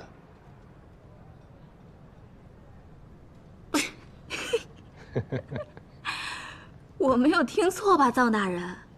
你是脑子傻了，还是眼睛瞎了？我给你找个郎中看看。向老板，您请坐。哎，一个人在王侯世家安身立命，怎么能只有一个依靠呢？向老板，大家都是朋友，您就帮我这个忙，别再问了吧。说吧，我要怎么帮你？我要八公子在球赛前替庄之行壮大声势，我要让京城所有人都知道，他庄之行有当年侯爷的风采。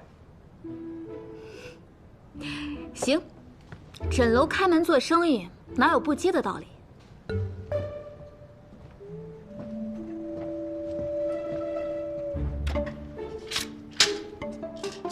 首先要给庄之行改头换面，这游手好闲的废物肯定不行，得是儒雅风流、意气风发的王孙公子。诊楼会派人在街头巷尾传他的好话，这些人行脚赶路要钱，吃饭喝水也要钱，这一人一天至少3两银子。京城这么大，就算是20人，一天也得60两。不过以你微薄的俸禄，想必是拿不出这些钱的，你得拿其他东西来抵。哎，这玉佩的成色也太一般了吧，勉强抵个20两。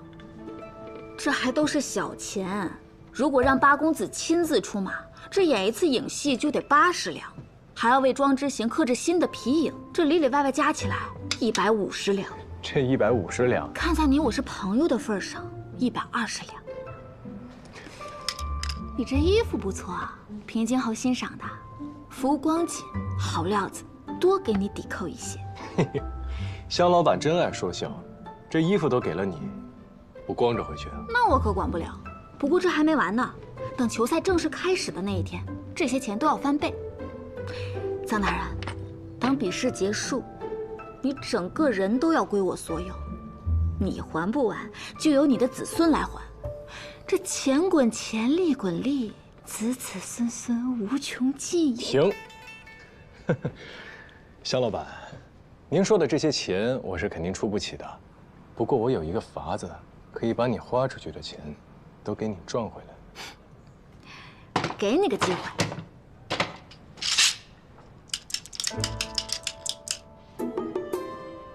庄之行虽然名声不好，但他好歹是侯府二公子，公侯家世，豪门秘辛。若是以此为噱头，再让八公子亲你戏本演出，一定会有大批看客慕名而来。香老板坐收票钱，这每天至少可以抵掉50两，那7日就是350两。我听说诊楼每年都会为球赛开盘设赌。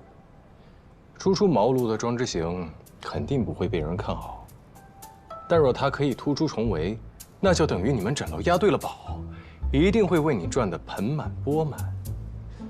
这样至少可以抵掉400，不，500两。你这账还没说完呢。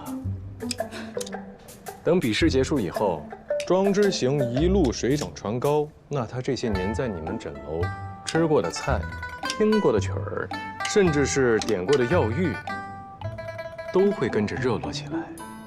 这么算下来的话，香老板，你不仅不会亏，还会大赚一笔啊！没想到你这账算的倒是挺好啊。跟香老板比不了，香老板只记出不记入，这是存心要让我卖身在枕楼为奴啊。这在商言商，既然是赚钱的生意，我接了。不过你说的准吗？要是这庄之行一直输，我枕楼岂不是亏大发了？香老板，您就放心吧，我已经为他请了良师，严加训练，过不了多久，他就会脱胎换骨。冯六，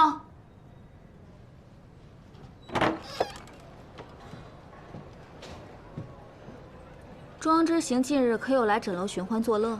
小姐，庄二公子今日刚带了2个人来，正在楼下喝着呢。啊？这……哎呀！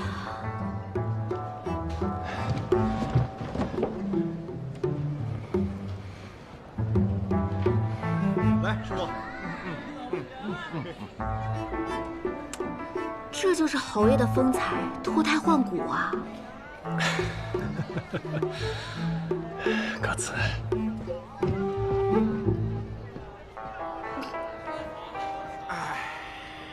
庄之行，走，过来！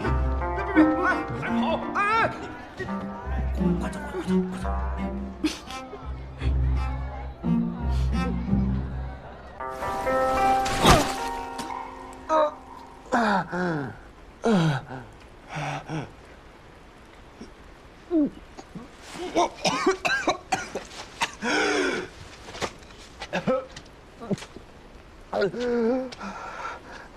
干什么呀？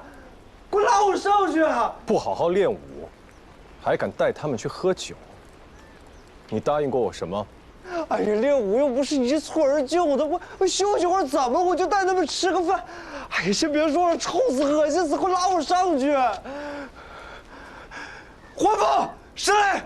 我请你们吃饭，你们就见死不救吗？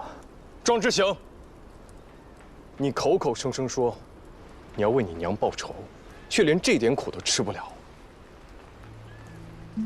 当然，你要是不在乎，就回侯府，继续当你的高粱子弟。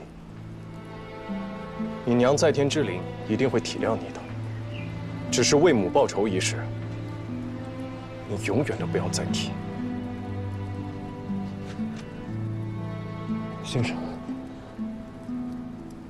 我知道错了，我这就回去好好练武。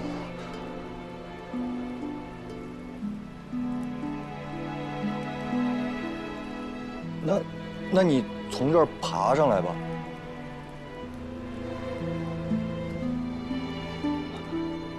这我怎么爬呀？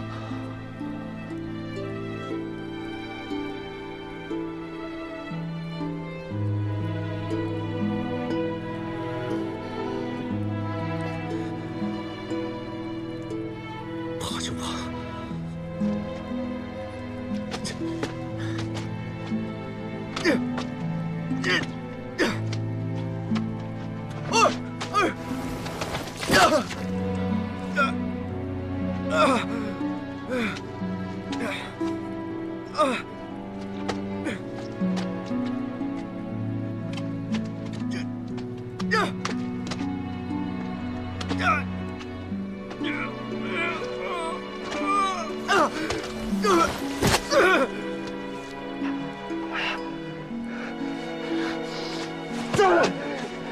我都答应你们回去好好练武了，把我拉上去怎么了？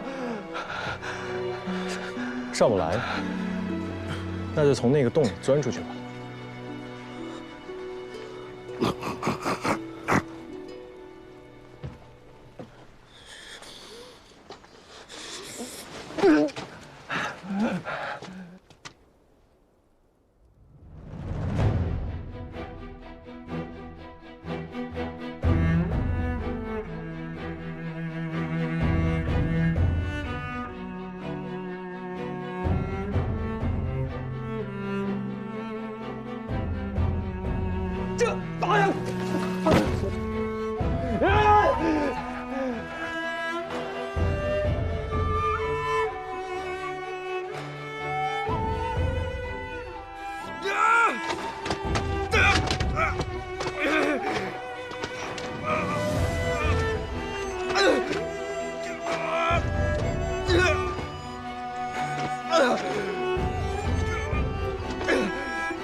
他还真爬上来了。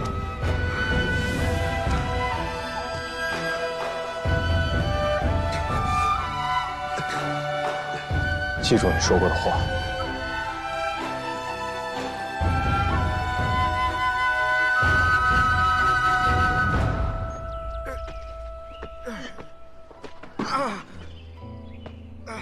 继续。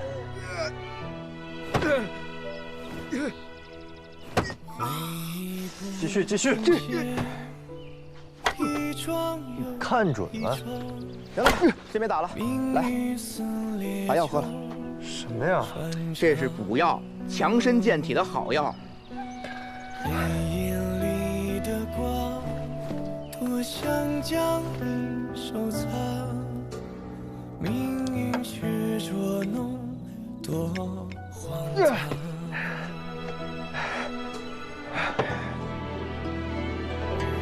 小无畏，叹无常。人心生四海，此生多风浪。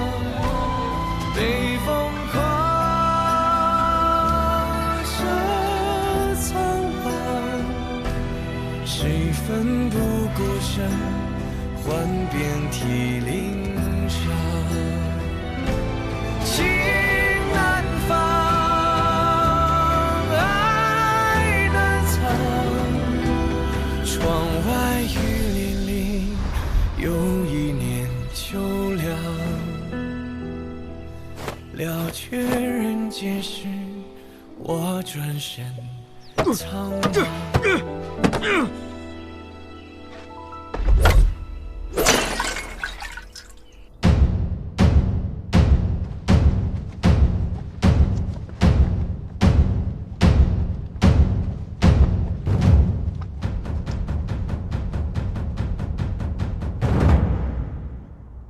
这庄之行可真行啊！有他一个酒囊饭袋还不够，把这京城最出名的几个废物公子都给找齐了。燃香。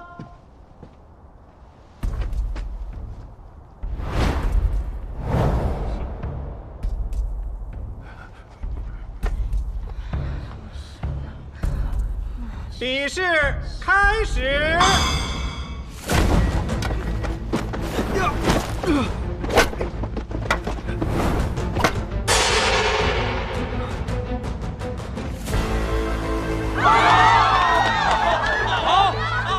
红队得逞。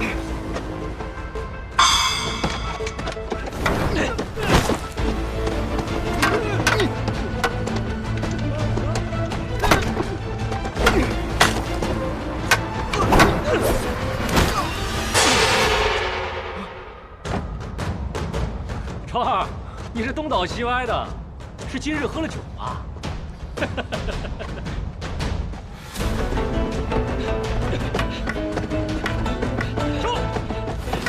走，传给我！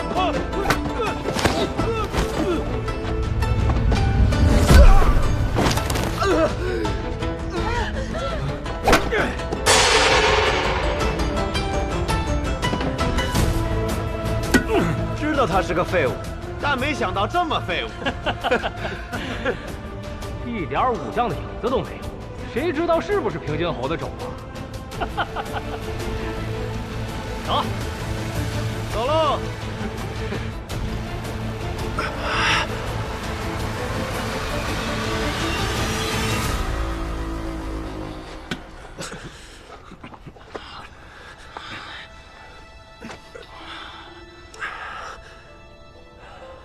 香还没有燃尽，你们是已经打算放弃了吗？我一直以为我是京城最顽固，现在看来，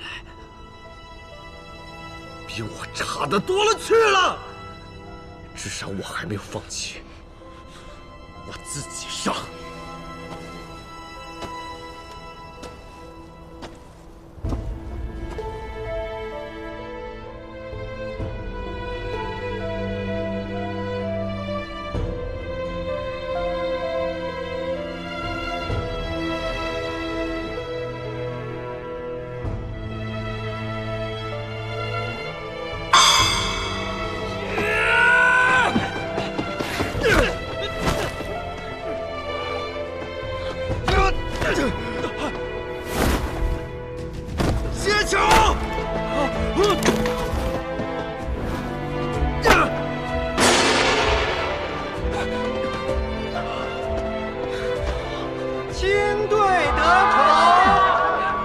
赢了就跟上，跟他们拼了！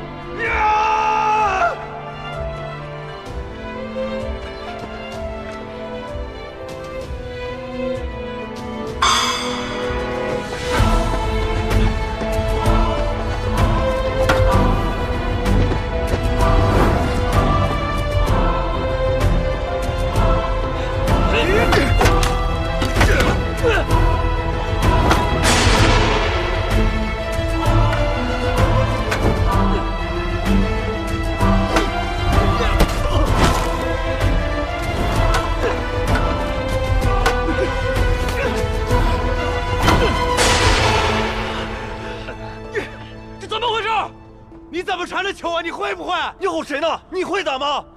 都给我认真点儿，说谁也不能输捉着球。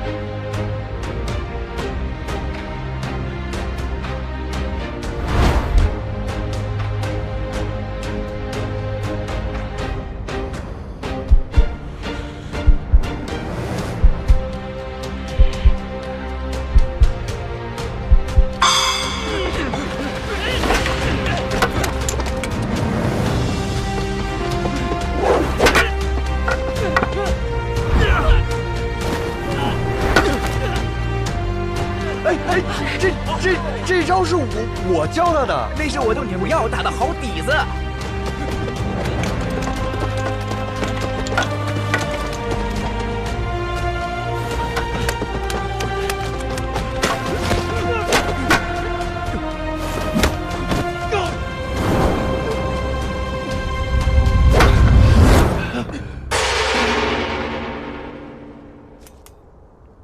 时辰到，清队上！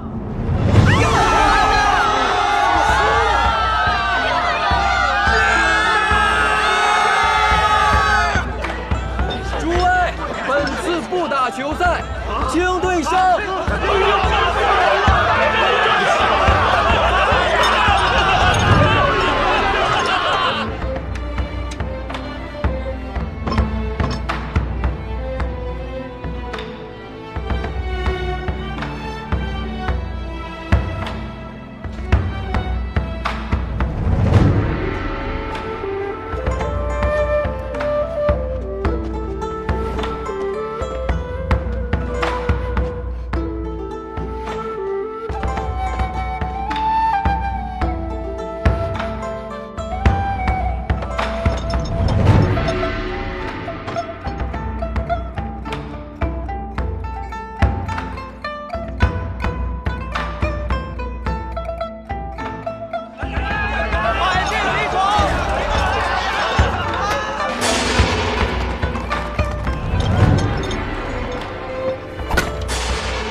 黑马旋转乾坤，率队绝处逢生，一举夺得胜利。从前种种，不过是蓄势待发。如今这黑马崭露头角，势如破竹，且看他日后如何大展宏图吧。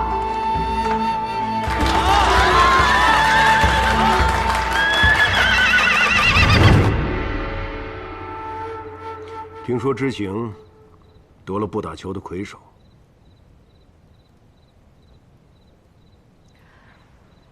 这知行好久不回家了，原来是准备不打球去了，真让人吃惊。怎么也不跟家里人打个招呼呀？我们都还蒙在鼓里呢。哎，想不到二弟还有这番能耐，还真叫人刮目相看呢。不过也是。他平日里就喜欢这些逗乐的玩意儿。侯爷，我听说二公子私下找了师傅勤练武功，也不出去玩乐了。原来二公子习起武来，比寻常人要快很多呀。庄家历代武将，这也不是什么稀奇事儿。只不过这小子，往日烂泥扶不上墙，如今却出人意料。小时候没白教他。朝廷明日会嘉奖魁首，听闻司礼监掌印太监也会亲临。侯爷若是顾不上，小人想多带些人去，祝贺二公子。赢了不打球，当爹的自然要给他去撑撑场面。况且有朝廷命官在场，明日你随我一同前去。你是我幕僚，有些人是时候让你认识一下了。是，侯爷。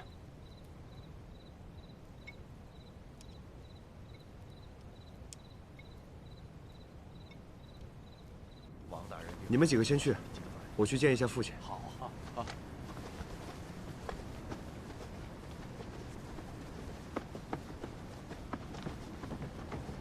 参见侯爷。侯爷，侯爷，儿子见过父亲。你平日最讨厌与人比试，怎么突然喜欢上不打球了？儿子已长大了，也想像大哥一样为父亲分忧，但儿子自知文采比不上大哥，只能增进武艺，将来好为父亲出力。没想到，你不鸣则已，一鸣惊人，第一次参赛就夺得魁首，不错。儿子只苦练了2个月，本不指望能打几场，尽兴便好。谁知一路过关斩将，自己也觉得不可思议。你说儿子，侯府几代将才，这是你骨子里的东西。儿子谨记。行了，去吧。侯爷，你家公子一表人才啊！林大人过奖了。曹公公到。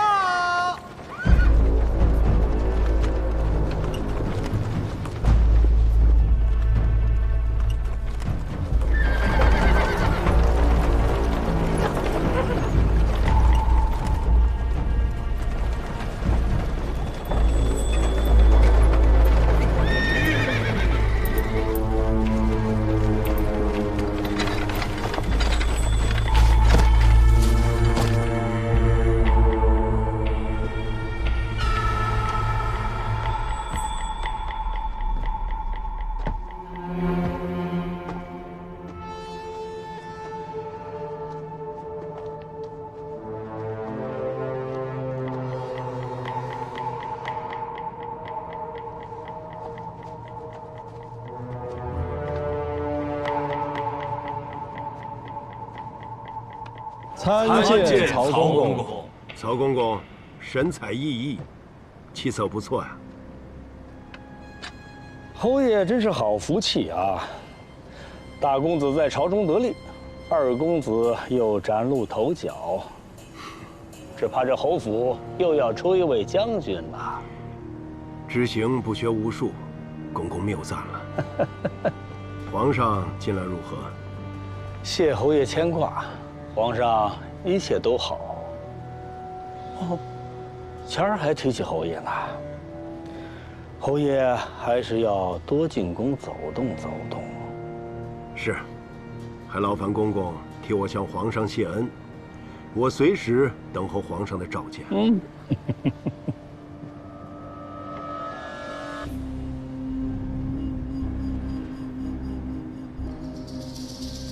这是我新招的幕僚。藏海，还不快见过曹公公？小人藏海，见过曹公公。你就是侯爷前些日子新招的堪舆喜才，替皇上分忧的就是你。回公公的话，都是侯爷和大公子做主，小人可不敢居功。侯爷是哪儿得了这么一个宝贝啊？怎么也不跟咱家说一声啊？怕咱家抢了去吗？公公还是那么喜欢说笑。都尉司收尽天下能人，我这小小的幕僚，岂能与他们相比？咱家虽是第一次见你，却有似曾相识之感呢。公公辅佐天子，助理万机，见过的人百万之巨，这常人不过是五官七窍，相似之处能得公公注意，是小人之幸啊。说得真好，天生一张巧嘴，咱家喜欢。平日里太过无聊，咱家身边就缺这么一个聪明解疑的人儿。不知侯爷肯不肯体谅咱家孤苦，忍痛割爱呀？公公哪里的话，放眼御前进士，满朝文武，论说话的本事，谁能比得过公公您呢？侯爷言下之意是不肯割爱了？啊？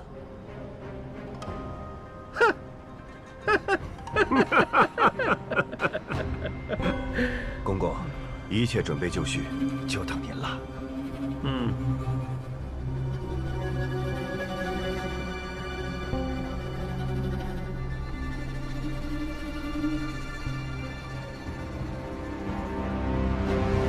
皇上口谕：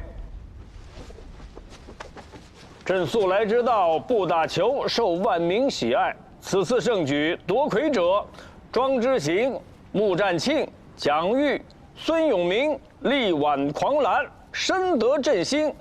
各赐飞雀锦袍一套。这个曹公公，性情喜怒不定。别看他刚才随口跟我要你，都尉司那个地方，进去就出不来了。明日去财库，挑几样像样的宝贝，差人送到他府上。是，侯爷。晚上让小厨房做几样知行喜欢的，也算是犒劳他这几日辛苦。是。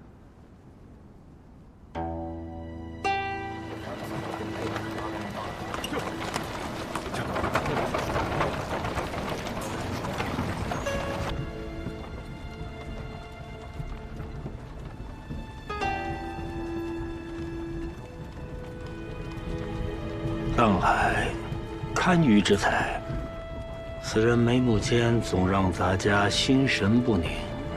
以平津侯和义父的交情，区区幕僚竟不肯割爱，难道他留藏海另有大用？10年了，庄罗隐心犹不死啊！咱家这眼皮跳的呀！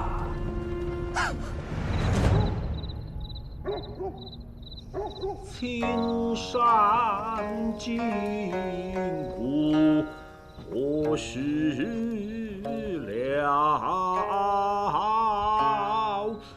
断送人多少？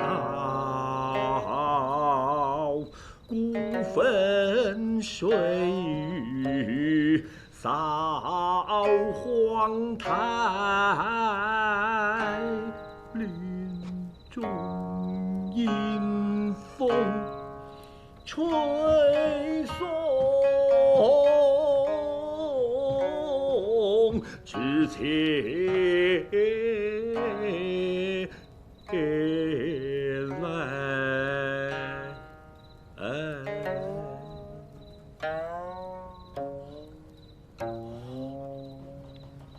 下官参见公公。公公好雅兴。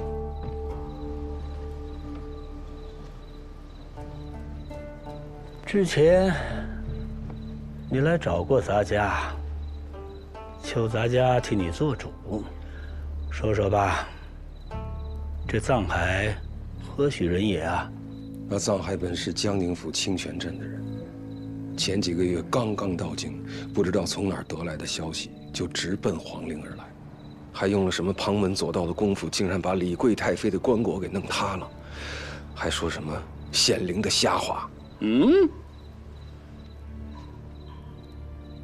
总之，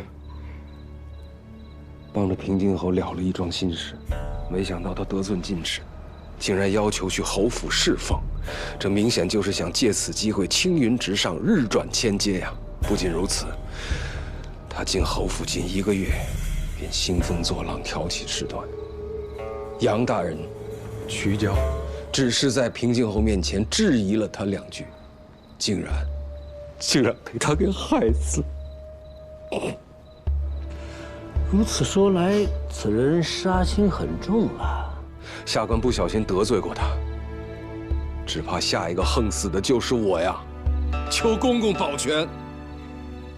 你送的那个观音，咱家喜欢。这件事，咱家替你做主了。多谢公公。下官再去寻更好的，倒是一并呈给公公赏玩。你有心了啊。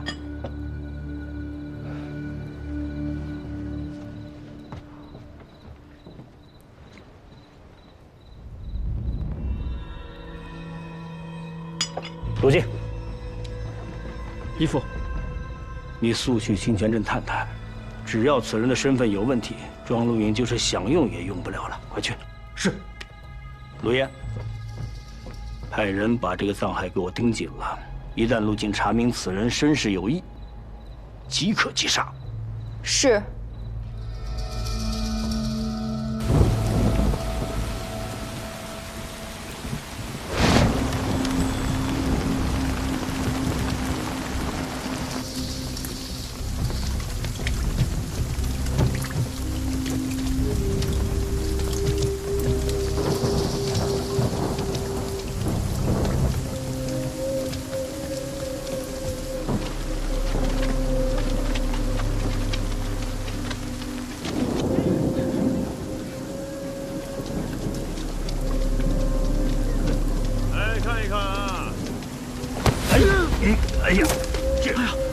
老人家对不住啊，给您菜都撞坏了，这。没事没事。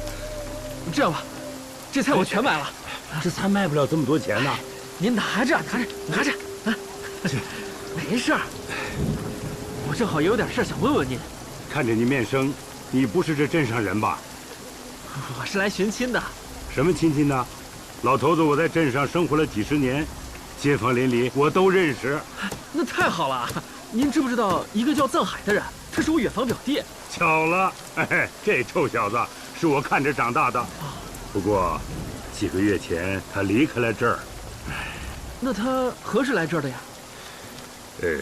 我想想，他来这儿有10来年了吧。他父母双亡，后来呀，被镇上的木匠给收养了。那位收养他的木匠现在何处啊？已经不在了。几个月前呢，他家着了一场大火，木匠被烧死了。小海呢，上山砍柴没有回家，所以躲过了一劫。估计是伤透了心，就离开了这里。老人家，多谢了。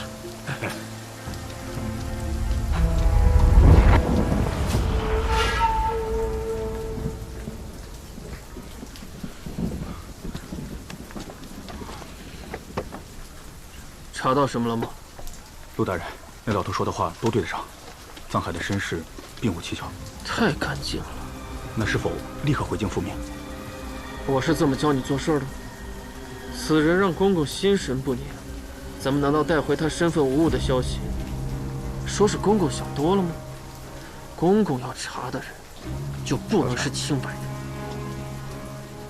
飞书回京，就说此人身份有异，务必杀之，以绝后患。是。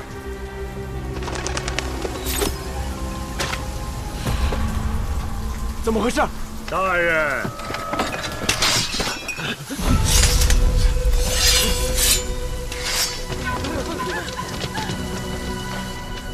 这是何苦呢？明明是没有问题的事情，非要颠倒黑白，自寻死路。哼，这收获不就来了吗？藏海在这儿竟有这么多同谋，他果然有问题，全部杀了，一个不留。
老板，来碗馄饨。好嘞。您的馄饨慢用，谢谢。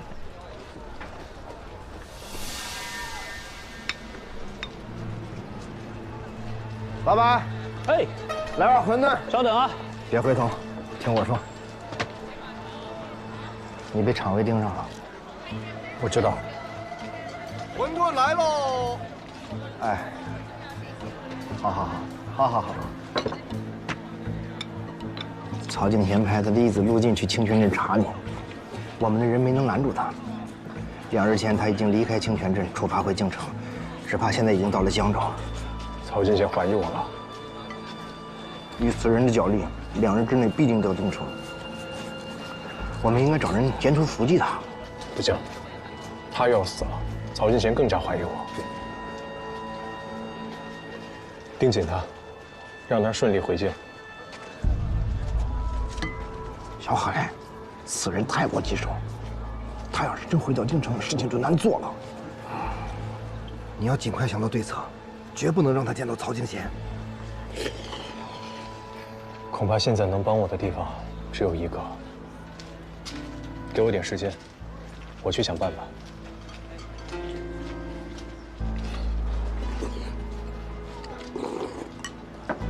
抓紧时间啊！常委交给我了。老板，哎，吃好了。哦，再来啊！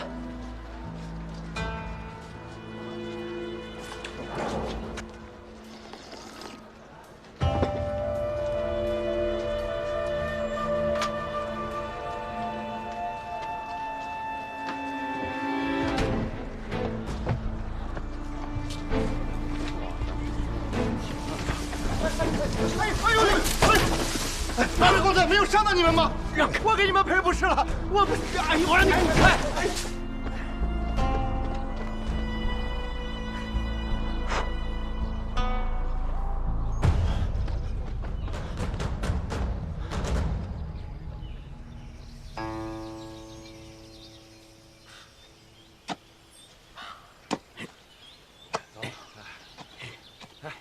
你看我这个，今儿不错啊。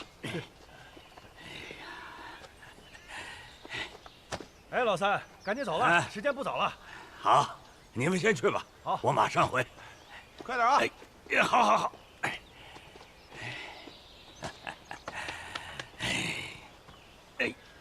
哎呀！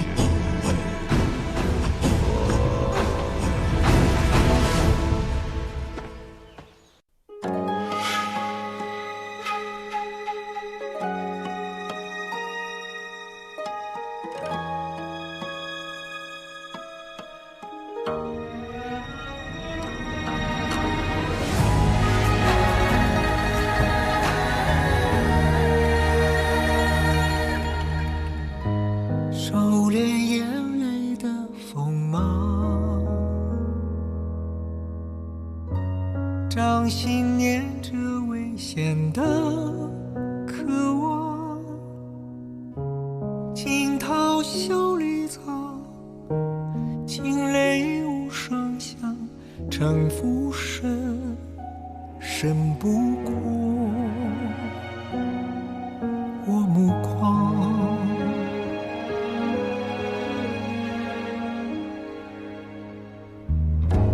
阴谋是我护身的衣裳，阳谋是我纵横的刀枪，用隐忍的狂，稀释道德藏，也不黑，只因为我心滚烫。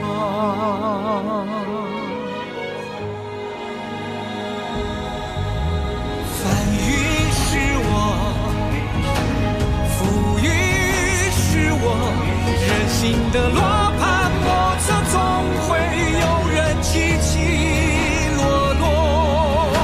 生杀是我，雨多是我，上夕阳如烈日赤裸，与君共高歌。芒种是我，秋收是我，天下是我，苍生是我，你也是我。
我们小姐就在里面，臧大人请吧。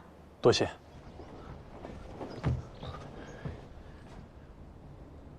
香老板，香老板，你进来吧，我在里面。香，冒犯了。臧大人是这么看重虚礼的人吗？我都不怕。你怕什么？我还是在外面等你吧。你这么急匆匆的来诊楼找我，想必是有什么要紧的事，说来听听。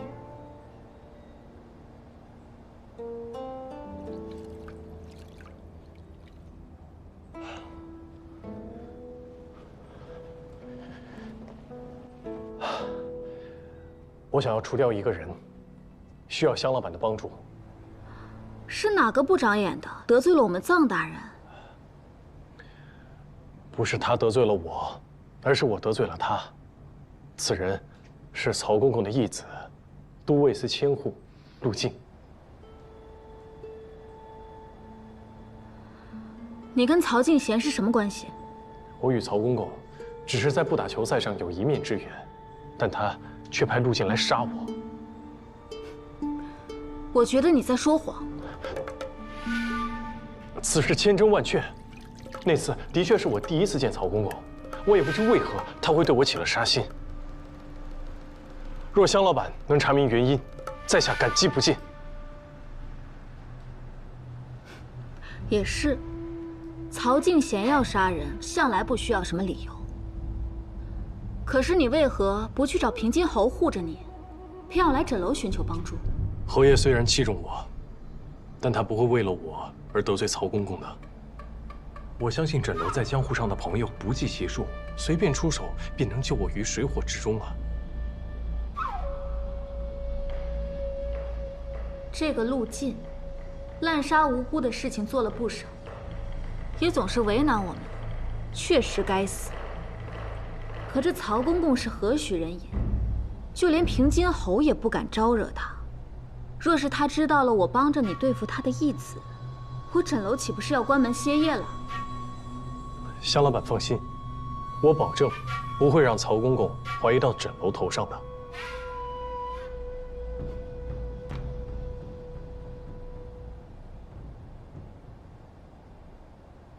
那你要怎么报答我？这个我还没想好，我没有什么拿得出手的东西。我的钱已经够多了，金银财宝我才不稀罕。那在下能做什么？过来，替我木发。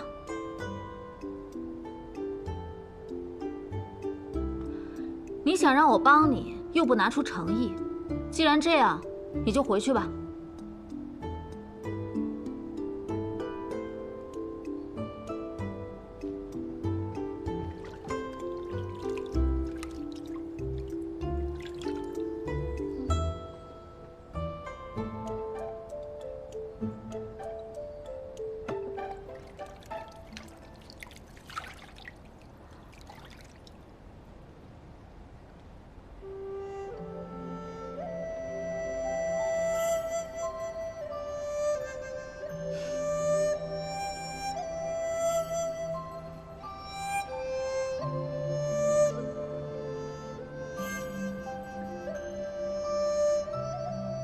你很熟练吗？小时候，帮我母亲木过。在这京城里，你招惹谁都可以，偏偏不能招惹曹敬贤。你看我枕楼，就算是说书，何时说过曹公公？先帝和太后也没少说。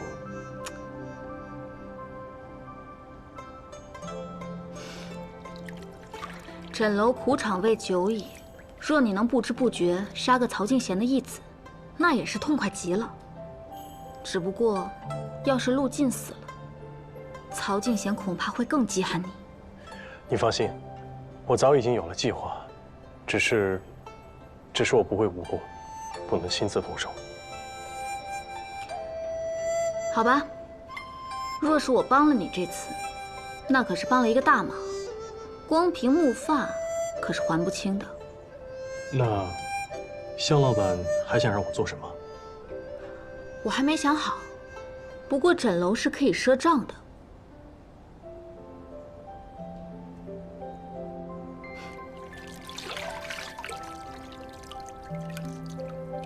但等到我要账的那一天，你可不许拖欠。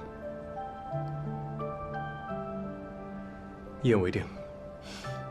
不过，我还需要陆晋的手书，我要模仿他的字迹。没问题。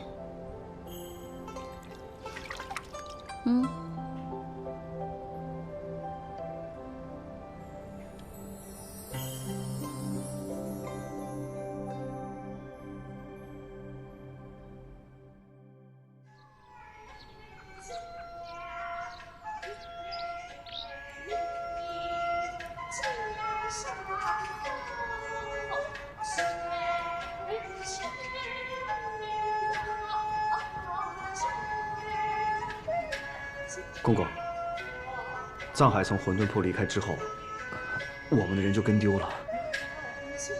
不过之后有人见他一路乘坐马车返回了侯府，再也没有出来过。废物，下去。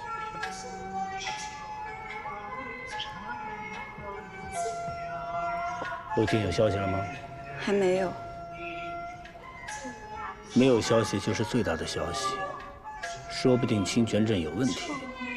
再等他一天，要是还没动静，立刻杀了藏海。是。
谁呀？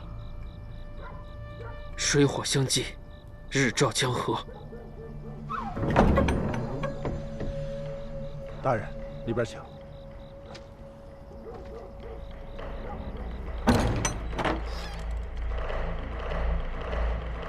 大人，里面请。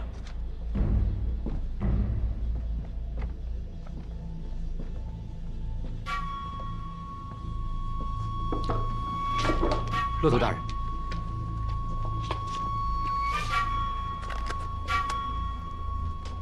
大人，您怎么来了？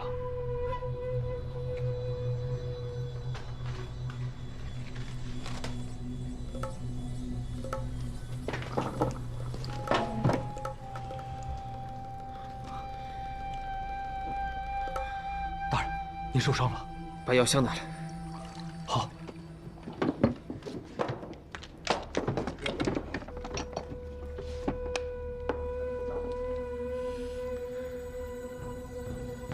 你们俩立刻去曹府，给公公带个口信。藏海有问题，务必杀之。是。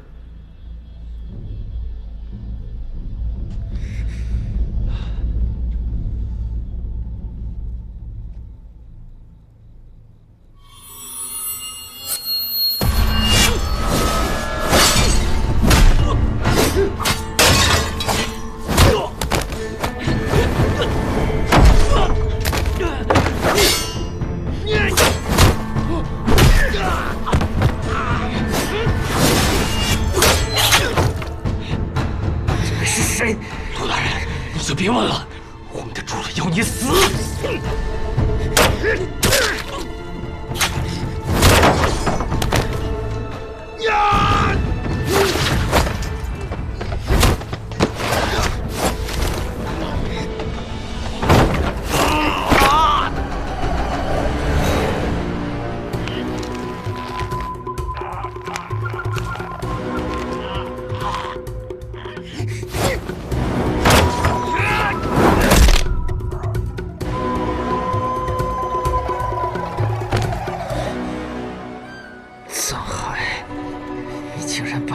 伸到这儿来了。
儿啊，回归会上，借三心天了去，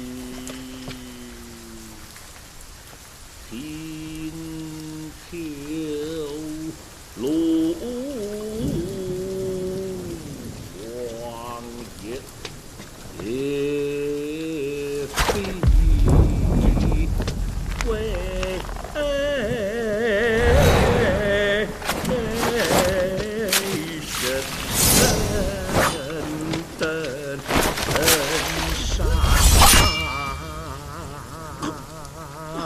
涉水，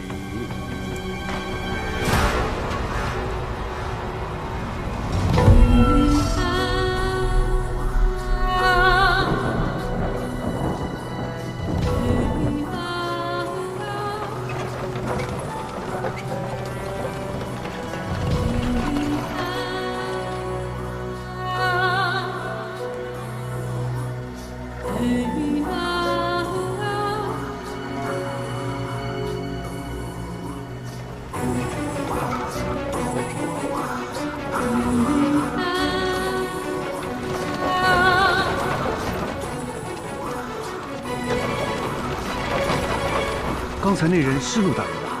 好像是。他怎么会在藏海的马车上？走，啊，跟上。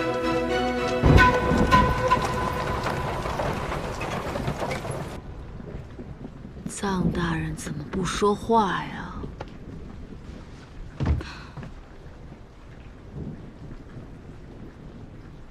你都不怕死人的吗？怕。这么斯文的小伙却不怕死人，这是为什么呢？现在比起死人，我更怕的是肖老板。真没想到您会亲自动手，这样才能万无一失嘛。想要以假乱真，还是得靠我枕楼的手段。我是不是还挺厉害的？你都不知道，为了拿这身衣服，我非……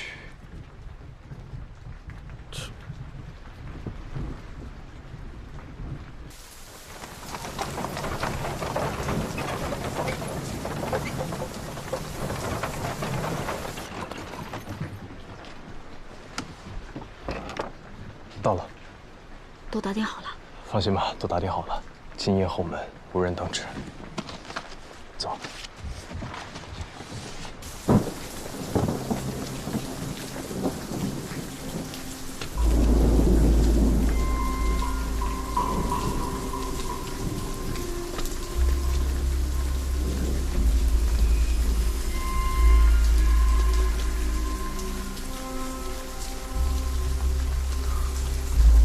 这事怎么办？通知公公，陆大人和藏海进了平津侯府。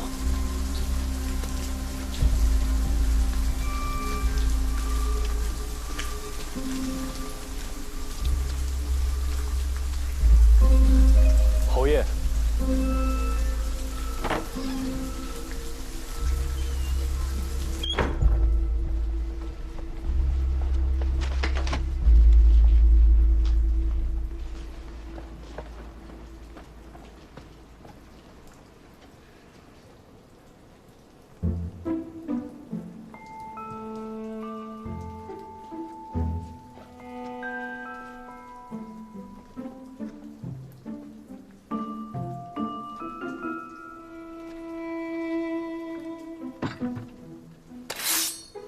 哎呦，没事。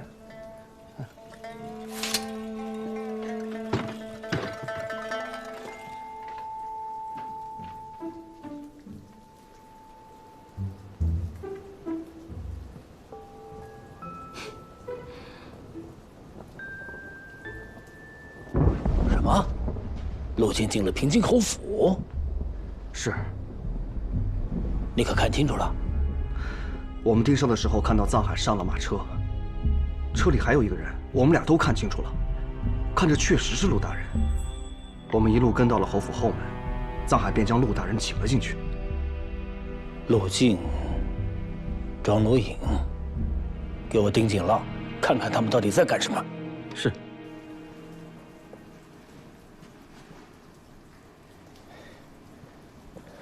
哎呦，哎呦。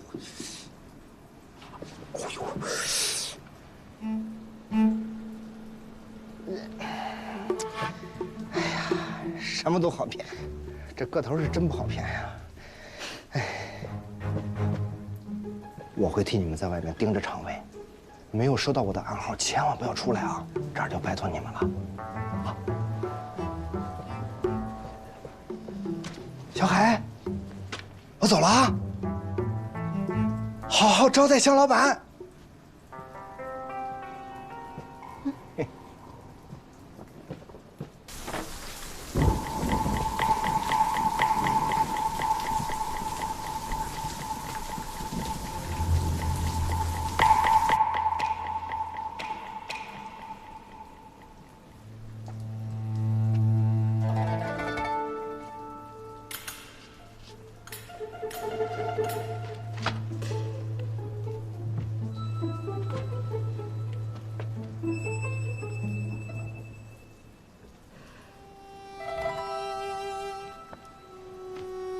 看起来还是原来更俊一些。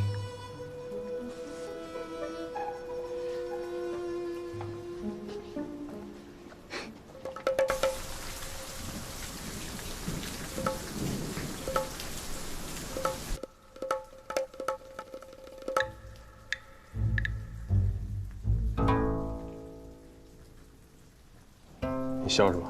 笑你苗而不秀，银样蜡枪头。一点都不像个威风凛凛的将军。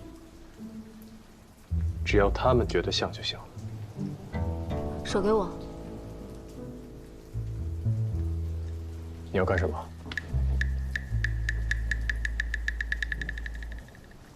陆进和平津侯密会，总要把戏做足吧？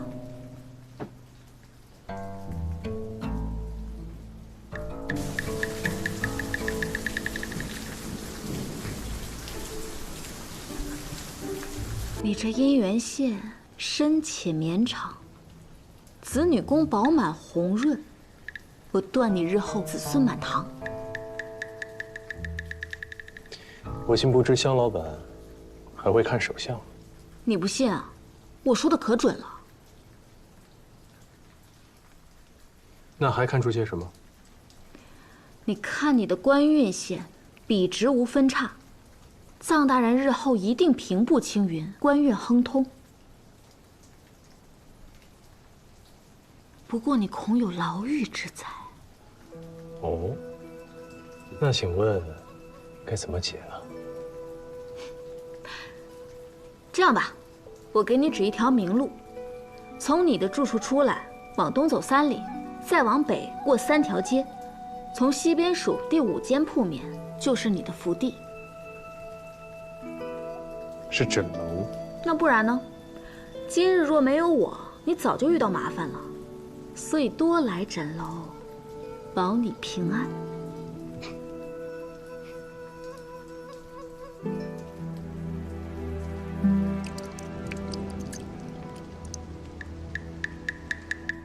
这外面可有动静？还没有收到信号，我们还得继续演下去。不如我们聊点有意思的。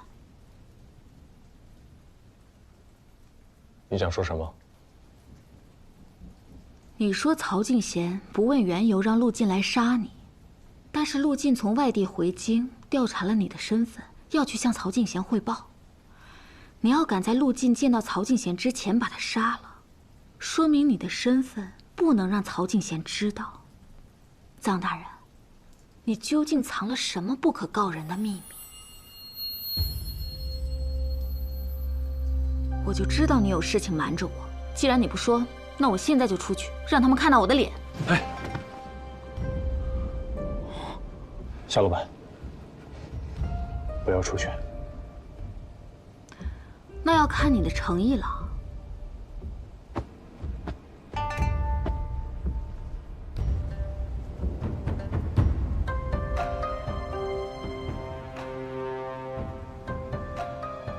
如果此事暴露，我们会被常委带走，严刑拷打。都尉司可不是什么进去了可以随便出来的地方。你威胁我？您是我的救命恩人，就算常委发现了我们，这一切也由我一人承担，绝不会牵连向老板。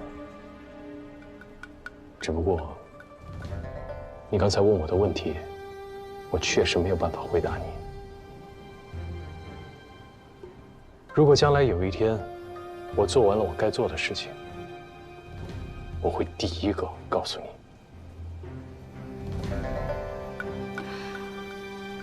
你就是不想说，求人还求得这么理直气壮。要是平津侯突然回来了，或者外面盯梢的人见到了真的平津侯，你该怎么办？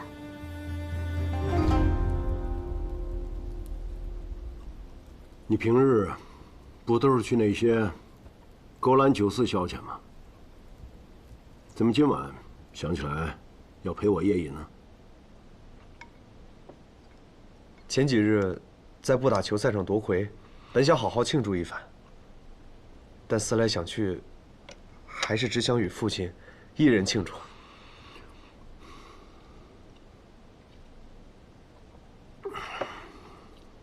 说吧，想要什么？父亲误会了，我只想与您说说话，喝喝酒。父亲真要赏，就赏我一整夜的时间吧。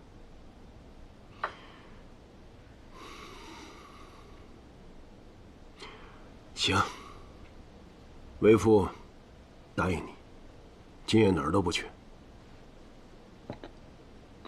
我已经派庄之行去拖住平津侯了，只要不让他在侯府的其他地方出现，那这一关我们就算过了。好啊，原来我跟庄之行一样，都是你部下的棋子。你利用我，还不肯对我说实话，我当然不能轻饶你。向老板，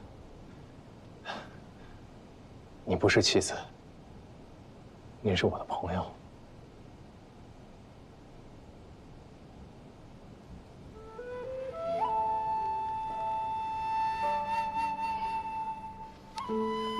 你若是再这么滑下去，恐怕我的姻缘、官运，甚至是命数，都要从此改写了。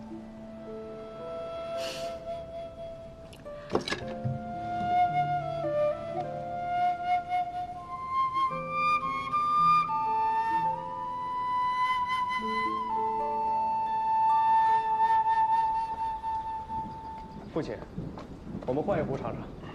好。刚才说到哪儿了？侯爷，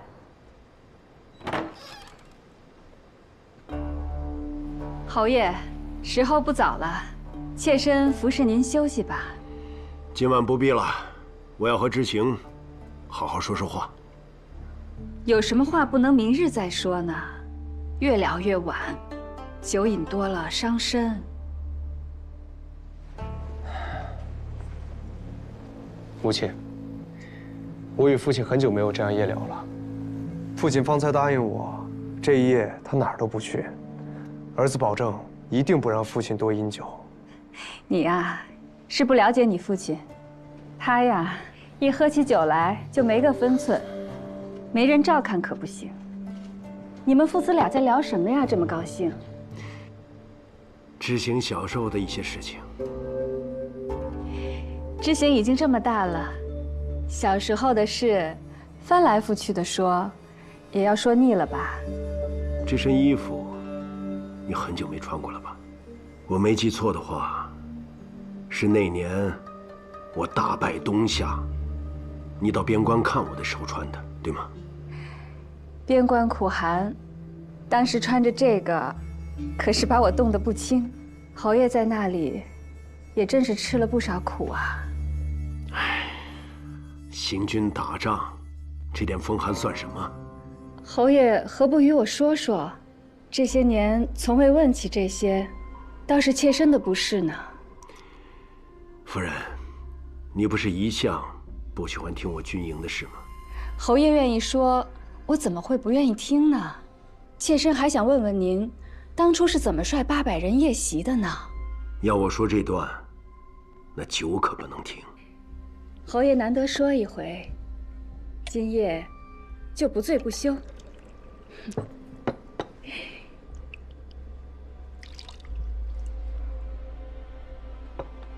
知行，也坐下来一起听啊。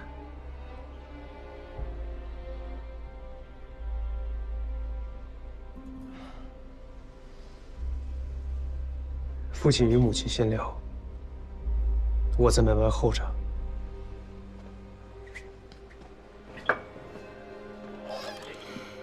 来，侯爷，妾身敬您一杯，快说给我听听。要说这一役啊，就不能不说东夏的名将赛普里。这么多年，他是本侯见过最骁勇的猛将。难道还能比侯爷厉害？怎么可能？他要是比本侯还厉害，又怎么会在雁翎关？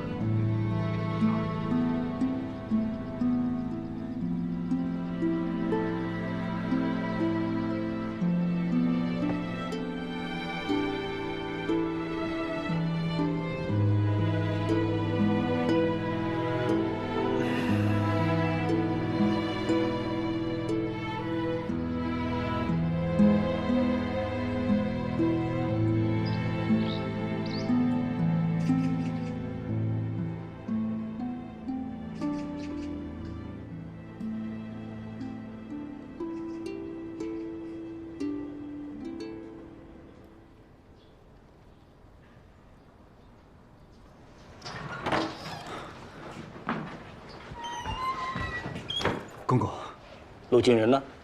在侯府中，未曾出来。庄如影呢？也在书房，没出来过。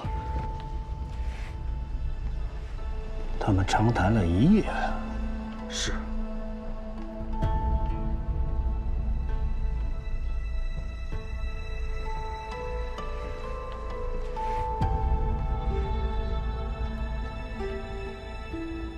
好你个庄如影啊！咱家倒要看看，你跟咱家的人到底说了什么。备车，去平津侯府。是。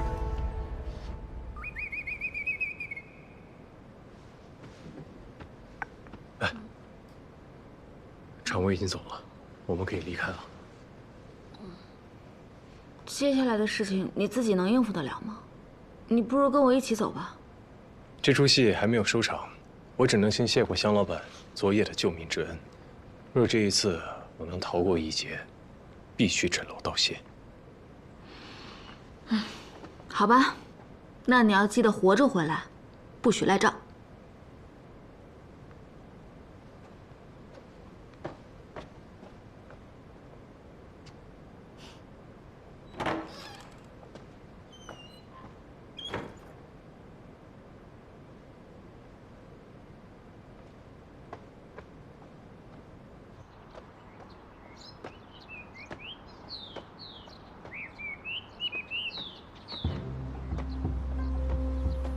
二公子，有贵客要见侯爷。谁来了？曹公公。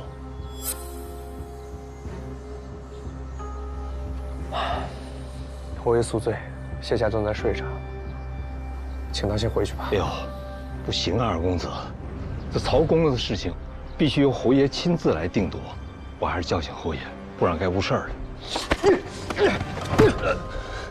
你还记得我是侯府二公子？你们一个个嘴上说的好听，何曾真心把我当过侯爷的儿子？往事我不计较，如今还敢得寸进尺，不把我放在眼里。今日你敢靠近这房门一步试试？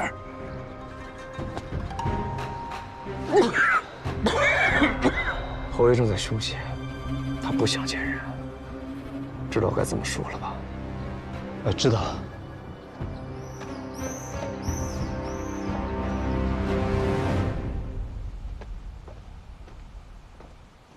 小人见过曹公公。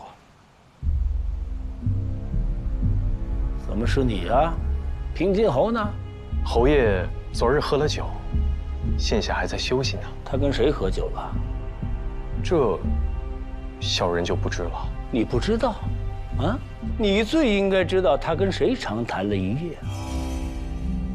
曹公公这是在说什么？小人听不明白。别以为咱家不知道你搞的把戏。咱家问你，陆静呢？小人不认识什么陆静。咱家的人昨晚亲眼看见你带着陆静进了侯府，一夜都没出来。你敢说你不认识？你到底是在搞什么鬼呀？小人真的没有见过什么陆静，一定是曹公公的人弄错了。等大家见到了平津侯，我就知道是不是弄错了。曹公公，侯爷还在睡着，就算是宿醉，现下也该醒了。您安坐，侯爷一会儿就起。行，看这情形，只有咱家亲自去叫他了。哎，曹公公，公公，您又何必为难一个管家呢？侯爷什么时候睡，什么时候醒，都不是我们做下人说了算的。别以为你深得平津侯的喜爱，咱家就不敢动你了。区区幕僚，事事干预，犯僭越之罪，就是把你杀了，侯爷还能怪罪咱家吗？来人，在。此人是别国细作，今日咱家亲自登府捉拿，此人拼死抵抗，死于乱刀之下。公公，找到陆静了，还不快给我带来！在广济河已经淹死了。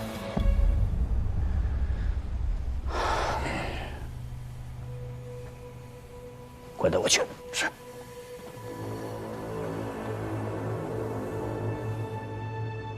告诉庄龙颖，他的幕僚咱家带走了。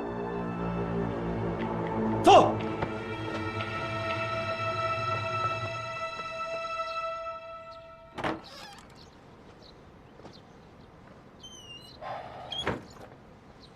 父亲，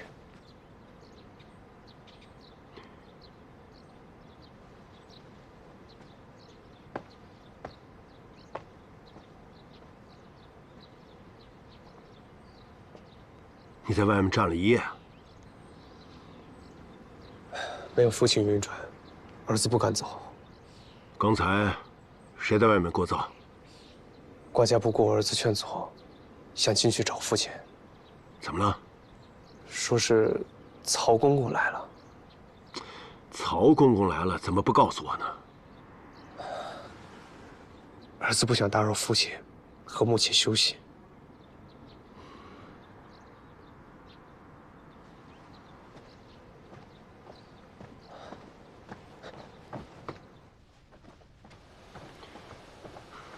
侯爷，曹公公人呢？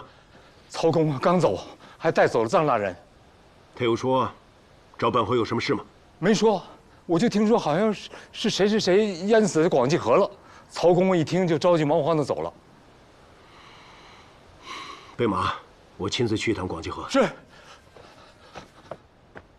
知行，你也来。是。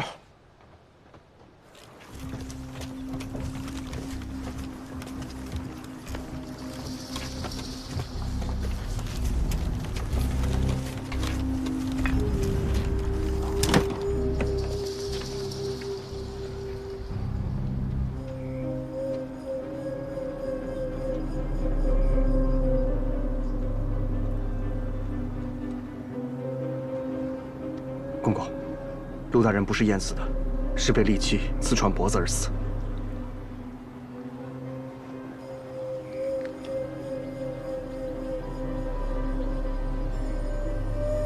陆爷，你去看看。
打开。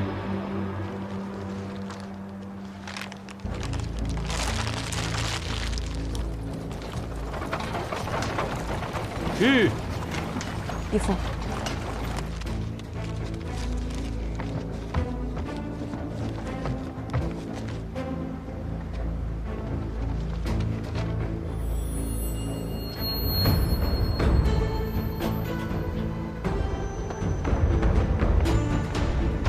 侯爷，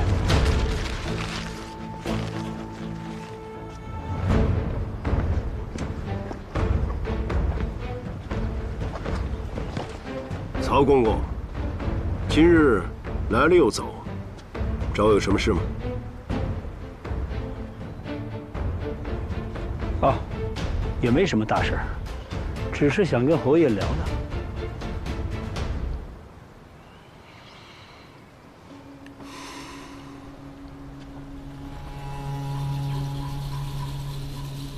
这不是你义子吗？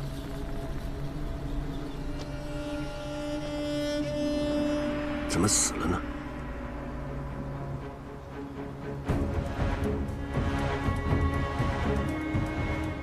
咱家也不清楚，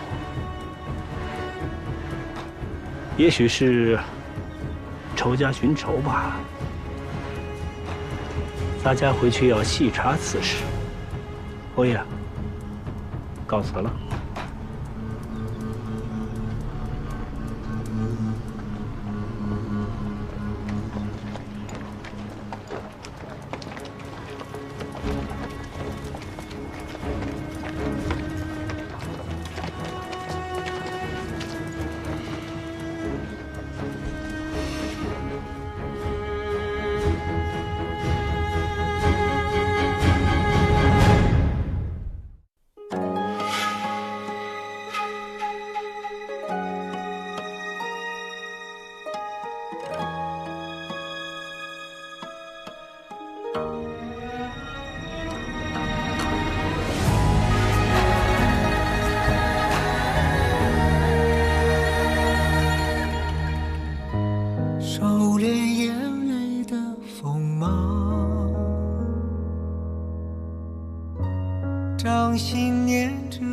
显得渴望，惊涛小绿草，惊雷无声响，城府深，深不过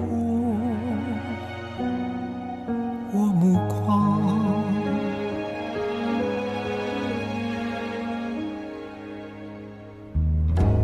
阴谋是我护身的衣裳，阳谋是我纵横的刀枪，用隐忍的狂，稀释道德藏，也不黑，只因为我心滚烫。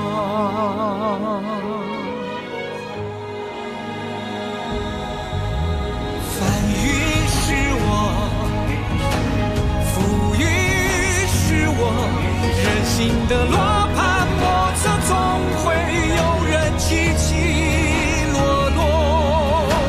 生杀是我，雨多是我。当夕阳如烈日赤裸，与君共高歌。芒种是我，秋收是我，天下是我。生是我，你也是我。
陆叶，你说你哥会背叛咱家吗？他不会的。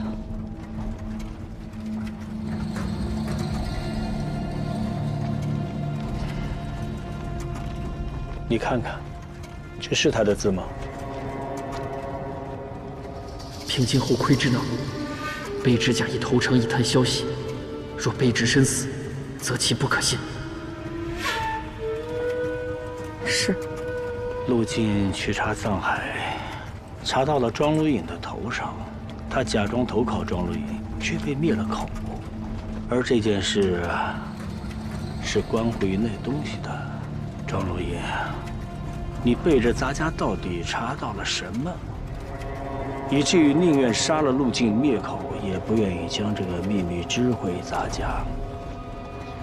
陆爷，好好安葬陆晋。是。还有，把你大哥叫来。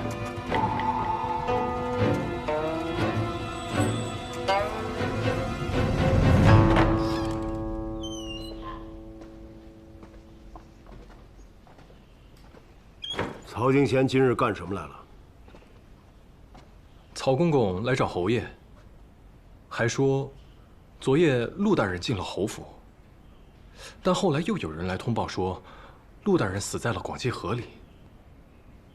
这中间怕是有什么隐情，但小人还没有想明白。陆晋的死，怕不只是曹敬贤说的仇家寻仇这么简单。小人斗胆猜测，还请侯爷勿怪。曹公公的都尉司暗中监视着京城大大小小的官员，他与侯爷无冤无仇，为何这些日子将眼睛放到了侯爷身上？难道是最近发生了什么大事，还是侯府有什么变化，引起了他的注意与猜疑？你认为是什么原因？小人初到京城，对很多事情还不清楚，对曹公公也还不够了解。但他今日没有等到侯爷，便将小人带走。看来他当下是已经盯上小人了。至于个中缘由，小人也不敢妄加揣测。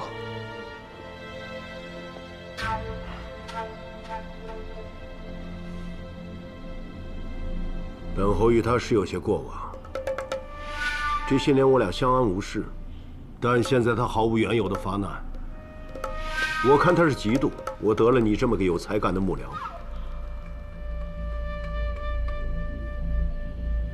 可是侯爷，曹公公真的会为了小的这点本事与侯爷置气吗？行了，这件事情我好好想想，你先下去吧。侯爷，这几日可否请您给小的安排几个护卫？小的今日顶撞了曹公公，若是无人护卫，只怕会有危险。曹公公真要杀你，本侯给你再多护卫也是没用。但本侯自有办法保你周全。这么说吧，本侯给你一个朝中官位，只要能在皇上面前露个脸，他就没那么容易动你。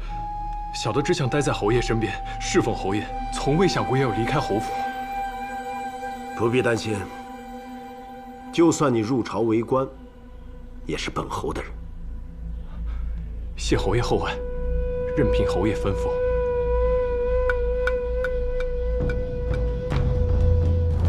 来，师傅，敬您一杯。啊！平津侯要给你升官，说极品没？俸禄是多少？8字没一撇呢。而且我看他的态度，就想让我当一个刚刚可以上朝的小官，但我的心思在青天剑。你想打楚怀明的主意？楚怀明这个人秉性败坏，视人命如草芥。如今的青天剑在他的手里变得乌烟瘴气，我不能让他再糟蹋父亲的心血。还有一个原因，我进到侯府以后，平津侯让我干的诸多事情，都好像在找一样隐秘的东西。看来他对那样东西还没死心。他选择你，更多是因为你会堪舆之术，他认为你能帮他找到。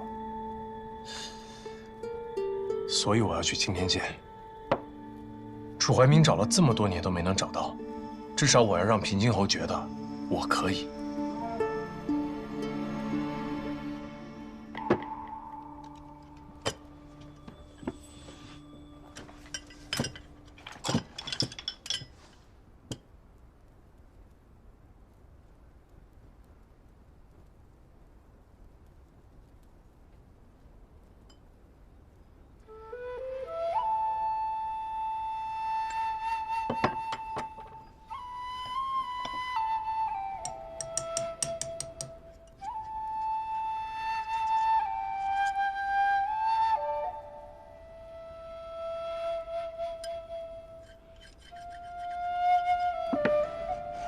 这是我的一份心意。没有银楼的标号，也不知道在哪个摊子捡来的。这是我亲手做的，手艺不精，让肖老板见笑了。臧大人还真是多才多艺啊，这图花雕得不错。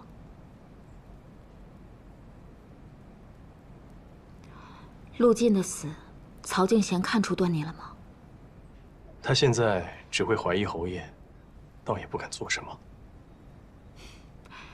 以前只是觉得你才智过人，现在看来，你胆量还真是不小。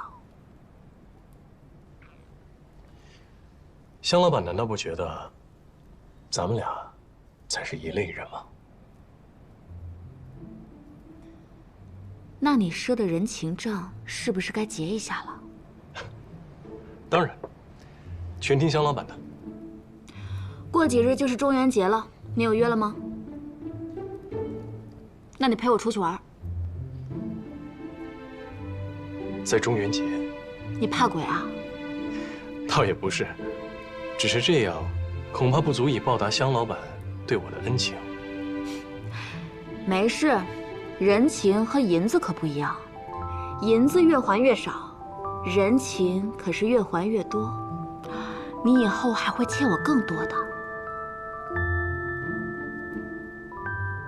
好，那我就恭敬不如从命。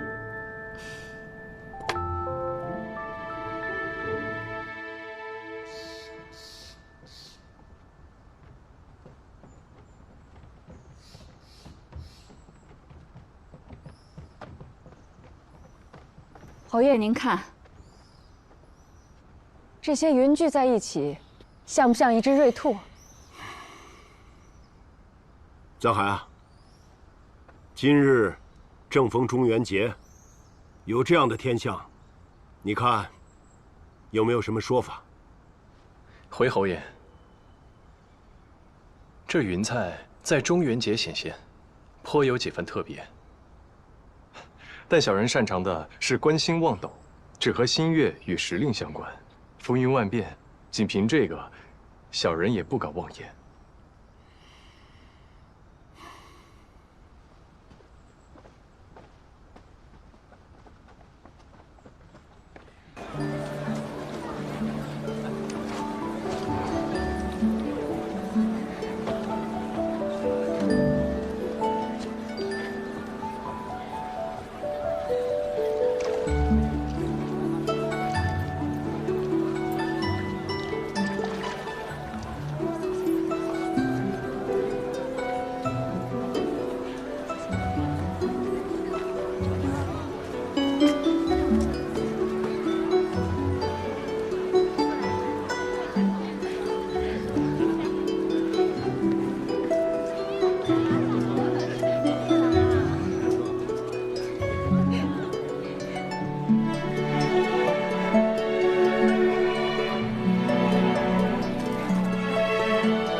呆子，看够了没有？还不快上来！坐。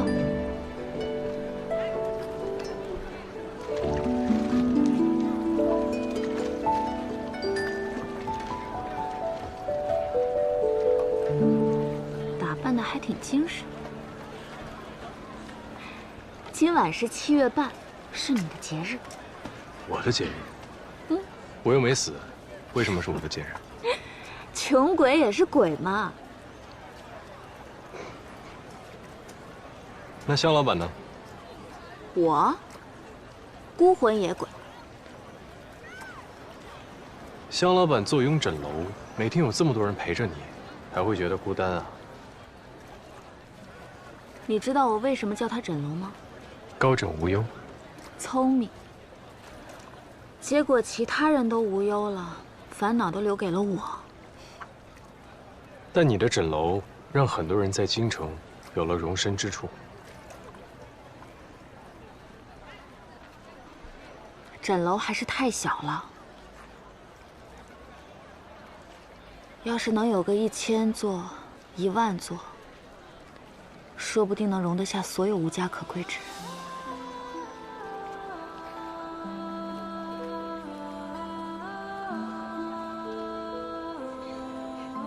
香小姐说的对。你怎怎么突然叫我香小姐？你平常不都一直香老板、香老板的叫我吗？因为我觉得今晚的香小姐，跟平日诊楼的香老板不一样。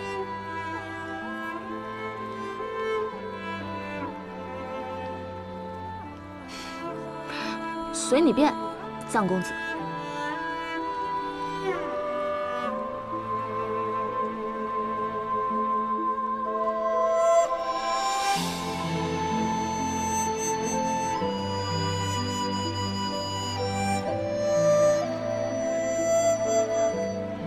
她美吗？美。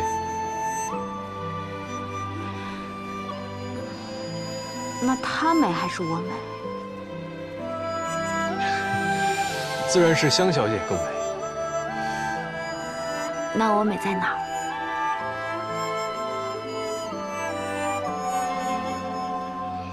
香小姐眉若细雨，眼似星河，这个不是寻常女子可以比拟的。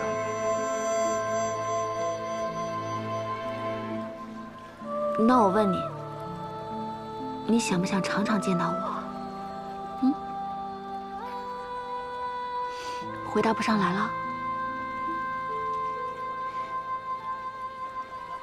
香小姐确定要常常跟我见面吗？咱们俩只要见面，可总没好事啊。谁说没好事啊？我觉得有趣的很，不是吗？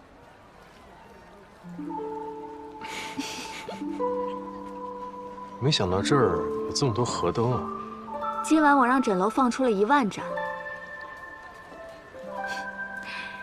你心里是不是在想，香小姐竟有1万个情人故去了？我怎么会这样想？但你为何要放这么多河灯？是有什么哀思要寄托吗？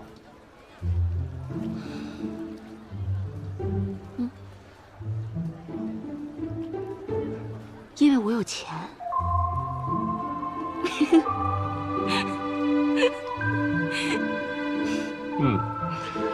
看得出来很有钱了。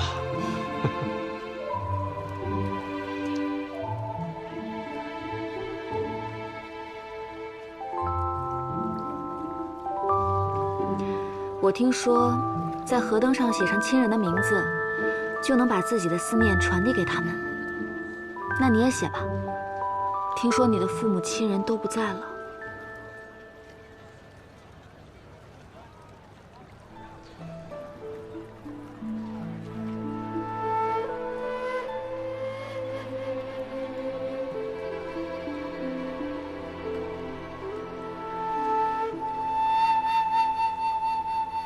我现在还不配祭奠他们。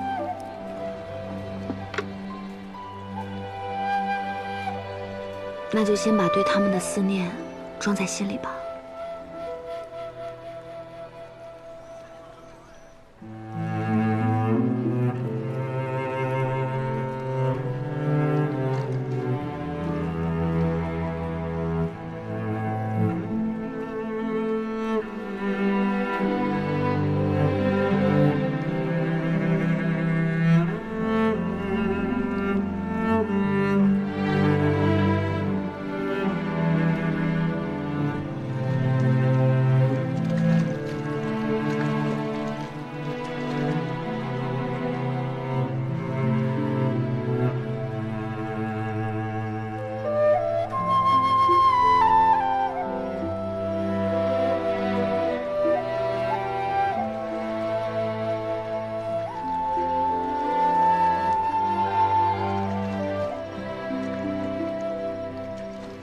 你听，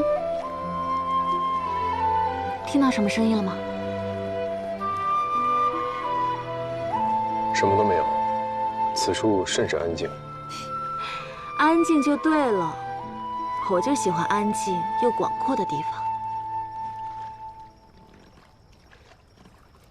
你躺下，那么拘谨干嘛？这椅子舒服吗？舒服极了。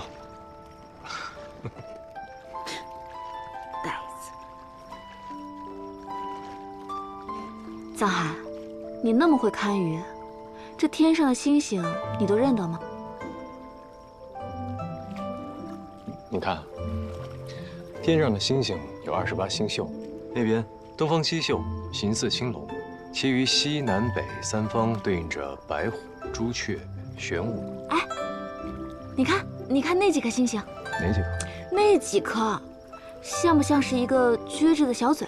小嘴？不像啊。有一点点。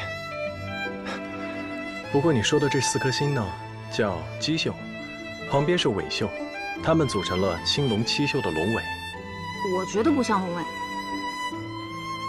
哎，你再看那几颗？哪几颗？啊，像不像是一串脖子上的珠宝？你笑什么？不像啊？像。香小姐还真的说对了，你说的那几颗星叫碧宿，别国还真的把它当做珠宝美人的象征，是吧？那这么说来，我也会看星象，我看的比你有趣多了。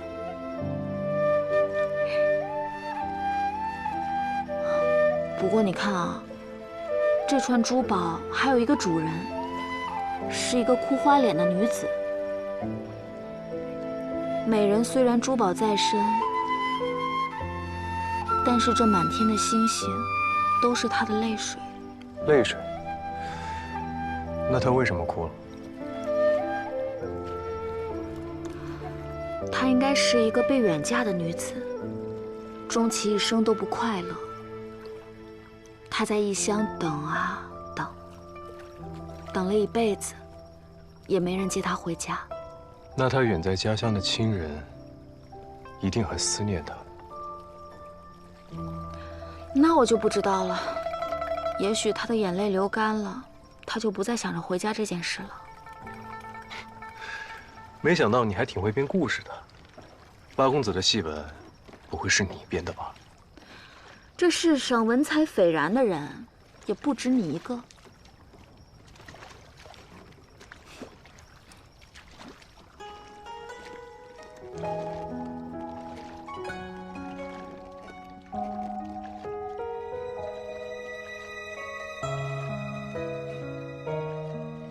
夏小姐，你看，那片星星，像不像只小狗？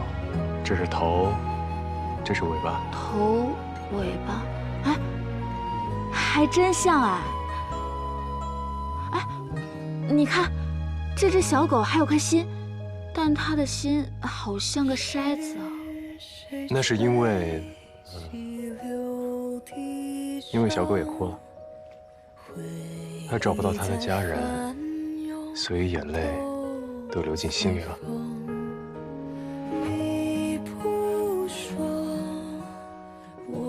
你也挺会编故事的。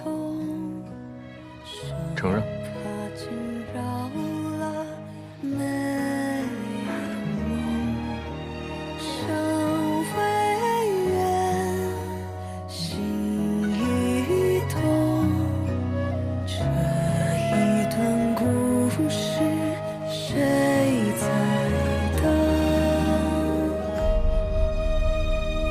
用一份真换今夜星辰，蓦然回首间，已失去众人。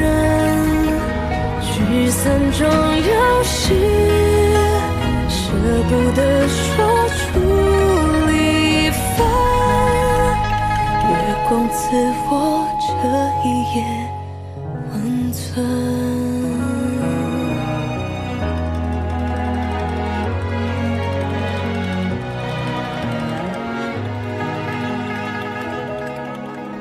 说是这星星多，还是你欠我枕楼的钱多？我有欠你这么多吗？那今天还掉了多少了？今天你坐的是我的船，喝的是我的酒，不应该是再欠一分？有道理。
鸡心浩风，碧心浩雨。月之从心，天降甘霖呐！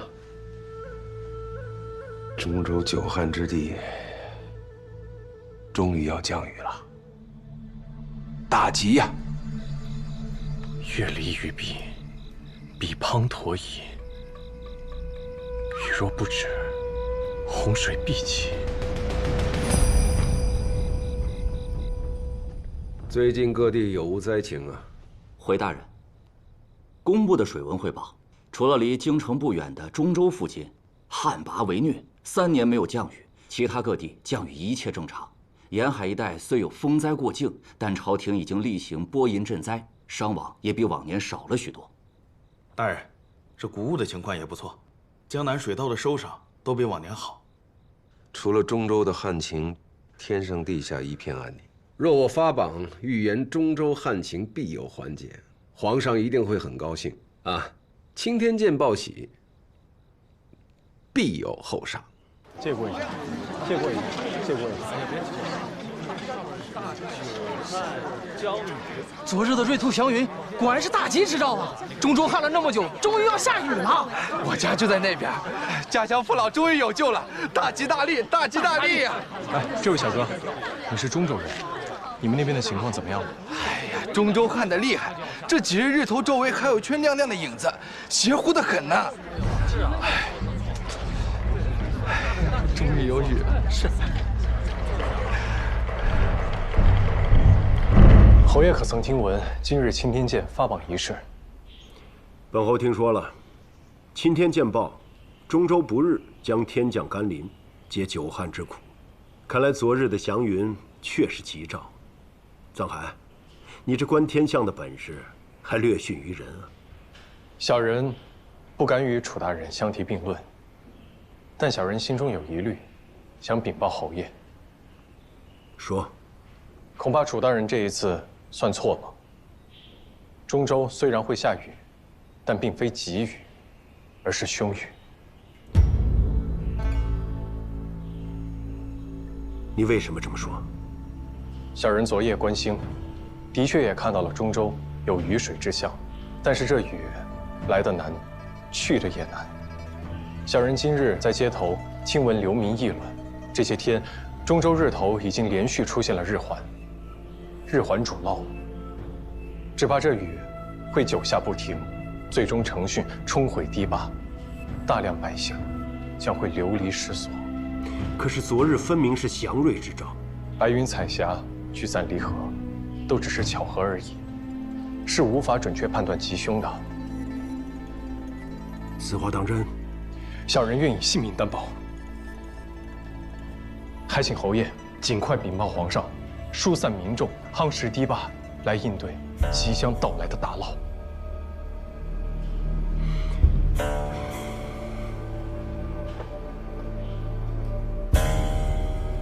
你的推测可跟别人提起过？那你就当从来不知道，本侯就当从来没听过。侯爷，这皇上此刻正高兴着，这个眉头本侯不想触。如果本侯将你推测的禀报皇上，万一你算错了，本侯岂不是作茧自缚？中州就算真有灾涝伤亡，也和本侯无关。那中州的百姓，那也是他们的命。此事不许再提，下去吧。是。平津侯之所以袖手旁观，那是因为中州乃大将军傅之松的驻守之地。若事情真如你所料，一旦防汛不利，只怕傅志松中军都督的位置，他是要去争一争的。他要去争权，那就只能苦了中州的老百姓。到时候雨水冲毁堤坝，又有多少人妻离子散，流离失所啊？就算有大涝，也未必会冲毁堤坝吧？我去翻看了前几年的营造记录，您猜，维护堤坝的人是谁？庄知府。正是。以此人的贪性，这堤坝的石土中不知道混入了多少的芦苇秸秆。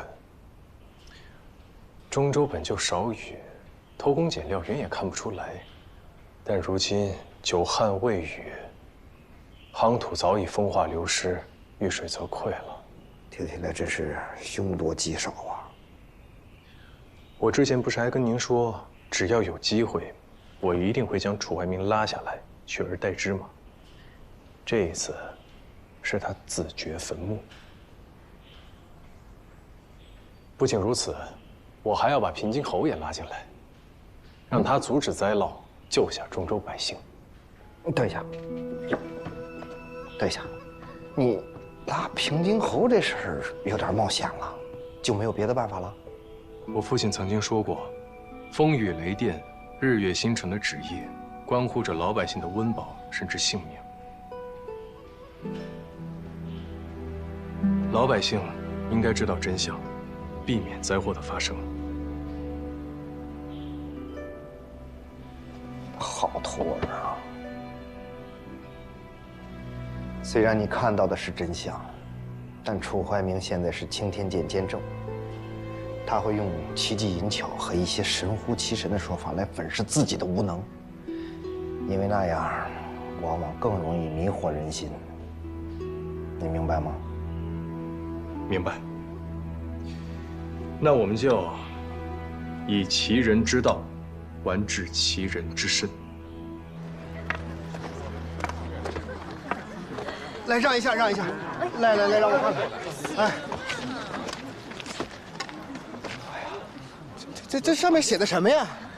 中州久旱将雨，此乃大吉之兆啊！太好了，终于要下雨了，我中州的庄稼有救了呀！那可不一定。谁啊？谁？哪来的野小子？你敢质疑钦天监？我告诉你啊，钦天监监正楚怀民那料事如神，他说这天象是大吉之象，肯定错不了。是啊，是不是？是啊，天象论断，需观其变化，察其原委。楚怀民急于邀功，并未探查分明，便妄下定论。这一回，他犯了一个大错。中州的这场大雨根本就不是救人的急雨，而是杀人的凶雨。这怎么会是杀人的凶雨呢？是啊，这雨能杀人，太吓人了！你给我站着！你别在这胡说八道啊！我告诉你，我可亲眼所见，前些日子天象十分特别，那是老天爷显灵，肯定是急雨。是啊，那天象的确难得，但是楚怀民看错了，中州怕是要有祸事发生啊！你凭什么这么说？我日观天文，白虹贯日；夜观星象，月离于弊。这根本就不是什么大吉，而是大凶之象啊！大凶！中州恐怕要有大涝了。这个，你说这些，我们都听不懂，是什么白虹什么的月的。你是中州来的吧？啊。那你可有看见日头上那一圈黑黑的影子？有。那就是日环如轮，是雨兆。真有啊！但如今夏秋之交，7月流火，西方白虎七宿露头，这其中的必宿，便是雨师。乡亲们，这恐怕要下连日的大雨啊！哎，公子，你说的都是真的吗？这以前可曾发生过呀？昔日，司马入寇西蜀，孔明大破魏兵，二人皆关心而言。见毕星于太阴，此月内必有大雨淋漓。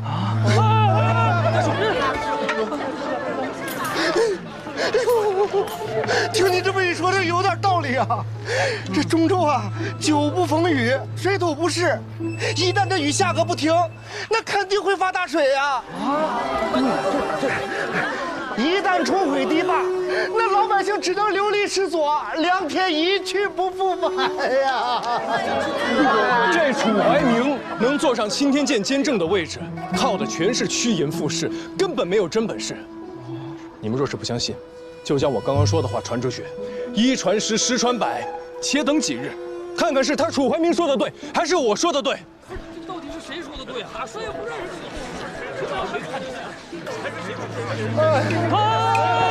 老伯，照你这么说，我中州岂不是没救了？老伯，快请起。老伯，你相信我，把我刚刚说的话传给你中州的家人，让他们早做准备。好，快去。哎，公子，哎，不是高人，你是谁呀？我是平津侯府第一幕僚，藏海。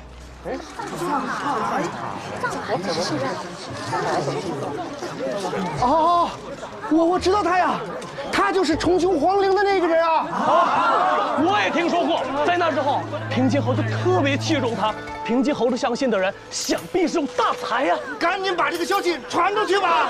传出去！快，传出去！藏海真的大放厥词，说本官断信有误。是胡扯！他藏海算个什么东西？懂什么星象？他还说什么了？藏海还说什么白虹贯日，月离于壁，还说中州定有大涝成灾，且看不日之后结果如何。这都是胡诌些什么玩意儿？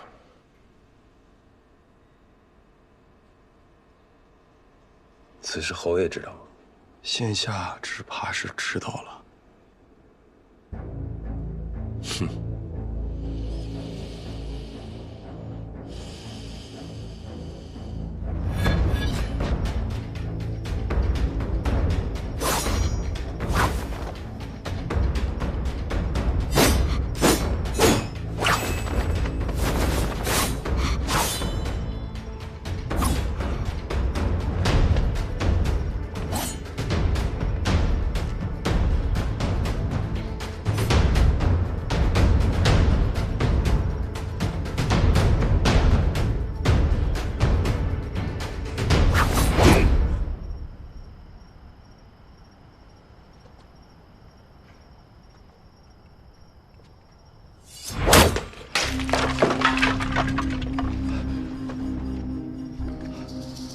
银烛之光，本侯可以让它发亮，也可以让它粉身碎骨。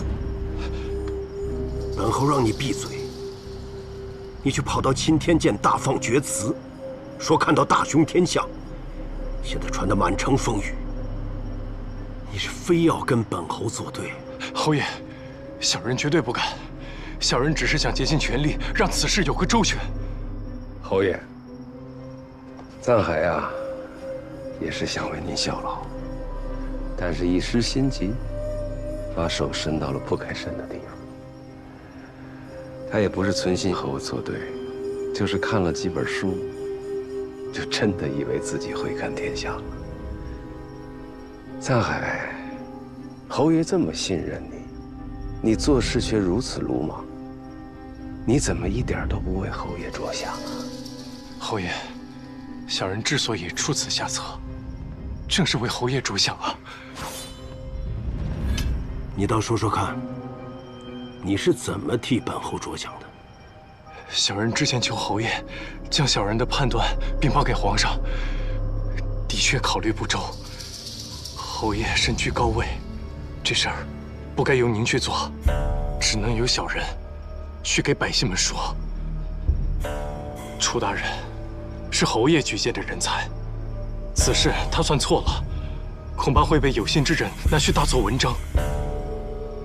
而小人是侯爷的人，小人立了功，便是侯爷之功，但你要是错了，就是本侯错了。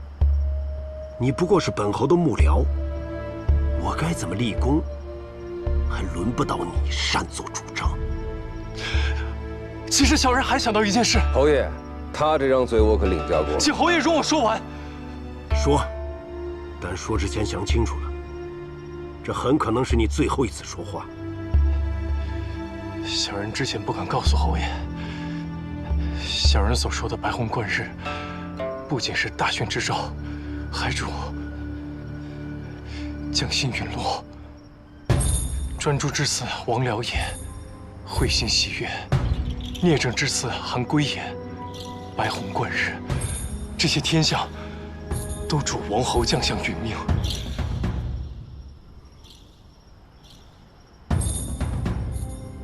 楚怀明，有这事吗？这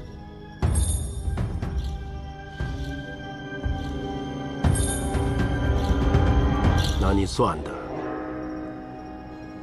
是哪一颗将星陨落？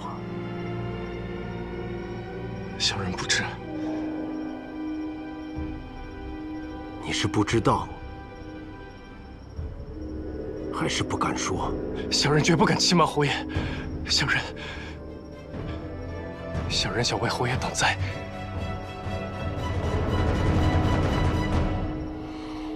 你要替本侯挡灾，那你的意思是，本侯要陨落了？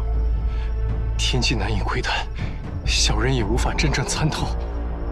即便是真要印在侯爷身上，事前也会有端倪。还请侯爷留小人一条性命，危急来时也可化解。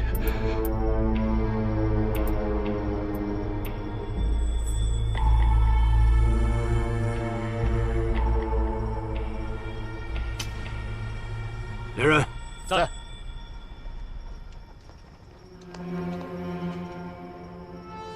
若中州无事发生，本侯也只能拿你去问罪。自求多福，关起来。是。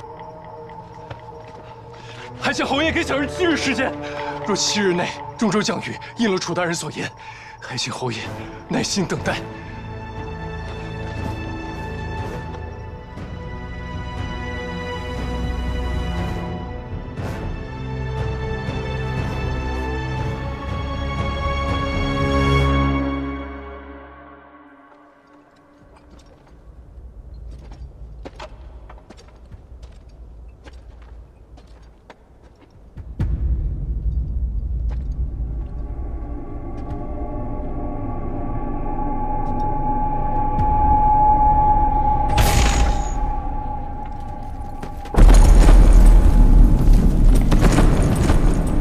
尹昭，李琦，你要在哪儿？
收敛眼泪的锋芒，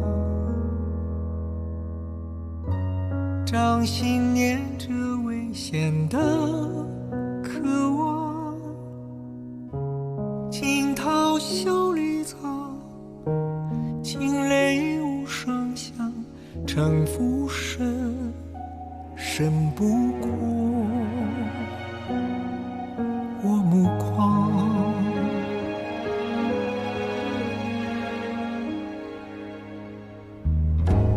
阴谋是我护身的衣裳，阳谋是我纵横的刀枪，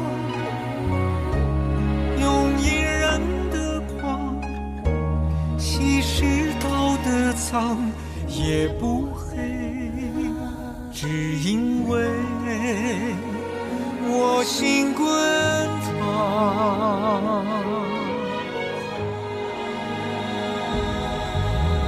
翻云是我，浮云是我，人心的罗盘莫测，总会有人起起落落。生杀是我，雨多是我，上夕阳如烈日赤裸，与君共高歌。芒种是我，秋收是我，天下是我，苍生是我，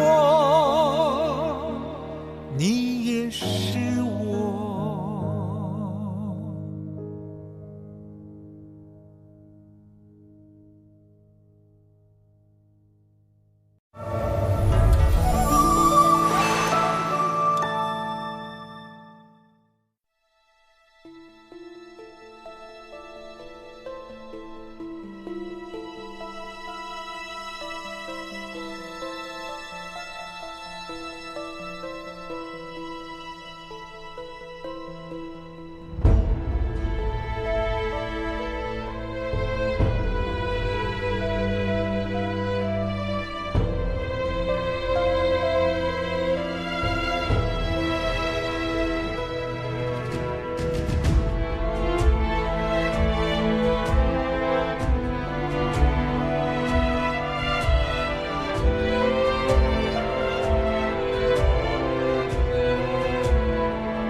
侯爷愁眉紧锁，还在为天象一事忧心呐。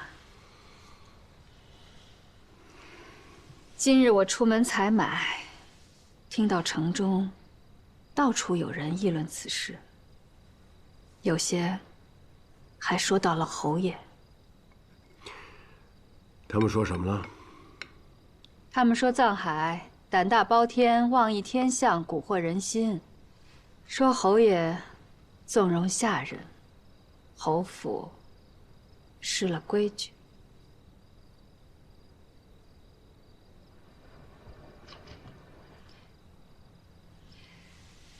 唉，本来这些市井流言，妾身也不放在心上，可天象一事，毕竟事关重大，我担心这些话再传下去，万一哪天传到皇上的耳朵里，侯爷怕是会落下把柄。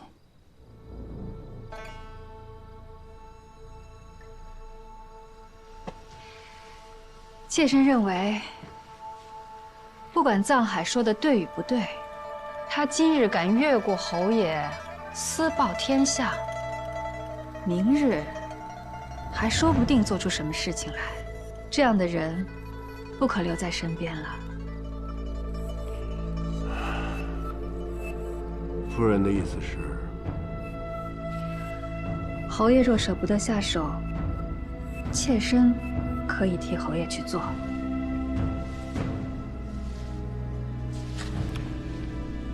杀了他容易，但若应了天象，又该如何？应了，说明侯爷慧眼识珠啊。人才虽难得，但若不听话，自然该杀。你说，那个即将陨落的将卿，会不会是我？侯爷，你还真信了他说的话？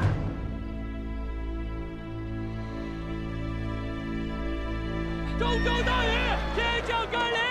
起报！中州大雨，天降甘霖！中州大雨，天降甘霖！起报！中州大雨，天降甘霖！奉天承运皇帝制曰：中州大旱，连月不雨，江流河竭，萦绕朕心。今天降急雨，润物霏霏，民困苏解，普天同庆。青天见，暴雨有功，赐白银1000两，钦此。臣楚怀明叩谢皇恩。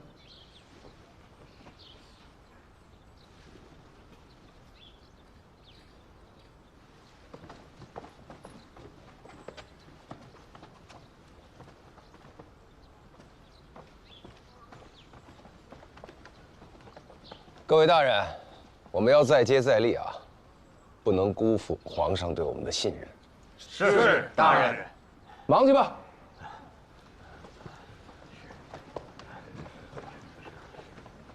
藏海这几天怎么样？听说每天好吃好喝好睡，平日里就坐着闭目养神，就跟没事人一样。哼，去吧。是。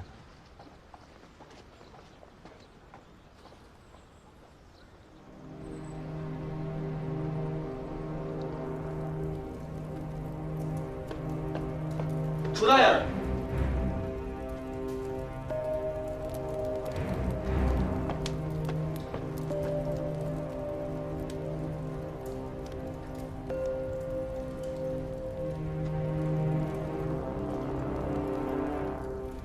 哟，藏大人，还有心思睡觉呢？过不了几日你就该一睡不醒了，趁着清醒赶紧束身修行。争取下辈子投胎投个好人家。中州传来消息，天降甘霖是大吉之象。我赢了，你输了。哎呀，楚大人急什么呀？侯爷给了我7日之期，给你10日又有何用？难不成你还觉得你有活下去的机会吗？鸡心好风，必心好雨，这2句楚大人背的倒是不错，但另外一句你应该没听过吧？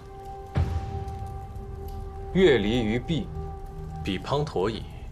你身为青天剑监正，学艺不精，只知道报喜求赏，罔顾事实，连这点星象都参不透。你少在这儿拿星象危言耸听。我在青天剑里观星报吉，不计其数。既然你不信，那就请回吧。楚大人再没耐心，且再多等5日，看看是我人头落地，还是你多年苦心经营，一夜间都冰消瓦解。看来你是不见棺材不落泪啊！我也懒得跟你在这儿废话。你呀，等着砍头吧。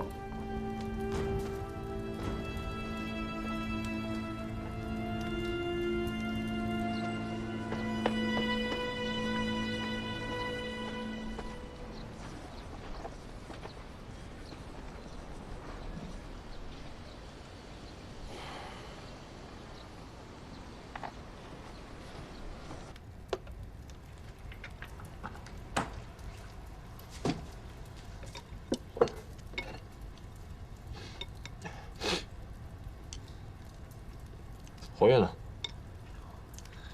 昨夜我父亲让府里加强守备，所有外客一应谢绝。看来这几日他都要闭门不出了。我看他脸色忧心忡忡的，只怕是因为你说的那个将星陨落。你无缘无故跟他说这些做什么？我当然是为了保命了。当时情况危急，我若不说的严重些，恐怕侯爷当场已经将我杀了。所以我情急之下，才临时想出这些说辞。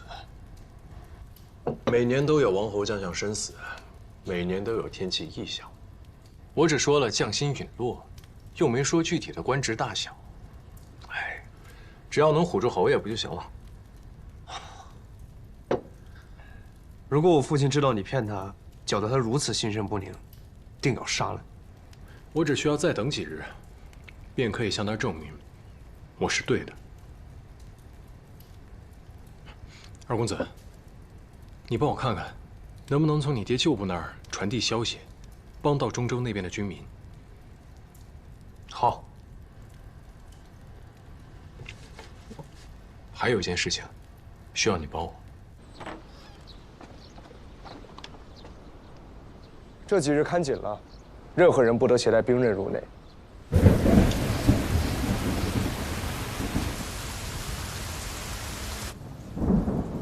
大人，中州已接连下了3日的雨，旱情大有缓解，一切有条不紊。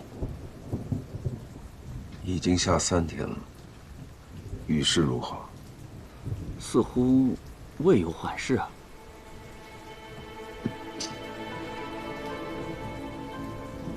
接下来你每天都要去工部，向水文司打听中州的雨情。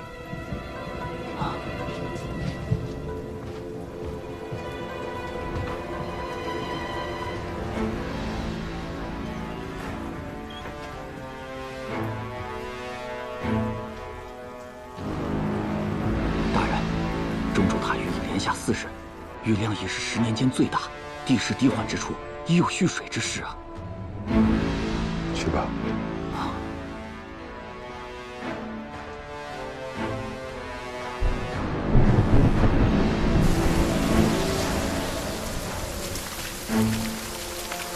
中州大雨已连下5日，河水泛滥，雨水滂沱，山间岩体滑落，损害民屋10余座，伤近100人。再报！中州大雨已连下6日，九河水位越来越高，已紧急派人加筑堤坝。若有不听，再下2、3日，恐有绝堤之势啊！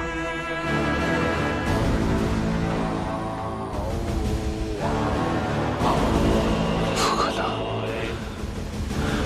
不可能！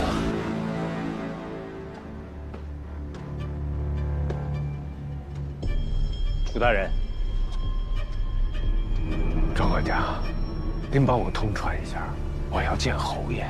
侯爷近些日子有些抱恙，吩咐了所有外客一应谢绝。楚大人，您请回吧。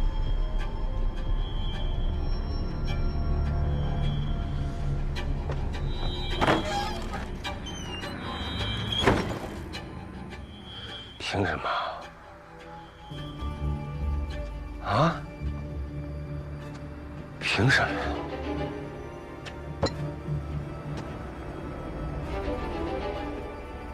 张海，你不能好死！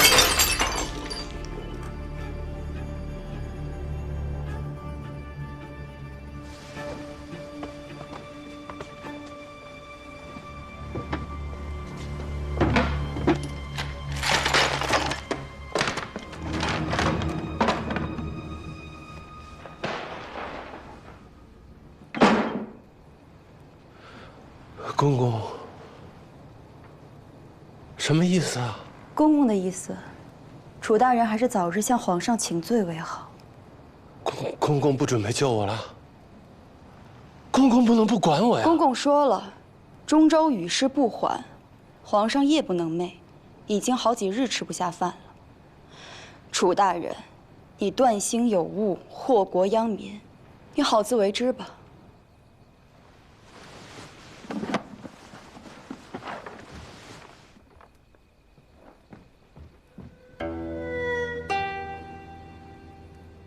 义父，他走了。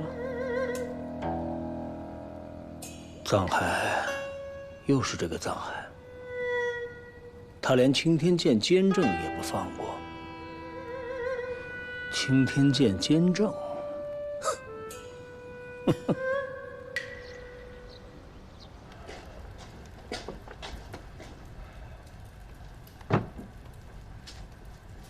哟，楚大人来了。藏海老弟，你可真精神啊！你怎么就那么胸有成竹啊？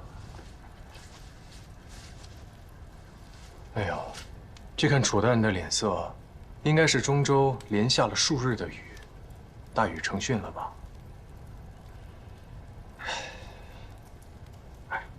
藏海老弟，你是侯爷的幕僚，我也是替侯爷办事的，咱俩是一根绳上的蚂蚱，没必要这么争斗下去。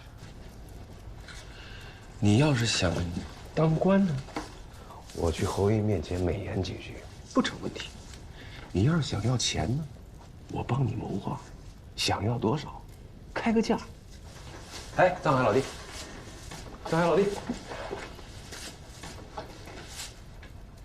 只要你跟侯爷面前说，此次星象呢，吉凶参半，我猜准的是吉，你猜准的是凶，咱俩谁都没猜错，啊，就是没猜全。这样的话呢，我顶多就是个失职，你也保住了性命，两全其美啊！你看怎么样？楚大人啊，你是在求我吗？啊！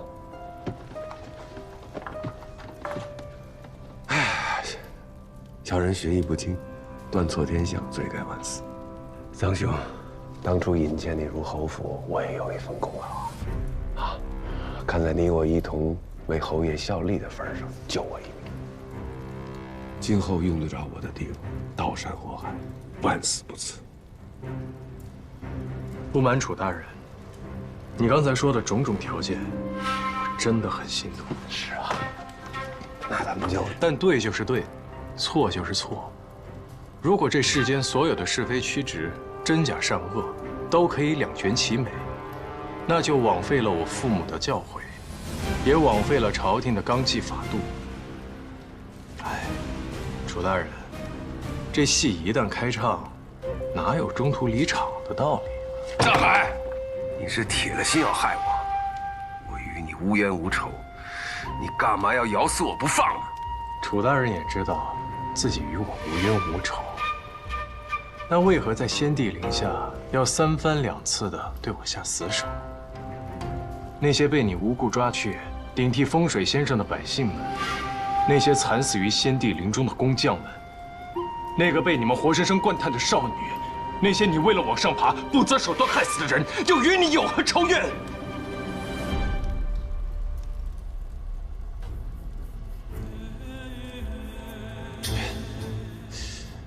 楚大人，你是青天剑监正，你应该知道天道轮回、因果报应的道理吧？楚大人上一回来是来耀武扬威的，但这一回是来求我替你说情，还是来跟我道别的？你呀，全都算对了，但今日是你的死期，你算到了吗？楚怀明，你错报天象，最多褫夺官身，打入大狱，用不了几年就可以重新做人。你要是杀了人，杀人可是要偿命的。杀人偿命，你害死了杨真，害死了曲娇，你也该偿偿命吧？杀了你，我就离开京城，朝廷再也找不到你。你能掐会算，也躲不过一死。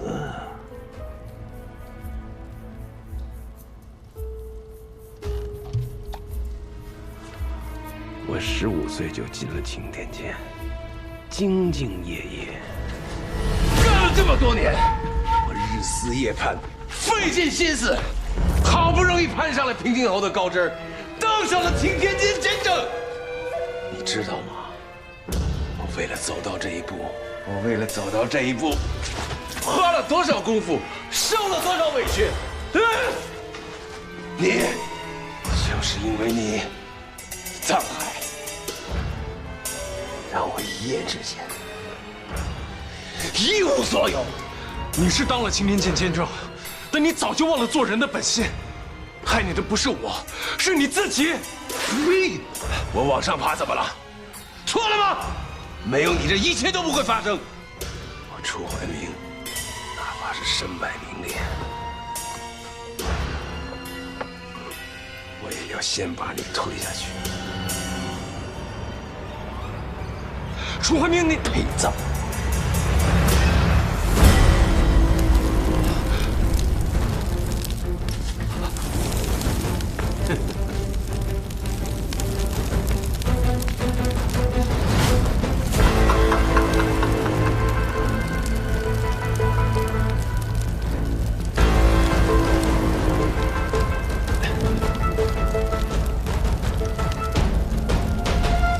去死吧你！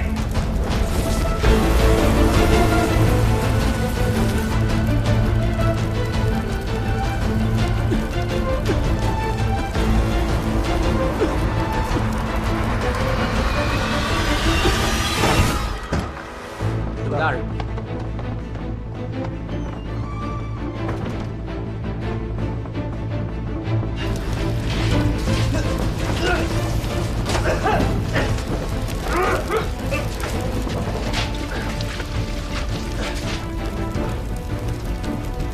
来人啊！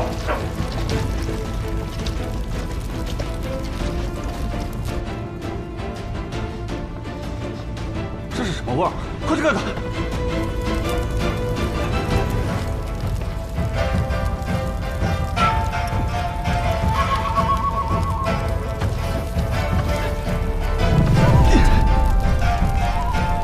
来人啊！走水了，走水了！快去叫人，快啊！我在这儿呢，救火，快！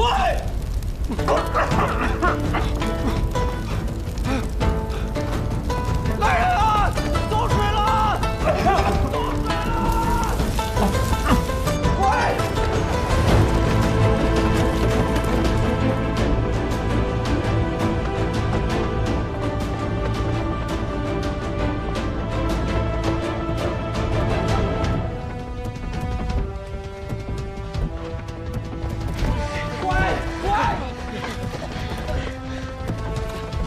还有件事情需要你帮我，我已断掉楚怀民所有的路，恐怕他要杀我是有放火意图。届时你一定要按计划行事，不可来救我。侯爷，中州的雨势是越来越大，止也止不住，恐有洪涝之势。今日是下雨第几日了？第7日。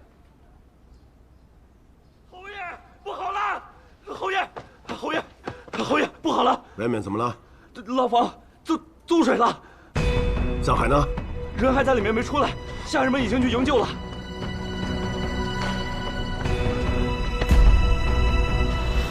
二公子，楚大人，干嘛那么着急走啊？啊，我刚拜见完侯爷，没什么事，我就先走了。你在侯府杀人放火，还要逃吗？你跟我去见侯爷。我去。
事吧？无妨。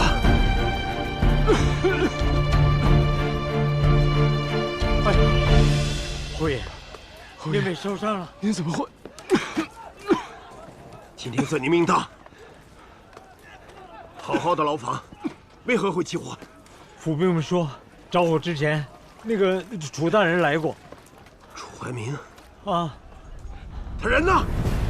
父亲，您看，父亲，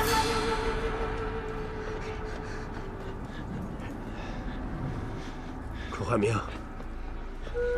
这火是你放的吗？不是，侯爷，不是我。儿子亲眼所见，楚怀民放火之后想要逃走。是他，他想杀了我，杨震跟曲教都被他。侯爷，他的枪头对准的是您呐，侯爷。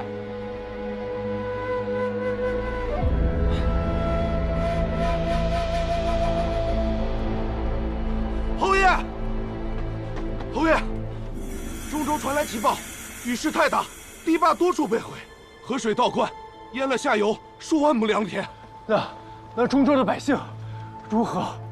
沿岸百姓提前得到了警示，已经撤离了很多，但还是死伤数千。还有一事，中军都督傅志松将军亲自带军防范灾涝，堤坝被冲垮时，傅将军也被卷入巨浪之中，尸首已在下游找到。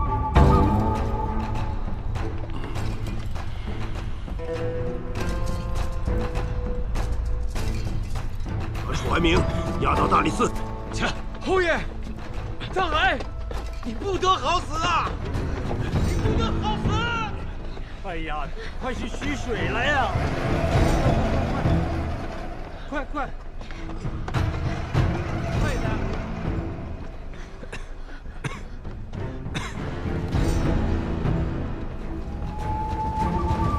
你是说，侯爷亲自进了火场，为了救藏海？好在放火的凶手被抓到了。谁放的火？楚怀民。是二公子抓的楚大人，现在正亲自把他押往大理寺。福儿，快去看看你父亲。好，夫人不必担心，臧大人已经送侯爷回屋疗伤了。侯爷吩咐您和大公子不必过去。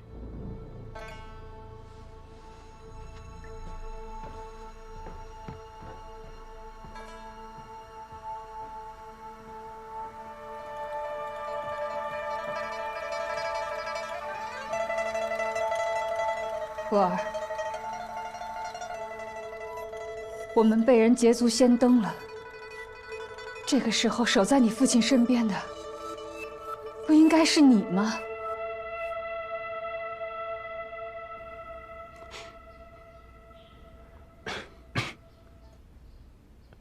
侯爷，医官马上就到了。一点小伤，无需大惊小怪。等他们来了，都处理好了。继续。那侯爷忍着点儿。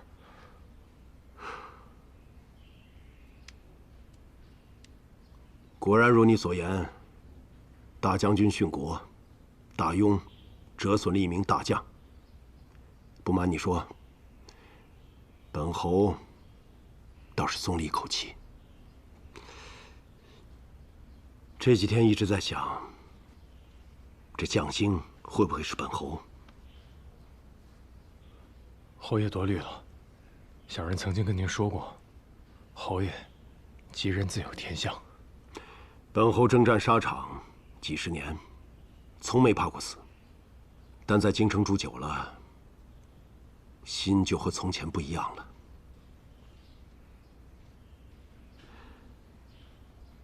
还好本侯有你，能替本侯未雨绸缪。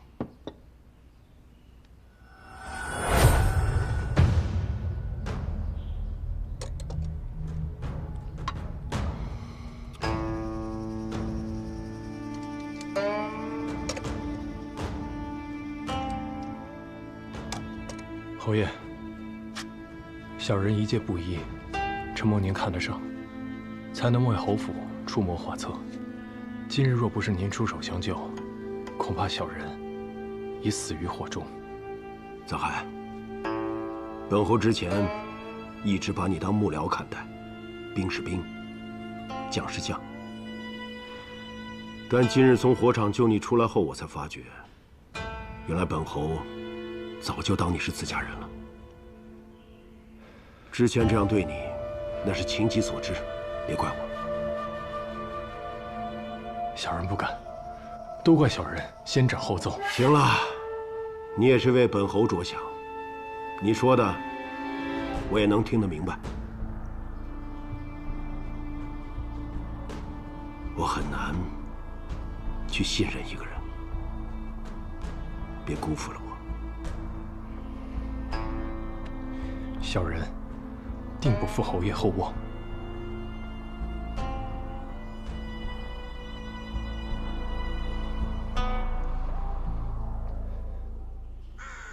奉天承运皇帝敕曰：钦天监监正楚怀明错勘天象，延误祸情，致使中州大涝，伤民伤财，又欺上瞒下，谋害人命。今罢免官职，贬为庶人，流放3000里，刑前杖责50，即刻行刑。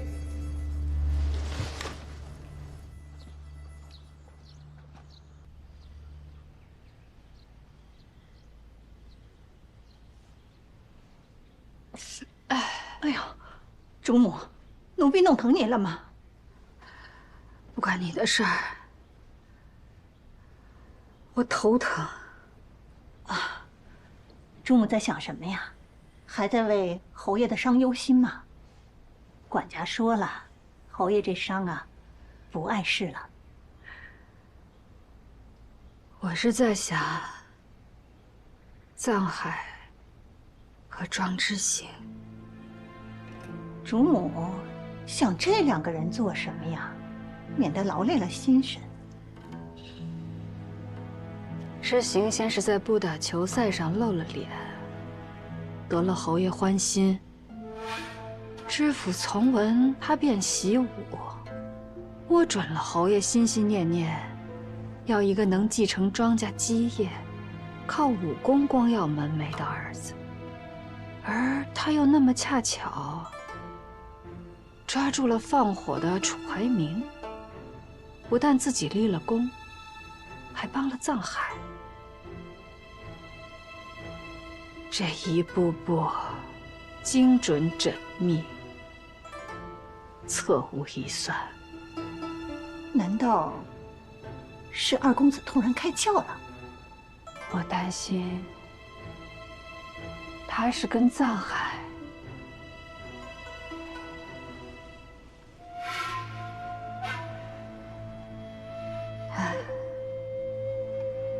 虽然我还不知道藏海的目的是什么，但这知行定是要与我的知府争上一争。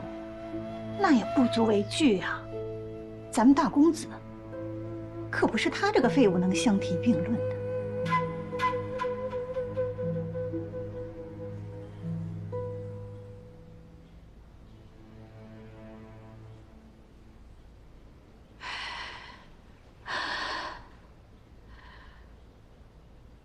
这是妾身亲手为侯爷煲的参汤，里面放了桂心和甘草，引血化脓，喝下去，伤口也能好得快些。侯爷休息得如何？伤口还疼吗？昨夜您不让妾身来照料，妾身担忧了一整晚。一点小伤，并无大碍。侯爷的安危关乎侯府上下百口人的生计。妾身怎能不在意？指望侯爷今后再不要做如此的险事了。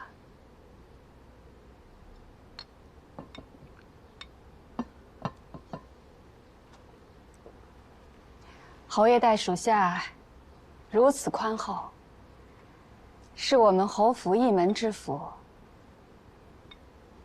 可不知为何，妾身心里一直安稳不下来。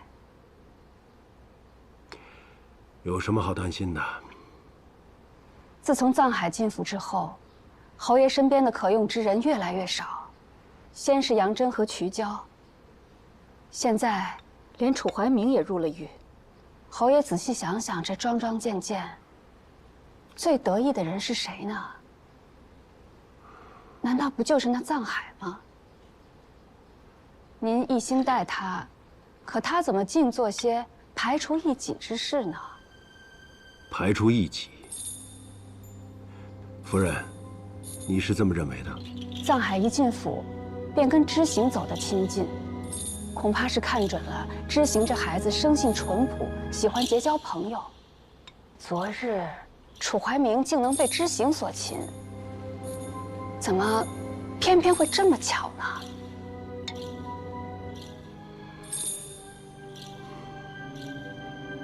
你是说，知行知道楚怀明要来放火，早在那儿等着了？这背后怕是有高人指点，否则之前怎么会突然拿下不打球的冠手呢？夫人，你是侯府主母，容得下知府出息，怎么知行出息了就容不得呢？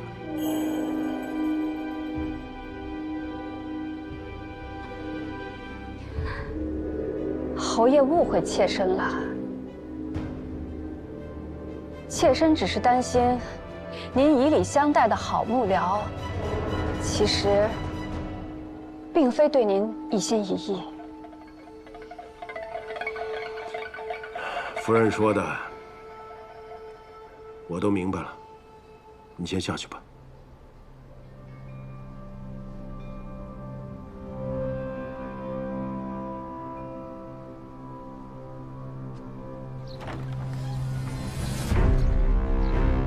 夫人，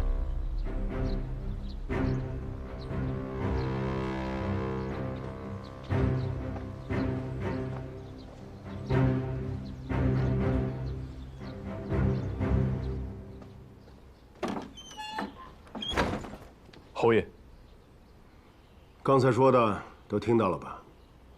回侯爷，小人都听到了。你有什么想说的吗？大夫人只是说对了一半。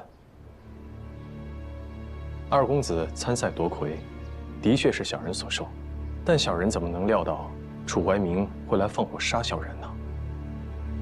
昨日走水，所有人都奔司牢而来。楚怀明放火后仓皇逃走，必定可疑。那二公子撞见了他，自然是要捉他的。不过，小人承认。小人的确与二公子走得近了些。侯爷，小人斗胆一言，二公子有将帅之才，若只是在不打球赛上施展，还远远不够。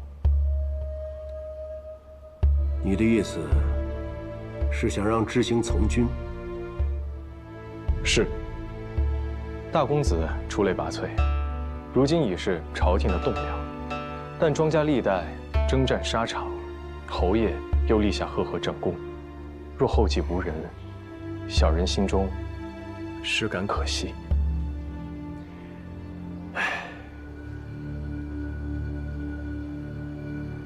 知府确实不是行武的好料子，但知行，只怕你是看错他了。过去的二公子的确散漫了些，不过这些日子，他勤练武学，从不懈怠。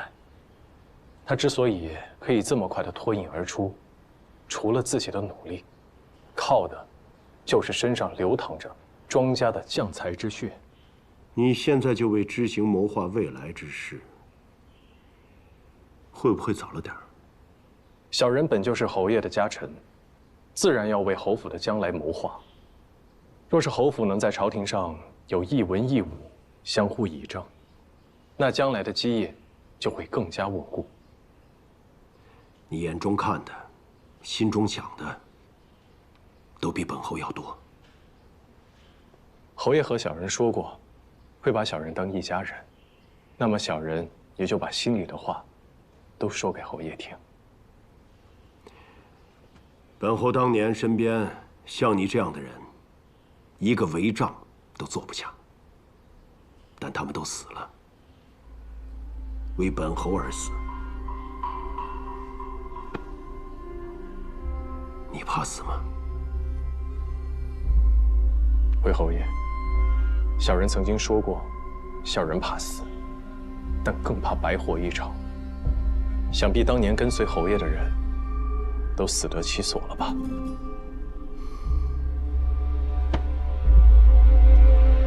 今天让你来是有件事。钦天监监正的位置空了出来，我问你，这个差事，你想不想做？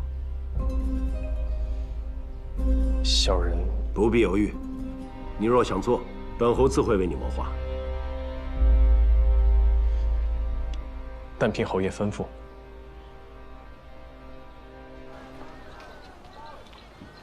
徒儿啊，这次着实是你运气好。你觉得自己现在赢得了平津侯多少信任了？10之7八。师傅不这样认为。如果火场里的人不是你，而是蒋襄，他一定不会去救他。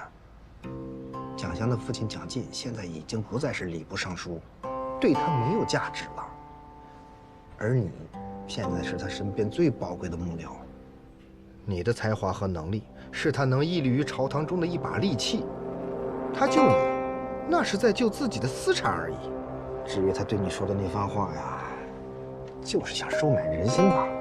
如今看来，平津侯愿与你交心，是个好事。但你更要注意分寸，多一分是愉悦，少一分是怠慢，这就难上加难了。师父希望你能够成为他身边最信任、最依赖的人。平津侯所有的心事都会对你毫无保留。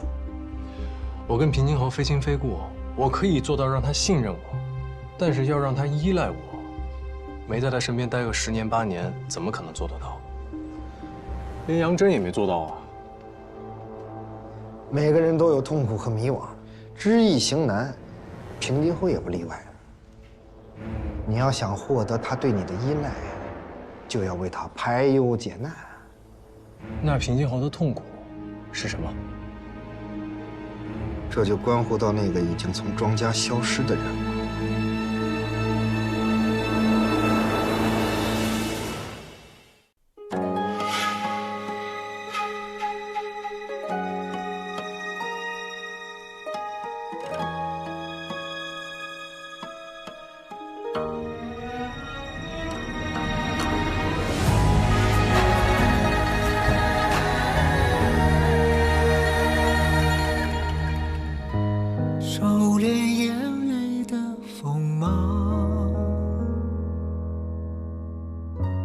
掌心念着危险的渴望，惊涛笑里藏，惊雷无声响，城府深，深不过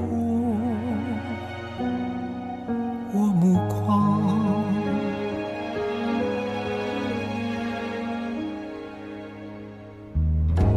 阴谋是我护身的衣裳，阳谋是我纵横的刀枪，用隐忍的狂，稀释道德脏，也不黑，只因为我心滚烫。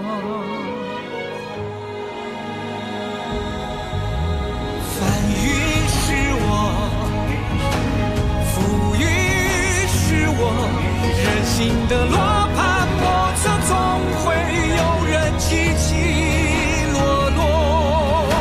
盛夏是我，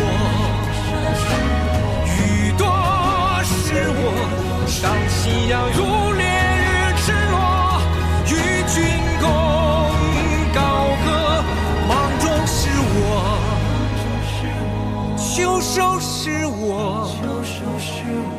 天下是我，苍生是我，你也是我。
每个人都有痛苦和迷惘，知易行难，平津侯也不例外。你要想获得他对你的依赖，就要为他排忧解难。那平津侯的痛苦是什么？这就关乎到那个已经从庄家消失的人了。沈婉是庄如隐父亲旧部的女儿，和庄如隐从小青梅竹马。但为了重振庄家，庄如隐放弃了沈婉，娶了礼部尚书蒋进的女儿蒋襄，从此平步青云，建功立业。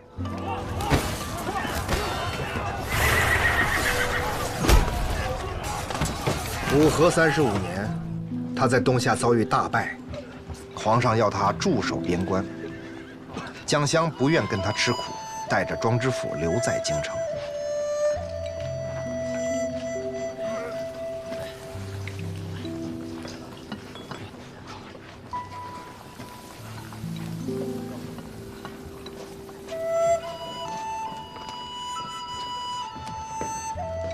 站住！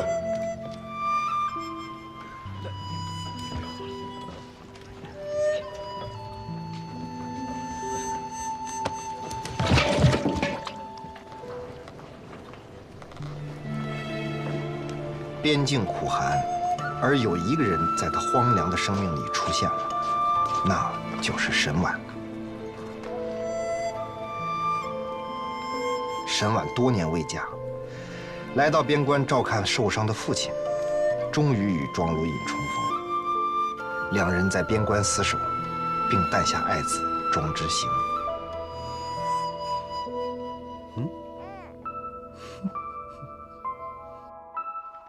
庄之行5岁时，朝廷决定再次发兵东夏，庄如隐领命做了前锋。这一次，他大胜东夏，一雪前耻。但就在他名声大振、立下不世之功时，一个不速之客来到了边境。蒋襄带着庄知府来找他，他要与庄如隐重修旧好。庄如隐陷入两难。他一心要做出比父亲更大的功绩，若是冷落了蒋襄，就会得罪当时位高权重的蒋进。可是怎能再次辜负沈婉？就在他左右为难之际，沈婉站了出来，他主动把庄如隐身边的位置还给了蒋襄，而庄如隐没有拒绝。此后，庄如隐终于得偿所愿，封侯拜将，一时间权倾朝野。他自认为可以一碗水端平，不让沈婉受一点委屈。但他小看了蒋襄的野心和手段。你既然在朝堂之上身兼要职，还是要以仕途为重。家里的事情，就都交给香儿操持吧。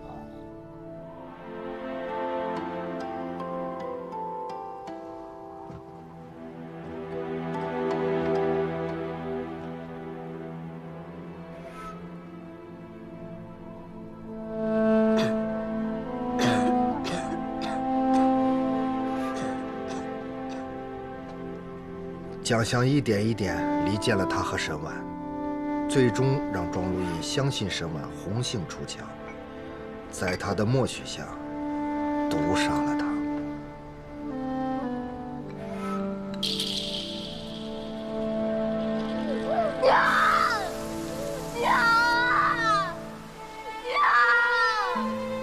我不要你走啊！我求你了，我求你，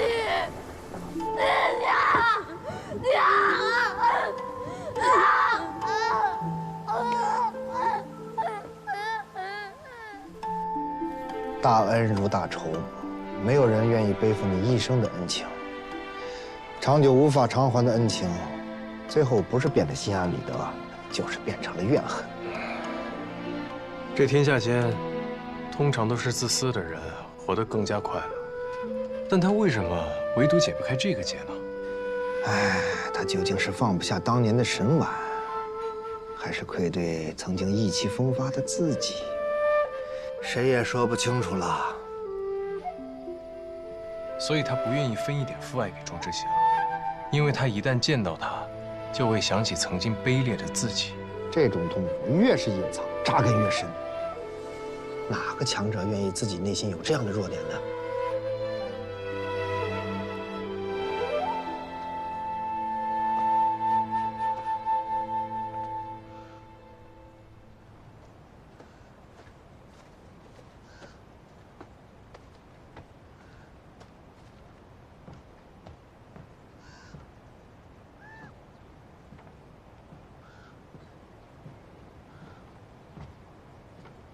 侯爷，您找我。知道为何让你来这儿吗？小人知道这儿是二公子小时候住的地方。侯爷让小人来这里，是因为之前小人说的关于二公子的那些话吗？知行这个孩子，本侯以前很疼爱他。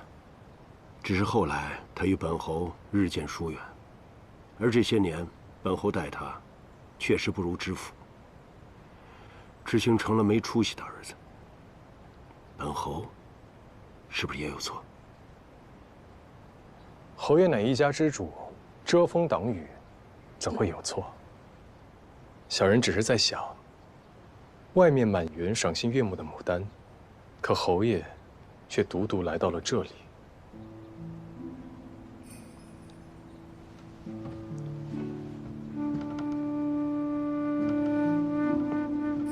本侯以前认识一个穷花匠，以种梅为生，梅花价廉，时间久了就越来越清贫，甚至不够养活自己。后来他发现世人甚爱牡丹，价格自然高昂，他改种牡丹，过上了丰衣足食的日子。可他告诉本侯，他更钟爱、更愿意栽培的还是梅花。但为时已晚，花圃里的梅花因无人照料，都枯死了。花匠在穷困时选种梅花，可见爱梅之心。但他以卖花为生，必须改种牡丹，而心爱的梅花破败凋零。可能花匠觉得都是自己的错，小人却认为非也。为什么会这样觉得？梅花生于冬天，傲雪寒霜，无意争春。不是花匠无情改种牡丹，而是梅花甘愿在苦寒绽放，零落成泥。若是花匠不这么做，恐怕整个园子都挨不过冬天。小人想起一首诗：片片甘飞已足悲，况堪风雨恒相期。足然此恨何由是？倚赖重开有备之。诗人叹息风雨中梅花凋零，但并未沉溺于悲伤之中，因为他相信，只要有新枝继续生长，梅花定有重开之日。花匠感伤梅花残败，殊不知墙角上留又梅一枝。阳春和煦时，他不起眼；倘若悉心照料，他日若园子再遇风雪，想必又能傲立雪中，凌寒争香了。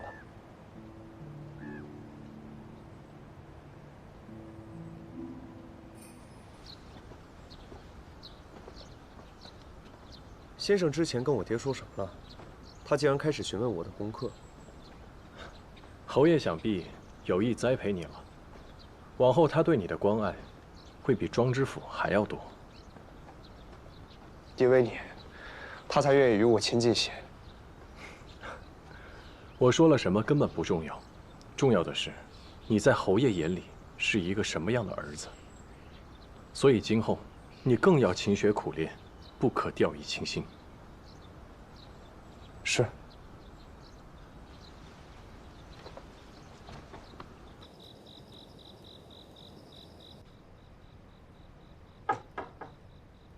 谁？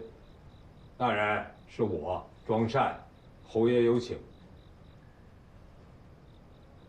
知道了。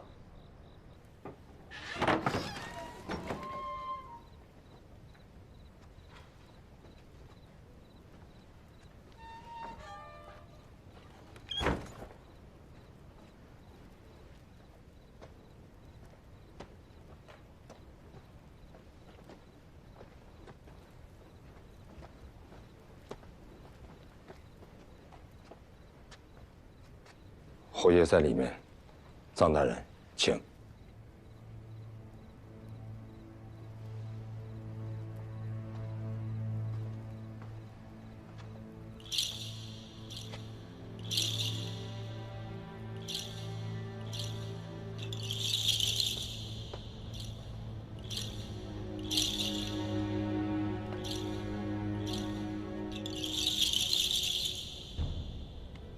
侯爷。每次本侯有心事的时候，就会来这里坐坐。这个地方能让本侯清醒，好好想一些事情。小人愿为侯爷分忧。你觉得傅之宗将军的死真的是意外吗？小人不明白。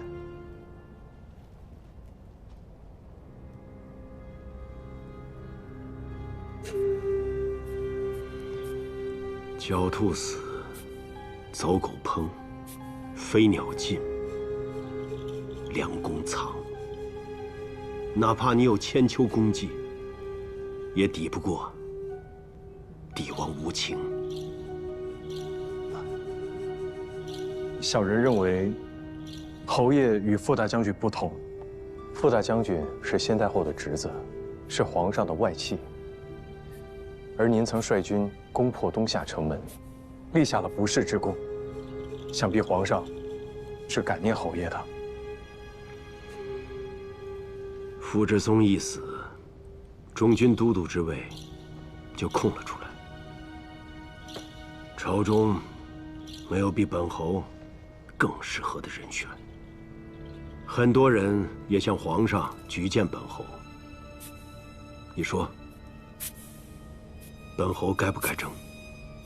军中有许多将领，都曾经是您带过的兵。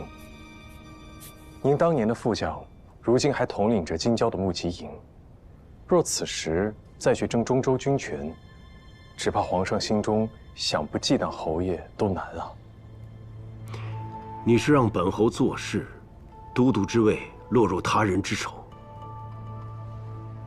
侯爷，这件事儿，您不是在和别人争，而是在和皇上争。小人想，皇上心中应该早有计较。侯爷不妨再等几天，看看究竟花落谁家。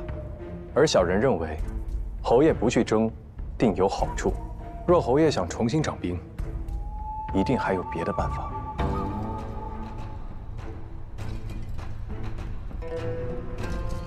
本侯要你为我做一件事。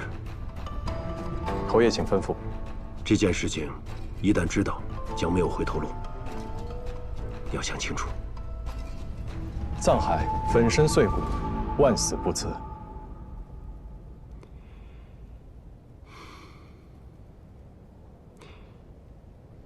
本侯这一辈子只打过1次败仗，打败本侯的不是任何人，是一个叫鬼喜的东西。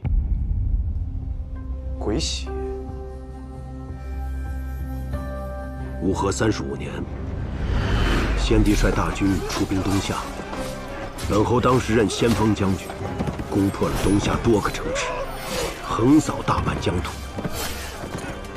然而，就在即将攻入王都之时，发生了一件诡异之事。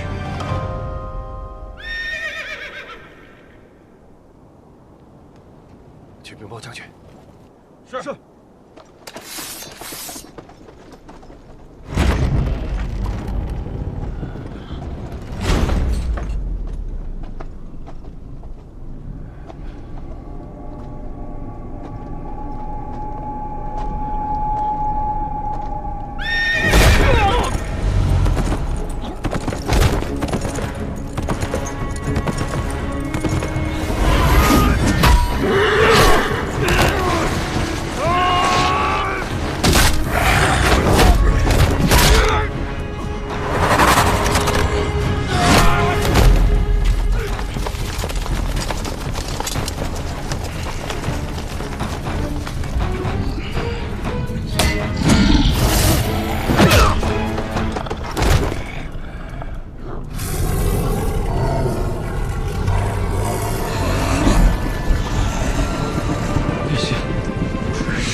东夏女王祭出一样至宝——鬼喜，它带来了无数的阴兵，他们是杀不死的怪物，任何雄狮铁骑在他们面前都不堪一击。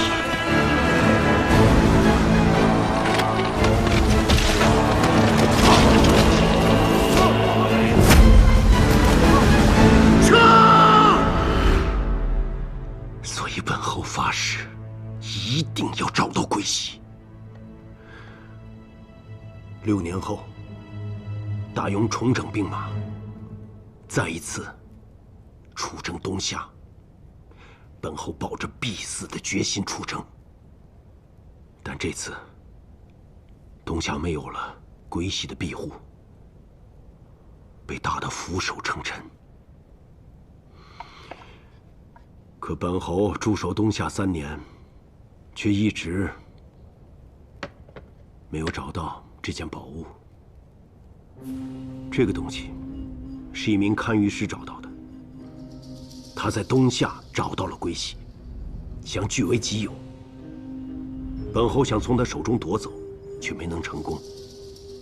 而这个铜鱼，想必和鬼喜有什么关系？说不定他们是一体的。那鬼玺还在那个人身上？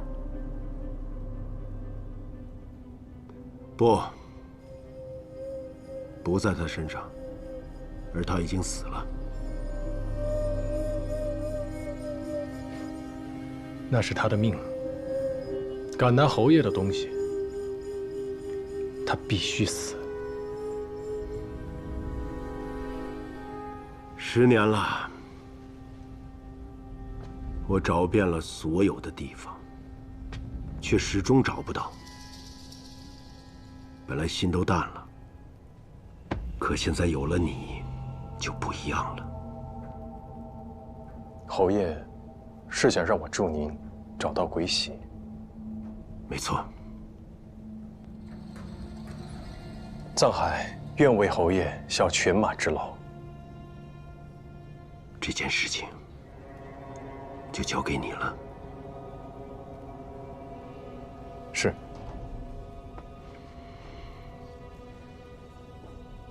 敢问侯爷，这铜鱼就只有1条吗？什么意思？小人幼时随师傅学习看鱼之术，对东夏文明有所涉猎。这东夏最初是以渔猎为生，所以鱼便成为了他们的图腾。这铜鱼，小人虽未见过，但东夏的鱼图腾，小人倒是见了不少。画中的鱼儿都是成群出现，寓意丰年富饶，所以小人才会有此疑问。果然见识不凡，心思机敏。没错，这铜鱼不止1条。本侯就知道，你果然是做成这件事的不二人选。那其他的铜鱼，需要小人一并找寻吗？别的铜鱼你不用管，本侯都有数。你只要记住，等你找到鬼玺，本侯必不会亏待你。藏海赴汤蹈火，也要帮侯爷完成心愿。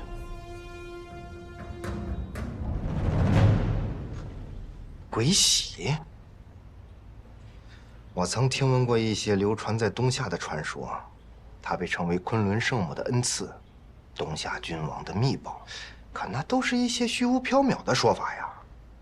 我一直以为那东西只存在于传说中，大用都无人知晓。没想到竟被你爹找到，还带了回来。我也没想到，我竟然还要帮平津侯去找他。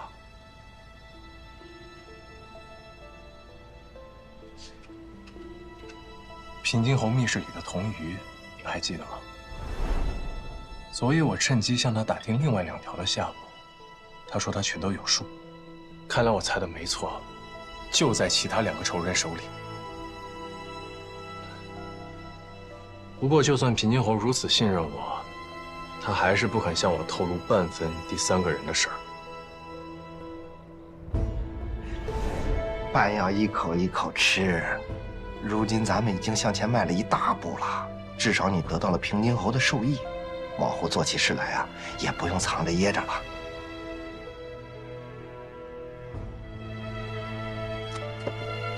师傅，您说鬼玺真的存在吗？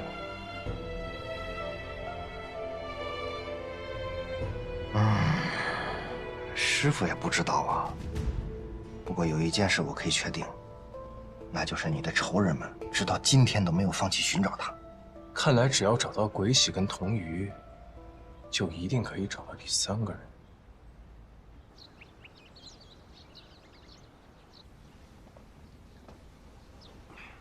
侯爷、夫人，藏海，快坐。坐。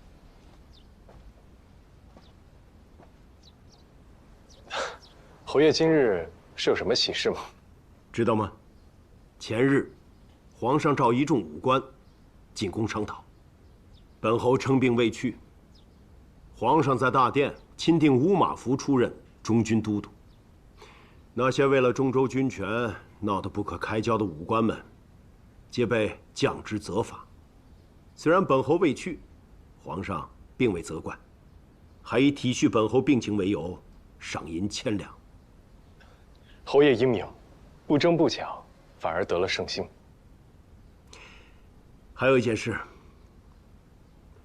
前些日子，我给内阁递奏本，举荐了你。藏海，你堪舆的本事，名动京师，皇上许了你天大的恩赐，从今日起，你便是钦天监监正。恭喜啊，藏海，哦不，藏大人。多谢侯爷，多谢二公子。坐。钦天监和工部关系密切，以后你和知府有很多机会一起做事，你俩共沐皇恩，要替皇上好好办事。儿子以后会好好关照藏海的。多谢大公子。短短半年时间，藏海便由幕僚做到了五品监正。楚怀民学艺不精，怎么比得了藏大人？都是仰仗侯爷照拂，沾了侯府的光啊。监正属五品，你将有自己的宅邸。楚怀民过去的宅子不吉利，本侯替你选了个新的，收拾收拾，明日便可搬进去。侯爷大恩，小人永不敢忘。无论今后小人在哪里，都会时刻记得自己是从侯府出来的。行了，今后见到本侯，不用再自称小人，该自称下官了。是，侯爷。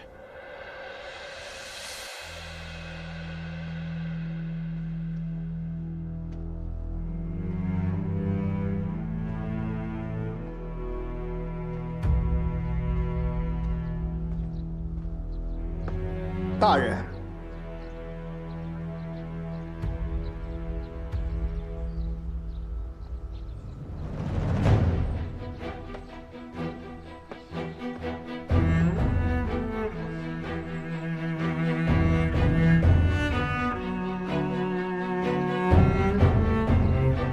爹，你也是官，为什么不坐那种马车？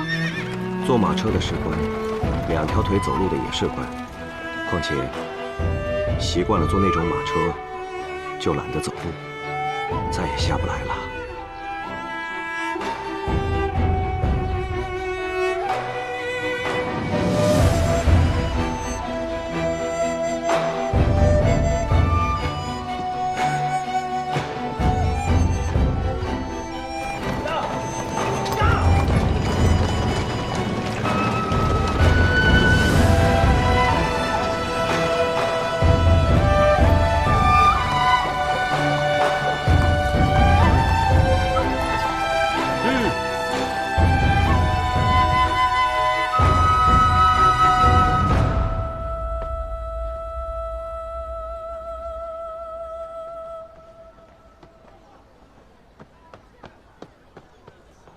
拜见藏大人，您里面请。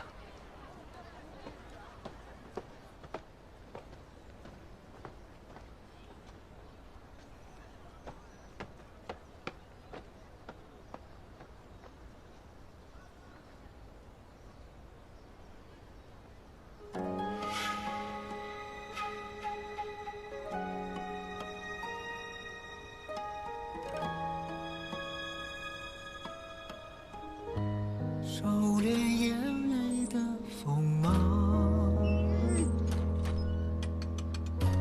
掌心念着危险的渴望，惊涛袖里藏，惊雷无声响。爹，我又长高了，我都能够到简易当龙头了。都玩了这么久了，知道这个简仪是用来做什么的吗？观星的。那你知道怎么用它来观星吗？不知道。想不想学？想。过来。你认得上面的4游环吗？嗯。试着转动它。慢一点，慢一点。再来一点，再来一点。对。你再移动上方的窥横，转动3个刻度。到了晚上，透过这个圆孔，你就能看到天上最亮的那颗星。真的吗？我心滚烫，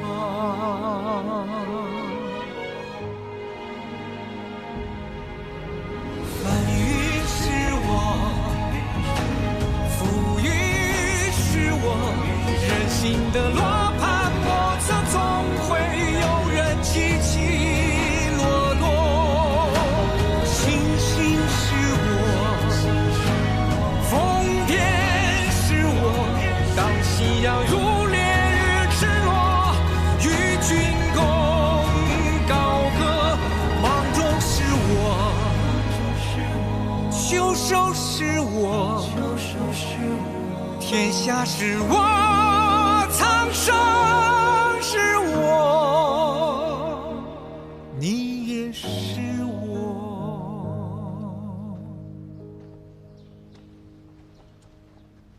拜见监正大人。诸位请起。大人，下官天文司武官司隶郎闵世宁。下官洛克司武官窃胡郎林卫。下官神木司武官山鱼郎商九。大人，下官相铎司武官分硕郎常无一。监后司呢？回大人，监后司武官平议郎石泉称有要事在身，就不能前来恭迎大人了。无妨。监正大人，我们终于把您盼来了。朝廷设钦天监，是为敬神恤民、兴利除害。钦天监虽小，但无论是关心补事，还是堪舆营造，都需要积攒多年的手艺。诸位武官郎在监中待的时间都比我要长很多，以后还有许多事情需要诸位多多协助。大人，您太谦虚了。要是您这么说，让我们这些人该如何是好啊？大人，下官好奇，大人是如何做到年纪轻轻就升任监正一职的？今日一见，果然不凡。对比之下，下官简直就是朽木烂泥一般。望大人日后不要嫌弃下官的愚笨，还要多多指导，免得让下官露了丑才是。闲话聊完了，该聊公务事儿了。各司的卷宗都带来了吗？带来了。带了。那就先从天文司开始。大人，天文司的工作除日常观星、监测天象外，主要忙于修订夏历，详细划分各个节气，以便百姓顺应天时，休养生息。洛克司主要职责为掌调葫芦、报时报更，事情虽小，但重在精细。神木司的日常工作是为营造建设收集木材。今年入春以来，为宫中提供的名贵木材，包括黄花梨木、紫檀木、鸡翅木等，共计3000根。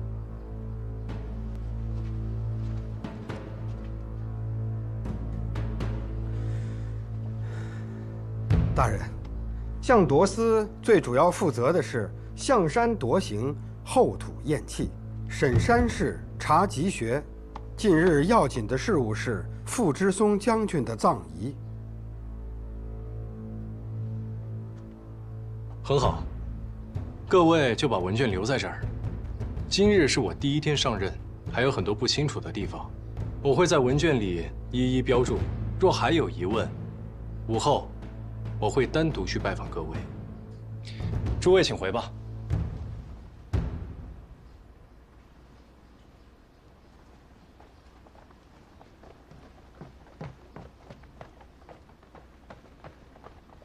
大人，咱们去书房看看吧。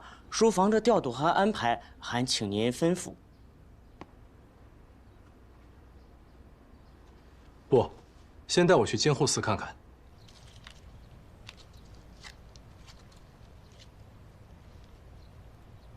练诗里最考验手艺的就是缝和补。缝，要用桑皮兼绒为线，缝合皮肤的伤口以及散落的部位。补呢，一般都是用面团补缺，但副将军地位尊崇，所以我们要用檀香木来补全尸身，知道了吗？是大人。这几处的骨骼都已经断裂，还要用铜丝拘上。大人，不用这个，剪刀。大人，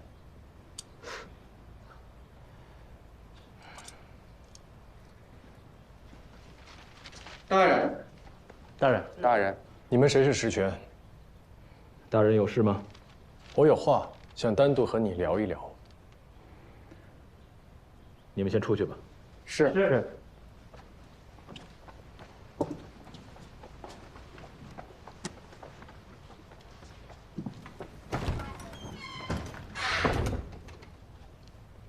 大人是来兴师问罪的吗？何罪之有啊？大将军的遗体今晨送来，必须尽快处理，还望大人见谅。皇上下令厚葬副将军，遗体在路上耽搁了几日，你早些处理是对的。还未入冬，相差1个时辰，都会大不相同。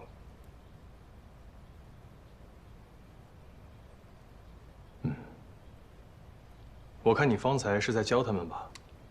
这么要紧的事，为何只有他们在帮你啊？楚大人觉着入殓的工作并不繁重，就减了我们监后司的人手，节省开支。这里平时就我一个人，有事便喊那些学徒们来帮个忙。他们都是民间来拜师的，所以有些手忙脚乱。我来帮你。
没想到你手艺还真不错啊！这些我小时候学过，但一直没学好。想要干好这个，不光是要有天赋，还需要很多耐心。大人过谦了。你在青天剑待了很多年吧？就一直待在这里吗？大人，您不必跟下官客气，有什么话可以直说。您来这青天剑是为了敛财搜刮，还是为了加官进爵？下官并不想知道，还望大人日后能让下官独守清静，专心做事。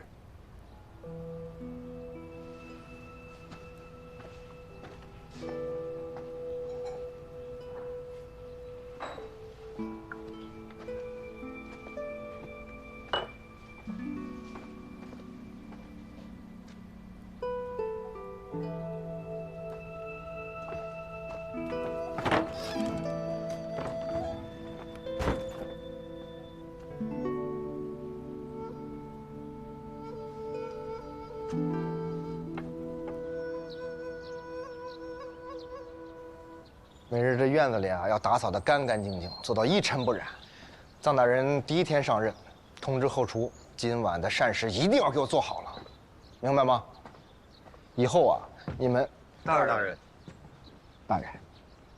行，下去吧啊。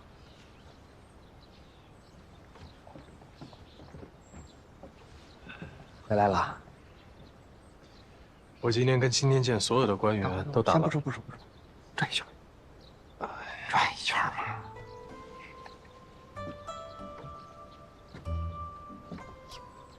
哎，走2步。师傅。哎呀，这身衣服还挺衬你的。你到京城第一套衣服就是师傅帮你置办的。如今穿起官服了，好。这要是让星斗老儿看见了，估计又要纠结这袖子两边的长短。今儿怎么样？快说说。如今的青天剑和我父亲在任时相比，已经完全不一样了。那个时候，所有人都各司其职，私交甚好。只要是我父亲能帮衬的，他一定会尽力帮衬。而如今，所有人都面目模糊，没有一个真诚的。说什么胡话呢？你父亲就是一个做白事生意的小人物，跟青天剑有什么关系？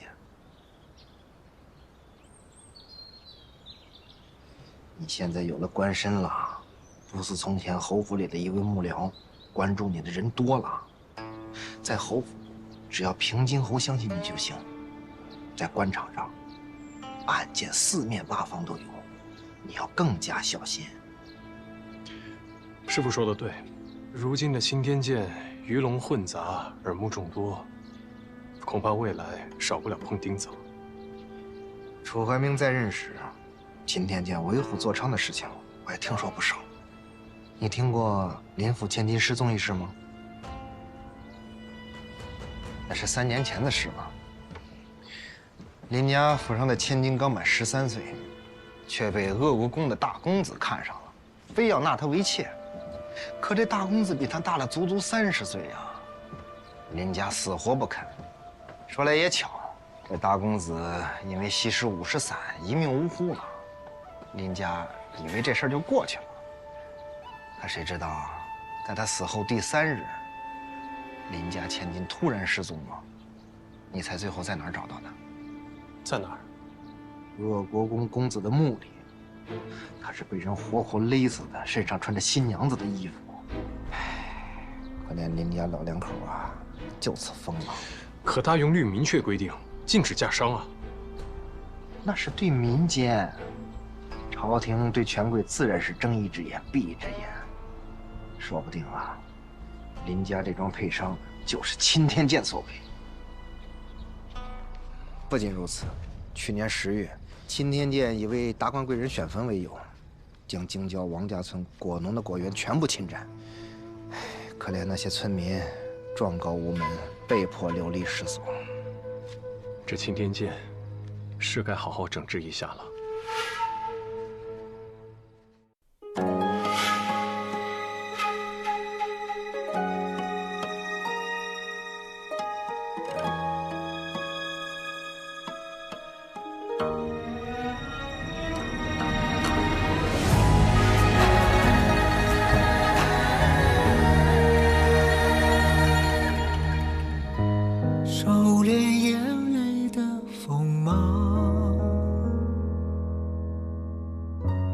掌心念着危险的渴望，惊涛笑里藏，惊雷无声响，城府深，深不过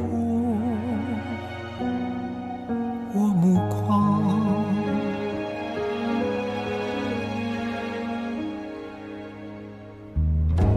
阴谋是我护身的衣裳，阳谋是我纵横的刀枪，用隐忍的狂，稀释道德藏，也不黑，只因为我心滚烫。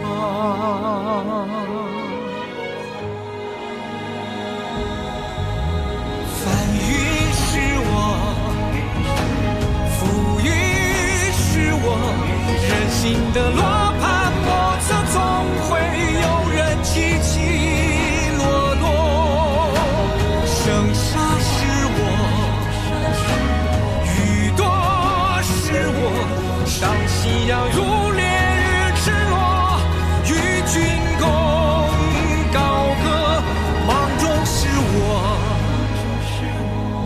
首是我，天下是我，苍生是我，你也是我。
看来诸位都看过此政令了。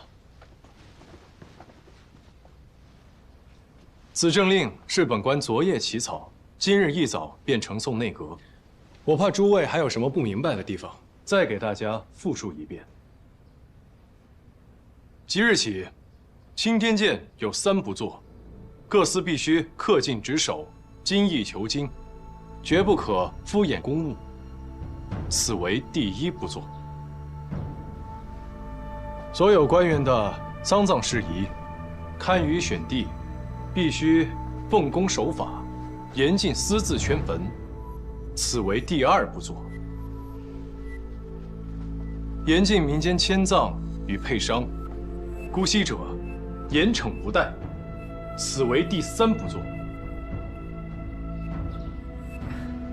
臧大人，你要公布政令，为何不提前知会一下我们这些武官郎？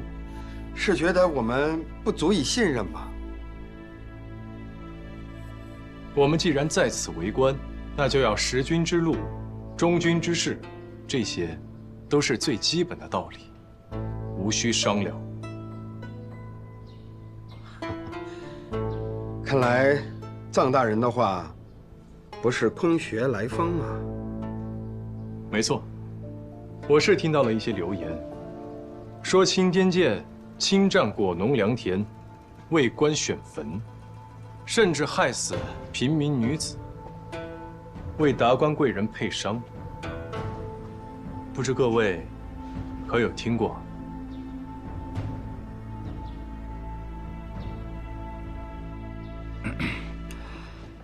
臧大人，您颁布的3条政令，我们已经认真读过了。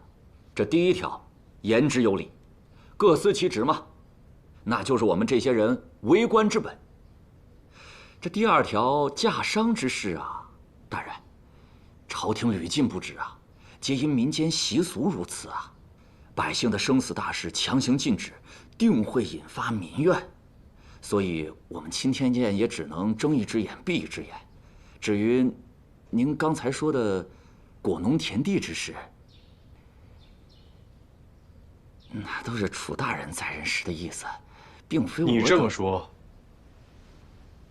是要让本官去找楚怀民问罪，还是要去民间抓百姓重责？不，大人说笑，大人说笑了。下官区一介司隶郎，哪敢有这个意思呀？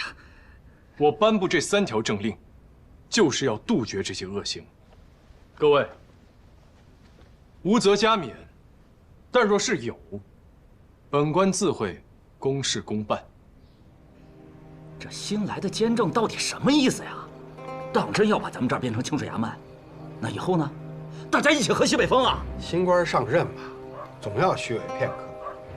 你瞧他现在公事公办的样子，不就是想让我们给他好处吗？送完礼，就不是公事公办了，而是私下交情。那他要是想拿我们立威呢？这卷宗里面如果说有我们俩以前的记录，这真要被他查出点什么？你怕啥？你让他查去，我早就处理好了。他要敢惹到咱们头上来，我管他是谁的人。这个监正不懂事儿，自有懂事儿的人来当。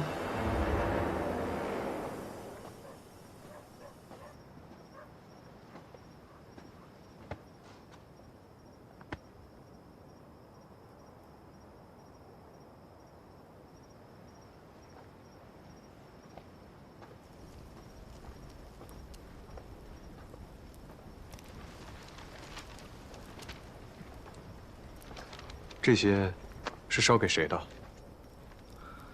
回大人，楚怀明在流放的路上死了。你消息倒是挺灵通的。我们监后司每天和死人打交道，和死有关的事情总会第一时间知晓。我查阅过青年剑的记录，楚怀明对你并不好，你为何要祭奠他？我们俩本是同窗，但境遇却截然不同。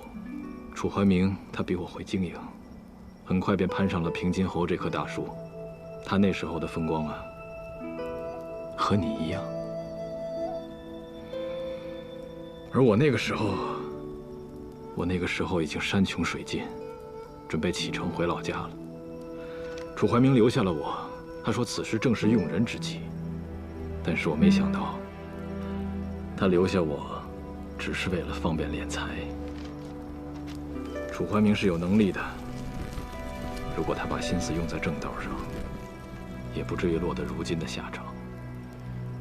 但是楚怀明并没有念及这份旧情，他排挤你，把最苦最累的活儿都交给你去做。那是因为后来他发现我不愿意和他同流合污，于是就不再把我当自己人了。但不管怎么说，当年他得势之后，第一个想到的就是我。而且他这么看不惯我，也一直没有把我赶走。我还是很感谢他的。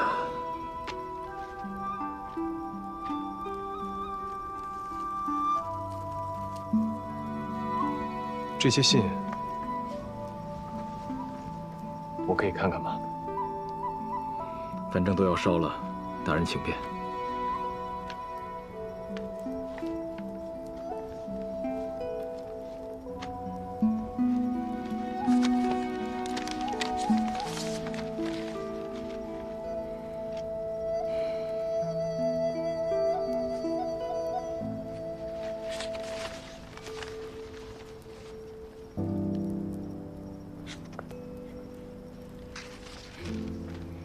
这信里写的，字字真情实意。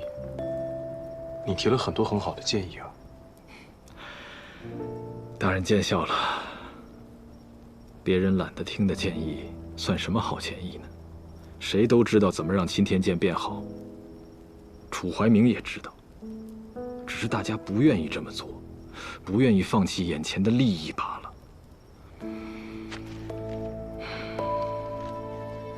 怀明啊，现在我把这些信烧给你，你在下面好好看吧。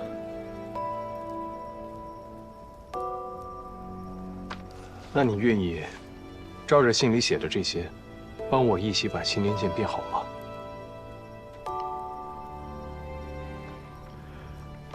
若不是今日见大人颁布政令，我还真不知道大人说的是不是真心话呢。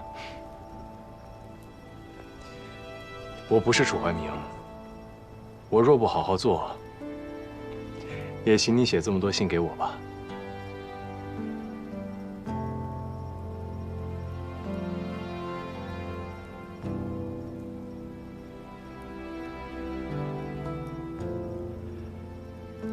都听大人的。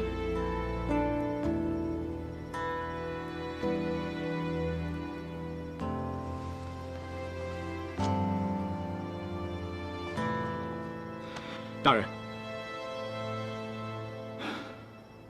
如果你真想改变这一切，有一个地方你可以去看看，一定会有收获的。哪里？城西泰安乡。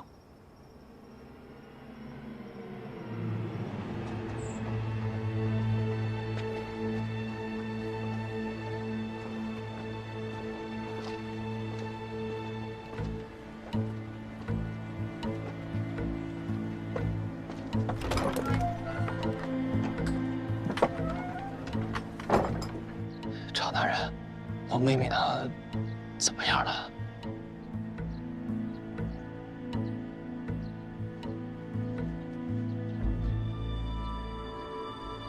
北上，我们出去说。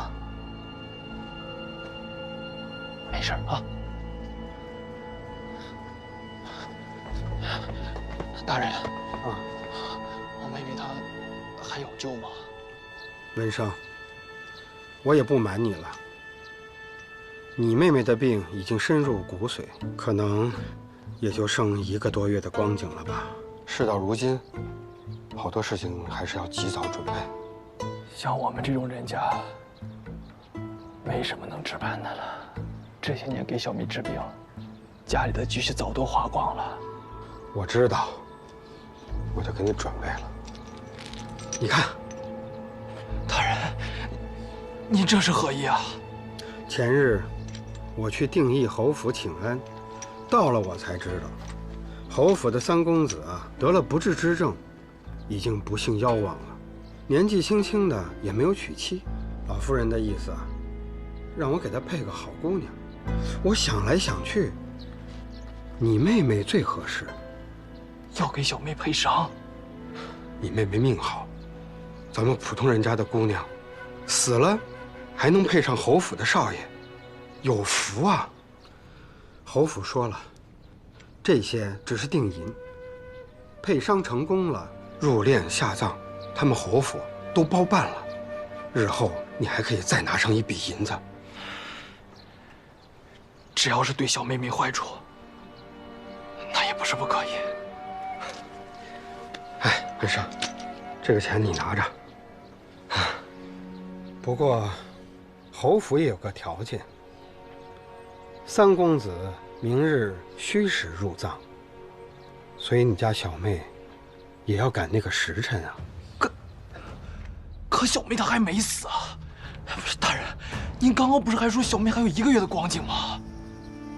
我说最多1个月，况且令妹这么活着多痛苦啊！文生，这是钦天监的秘药，不会有任何的感觉。哎，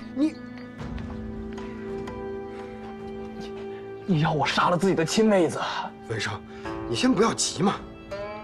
你家小妹病了这么多年了，家里的积蓄也都花得差不多了，而且你今年20有8了吧，也没有婚娶，你准备就这么穷下去吗？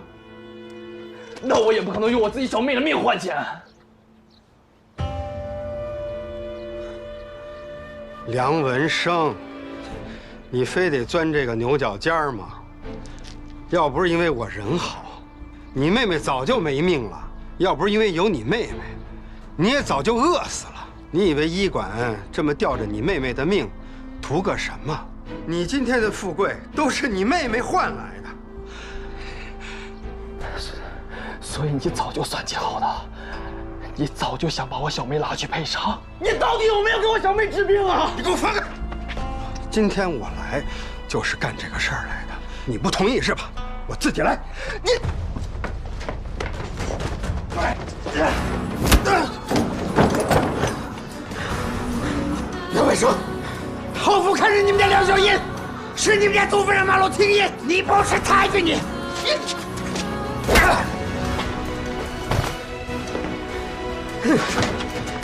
赵敏，赵敏，别打了，求你，赵敏，别打了，赵敏，求求你放过我哥哥吧！不知好歹的东西，我一个唾沫都不会给你留。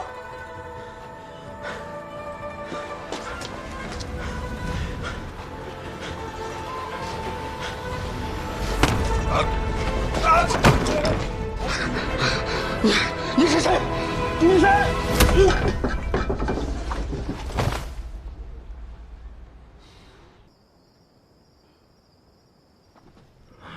这大半夜的召见我们，有什么事不能等天亮了再说吗？我都睡着了，又让小厮给我叫起来，真折腾人。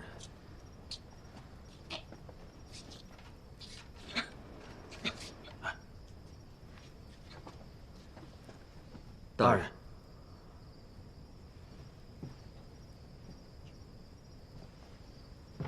都来了，坐。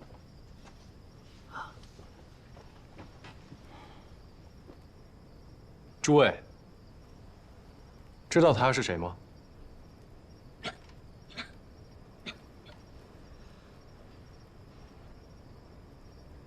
他叫梁小烟。梁姑娘虽已身患成科，但并非药石无医，却有人逼她喝下毒药，这是为什么？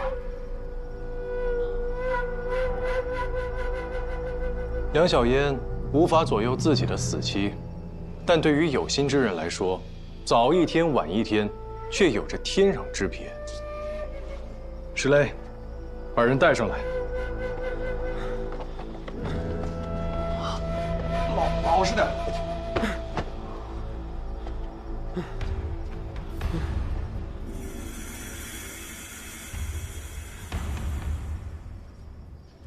这些，就是常无医这些年做的勾当。他借着医馆做掩护，以救治病患为由，实则暗中寻找病重垂危的女子，逼其为王公贵族配伤，致其殒命。若不是大人今日派人及时来救，小人和舍妹，这会儿怕是已经死了。配阴婚，还要择吉日下葬。你以为可以瞒天过海吗？闵世宁，常无医他什么都招了，你还有什么话要说？大人，小哥知错，小哥知错，小哥知错，小哥知错。世宁常无医，其心可诛，罪恶滔天。即日起，革职查办。大人，大人，大人，都是他让我这么干的。大人是他，是常无医让我干的主意。大人是他，大人饶命！大人，大人饶命啊！大人，大人饶命啊！大人，大人。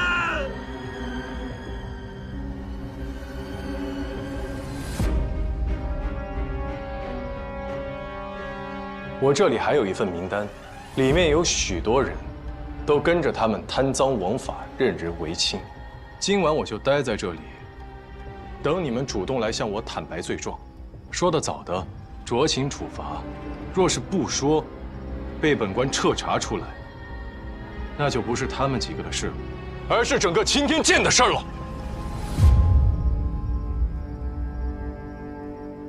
大人，下官有失禀报，请大人明鉴。大人，下官也有失禀报，请大人先听我讲。大人，我也有话要说。大人，下官也有失禀报。大人，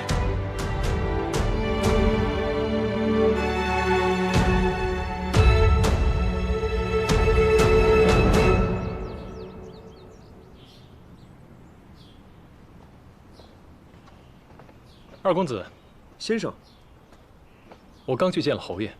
我本想去登门贺喜，没想到在这儿遇上了先生，正好，直接给你吧。多谢二公子。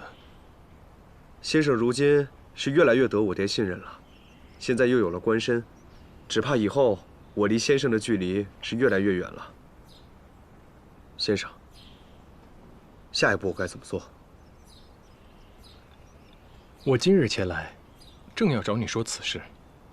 兵部近日广发征兵令，我想让你从军。从军？没错，想要超过庄知府，就要另辟蹊径，做他做不到的事。你必须在军营历练一番，未来才会有翻天覆地的变化。但就算我决定要去，恐怕我爹也不会同意。那就去求他，一次不行就求2次，2次不行就3次，求到他同意为止。关键是要让他看到你的决心。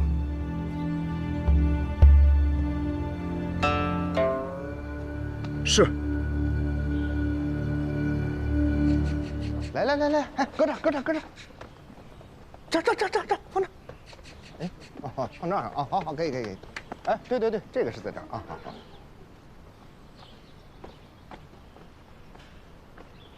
哎呦，大人。石雷，你先去忙吧。好。现在才回来，你说的那些钉子都清理干净了？恭喜大人！师傅，你老是大人的叫，我到现在还没习惯呢。你得习惯，以后这里里外外说话做事别漏了底，做戏得做全套。知道了，高管家。那就请大人再给我涨点月钱呗。这还要问我要啊？这里上上下下都归你打理了。那你说我打理的是不是很好？小海，这里是你家，怎么说我也得让你住得更安心一些。多谢师傅，但这不是我家。好，你就把这儿当成我的家，是你歇脚的地方，行了吧？小海，只要有亲人朋友在一起，在哪里就是家。走，今晚好好喝一杯。走，还可口吧？不错。我特意安排后厨给你做的。给我们石雷吃点核桃补脑。那你得多吃点。我是吧？这虾不错，可以吧？喜欢多吃点。现在小海在，我相信今天剑肯定会变成原来的样子。来，咱们喝了这杯晋升酒，祝你高升再高升。多谢，来，恭喜！哎，那咱们是不是可以直接参平津侯一本，然后再参曹敬贤一本，把他们恶行全告诉皇上？哎，疯了你！行了，参多少本都没有用，这些奏本根本就递不上去，只会暴露我自己。我丁也没有说你们。这以后啊，还得再谨慎一些，绝对不可以口无遮拦，听见没？都记住了。府中一应事务我已安排妥当，往后啊，石雷便是府中的护院，官封是药郎，家丁丫鬟都身家清白，放心好了。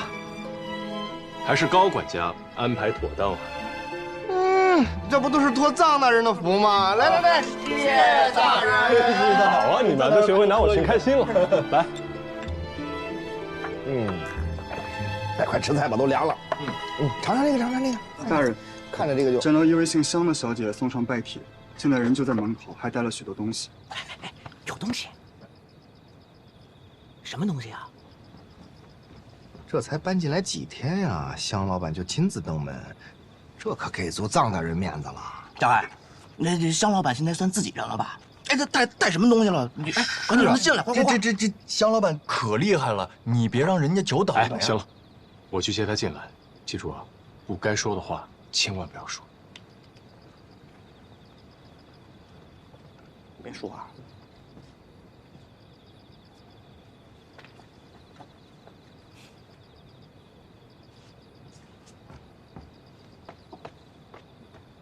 臧大人可不像刚来京城的时候了，方才我差点连门都进不来。香小姐大驾光临，本官有失远迎啊。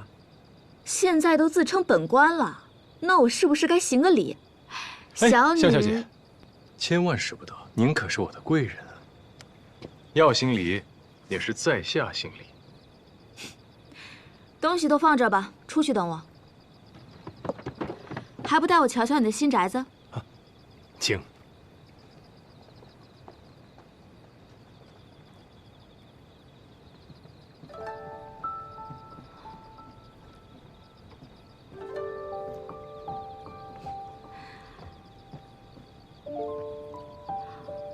臧大人，你这儿可好得很啊，平津侯真是爱重你。跟香小姐的枕楼可比不了啊。这天井虽比我那儿小得多，倒也挺雅致的。可惜，今夜看不到星星了。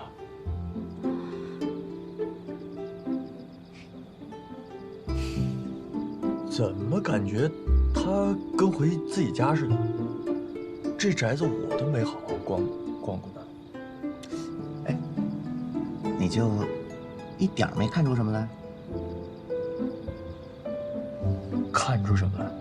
哎，你俩别在这打哑谜了，赶紧看看送的贺礼是什么，能不能收？快去！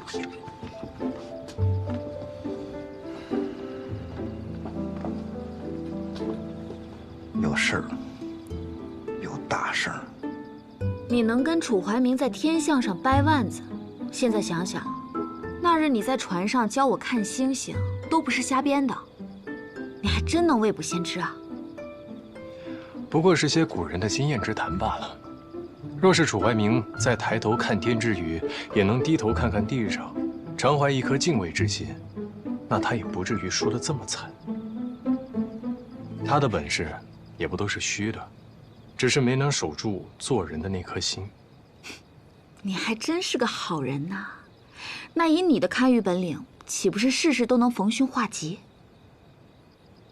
古人曾说：“知天意，逆天难。”很多时候，就算我们知道自己会发生什么，也还是无法阻挡。可是发生在你身上的都是好事啊！我之前还感叹，你在短短几个月内就做成了侯府首席幕僚，现在才过去多久，摇身一变就变成了五品大员。如果没有香小姐的帮助，那我现在的结果恐怕完全不一样了。哼，那日在船上你还说每次我们见面总没好事。那香小姐现在还想不想常常见到我呀？怎么不想？我巴不得你多来枕楼花些银两呢。就算在下现在已经成为五品大员，也依旧是个穷鬼啊。在这京城里，我最不待见的就是官，官越大，我越不喜欢。你可不要成为他们那样的人啊！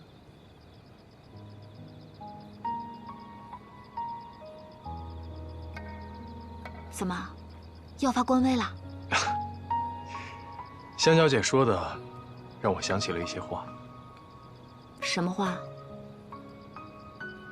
有人曾经跟我说过，当了官，坐上马车，就会懒得走路，就再也下不来了。听着有些道理，不会是你自己说的吧？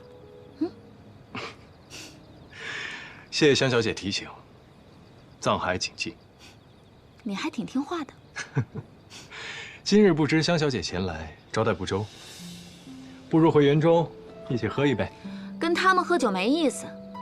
你若是想喝酒，以后来八珍阁找我。我今日前来，除了祝贺你上任，还有件事想问你。请讲。那日在船上，你有没有什么话想对我说？香小姐眉若细柳，眼似星河，这个不是寻常女子可以比拟的。那我问你，你想不想常常见到我？回答不上来了。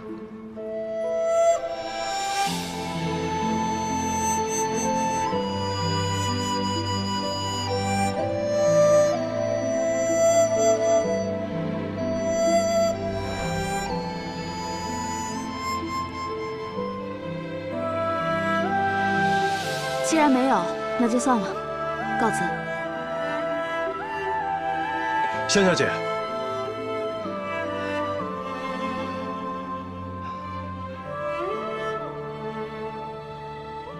容我想一想。我现在还没有办法回答你。这得多少钱啊？看看这小萝卜须正常，什么萝卜胡说八道，这是人参。哎，小海，你快看，这么大的灵芝我都没见过。这香老板太阔绰了吧？哎，还有这酒，上等的好酒，到时候啊做成药酒，给你好好补补。小海，香老板送来的这些东西啊，都是一些不会受人遗别的礼物。看来他很替你着想啊。他这么快就走了？嗯。你们俩聊什么了？他提醒我，不要在官场上弄丢了自己。就这些啊？没聊别的？对啊。完了，我们来京城还是来早了。师傅，此言何意啊？行了，不聊这些了，吃吧吃吧。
师傅，您怎么还没睡啊？徒儿心烦，做师傅的自然也睡不踏实。坐。果然，什么事情都瞒不过师傅您啊。那是。其实我今天没有跟您说实话。香老板的事儿吧？他今天问了我一个问题，我不知道该如何回答，他便走了。你是不知道该如何回答呢，还是不敢回答呀？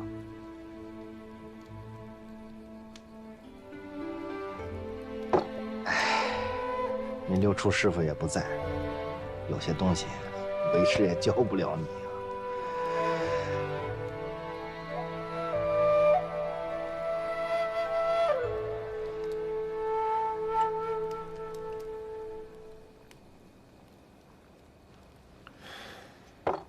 走，师傅带你去个地方。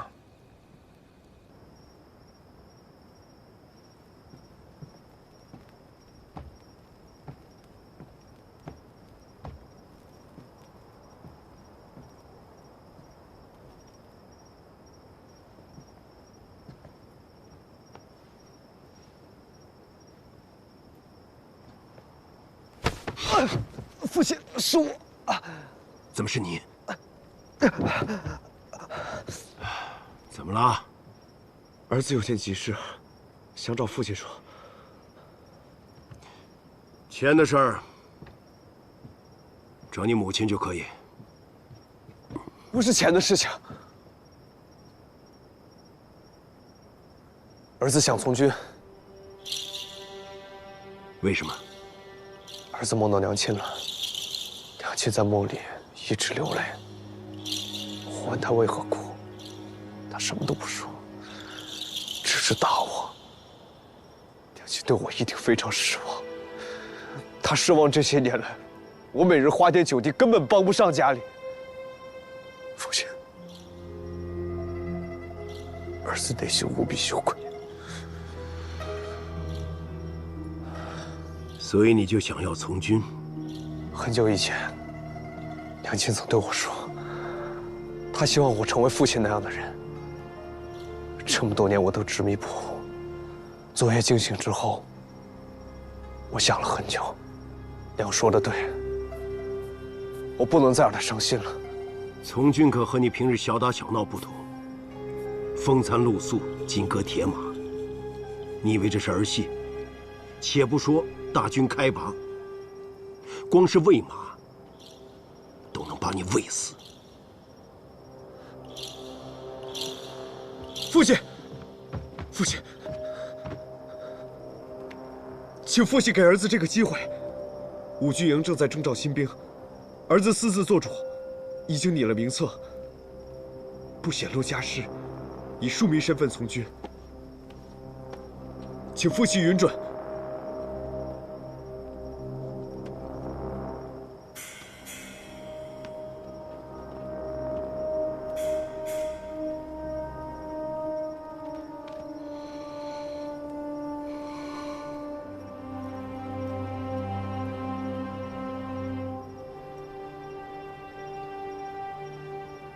既然要去，就要坚持，待不够1年，不准回来。儿子领命。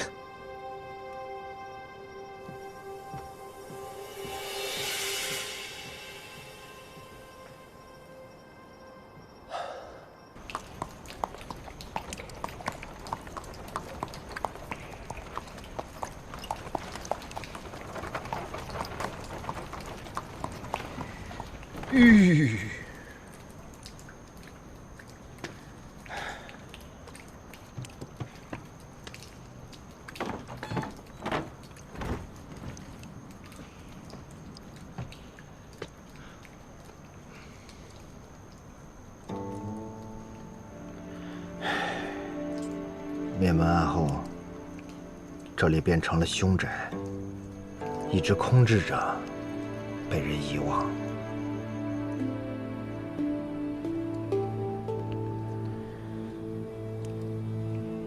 你到家了，知奴。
今天怎么样啊？乖不乖？乖，弟弟，我的母亲挺乖了，快醒醒。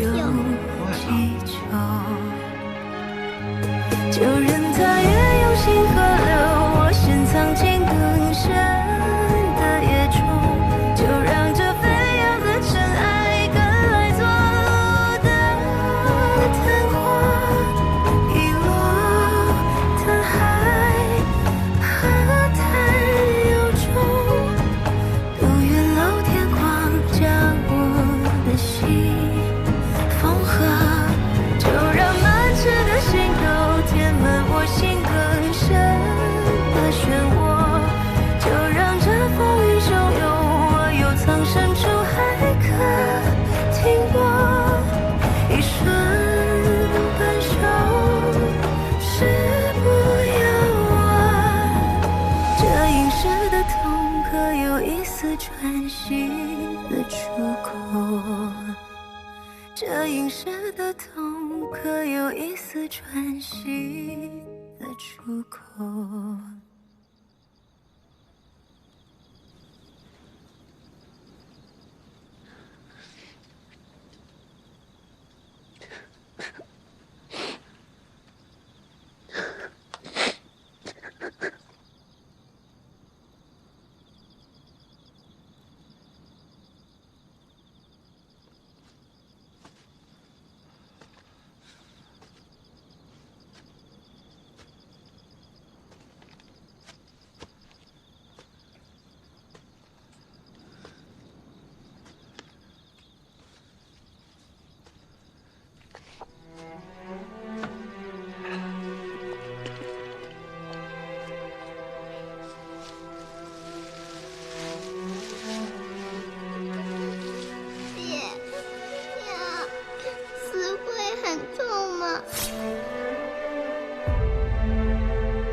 娘，请保佑孩儿一定上了品级后。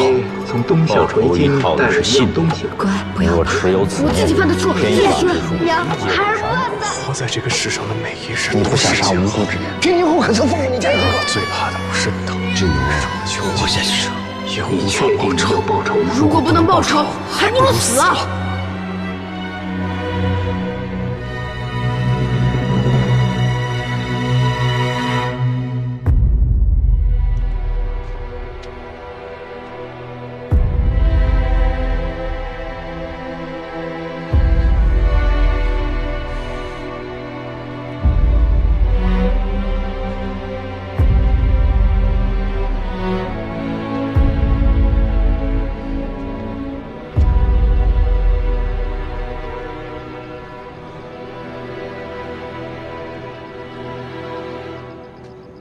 师父，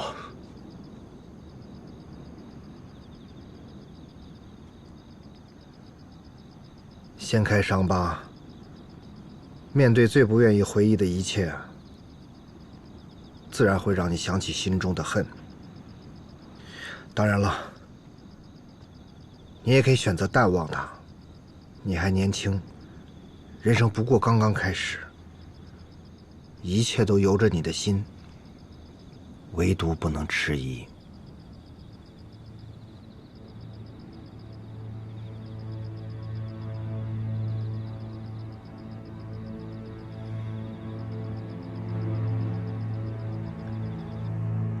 我知道该怎么回答他了。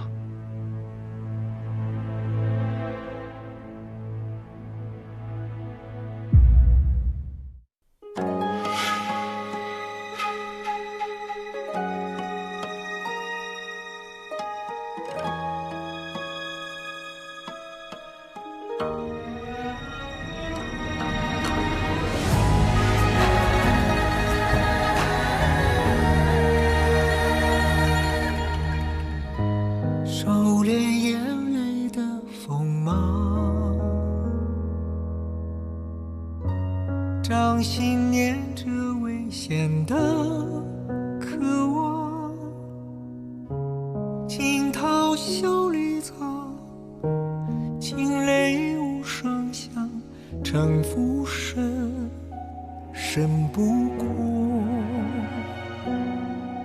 我目眶。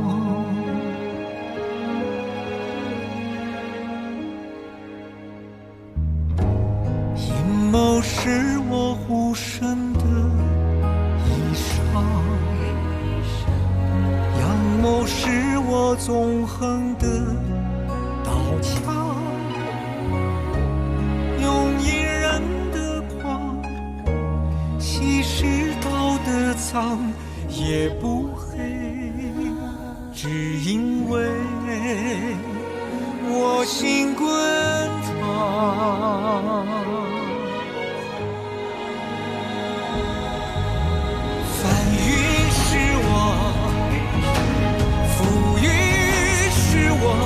人心的罗盘莫测，总会有人起起落落。生杀是我，雨多是我，当夕阳如烈日赤裸，与君共高歌。芒种是我，秋收是我，天下是我，苍生是我，你也是我。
玉。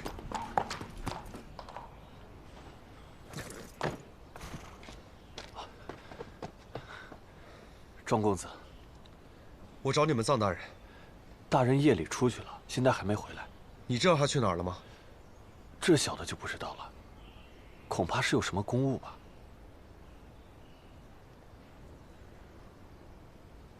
好，我知道了。等李家大人回来，帮我告诉他，按他指的路，我出发了。这。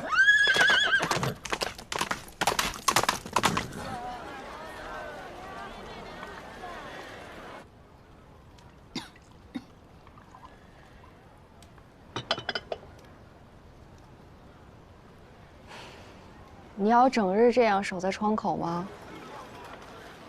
我可不是在等他，只是有些闷，想看看外面。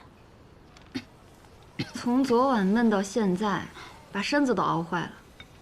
快过来喝药。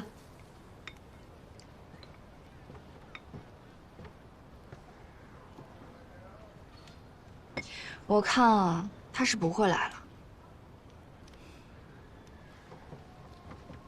小姐，臧大人来了。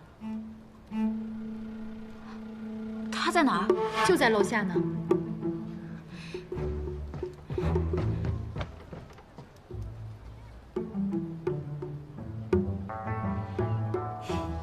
怎么了？近乡情怯啊？这回又不敢了？让我等了这么久，他一来我就得见他，天底下哪有这样的道理？今日就让他也等着。既然臧大人这么有耐心，王六，你带他去六韬阁。是。你又要干什么？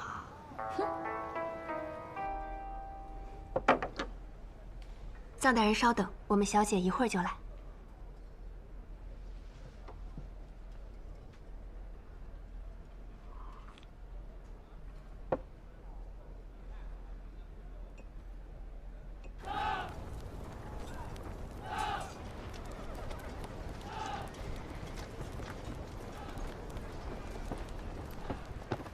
沈小新，你就住这个营帐，进去吧。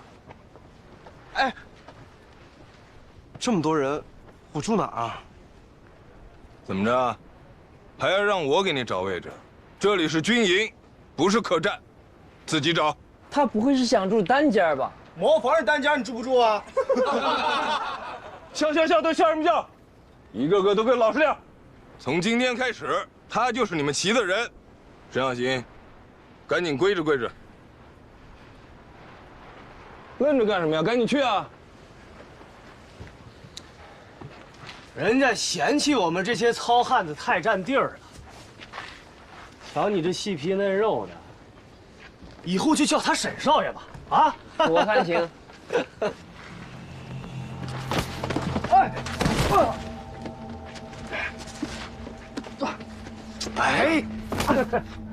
哎呦！少爷没事吧？哎呦，快起来，快起来！没事吧？哟，你不会是要哭了吧？啊，少爷要哭了，少爷要哭了！放肆！你们知不知道我是谁？你，谁呀？沈将军呢？哟，沈将军来咱们这儿受委屈了呀！原来是沈将军啊！你可吓死小爷了！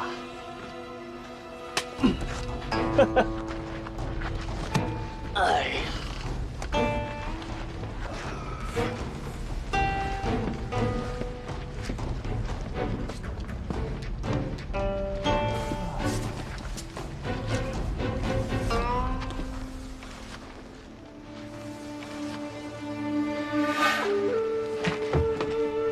就有人了。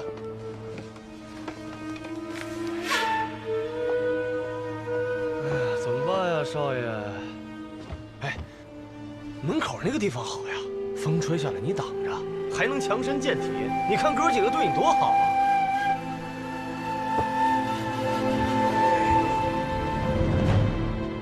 臧海可有发什么牢骚？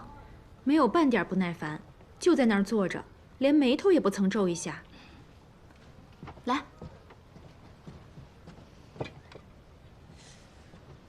这个藏海就坐在那里乖乖的喝茶，也不如厕，真是厉害。你不是说过，男人的耐心在哪儿，情谊就在哪儿。我让他等我1、2个时辰，不过分吧？哎呀，就是不知道你这是在折腾他呀，还是你自己？怎么样，好看吗？从未见过如此漂亮的女子，藏海的眼睛怕是要移不开了。那就请她上来吧。是。算了，我亲自下去找她。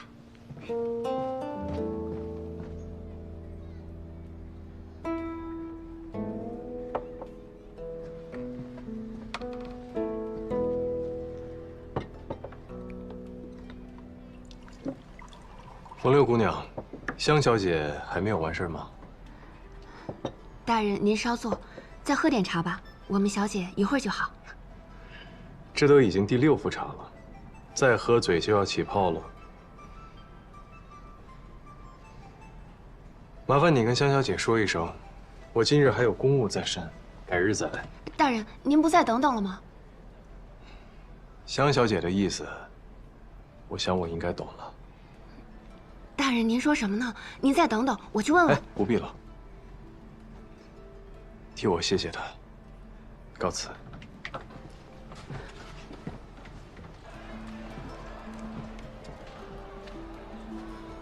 大人，您日后一定要再来啊！会的。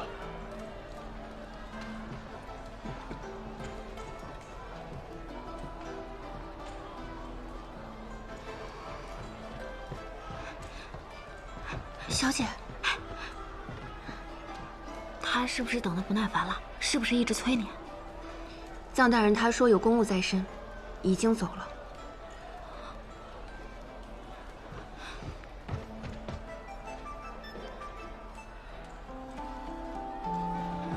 哎，小姐。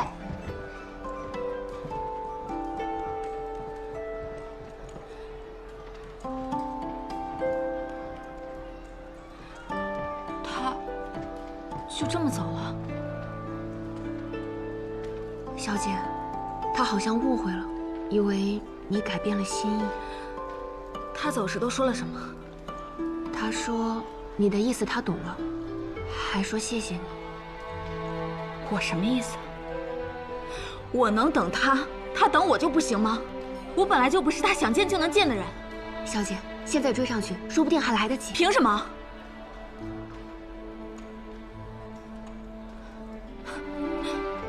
好，既然他这么有骨气，那我也不伺候。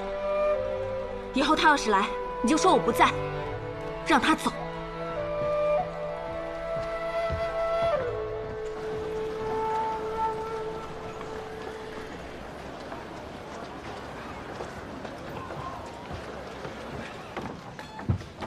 师傅，您怎么来了？怎么说？他没见我，我知道他在耍性子。其实我在等他的时候，就一直在想，要是真的见到他，这些话我要怎么开口？可后来我也想清楚了，与其见面伤心难过，不如就只是失望吧。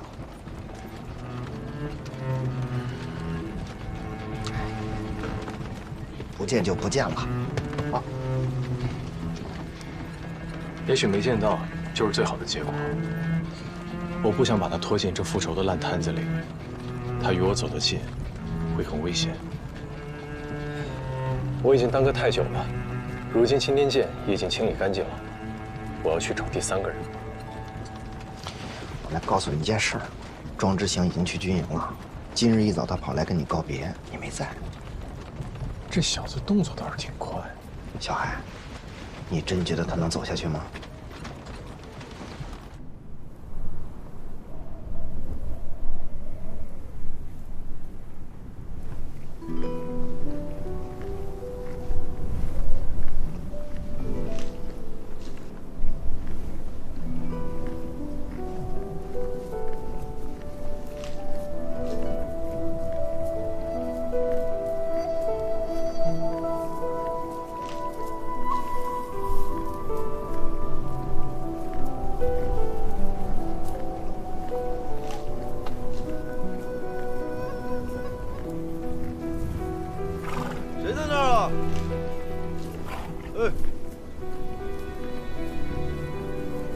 你不是今日入营的新兵沈小行吗？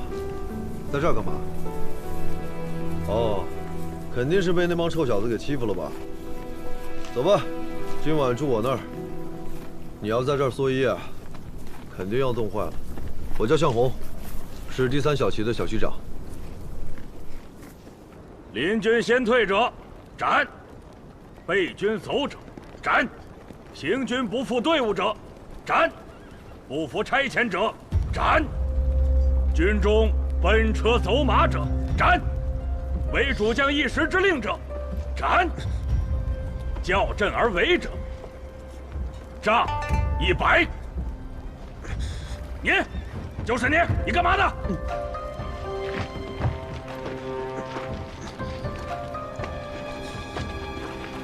站好了，瞎动什么？回总旗长，我身上有东西。你还敢顶嘴？出来！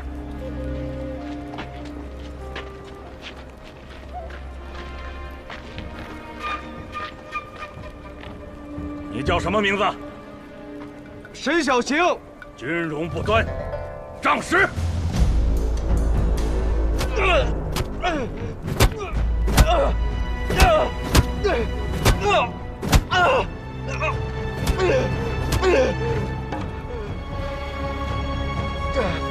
眼泪差点都下来。可来了10大板子，把他打的一瘸一拐的了。再来吧，真是活该。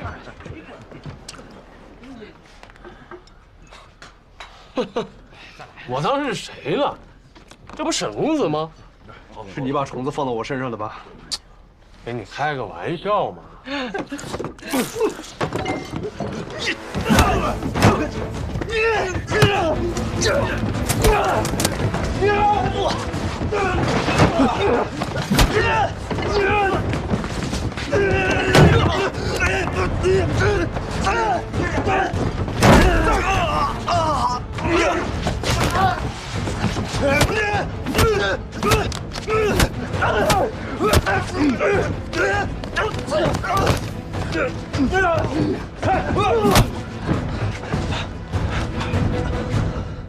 展浩，差不多得了。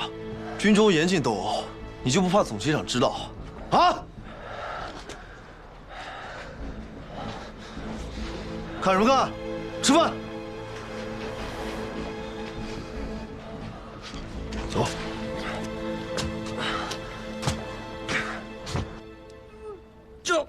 忍着点啊！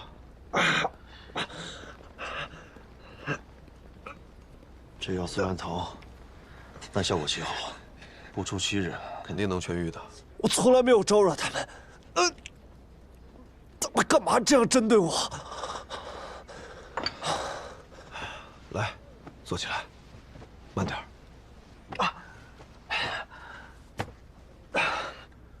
军营里胜者为王，你越弱，就越被人看不起。毕竟以后上了战场，随时是生死一线，没有人愿意带着拖油瓶。不过以后等你变强了，他们自然也不会对你这样了。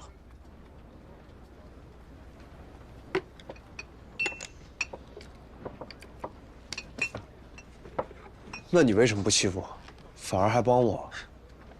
就不怕我拖你后腿？你虽然看着弱，但却有傲骨。展浩那么强，你都敢过去跟他打一架，就冲这一点，你这兄弟就值得骄傲。再说了，你又不会拖我后腿，你以后一定会很强的。你就这么相信我吗？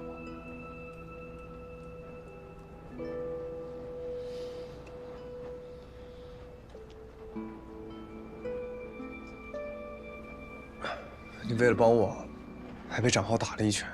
小事，为了兄弟，这不算什么。哎，我还有个好东西。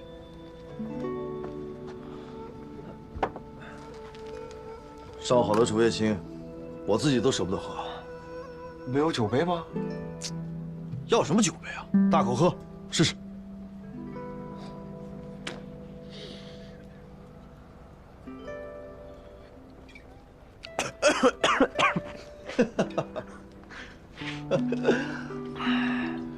这么喝酒确实痛快。以后我们大口吃肉，大碗喝酒，更爽。你先休息着，我去其他营帐看看。向红，谢谢你。来之前我就想，军营的日子一定不好过，没料到我还能结交你这样的朋友。好好休息吧。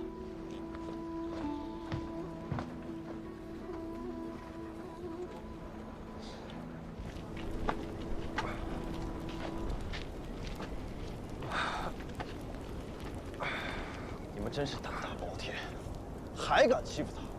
知道他是谁吗？我管他是谁，像这种小白脸儿，老子见一次打一次。好，我告诉你们，他是平津侯的二公子，庄之行。真的假的？你怎么知道的？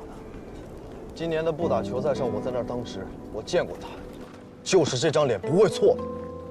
我不知道他为何要隐姓埋名来到这里，但是我知道，我们谁都惹不起他。死到临头了，都还在那儿乐。完了，完了！怪不得你一直巴巴的讨好他，原来你一开始就知道他的身份。那你怎么不早点说呀？我今日把他打成那个样子，他回去跟他爹爷告状，我就活不成了。行了，算你命大。我已经把他哄好了，他是侯门公子，生性单纯好哄。你们日后多说点好话，事事顺着他，他只要高兴了，自然不会告你状。啊！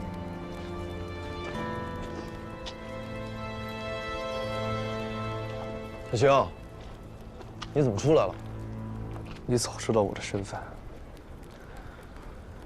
这才三番五次的帮我，我还以为你对我好是没有任何私心的。小晴，你从小在侯府长大，你不明白这个世界上很多事情。如果我不是平津侯的儿子，今日正好打我的时候，你是不是就不会上前帮我？那你说你相信我和卞乔，也是这个原因。你出身于武将世家，自然不会弱的。所以还是因为我爹。我本以为你是真心想交我这个朋友，我本以为你接近我是因为我这个人。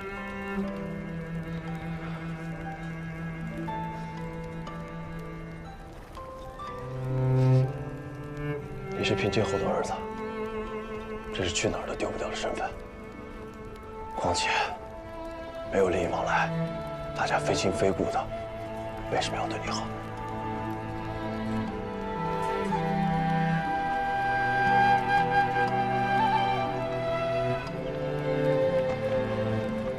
行。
要去哪儿？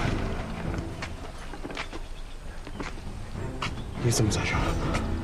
当逃兵是死罪，跟我走。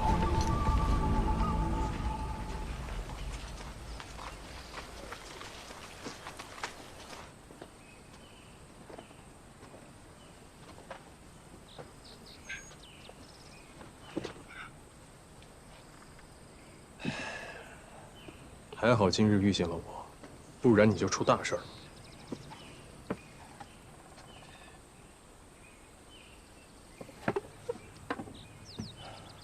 怎么搞得这么狼狈啊？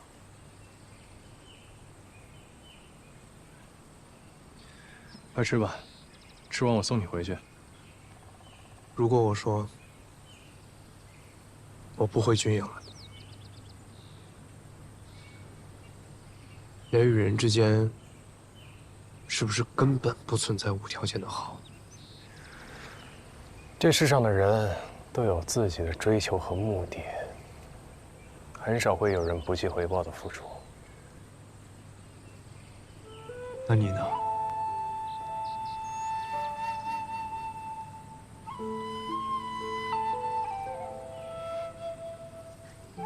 如果我不是侯府的公子，你会接近我吗？如果我跟我爹并无仇恨，永远不会背叛他，你会跟我结盟吗？如果我到最后都没有办法得知当年的秘密，你还会帮助我吗？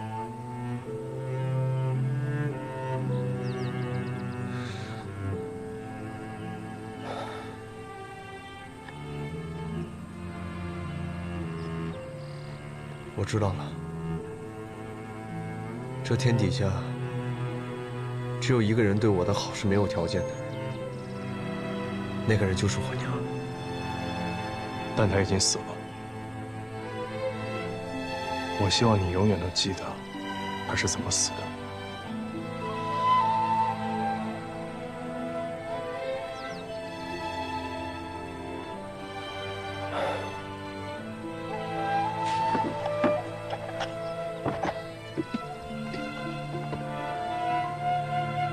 先生不用送了，我回去了。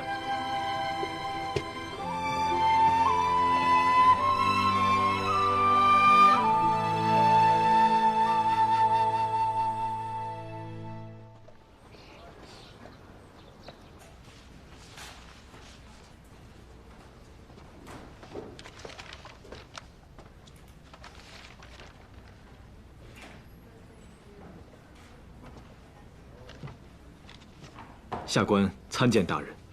世权，不必多礼。大人，怎么搬到此处来了？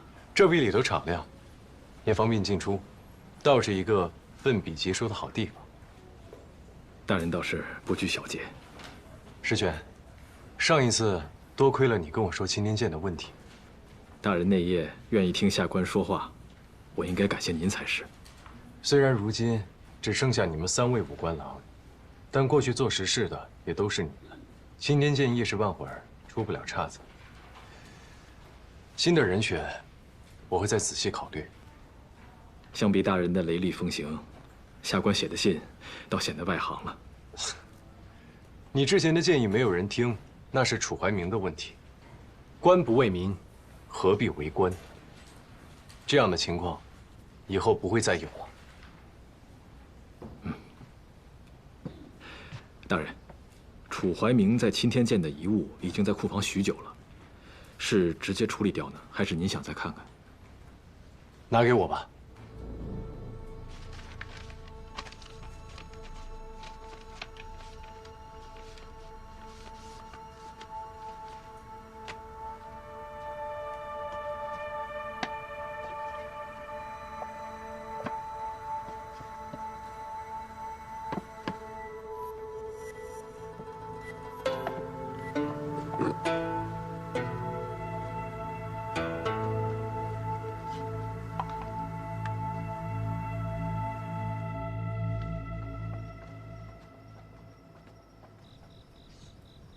楚怀明还有这喜好？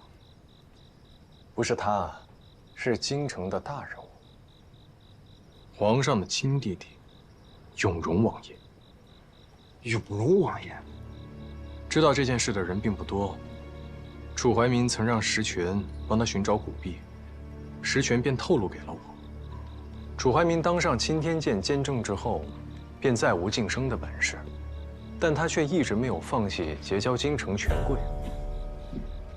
永荣王爷，小心，自然是最好的选择，但一般的古币可入不了永荣王爷的眼，唯有整套的真釉通宝才能引起他的兴趣。但楚怀民没能找全，他缺了一枚，折3000。我有一个猜想，楚怀民想结交永荣，难不成是他知道永荣才是平津侯和曹进贤背后的人？不是没有这种可能啊。但仅凭一盒古币就拿准永荣是第三人，还不够。但这是目前唯一的线索了。第三人这么多年都不露行踪，平津侯和曹进贤甘心帮他隐藏身份。我还是觉得，他的身份权位不一定比他们低，甚至有可能比他们还要高。这样的人可不多了，永荣的确算一个。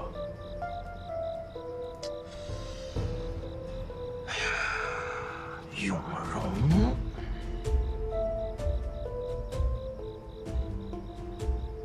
有了。怎么说？这不是快到了地方官员进京述职的日子了吗？朝廷规定，述职之后可在京中逗留1日。然后呢？永荣王爷最爱热闹了，每次都会设宴，宴请地方官员。京中许多有头有脸的大人物也会受邀出席。那如果我有办法，可以去参加永荣王爷的夜宴，不仅可以查他，还可以把这些大人物顺势都查一番。对了，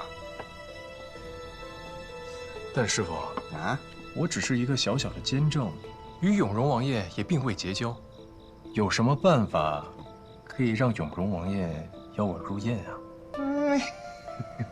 你小子，不就是差一枚折3000吗？偌大个京城，我还找不来个他了。交给我了。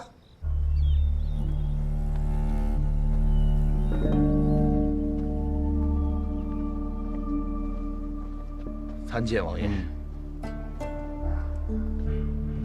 诸位大人，这是钦天监呈上来的，彻查民间迁葬架商和以丧葬为由圈地夺田的结果。这位新监正甫一上任，便定下严明的政令，还彻查出这么多有问题的达官贵人。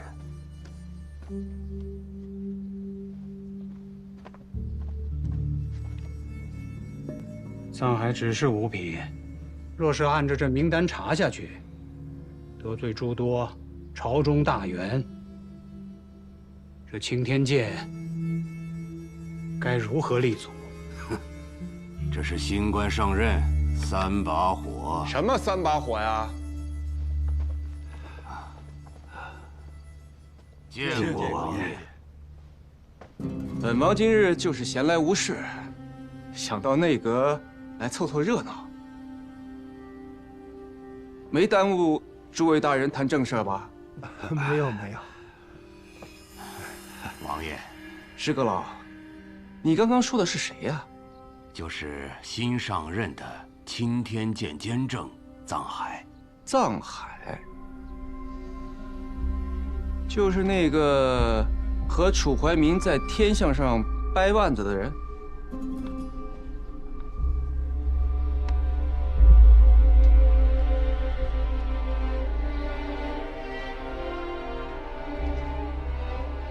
哎呦，有意思！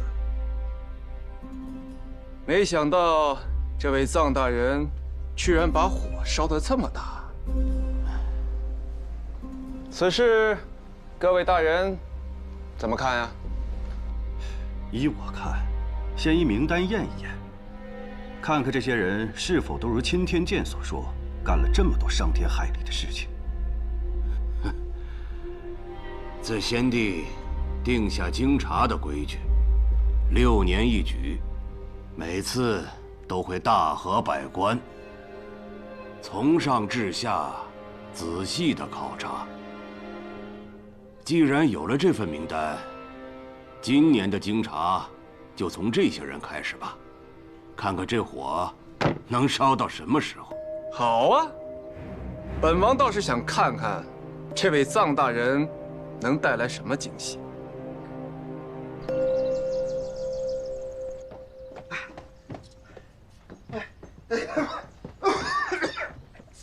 别家伙，慢点，慢点啊！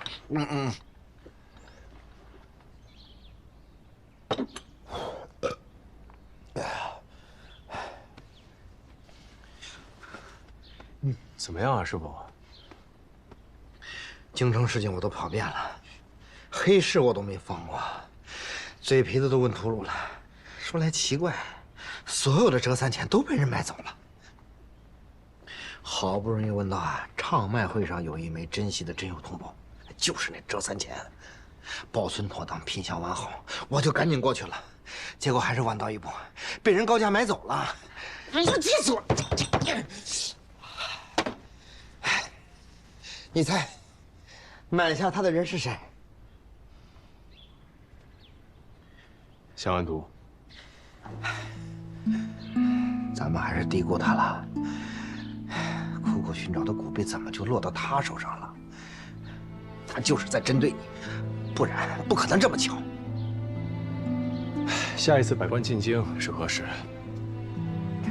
再等3年。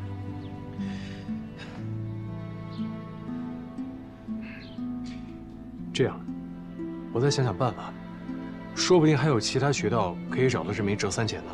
我去找找看。那你去吧。去啊！也对，连您都找不到，我就更没戏了。小海呀，有这功夫，我觉得你不如好好想想怎么从香老板那儿得到它。不管是普通的折三钱，还是那枚珍稀的古币，现在都在镇楼呢。这是阳谋，你躲不过的。他买下那枚古币花了多少钱？500两啊，他可真舍得花呀。行，那我们就准备1000两。我上哪给你找1000两？房契在哪儿？小子，你想把房子抵给他呀？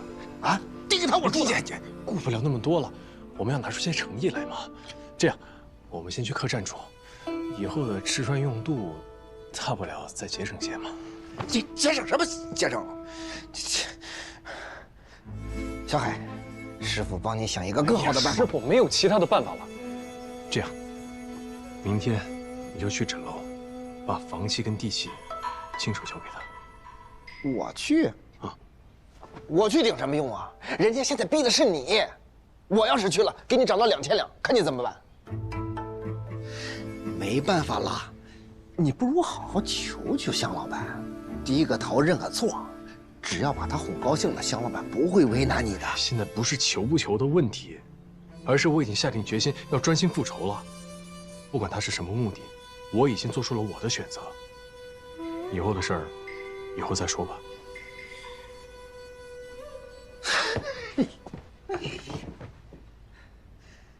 家散了，都散了吧。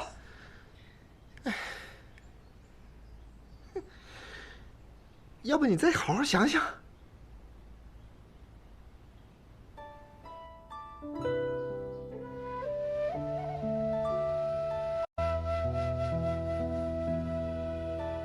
回忆不停歇，一桩又一桩，命运撕裂就穿肠。黑夜里的光，多想将你收藏，命运却捉弄，多荒唐。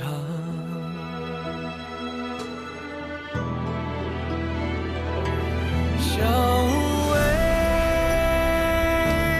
叹无常，人心深似海，此生多风浪。北风狂，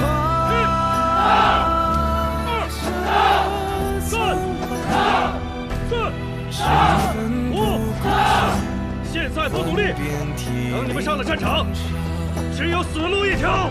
血无痕，快点！此生桃叶，怎能念念不忘？情难放，爱难藏。窗外雨淋淋，又一年秋凉。了却人间事，我转身苍茫。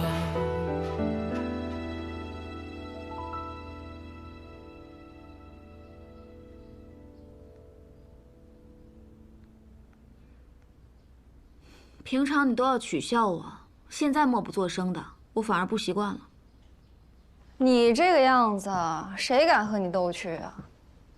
不是说再也不和他往来了吗？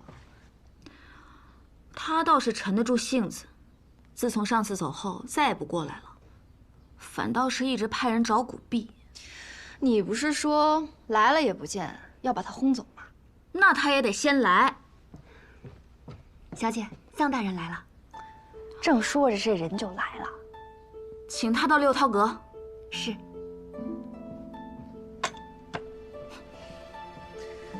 臧大人这下有好果子吃喽。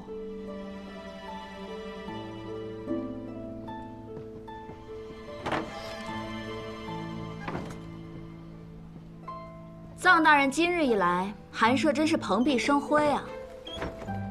那日匆匆离去，没能等到香老板，还请见谅。哪日？你何时来找过我？我怎么不记得？是在下的错，但香老板今日逼我前来，一定知道我所为何事。你少自作多情了，我没有逼你，是你自己要来的。那我现在已经在了，香老板，咱就别卖关子了。臧大人，你一定是冲着他来的吧？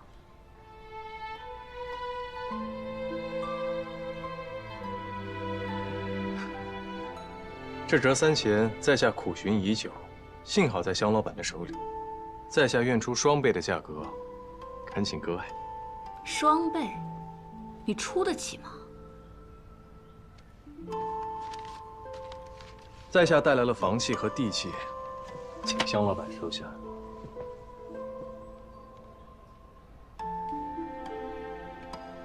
这枚折3钱是罕见之物，在识货人眼里那是无价之宝。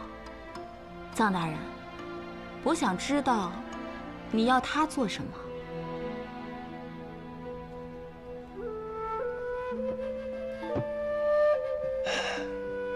实不相瞒，在下初入官场，需要拜会百官，更想结识京城的永荣王爷。我听闻他爱好收藏古钱币，我要投其所好。看来臧大人还是很在意自己的仕途啊。这枚古币确实是我的心头好。听你说完，我更加觉得价值不菲，我要自己留着。在下的一切都在这儿了。既然香老板不愿意，我也不勉强。多谢香老板今日赏脸见我，告辞。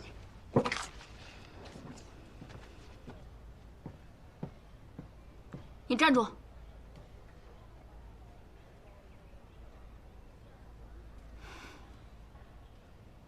我想起一件事儿，上次的手相没看完，我再替你看看吧。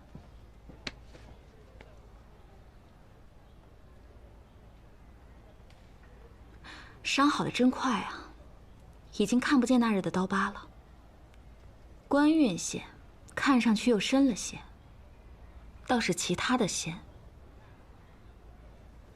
比以前更浅了。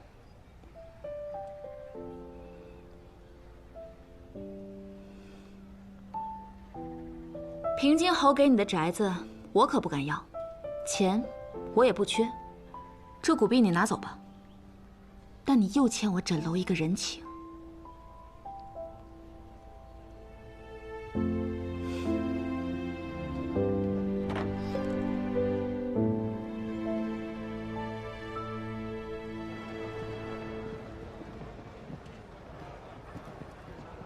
小姐，就这么轻易的放他走了？我看得出来，他心里藏了很多话，但现在深究下去是不会有什么结果的。让我看看他接下来想做什么吧。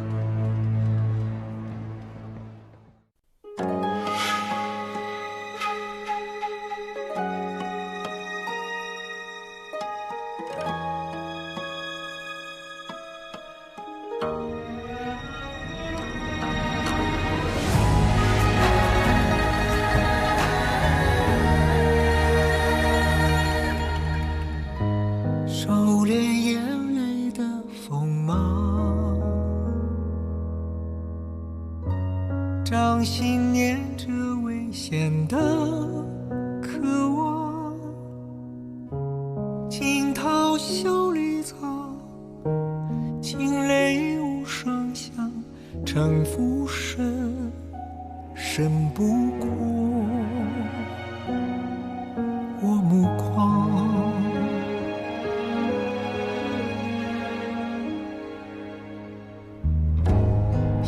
谋是我护身的衣裳，阳谋是我纵横的刀枪，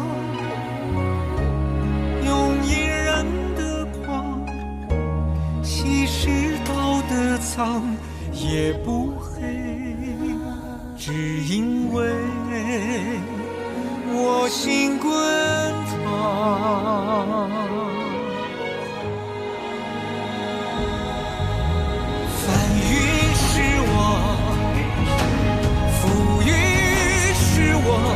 人心的罗盘莫测，总会有人起起落落。生杀是我，雨多是我，上夕阳如烈日赤裸，与君共高歌。芒种是我，秋收是我，天下是我，苍生是我，你也是我。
若有客来，告诉他们，算了。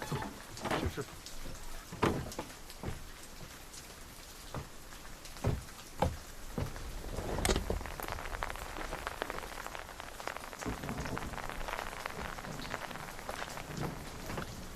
青天剑监正藏海特来拜会王爷，昨日已交过拜帖。藏大人啊，请随我来吧。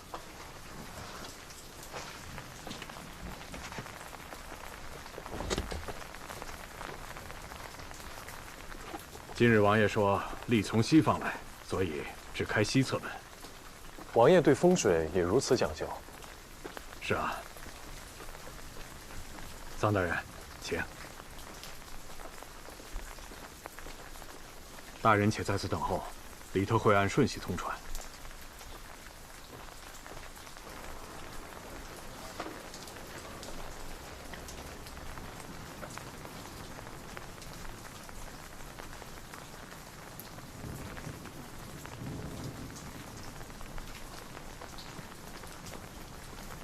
藏大人，请在纸上写下生辰八字，王爷一会儿要看。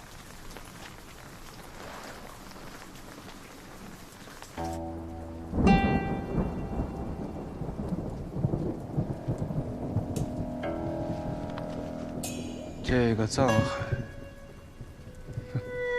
有点意思。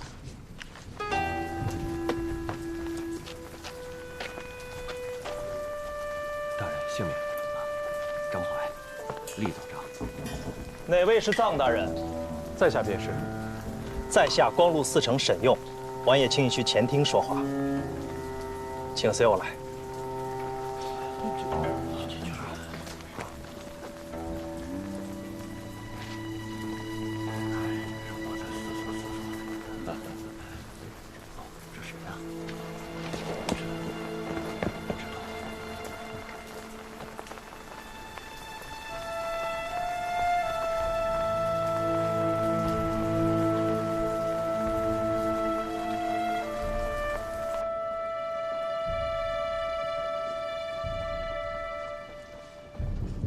王爷，青天剑监正藏海，拜见王爷。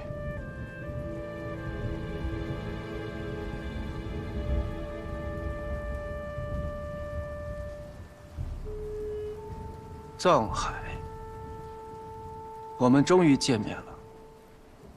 皇陵一事，让我一直以为你是因父权逢，不见阳尊老寿的凶恶之命，结果看了你的八字，没想到你竟是逢凶化吉的天乙贵人命，遇事有人帮，危难有人救，有点意思。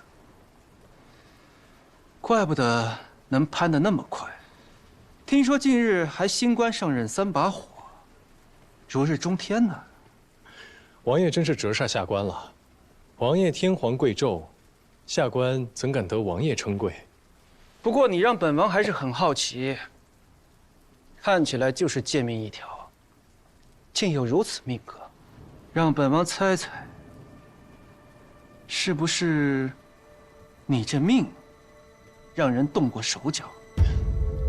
下官的确幼年时痛丧双亲，孤苦伶仃，但并非是什么全因之命。那时在皇陵，的确是遭人陷害。国丧之事也敢欺君，楚怀明死不冤。下官谢过王爷。这是下官的小小心意，还请王爷笑纳。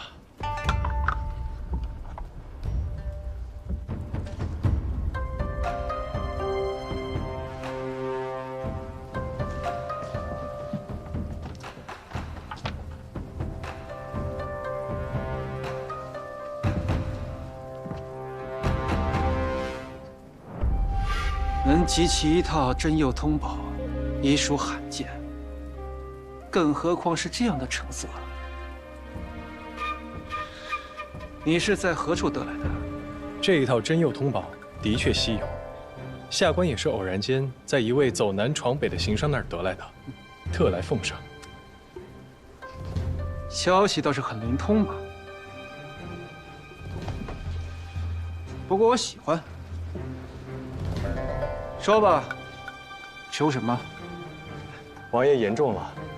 下官听闻王爷是难得的风雅之人，心中仰慕王爷，一直盼着能见一面，得王爷指点一二。指点你？你是平津侯的人，你不知道这是官场大忌吗？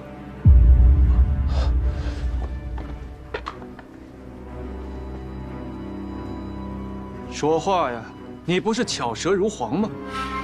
怎么在本王这儿竟成了个哑巴？王爷一人之下，万人之上。方才下官在等候时，见着前面的人都悻悻而归，本担心自己送出的薄礼入不了王爷的眼。现下王爷喜欢，便是在下的福分，不该再有任何的非分之想。方才多有冒犯，还请王爷恕罪。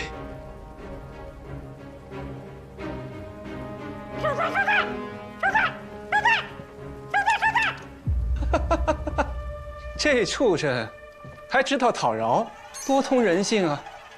来本王府上送礼的人多了去了，要是什么礼本王都收，那本王这府上得乱成什么样？但能在本王府上送出礼的，没一个不是着急求本王的。倒是你，藏着掖着的，怎么是想放长线钓大鱼不成？藏海不敢。实不相瞒，自打下官进了青天剑，才见识到官路艰险，是怕自己有朝一日步了楚怀民的后尘。下官也想多结交良师益友，见见世面。早这么说不就行了？在京城做官的，来求本王，10之8九都是跟你一个心思。怎么还跪着呀？沈佑，快把藏大人扶起来。是。藏大人。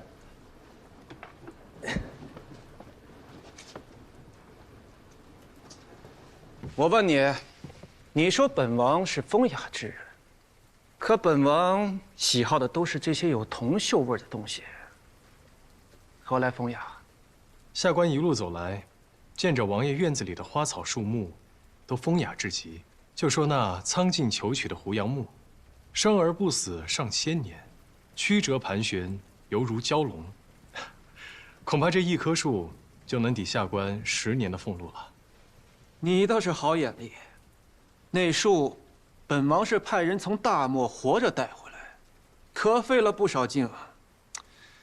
可是旁人过来，还好奇本王为何在院中放一棵枯竹朽木。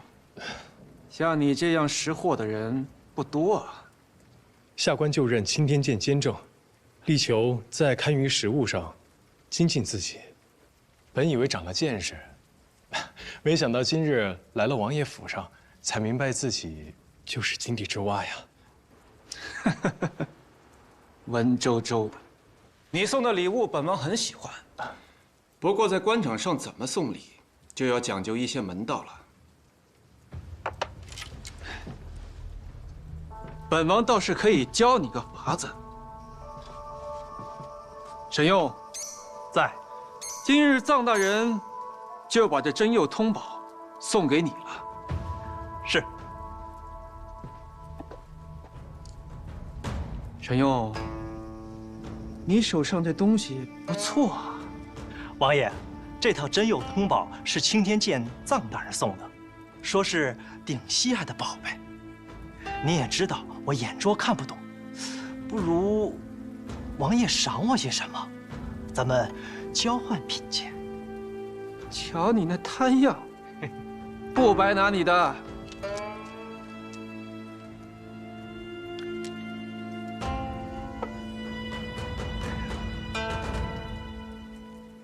你看，现在你就不算来向我献宝了。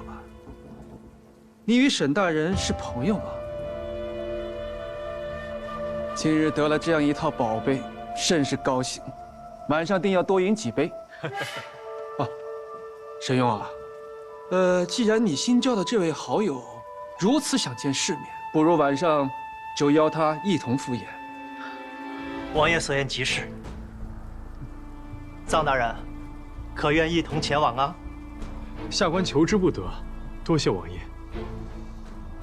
不过，你这身行头倒是寒酸了些。陈佑，去给臧大人弄身好衣服。是。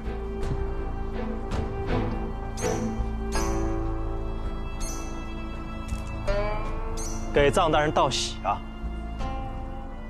这可不是普通的宴会，过了今晚，大人就和从前不一样了。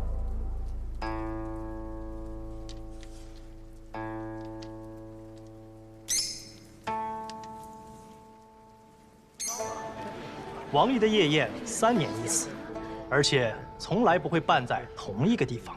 要不是王爷设宴，这京城里还有谁能把枕楼给包下来？今天来的很多人，恐怕你都不认识，我给你介绍介绍。有劳沈大人。主榻左边的这位是礼部尚书黄慎黄大人，今天除了王爷，就属他的官最大了。黄大人旁边的是湖广布政司右参政韩伦，他们2位是同乡，想必这会儿正在叙旧。主榻右侧的这位是吏部侍郎王世奇。王大人旁边的那位是定州布政司左参政李福。你说他们在聊什么呢？是不是在请王大人把他调回京中啊？俗话说“天高皇帝远”，这京城里高官如云，地方官吏能在自己的地界当最大的官，干嘛要回京城寄人篱下？只为鸡口，不做牛后。臧大人，就你这番话，哪里像是刚入官场啊？难怪王爷如此欣赏你呀！沈大人言重了。王爷来了，王爷来了。谢谢王爷。哎呦，大家都来了，王大人。一块儿来的这位是泸州巡抚张口书黄大人，王爷。哎呀，让诸位大人久等了。给大家伙儿介绍一生面孔，青天剑监正，臧海，本事可大着呢。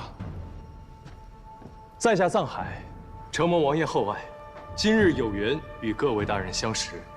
我看过臧大人的奏本，别有一番大刀阔斧之势吧？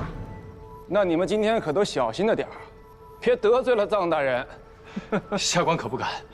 论奏本上的功夫，下官可真是班门弄斧啊。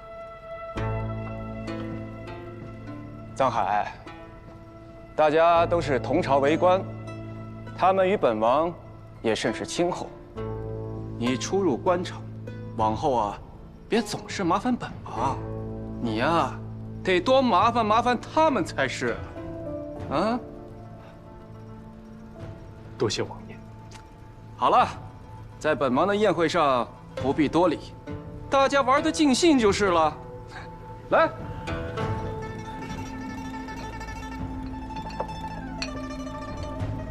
想必诸位大人都见过皇上了，那这第一杯酒，还是要敬皇上，祝皇上龙体安康，也希望诸位大人同心合力，替我皇兄分忧，请。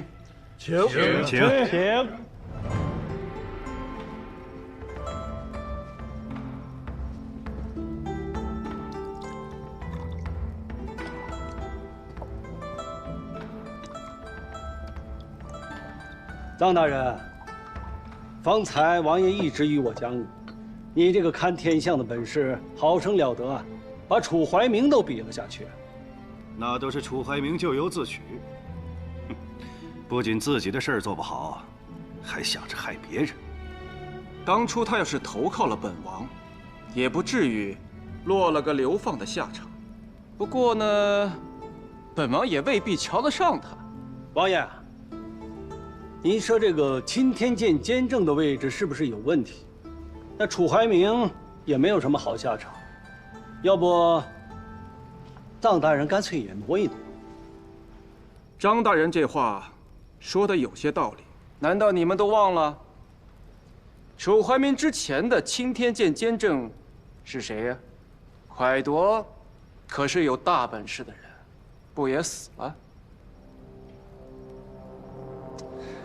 藏海，你别慌，要不然你就考虑考虑张大人说的，换个位置，本王给你挑挑。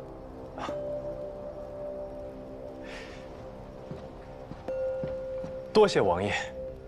不过下官对青天剑心有所属。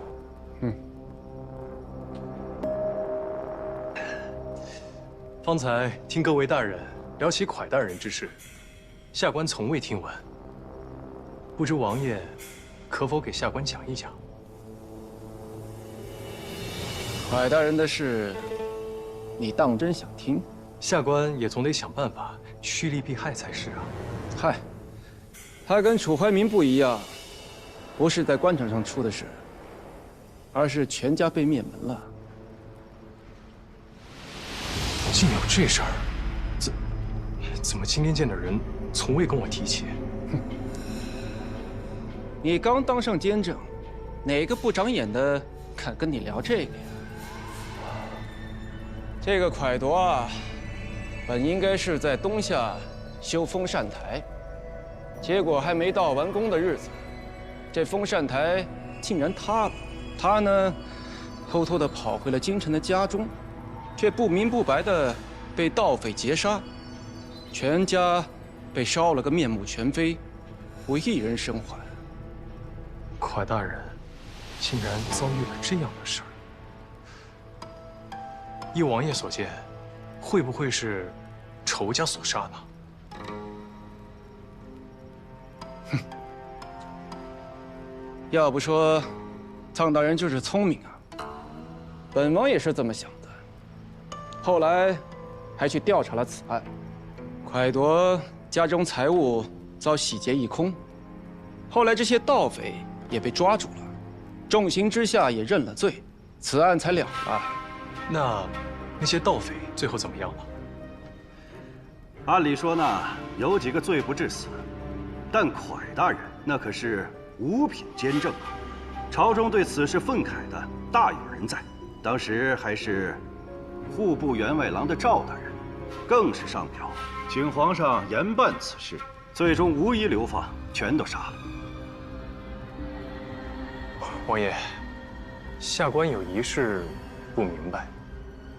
既然蒯家所有人都被烧得面目全非，那又怎么能确定蒯大人从东夏回来了呢？藏海，你似乎对蒯夺的死很感兴趣。王爷，下官也怕死啊，总得想想办法。这万一真的是青天剑的风水有问题呢？哎呀！哎，这大好的日子怎么说上这个了呀？哪个家伙起的头啊？王爷，您不聊蒯夺，哪个敢说呀？啊？你看我这记性，我自罚一杯啊！自罚一杯！哎呀，来，咱们也满上！来，都满上！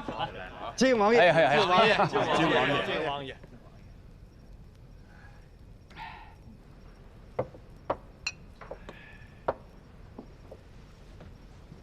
沈用，王爷，你不是说今日请了金钟花魁吗？怎么还没到啊？今日可不同往日，这花魁是见王爷的，所以一定要精心打扮一番才是啊。哦，那本王就再等等，免得催得太急了，让这花魁画成个大花脸了。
王爷，今日我家主人不便前来，想与王爷交好，特命人献上这枕楼天字号的美酒。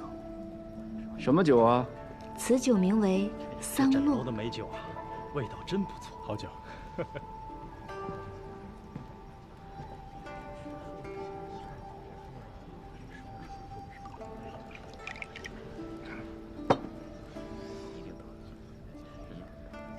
王爷，这什么酒啊？香。王爷，可否赏下官一口尝尝？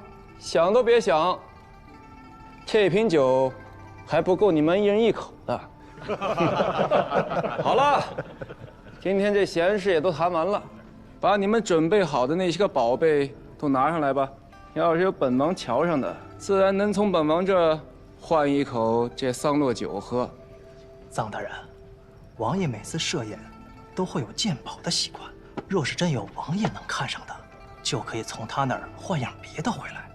这换回来的可不仅仅是财物这么简单了。玉猪龙，王爷好眼力呀！说吧。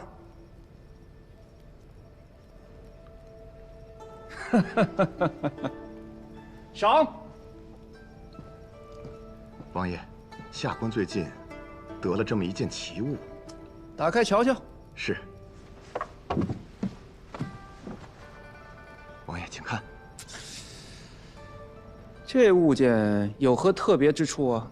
据说是阴兵所带之物。阴兵？正是。阴兵不是只存在于传闻中吗？能用得上这个？下官也是偶然得到此物，不甚了解呀。王爷，我倒是知晓一二。哦，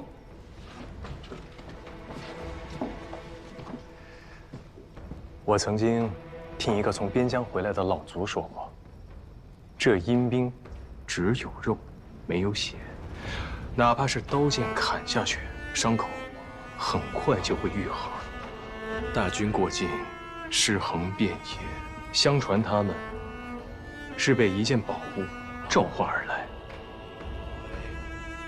宝物？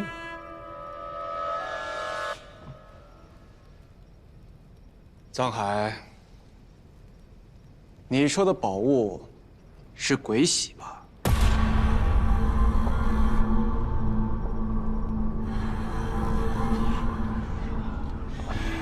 鬼玺啊！原来这个宝物叫鬼玺。老族说他没有见过，还说见过的人都已经死了。不过王爷怎会知晓？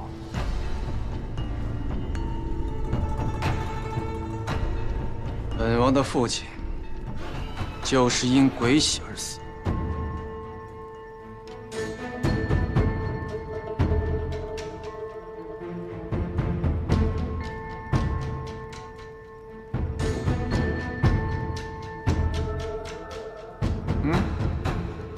哎呀，你们都紧张什么呀？先帝又不是死于阴兵之手，是前线战事告急，忧愤而去。本王啊，也没有亲眼见过这鬼玺，也是好奇的很啊。李福，王爷，依本王看啊，这东西跟东夏士兵的帽子没什么区别，还不如臧大人说的有意思呢。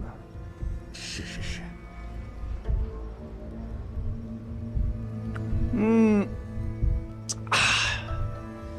好了，你们的东西啊，我也都看完了，但都没有这宝贝让本王喜欢。瞧瞧，这折三钱，前不久在唱卖会上还出现过一枚，我特地找人去买，结果还是让人给抢了去，听说花了不少银子。本王这气还没消呢，今日啊，就得了这么一整套，你们说本王是不是有福之人啊？有福之人，是有福。哎呀，要说这古币啊，还得谢谢臧大人，臧大人，当赏。多谢王爷。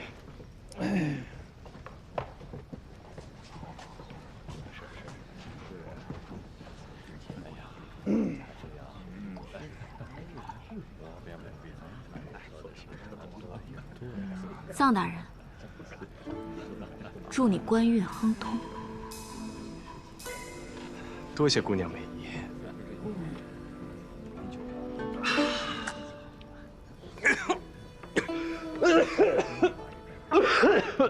臧海，这酒滋味如何？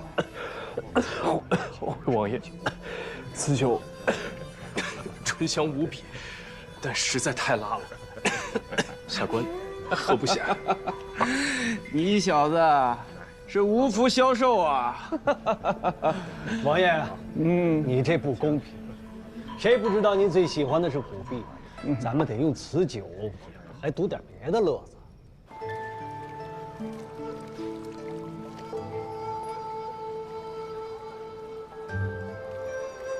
哎，这酒啊，本王啊，今日不知不觉喝了好多杯。哎呀，不行了，那个神勇啊，来，哎呦，扶本王去后面休息休息。慢点，哎呦，等等，哎呦，本王可不能落下我这宝贝。哎呦，慢点。你们都别偷本王酒喝啊！不敢。哎呀，走，王爷慢走。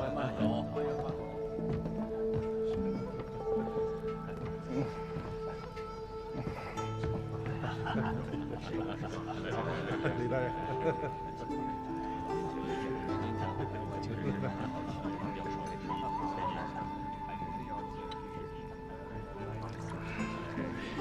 香小姐，臧大人，喝酒。香小姐，你怎么会？怎么，你是嫌我倒的酒没有王爷倒的好喝？我没有这个意思。那你喝不喝？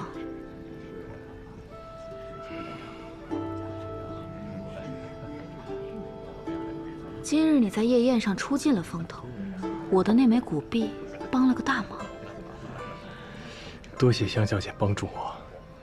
不过有一件事情我要说清楚，这枚古币我既没有卖给你，也没有送给你。如今你已经得到了王爷的欢心，那就该物归原主了吧？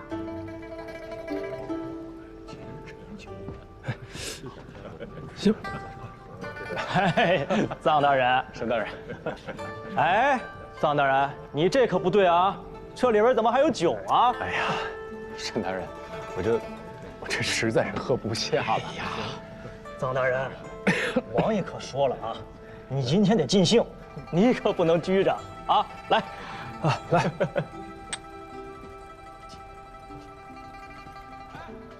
刘大人，我陪你喝一杯啊！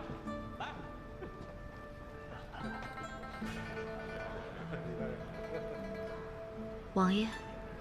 王爷，醒醒，继续喝啊！喝不下了。王爷，您回到府上了，我扶您去床上歇息吧。不必，在这儿就行。王爷，您的鬼玺丢了。鬼玺在哪儿？在哪儿啊？不过臧大人，王爷是真的喜欢你，还赐你酒喝。哎，不过这酒啊，着实是好，从来都没见王爷醉得这么快。那王爷现在如何？哎，无妨，我刚才给他服下了秘制的解酒散，只消片刻便能醒酒。您当真没见过鬼玺？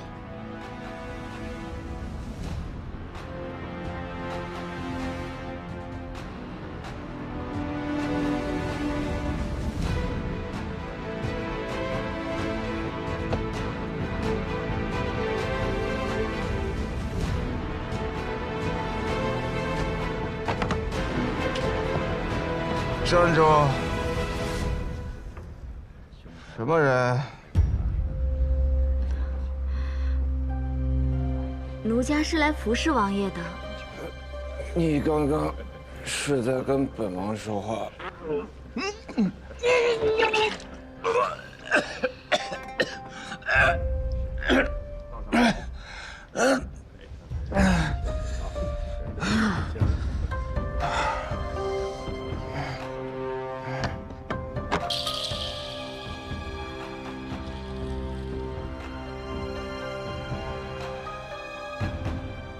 说，你刚才干了什么？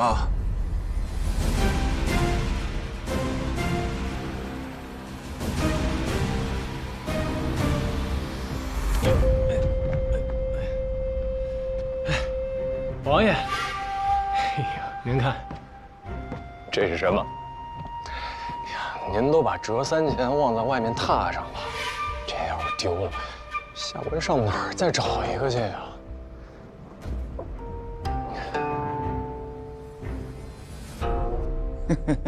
本王今日确实喝多了。哎呦，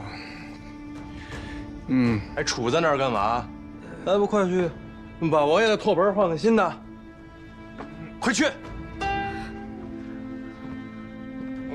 好你个藏海啊，又给本王找来一枚这折3钱。那王爷，不如您再赏我一杯您的美酒。方才下官喝第1杯的时候被人笑话，这下官怎么着也得把自己的面儿给找回来，是不是？赏，多谢王爷。那下官讨酒去了。等等。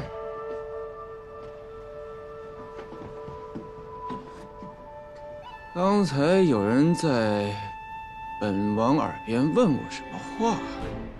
哦，方才下官见着沈用从您这儿回去了，会不会是沈大人跟您说了什么？不对，是个女的。女的？说什么来着？哎，王爷，您喝多了。我起开！王爷，我可进来了。王爷可真会耍滑呀，跑到这儿多久不说，还转眼就把我给忘了。我倒是哪个花魁这么大架子呢？原来是六出啊！王爷今日在枕楼设宴，我能不来凑个热闹吗？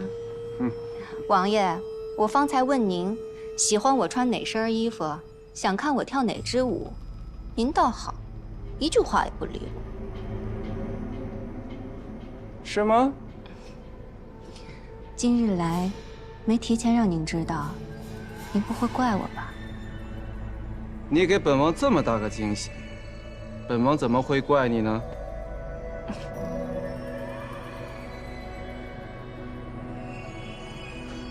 六初，给你介绍一下，这位是本王新交的一朋友，下官认青天剑监正藏海。对。模样还真是俊俏。下官见过六出姑娘。姑娘，好多年没听人这么叫过了，还真是新鲜的很呢。王爷，我特意准备了一个新舞，您何不移驾观赏？好啊，六出姑娘。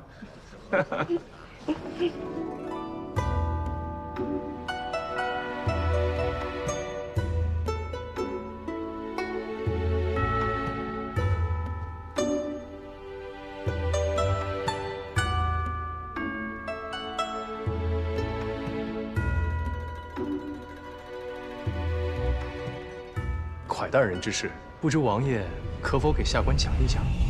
蒯夺可是有大本事的人，不也死了？全家被烧了个面目全非，无一人生还。你似乎对蒯夺的死很感兴趣。你说的宝物是鬼玺吧？本王的父亲就是因鬼玺而死。本王也没有亲眼见过这鬼玺，也是好奇的很啊。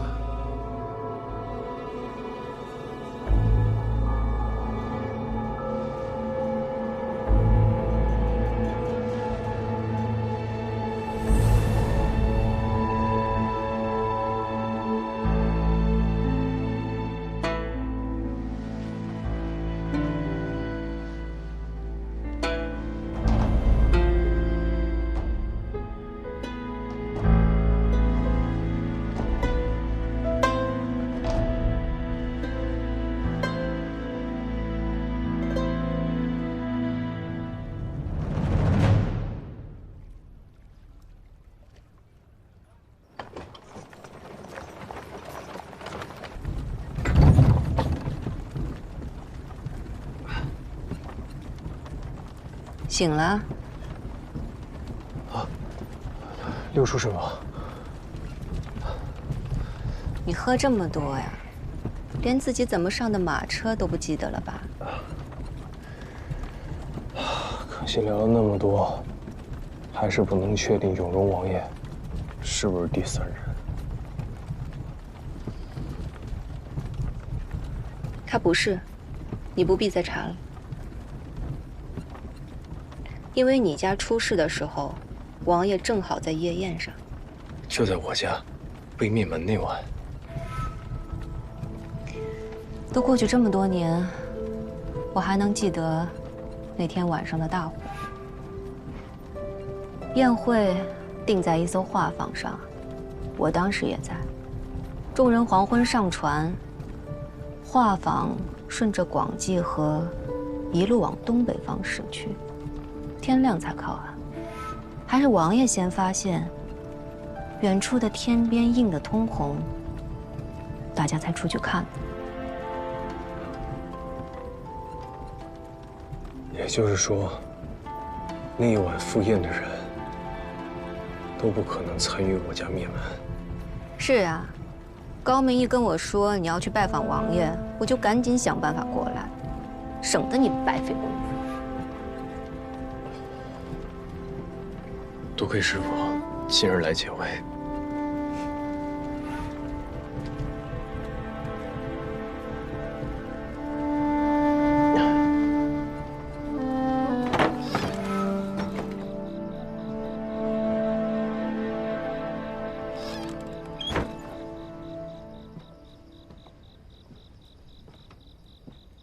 这是解酒用的，你把它冲泡开，给他服下。好。还好你通知我，否则今天这局，他怕是过不去了。毕竟他提前出师，很多事儿他还没有准备好。对，若是如你一样，他便过得去了。那是，我是他师傅嘛。走了。这就走了？哎。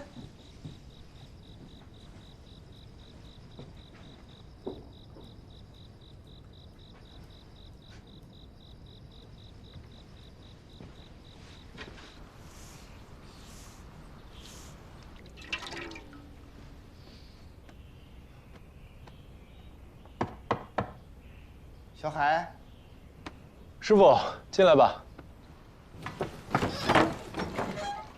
起来了。哎，我给你熬的粥，快来。哎呦，多谢师傅。哎呀，来喝。怎么样，酒醒了吧？嗯。昨晚你回来啥也不说，我还担心你一觉醒来什么都不记得了。有什么收获吗？昨日一整晚，我都在怀疑永荣王爷，但六出师傅的话，让我彻底打消了念头。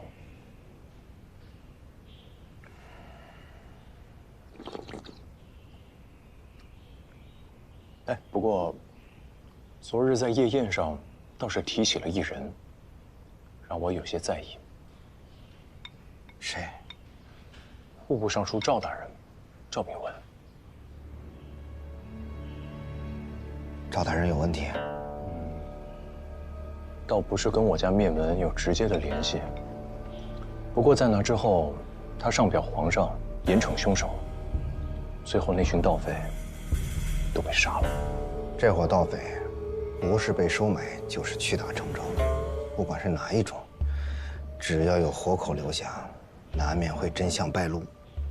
不过赵大人这么做，也情有可原。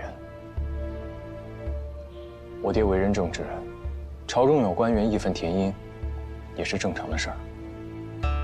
但只要有一丝第三人掩盖真相的可能，我都不想放过。是呀，毕竟这是我们现在唯一能发现的线索了。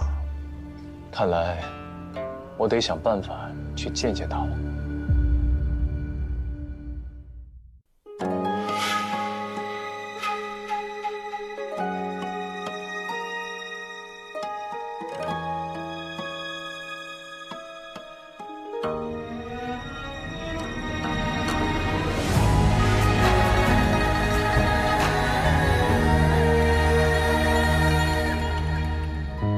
收敛眼泪的锋芒，掌心念着危险的渴望，惊涛笑里藏，惊雷无声响，城府深，深不过我目光。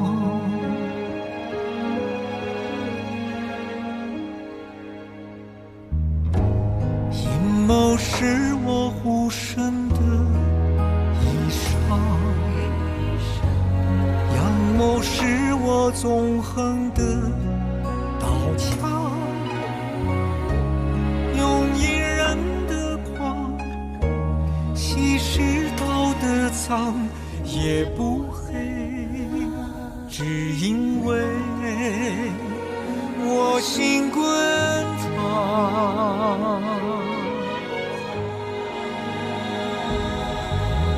翻云是我，浮云是我，人心的罗盘莫测，总会有人起起落落。生杀是我，雨多是我，当夕阳如烈日赤裸，与君共高歌，芒种是我，秋收是我，天下是我。